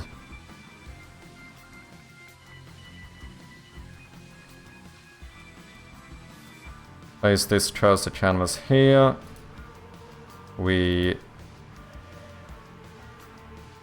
disable that cursor. Doing your right when trying to work on a chat that actually looks like a chat. Tried in pitch slot and kept getting looking like a chihuahua. Alright. The light system can affect multiple canvases, right? Yeah. Because otherwise I'm fucked. No, it must. It must. Yeah, it must. Just my old cursor wasn't even on a canvas. At the very first one. Cursor light should be this one.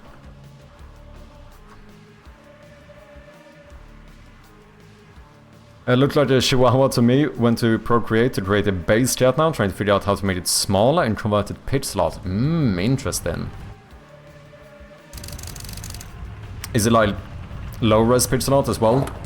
Like what's your canvas size? Okay, I don't have my... Oh, I think the... Yeah, camera.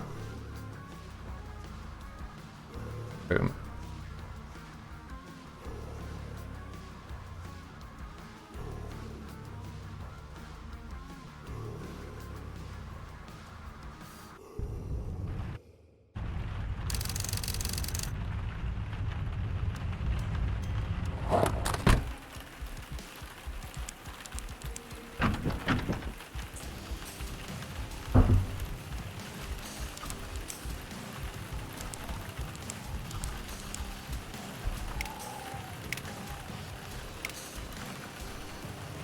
Did my animation stop working?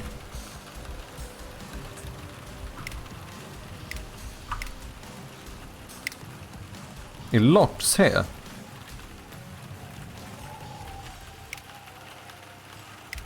My animation, as soon as I'm in pause mode.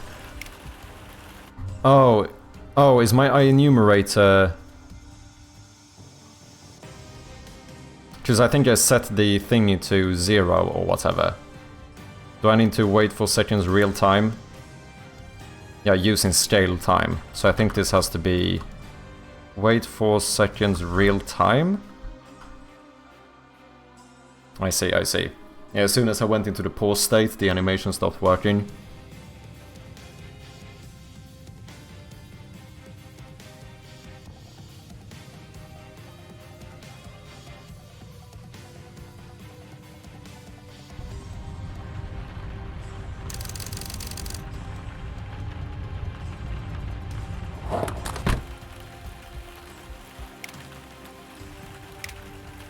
Yeah.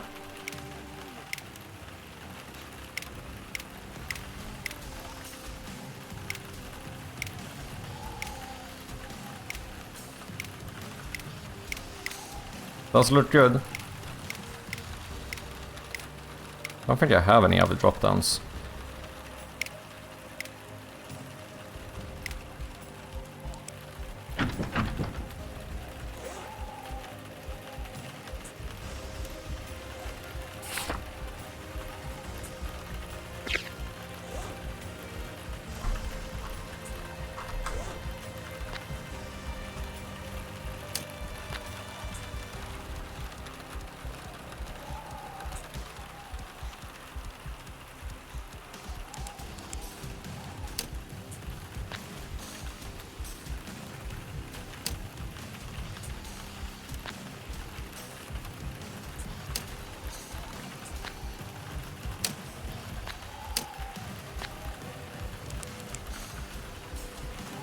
Well, that's a bit odd.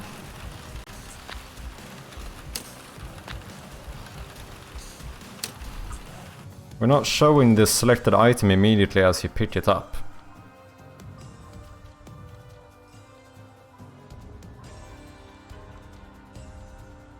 Which... what do I do? Oh, righty. All I do when you select an item is that I call set selected item or whatever. Set selected item. But is this only called from the inventory item and inventory manager? Why do both of those call that one? Show selected item pool. On begin drag. Oh, I see.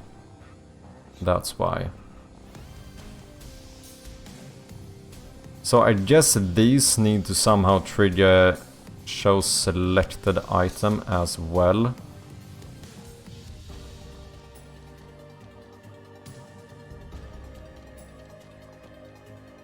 Because all I'm doing now is updating the underlying sprite. But I'm not triggering it to be shown. I do think I have a select... Do I have a select item event? I do have a select item event. That would work for the... when the inventory manager checks this one. To just make sure that one is enabled when you do that. But I don't think that works when I would drag an item. Because this, no, this. Why can't I like see the code here now? There we go. No item is selected through high description, set selected item. This doesn't publish the select item event. Oh wait, set selected item. Do I only do this from the inventory? I never do this in this class, just in that case we can just override it here. Yeah, so that's easy peasy then. Set selected item. Whenever we update the sprite, we made sure to also say show selected item and true. And that should be a fix. And also, cursor is behind drop-down menus, officially donezo.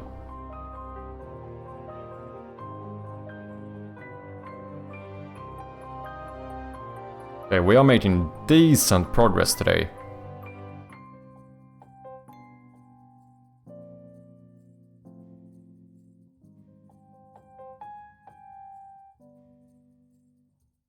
Mouse cursor UI, bam bam bam. Okay, let's try it. One other thing that would be really nice is to sort out the loading screen, because if the game seems paused like that, I think that gives a really bad impression. Like, the feeling a player might get when they are unsure whether the game is functioning correctly or not is not good. I think that's like the main purpose of a loading bar, to tell the player that the game hasn't crashed. So to avoid that like split-second feeling of, is this crashing? What did I do? Selected items. Okay, so boom, that one is now immediately selected. And if I start dragging it, it is not.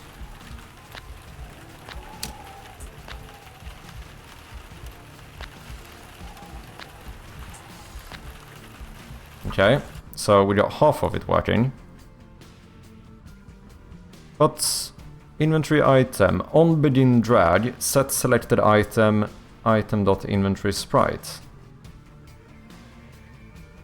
That shouldn't give me null, which means that we should assign this and show selected item true. No! Because selected item is technically null at this point. Like, you haven't actually selected it. So this gets called disabling it. Okay, how can we get around that?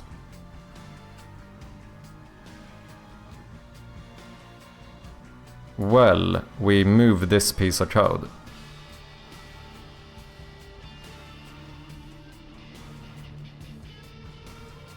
No, that's a bit annoying, because I'm gonna need the set selected item.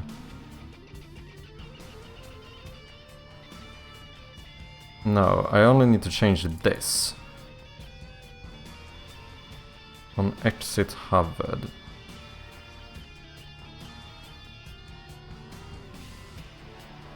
Because if this ends up doing setting it to true. No, but isn't this an issue up here as well? On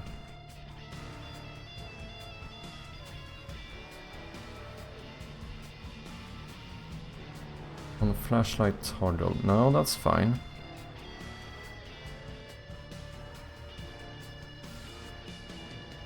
Yeah, I suppose I could just move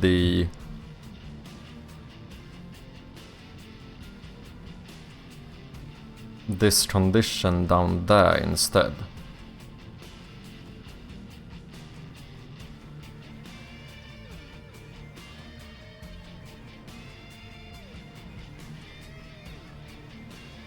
So otherwise this should always be set to whatever I set it to. Because this is inside of the set selected item function. So is this. This one causes the issue. Oh, when is this one called? Yeah, only in those. Yeah, I think we just move this logic. So we do that. And then down here we say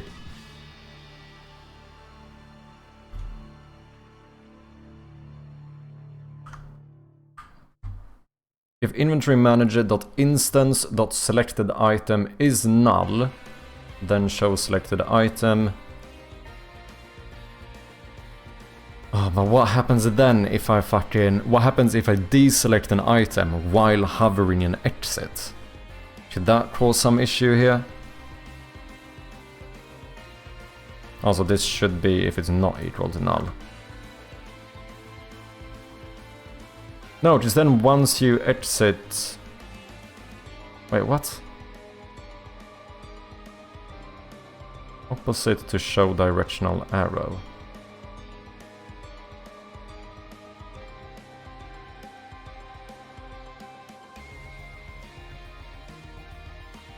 Shouldn't I do some double check inside of here? Show selected item should be set to the opposite of this, but it should always be false if this is true. No, I don't know.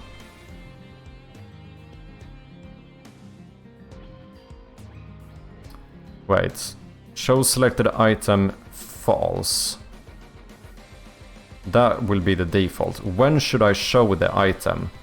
I should show the item if the inventory manager's selected item is not equal to null, and if directional arrow is not enabled. Then this should be true. In any other circumstance, it should be false. If we don't have a selected item, it should be false. If we have a directional arrow enabled, no. This should be if you're not supposed to show the directional arrow.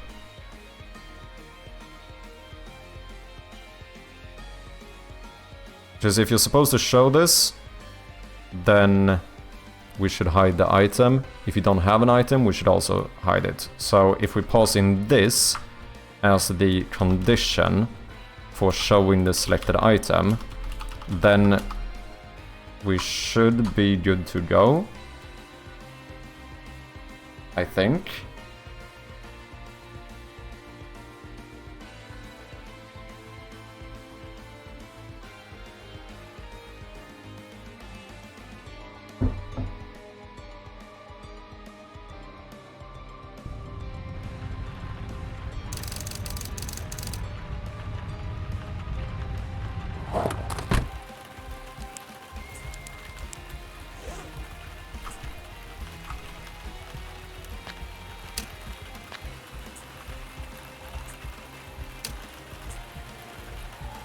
That seems fine.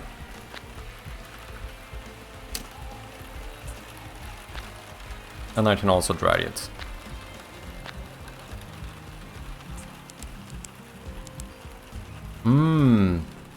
That is an interesting one. Okay.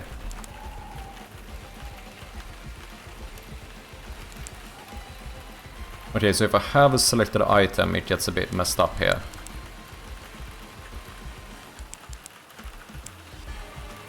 If I have an exit and turn the light off, my selected item disappears.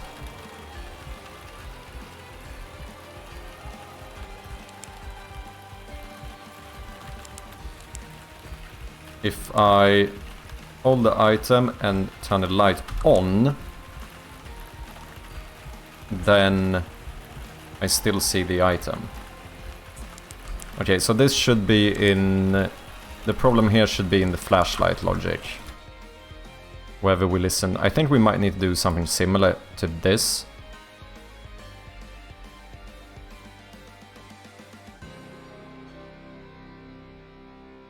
Inside of...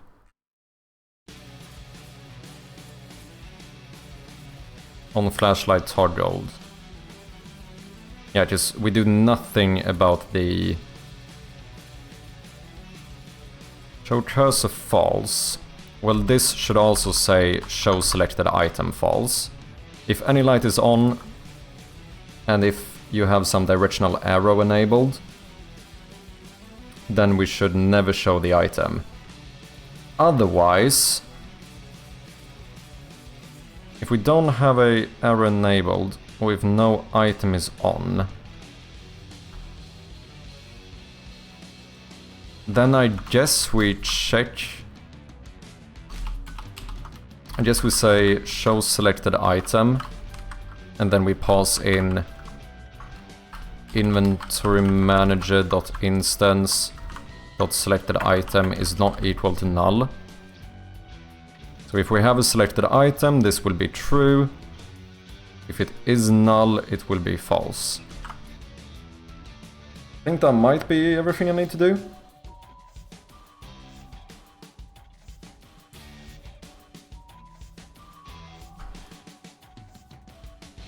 I think so, at least. I wouldn't bet money on it, but like I'm fairly certain.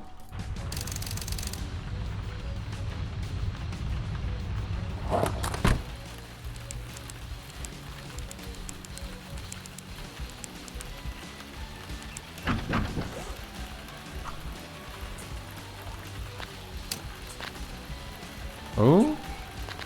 Oh, well, that I technically let go of the item, so that's fine.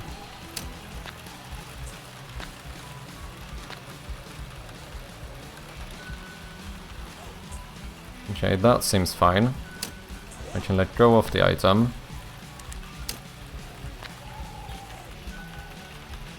Nothing happens. Turn the light on, turn the light off. That looks right.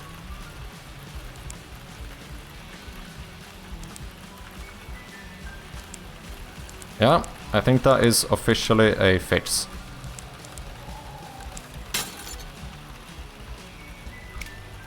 Sweet. I think the mouse cursor is fully functional as it should be. As long as it works on when you have a puzzle you can walk up to, or whatever, any like close-up object, when you have an item selected.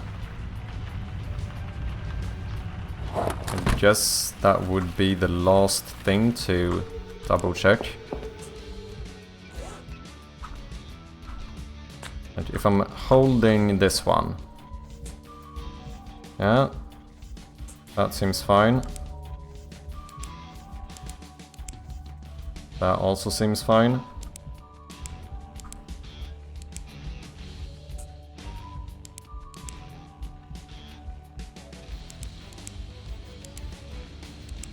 Yeah, I think it is functional.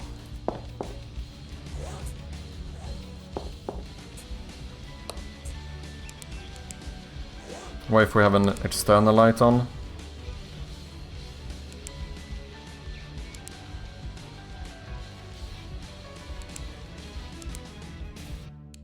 Doesn't seem to make a difference. Good.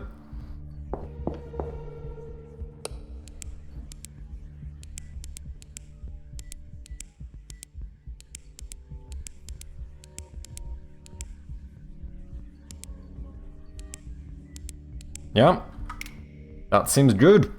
Sweet. This is something I've been meaning to do for a long time. Okay, does anyone know how difficult is it to make a loading bar? Because obviously Unity gives me some information. Like when I'm in the main menu and I select the new scene, or I try to load a new scene, I suppose is what I'm trying to say. It does literally say game loading, or demo loading, or whatever.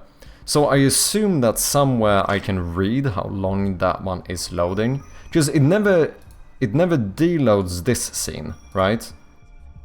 This scene is on... Let's make a little red square here. I don't think that one ever disappears. It's not like we go into a... We don't go into some like intermediary scene or whatever. We just stay in this scene until it's done loading, right?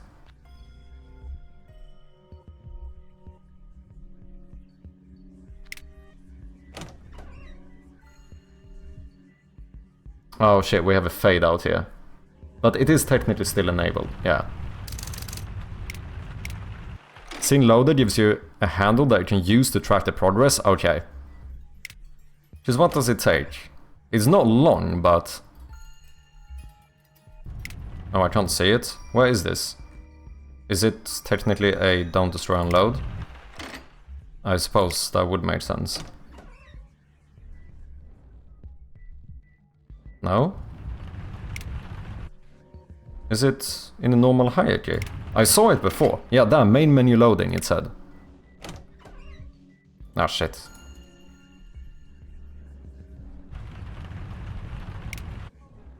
Okay. Pop you down. Have it like this. It's not long, but it is like half a second wait time or something. Which I think is enough to give a player that like awkward feeling of whether or not the game is crashing.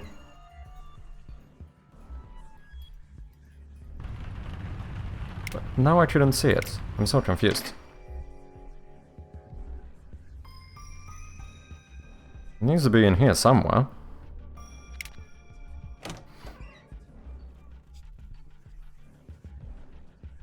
Oh, Unity kind of stops working. I couldn't even scroll while it was loading, I think. I definitely saw it before, though. But I don't think it turns into Don't Destroy, so it should be in here.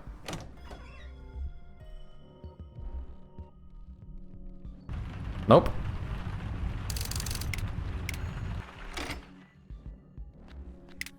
Or did I not get a loading time there? If the fade-in happens, then I basically don't have a loading time. No, there's definitely a loading time.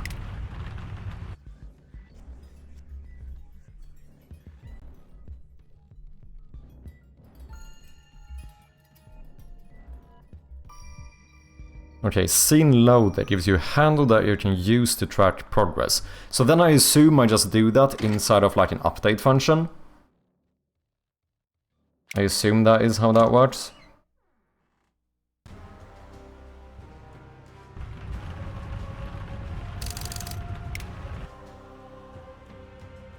I'm so confused.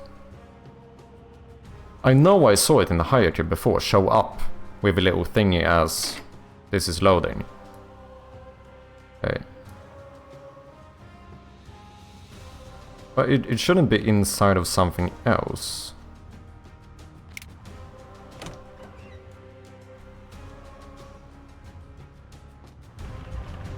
Yeah, it's not showing up there.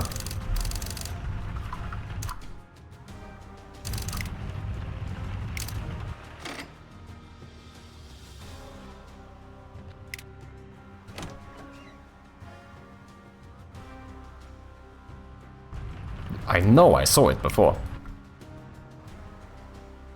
Loading time in the year 2025? True, what's up, Devious? Well, the thing is that I don't know why it's loading. I assume it is because I have a lot of stuff in my scene. At the same time, my game is fucking tiny. Like, my game is quite literally like 250 megabytes or something.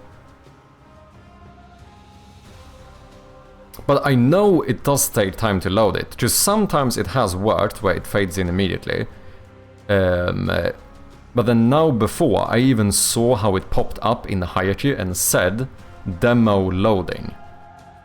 Can you show me how you are calling the scene change? Well, that's a little bit special. Menu manager. I call transition to game. We invoke stuff here. That's because I'm doing like the little animation and stuff. Load game. If it's demo, I publish the load scene event with the load scene.scene demo. And then my transition manager listens to this event. And it is load scene event. Then it uses the enum that I pass in to know which scene to switch to. And then it checks whether or not it's supposed to fade to this scene or just do it immediately. And then either if I don't have a fade, we call scene manager load scene. Otherwise, we fade to scene, which has a little fade animation. Then it and then it switches scene and fades in. There's a little bit of stuff around it, but the actual function I use to load the scene is scene manager.loadScene. Is it a huge problem if it is loading or loading for a very short time? No, as long as the player knows that the game is loading. Where I think it becomes an issue is if the game completely stops for like 2 seconds and the player has no idea why, because that will give the player a short little, even if it's just for a split second, they will get the thought of like, is the game crashing? Is this working? And I think that's something you don't want to give the player. So if something is loading, which I think, like if I need to have a loading screen, that's fine, right? However, if I have a loading screen, it needs to be, then I think it needs to have visual feedback to the player that something is loading. The game hasn't crashed, I'm loading something. Do you know what I mean? I think you need to switch to async load scene handling if you want to show loading graphics. Interesting. Is that because the game technically just fucking stops working? Like, does it kind of stop with the old scene? But then, couldn't I... Okay, so what about this? What about this? Could I not prematurely load the scene? But no, is that gonna cause some issue? Like, I'm thinking if I could do some weird thing where I, like, asynchronously load the scene as soon as you click the start button, but then we do the whole animation and stuff, and when we're actually supposed to switch, we already have it loaded. Should I do that? Because at that point I might not even need a loading screen. Because I think it's few... Like my entire transition into the game is like 3 seconds long. I think it would be very rare that someone would need more than 3 seconds to load the scene. Because obviously we have this whole animation going on with like swooshing to the middle, opening the door, going forward, and that this is where I actually load the scene, right? So if I just, like, as soon as they click the start button, I know they want to go into the scene, right? So if I start loading it already, that might fix it. That is the async load. Preloading scenes is a common trick. Okay, so I think we should do that. That sounds like the best thing to do.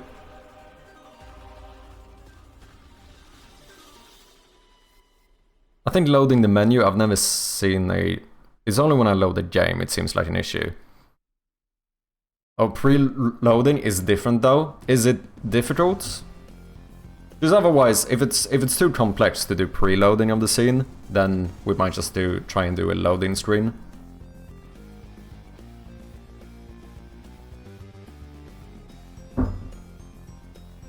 Okay, so this is an issue. This is where I actually want to switch scene. Technically, I switch scenes like 0.5 seconds after this. But I guess preloading would just be loading it into memory, so when my transition manager triggers the scene manager load scene, we already have it. Is that it? The challenge with preloading is, do you know for certain which scene the player is going to want to load? Yes. Like, depending on save data, it's always the same. Like, the scene we are loading is, like, I only have one scene for my entire game. And, like, the save data, that part could turn into an issue, but technically I do that in, like, a wait once you're in that scene. So I think that part we're just gonna have to see when we get there, whether that takes time or not. But right now, basically the way we do it right now is in the menu manager, when I call the load game, like if it is the demo, then we load scene demo. If it's not the demo, then we load the full game. Like there is never a case where I would load a different scene. In this function, that is. How many save slots are there? There are 3 save slots in the full game, none in the demo, because I'm kind of thinking about not having a save system in the demo, because I don't know if I have time for it. And the plan is to have the demo be really short as well.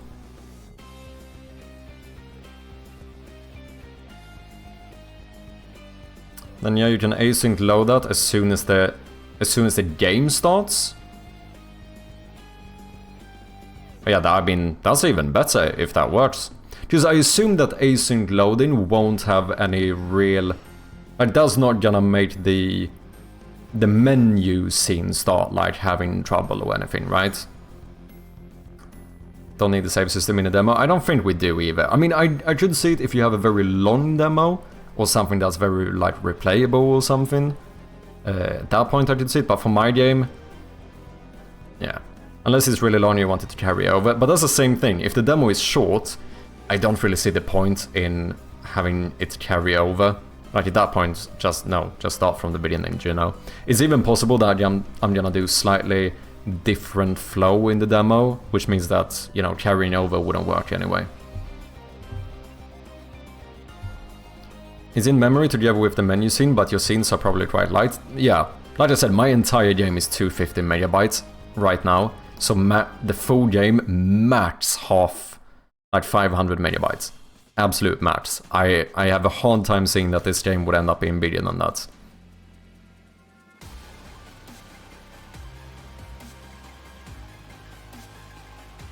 And the menu is even, like, the menu must be fucking tiny, there's like nothing in there.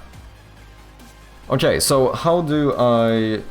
Unity async loading of scene preload.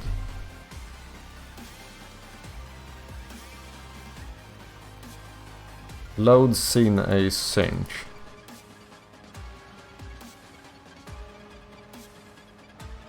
Parameters.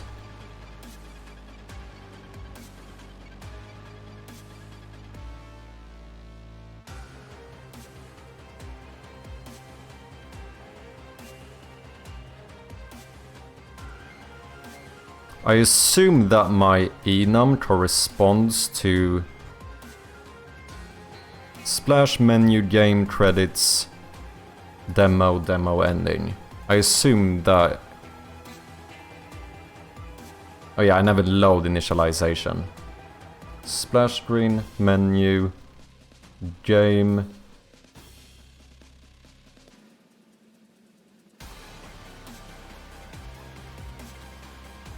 Oh, but that's interesting. The value changes depending on if I have this scene in or not. But that hasn't caused an issue. How is that possible?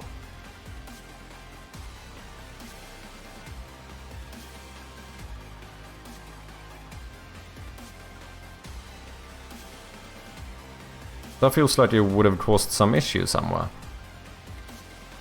Scene manager load... Oh wait, scene name. Oh, do I get... Oh, I get the scene name here, I see.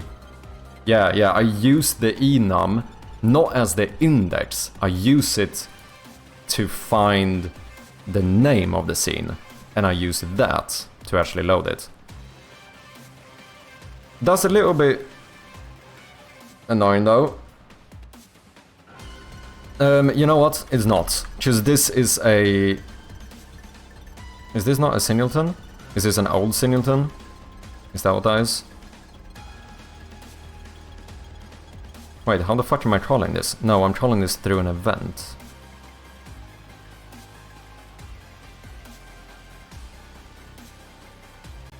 It's a lot safer than hard-coding indexes. Yeah, especially if... You know, they can switch depending on if I remove scenes or not. That could cause a lot of issues. But I could just reuse... I could have a function similar to this that returns the name of a scene so that the menu knows which one to preload. I mean, I could, when and no, I could fucking start this immediately. In awake, in the transition manager, I could start loading the game scene. Like while the player is watching the splash screen and we are going into the menu and stuff. I could just load it as soon as you start up and try to keep it in memory, couldn't I?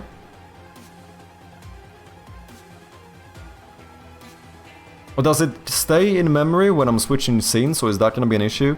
Otherwise I guess we do it on enable. No, this one doesn't cause on enable. Whenever we switch scene, if we end up in the if we ever switch scene and end up in the main menu, then we start loading it. Load scene async switches to the scene as soon as it's loaded, but there might be some setting to that. Okay, because that would change how we need to do it. If that's the case, we need to do it when they click on the load button.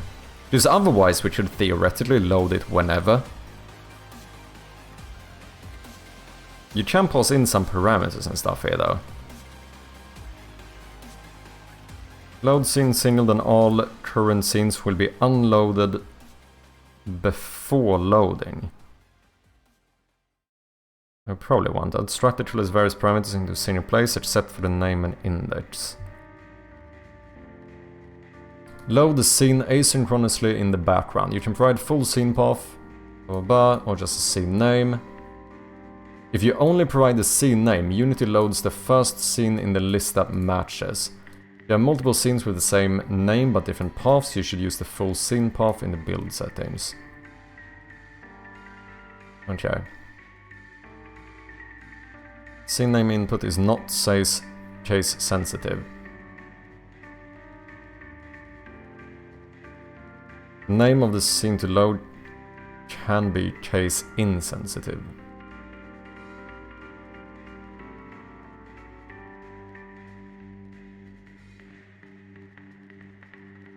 Start coroutine, load your async scene, enumerator.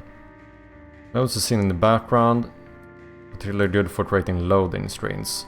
You can also load the scene by calling scene build index. In this case, scene 2 has a scene build index of 1. Okay. Async operation, async load. Scene manager, load scene async, scene 2. Wait until the asynchronous scene fully loads.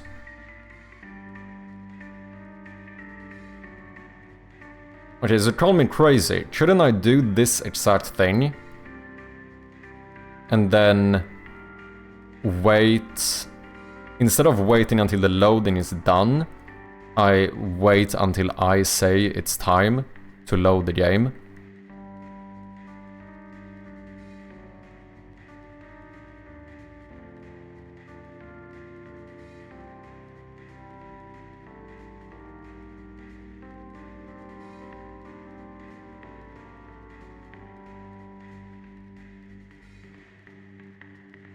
I should just have a bool ready to load, and then I switch that one at the end of my transition.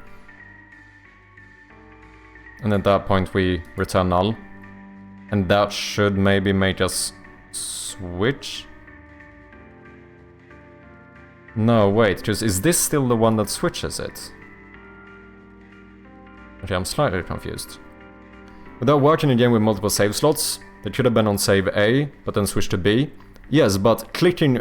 Like, you can't start the game without clicking on a save slot. And at that point I switched the... Now, like I said, there are no save slots in the demo, but in the full game, if we go into the main menu... Also, let me get rid of this fucking little thingy I did. Let's see here. Setup, no, systems, settings, is demo. If I uncheck that one...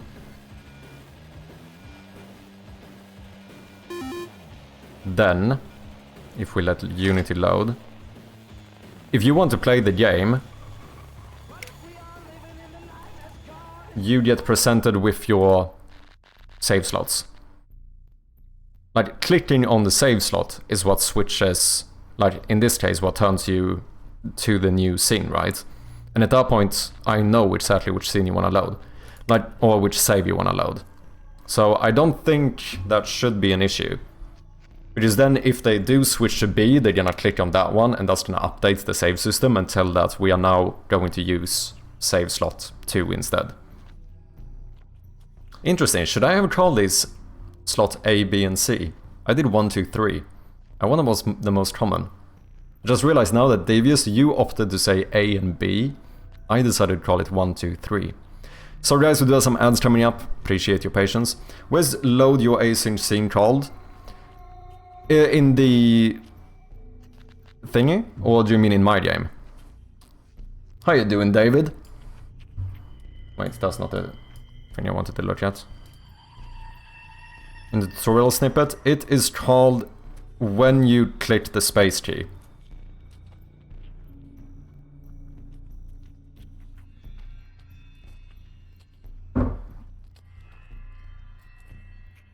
Oh no, load sync async, that's called inside of an I enumerator. But then it waits until asynchronous scene is fully loaded. So is this the delay, I suppose? So in that case I should just change how the delay works. Depends on the game. Oh, do you mean whether it should be 1, 2, 3, A, B, C? For theme reasons, you may pick numbering over lettering them. For this game, numbering fits better. Why do you think that is, out of curiosity? Why do you think numbers fit better for this game compared to letters?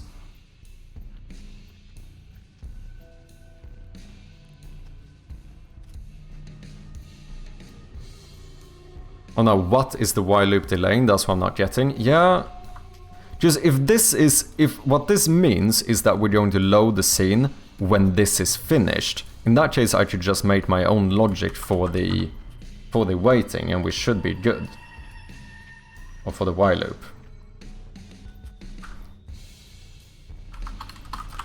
Can you explain what this code does?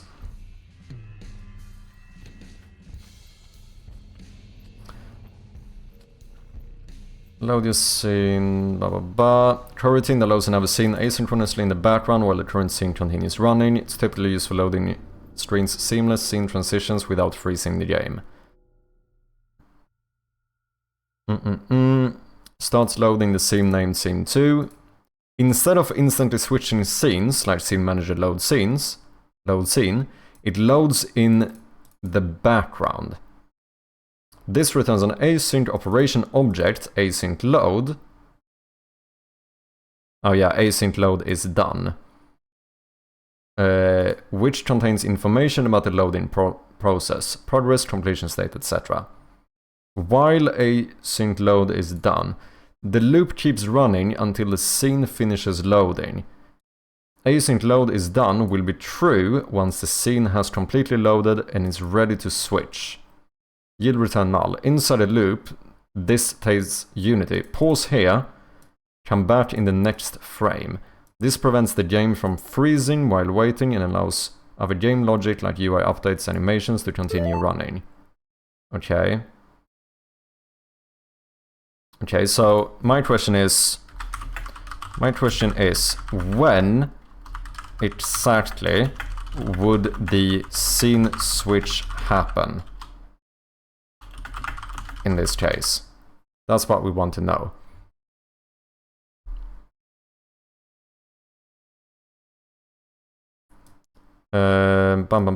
Starts streaming assets for scene 2 in the background.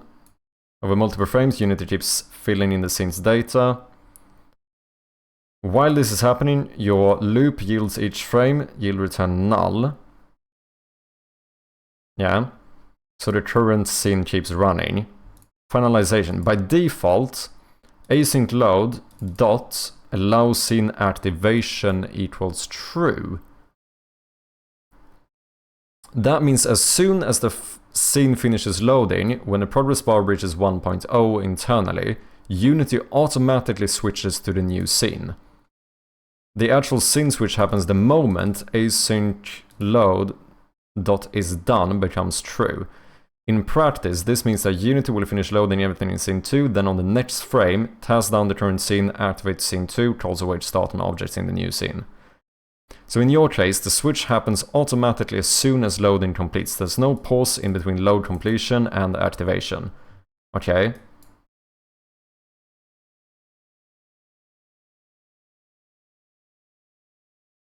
Dot allow scene activation equals false. Yeah, I think that is what we need then.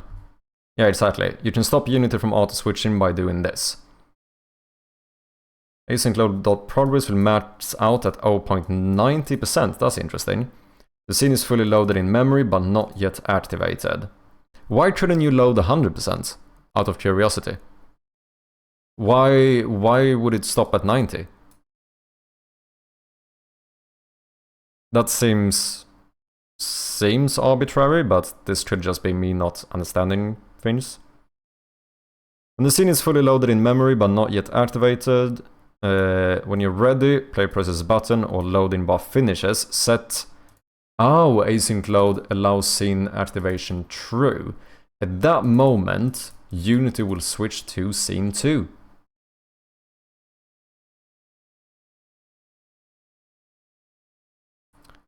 In your exact code, the scene switch happens immediately when Unity finishes loading scene 2. At the moment, async loading flips to true.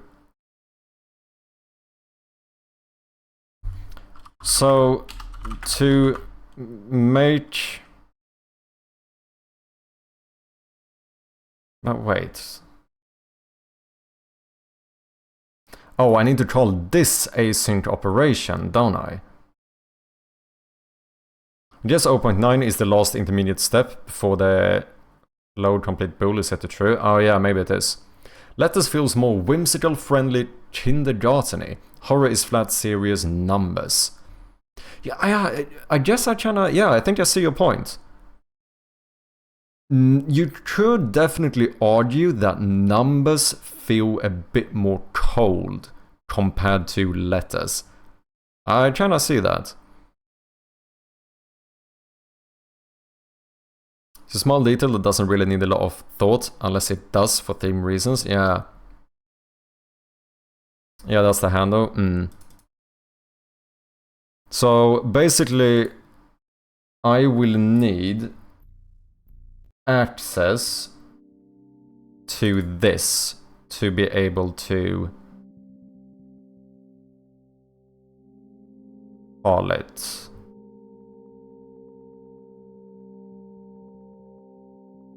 But I could just make my... because I can make this always be the case. Can I? Because I always have a... most of the time I fade in between my scenes, which means I have a 0.5 second... At the very least, I have 0.5 seconds to load the next scene, prematurely. Like, why wouldn't I do that? You know what I mean?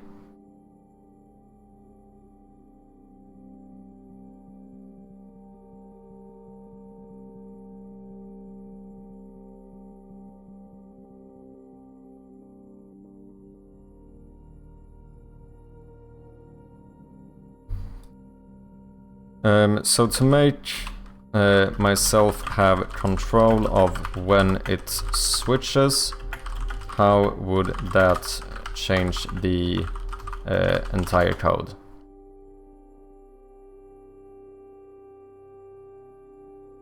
Don't give me two options, please. Thank you. There's something where I don't like when I'm presented with two options and ChatGPT is like, which one do you prefer? Just give me one. I am indecisive enough as is. Don't give me more decisions now.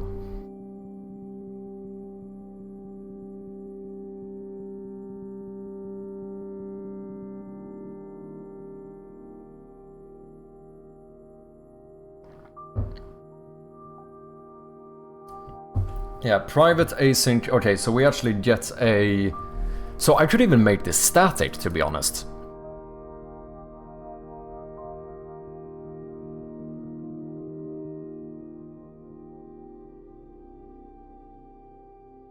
I should have a public static async operation.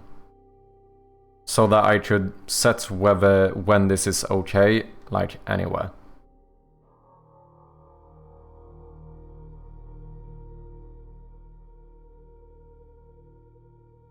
Is that crazy? Kick off the control load. Okay, we find the scene we want to load. Allow scene activation is false. While loading in the background.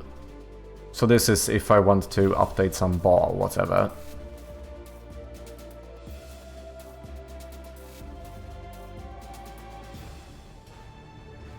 If continue UI, continue set active true. Wait until...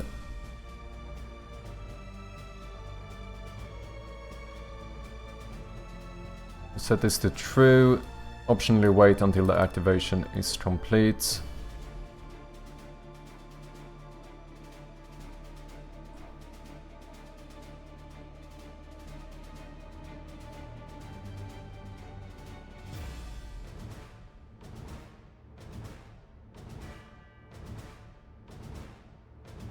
Yeah, fade finished. So I would basically pass that in here.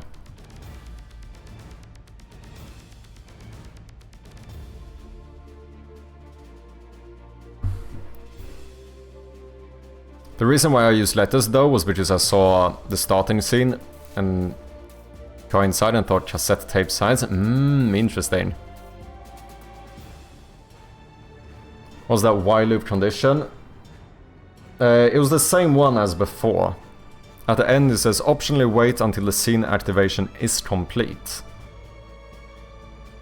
So while async load is not done, yield return null.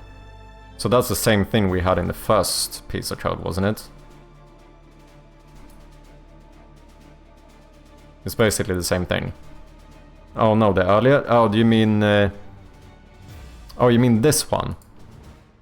While async load progress is less than 0.9. So would I do... No, but I wouldn't even... I shouldn't even have to do this, right? Just this is because they do a loading bar, I think, right?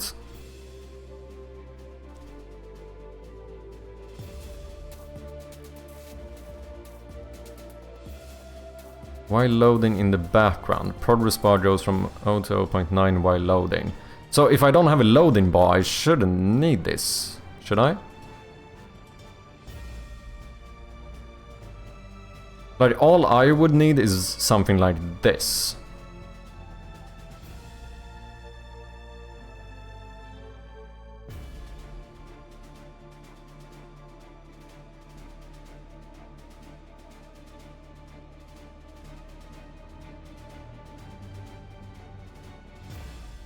I think it's weird that the is down is at the bottom.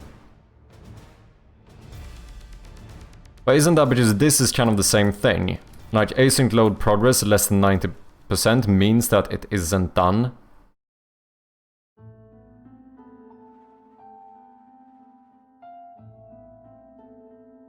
As well.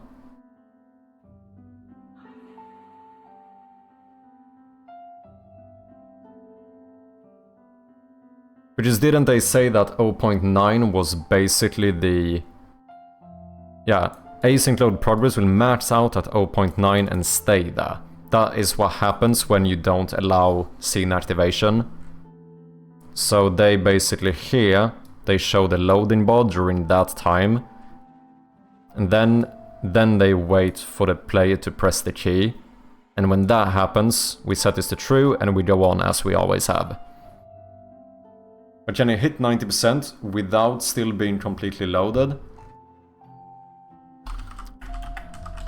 Out of curiosity, why only load 90%? Wait, can you hit 90% without still being completely loaded? Well, I don't know. Why only load 90% and not 100%?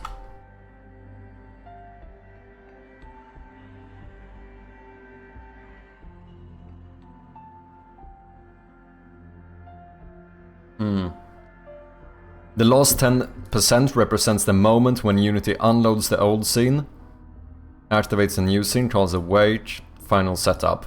Like, that is what the last 10% is. Like, the actual loading of the scene, as in like the assets and stuff, preparing that in memory, is the 90%.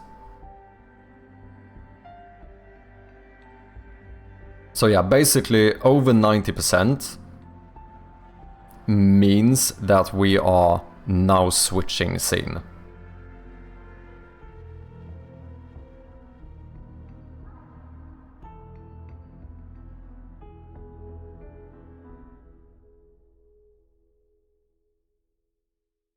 Basically the progress bar includes the activation part. Yeah, that seems to be the case.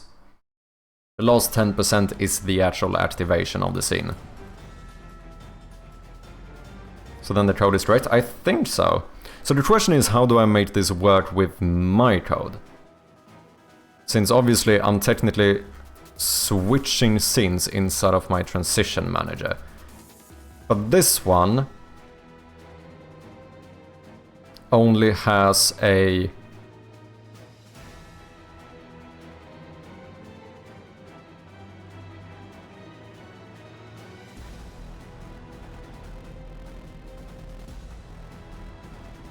0.5 second wait before we... Like, I would like to start loading this even earlier.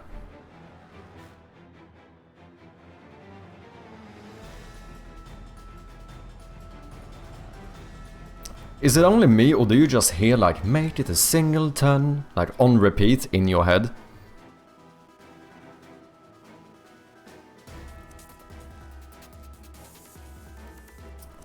Just restructured that coroutine, but the issue is that I kind of want to start loading before I even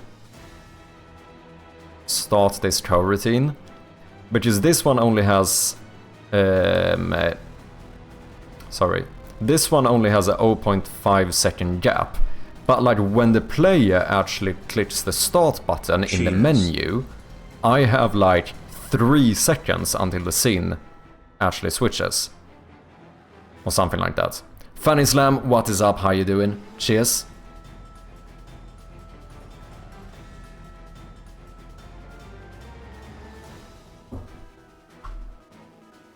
Like my transition into the game, I wait 3.2 seconds before I call load game. And that one publishes this event, which adds another 0.5 seconds.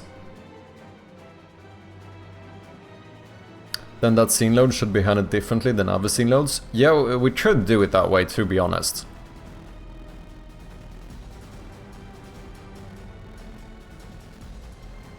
Since I don't think there's any other scene that is long enough where I need to preload it, technically. Because otherwise it would be something where... Here, transition to game, here I do something where I like call the transition manager and tell it to start preloading the scene. And then here I publish the event to actually do the fade. And basically when the fade is done, that is when we would set allow scene activation to true. But I think that would work. Because then I have the flexibility to do it to more scenes if I wanted to. Boy, I'm tired but excited for the demo. Let's go, glad to hear that. I'm not glad to hear you're tired, but I'm glad to hear you're excited for the demo. But I think that would work, as long as I have a decent way of... But shouldn't I even make a static function? Shouldn't this be a static function? Why could this not be a static function? Like, if I just had like a public static... Oh, the issue is that... No, because the names here are not static, so that's gonna cause an issue. So you make the fucking transition manager into a singleton, or we do an event to preload the scene. But at that point, why not just have a singleton? Because I have a... I could do an event like start button pressed. Because doing events specifically to call another thing, at that point I might just make the singleton.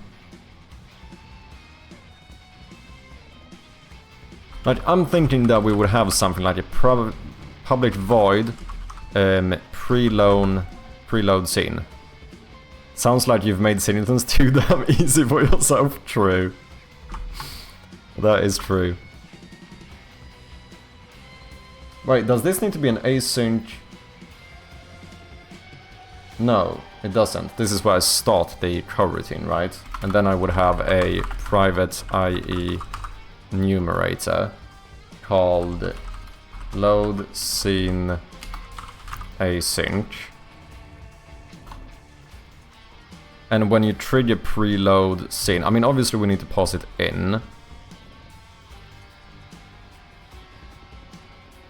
So this is going to be a load scene event dot scene called scene. Which means I assume I need a reference to that in here. No, I should have a reference to a to a string. Here I should just do a string scene, and then we're gonna make a new private void get scene name, which obviously is a private string, where we move this one. So scene event.scene, we pass in the enum. So this would be load scene event.scene scene. And then we do a switch depending on that scene. And we return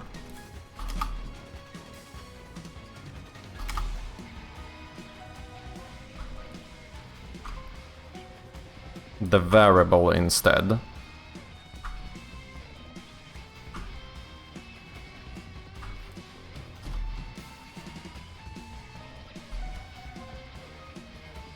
Right. Default, I don't know, I guess we return null or some shit.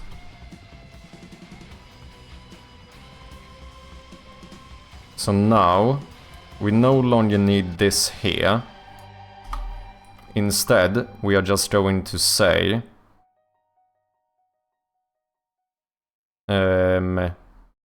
here, we're going to say string new scene is equal to get scene name scene event dot scene.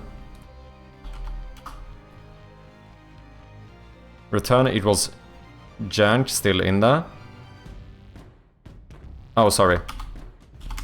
Good shout. Thank you, man.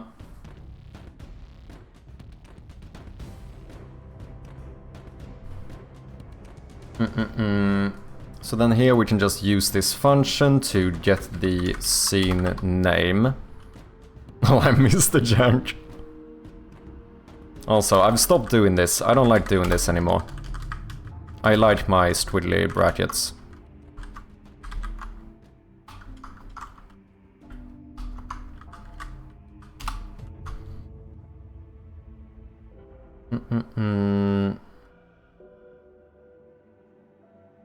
Exactly, Funny Slam.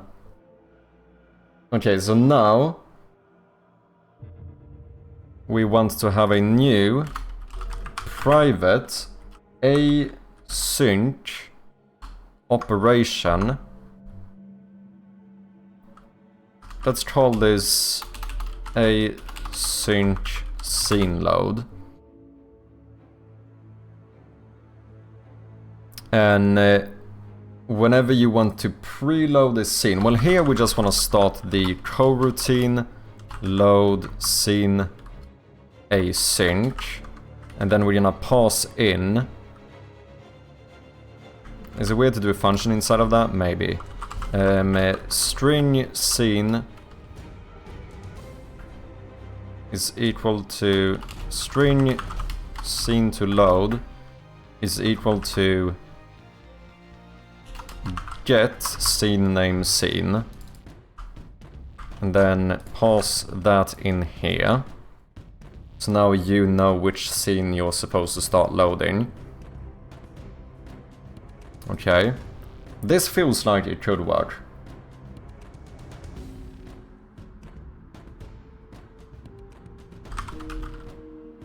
Okay, so I'm not gonna look anything at ChatGPT here. Async scene load is equal to scene manager load scene async scene. And then of course we need to set the async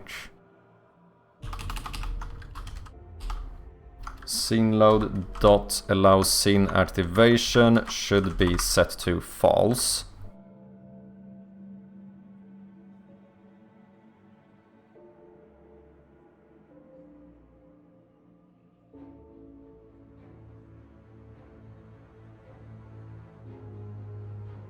Let's hope I don't break everything.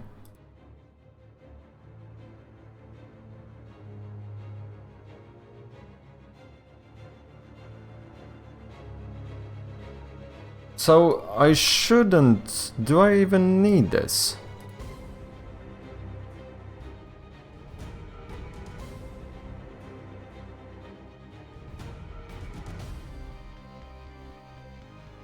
This seems like it's all about the update bar.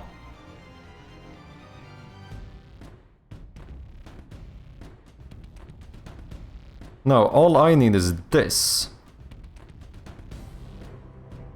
Isn't it?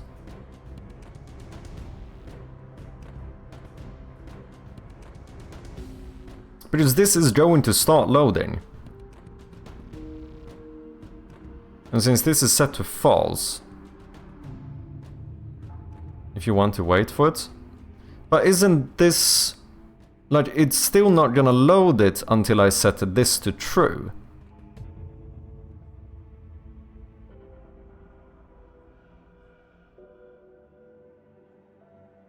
That's the way I understand it, at least. So, since I'm probably not gonna need a progress bar here, I don't think I need any of this. We just need to know what we should wait for until switching this. I could even go crazy and just do a while this is false. No.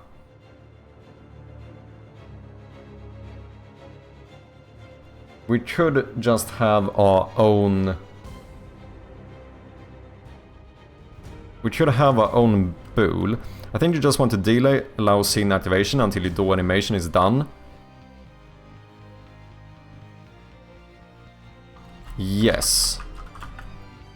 So what if we have a private bool called... because rather than just waiting the time, which is what if I change the time? We could have a private bool, like ready to switch scene, which we default to false.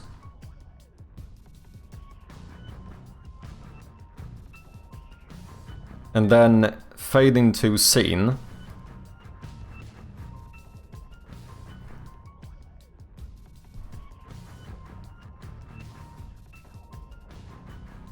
Because then I can still trigger this separately. Well, now I wouldn't want to do this, though. Okay, so we do this. We have a bool here called is preloaded, which we are going to default to false. And then here we say if the scene is preloaded, then this is where we say that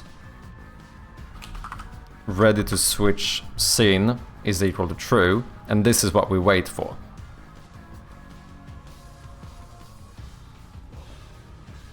And then otherwise, if the scene wasn't preloaded, then just load it like this.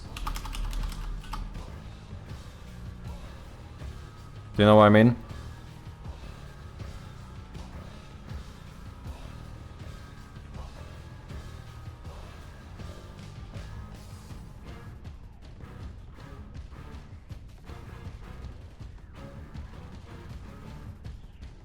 Oh, does that mean... oh shit, that means I need to switch this as well. Because I need to be able to pass in whether it was preloaded or not. No. Because you know what I could do? I could just check. Like, basically the way we know if it's preloaded is if this is null or not.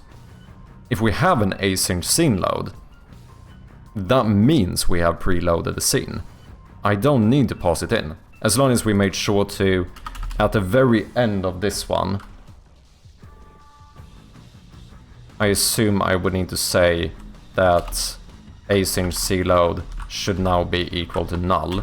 Maybe to be safe, we do a little yield return null right before to wait one frame, and then we say that this is null.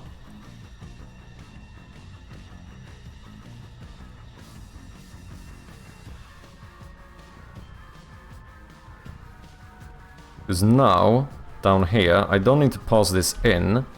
What we can do instead is check if async cload is not equal to null. That means we must have been preloading a scene. And if we did, this is the moment to say that we are ready to switch.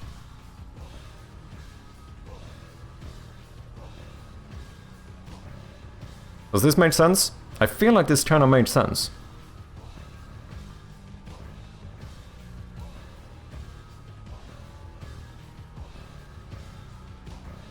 So then in here, all we would do is yield return new. Can I do... What does wait until actually do? Suspends the coroutine execution until the supply delegate evaluates to true. If it made sense to you, that's all that matters. I suppose that is true. But that means it has to be a function, doesn't it? Couldn't I just do a while? Yeah, couldn't I just do while not ready to switch scene?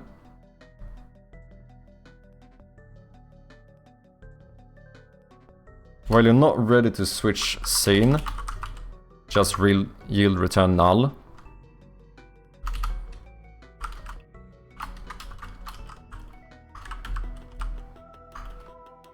And then at the very end we do this.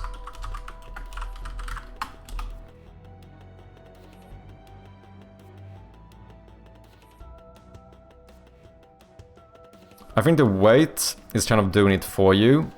Once it's ready, it lets the coroutine finish.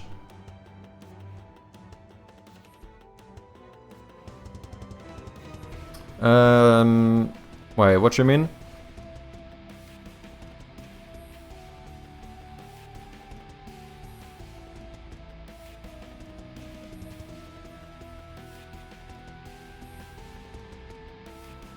Oh wait, there is one more thing we need to do. After we are ready, we also need to say that async load dot allows scene activation should now be equal to true.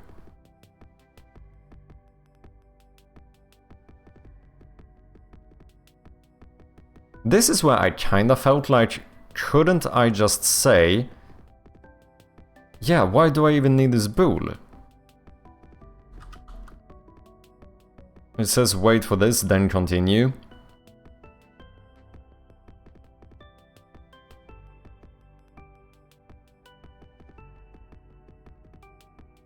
Because you want to wait the 3 seconds. Yeah, but can I do this?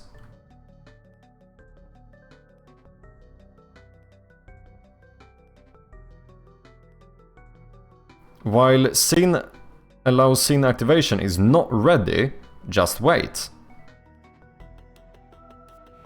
And then we don't need to do this. We just continue waiting while scene activation is not allowed. What the fuck is this? And then down here, instead, I agree, David. Down here, when I said ready to switch, since I have the reference, I can just say async scene load dot allow scene transition should be equal to true.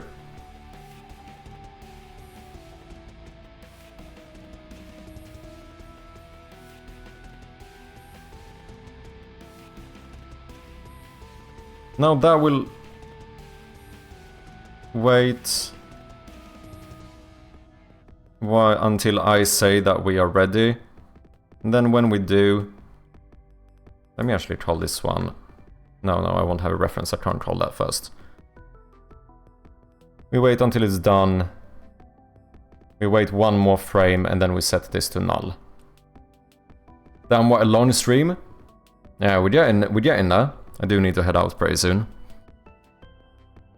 I'm in the middle of something else, so I'm going to shut up. No worries, man.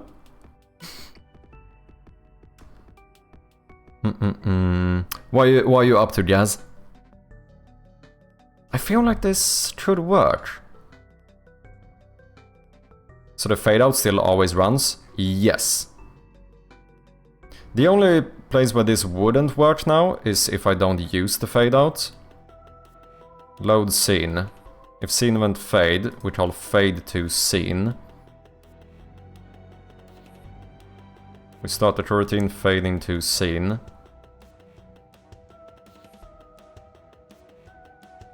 And that checks for this. So if I don't do that, but I for some reason have preloaded it, then we want to immediately say that if this is not null, then set that to true, and then return. Now I could do it in a function if I didn't want to use the fade. In the menu I do. So now I just need a way to call preload scene.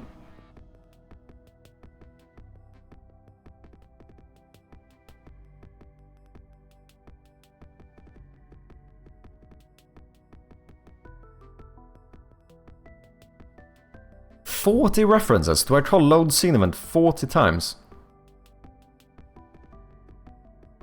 That is fucking mad." Oh, this is all the subscription and that kind of stuff as well. Oh, and all of the references to when I checked scenes. Okay, that makes sense. I also need to level up mining Shadows of 2NL, let's go. I'm writing a C# console app to detect certain touch controller input, kill the current game, and launch another game, like a VR arcade game manager thing. Oh! Which is one I use, doesn't work with all games.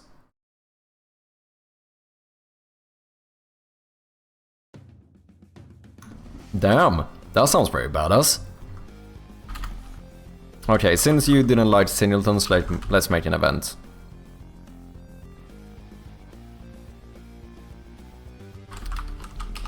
Preload scene event. Public load scene event dot scene scene.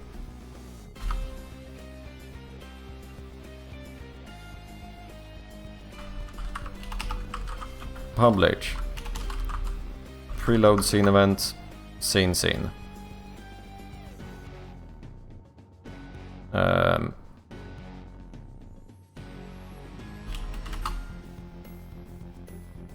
This dot scene equals scene.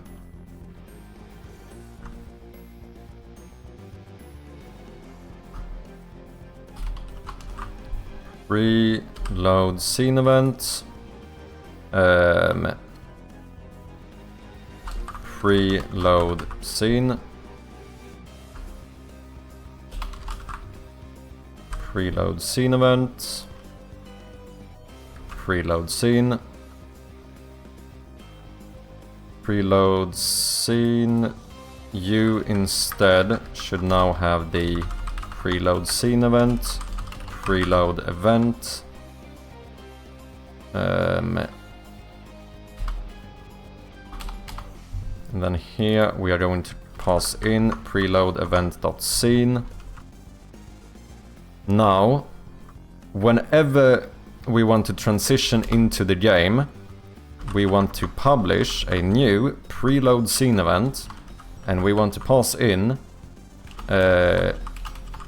load scene event dot scene dot... Oh shit. How do I know which one? It depends. Okay. Load scene event dot scene scene is equal to is demo version manager instance is demo.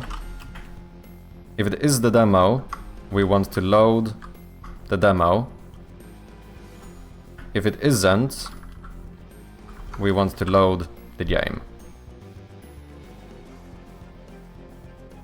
And then preload. Why do we cannot convert from load scene event.scene to scene management.scene? What?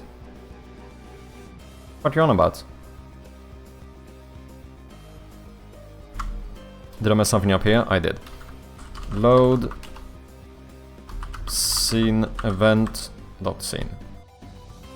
You know when you say a word enough times and after a while it doesn't sound correct or look correct anymore? Do you know what I mean? Scene has gotten to that point for me now. Like, this looks wrong. That does not look like the word... what the word is supposed to be. Do you know what I mean? Anyone? Anyone relates here? Okay, boom. Now that should be correct. Publish. New preload scene, and then boom. Okay. We are definitely saving before trying this. I want to be very clear. I don't even know if maybe I should commit all of the other stuff I've done. Because can I not do stuff where I choose to not commit certain things? Yeah, like transition manager, menu manager. We can probably commit this. Cursor. I don't know what that is. Tag manager? Oh, I see. Sure. Demo. Main menu. Yeah, I think that's fine. New cursor. Canvas. Let's commit all of this stuff. Then we wait with the scene thingies because I'm scared I'm gonna break the game here. Well, we are clocking in close to 12 hours, going slightly mad, probably expected. Yeah, that's probably true. No, I do need to get out of here fairly soon, but would be pretty sick if this works. Let's do this. Okay, transition to game. That should be called immediately as you click on the start button, if we are in the demo. Transition manager.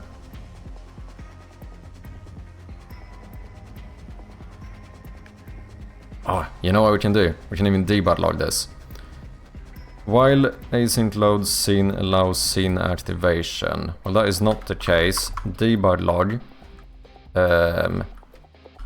Loading new scene.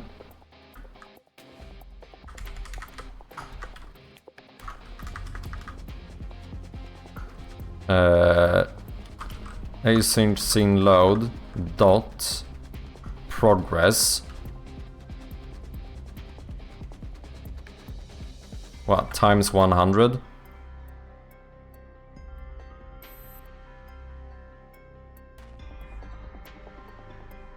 Yeah. Percent.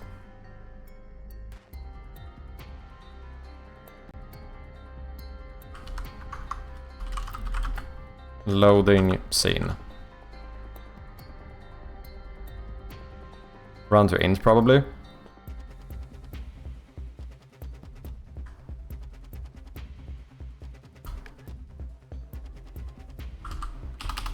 I guess this returns a float, right? I'm gonna assume that is the case. Float progress equals this times 100. This must be a float. Yeah. Debug log loading new scene. Progress round. Oh, is that a function? Oh wait, couldn't I just do this? Int progress, just cast it into an integer.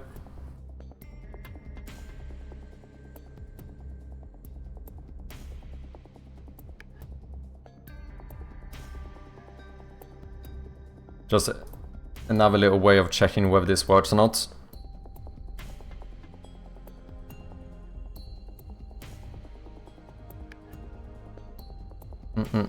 Is demo? Yes. Ooh, I'm kinda excited. Pretty cool if this works. I don't know, there's something cool about background loading the scene. I feel like I'm stepping up my game here, do you know what I mean? I'm sure you know the details between round to int, floor to int, and casting. Yeah. Floor to int will be rounding downwards. Casting will just remove the decimals. Round to int, I'm gonna assume rounds upwards instead. No, that wouldn't it be like ceiling to int then? I guess maybe that one rounds the intuitive way, how you would expect. I'm fairly sure that casting will just cut off any of the... like casting a float into an integer, I think will just delete all of the decimals. That's completely right. There we go. Sometimes I know things. Doesn't happen often, but sometimes. Okay, so we should see debug log messages here as soon as I click start. Everything is saved, right? Yeah. I was right not to put the Java in there. Yeah, look at that. That was a bit weird though, wasn't it? Something happened there. It kinda glitched midway through instead.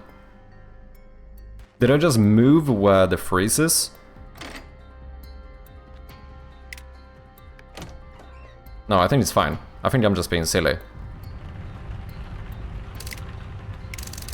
And then I should still be able to switch scenes normally without preloading. Yeah. So I can switch here as well. That's fine.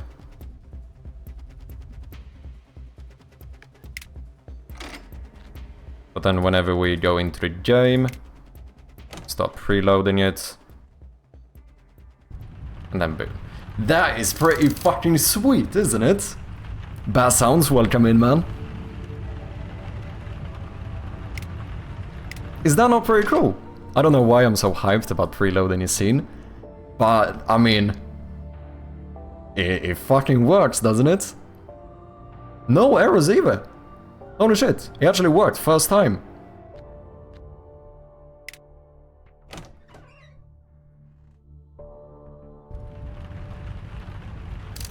Damn, I'm pretty happy with that, you know? I'm pretty fucking happy with that. Game scene loading bar, you know what? We didn't even need it. Game scene pre-loading like a fucking badass. That's what we did. GG indeed. After 10 hours, nothing I write works. Look at how much stuff we have gotten through.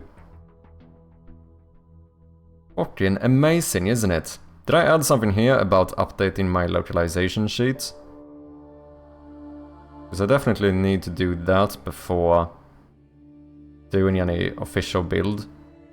Oh, you know what? That's actually better to just add to my checklist.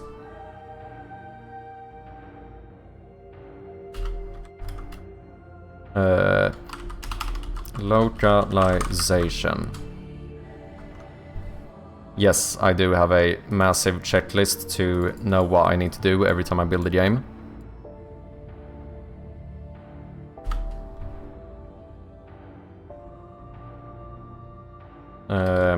Update localization sheet.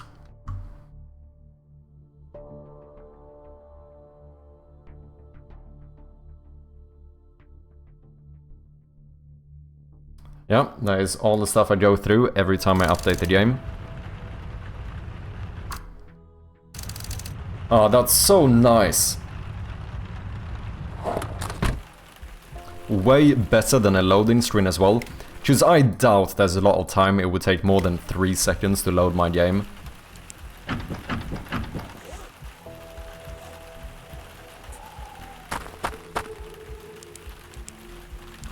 Got the fucking cursors to work correctly as well.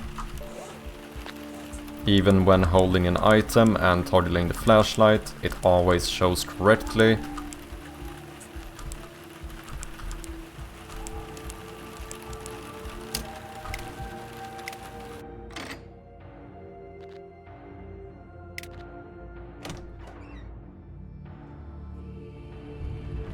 You know what, is it kind of mad that I kind of don't want to remove these debug logs? Because I think it's cool to see that the scene is loading in the background. Is that mad? Am I going a bit insane here?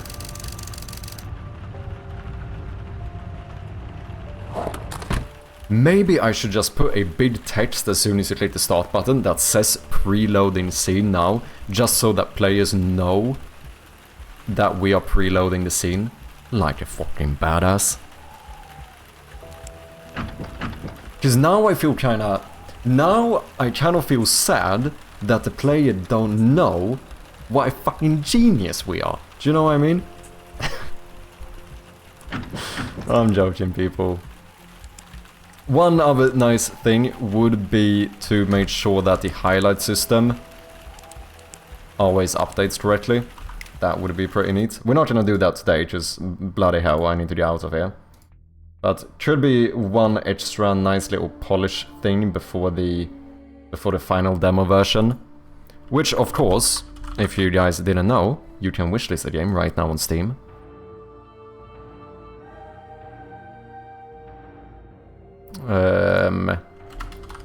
Fix highlighted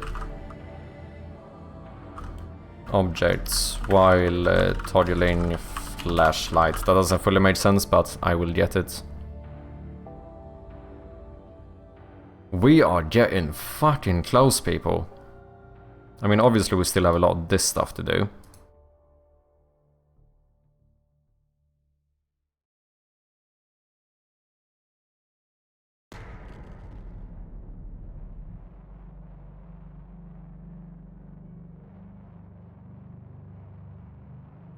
Preloading scene first try, exactly. Have you seen Jeepers Creepers? I don't think so. Can't say I know what that is.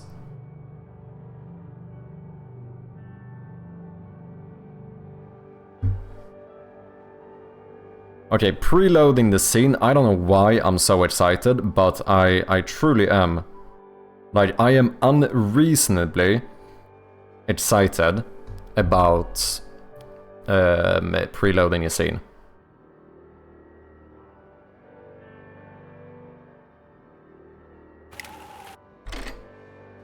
We can do it one more time. One more time. I'm very curious as to when I started needing this, because it's fairly recently, to be honest. Like, I never noticed any type of delay. For like the past 9 months, it hasn't been an issue. I think it's literally in like the last few weeks or something where all of a sudden I started getting a little bit of a like freeze there before going into the game scene. And like, it's not like I've added a bunch of stuff. It would be interesting to know like what tipped it over. Do you know what I mean? Like what caused it to start freezing up, requiring a bit of loading time. Because for so long it was no loading time whatsoever. I was a horror movie, watched it yesterday, nice. It's been a bit since I watched any like horror movies or anything. I probably should watch more, to be honest. Not that I would enjoy them or anything, but you know, good bits of inspiration, I suppose.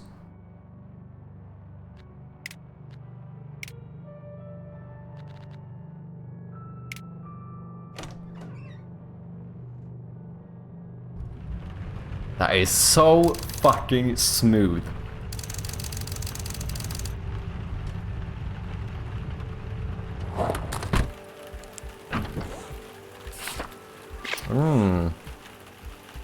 Interesting.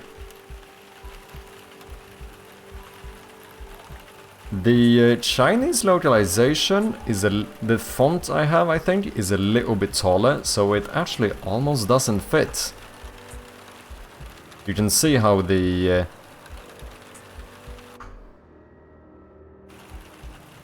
like the type, the sub description or whatever, like touches the edge there, which doesn't look great. Maybe I need to make this like 1 pixel taller or something.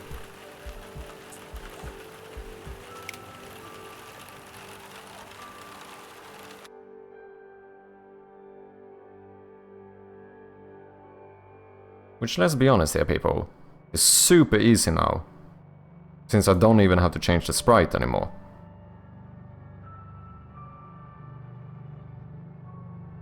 Like, all I would do... Wouldn't I just change... height? Do I not just put you at 12? And we're done. Since we're using this like sliced thing, you know? I guess we go up one. 1 pixel below, 1 pixel above. Yeah.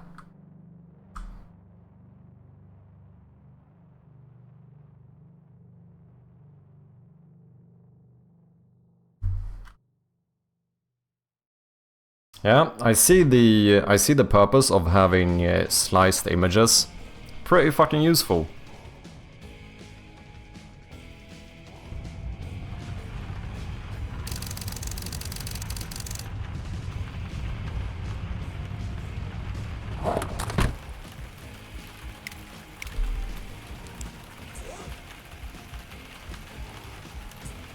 I mean, it is better. Doesn't touch the grey pixels, at least.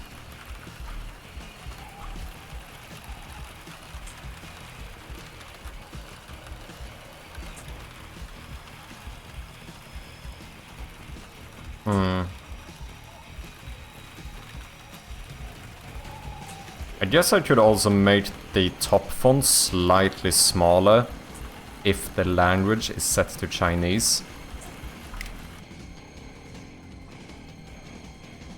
People, I really need to get out of here.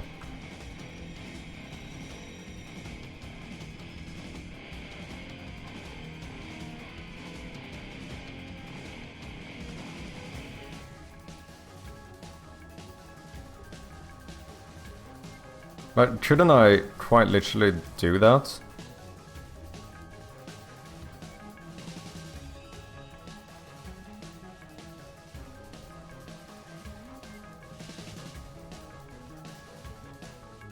Like, is it not possible to say something like...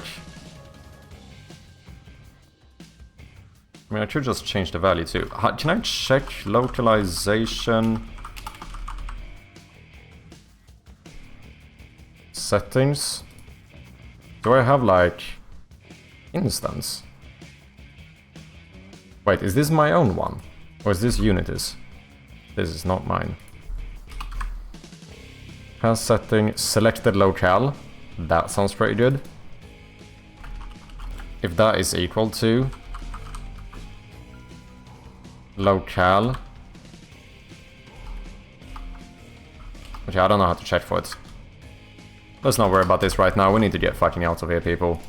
But good progress today. Holy shit. I feel like we've gotten a lot of very good stuff done.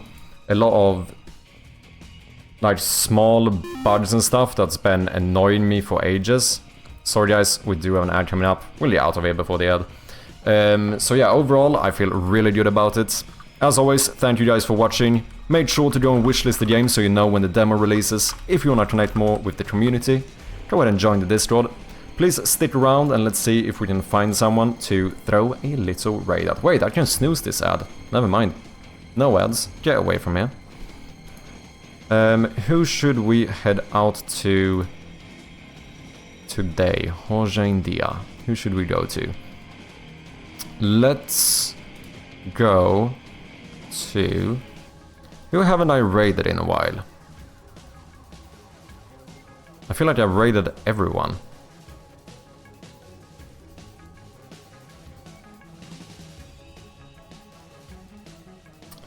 We should go to Hypnotic. I think it's been a good while since we raided this man, and his mustache is way more impressive than mine. So let's do it. Let's do it. Let's head over to Hypnotic Games, yet another game developer on Twitch. I will be back on Friday as per usual with some more Shroud of Gloom development. Cheers, project. Appreciate you hanging out. That goes for anyone. Shout out to one man with the resub. We had Rubens with the Prime sub. Hey Vintage with yet another Prime sub. And the absolute legend Sandy G with 6 months of subscription. Fucking amazing, isn't it? Also small little shout out to Mises with that massive raid, Foolbox as well We also had Not Shadow and Beats Creations. Appreciate all of you for the road, cheers, man. Thank you very much for hanging out, Nymph, Keita, Lupo, Gaz, Bass Sounds, Estrogen, David, all of you guys, Fanny Slam, thank you all for hanging out as always. It's, you know, it's really nice to share this little adventure with someone, so yeah, I appreciate you guys hanging around. So yeah, until next time, I hope all of you have a great time, and yeah, that's it for me today. Cheers.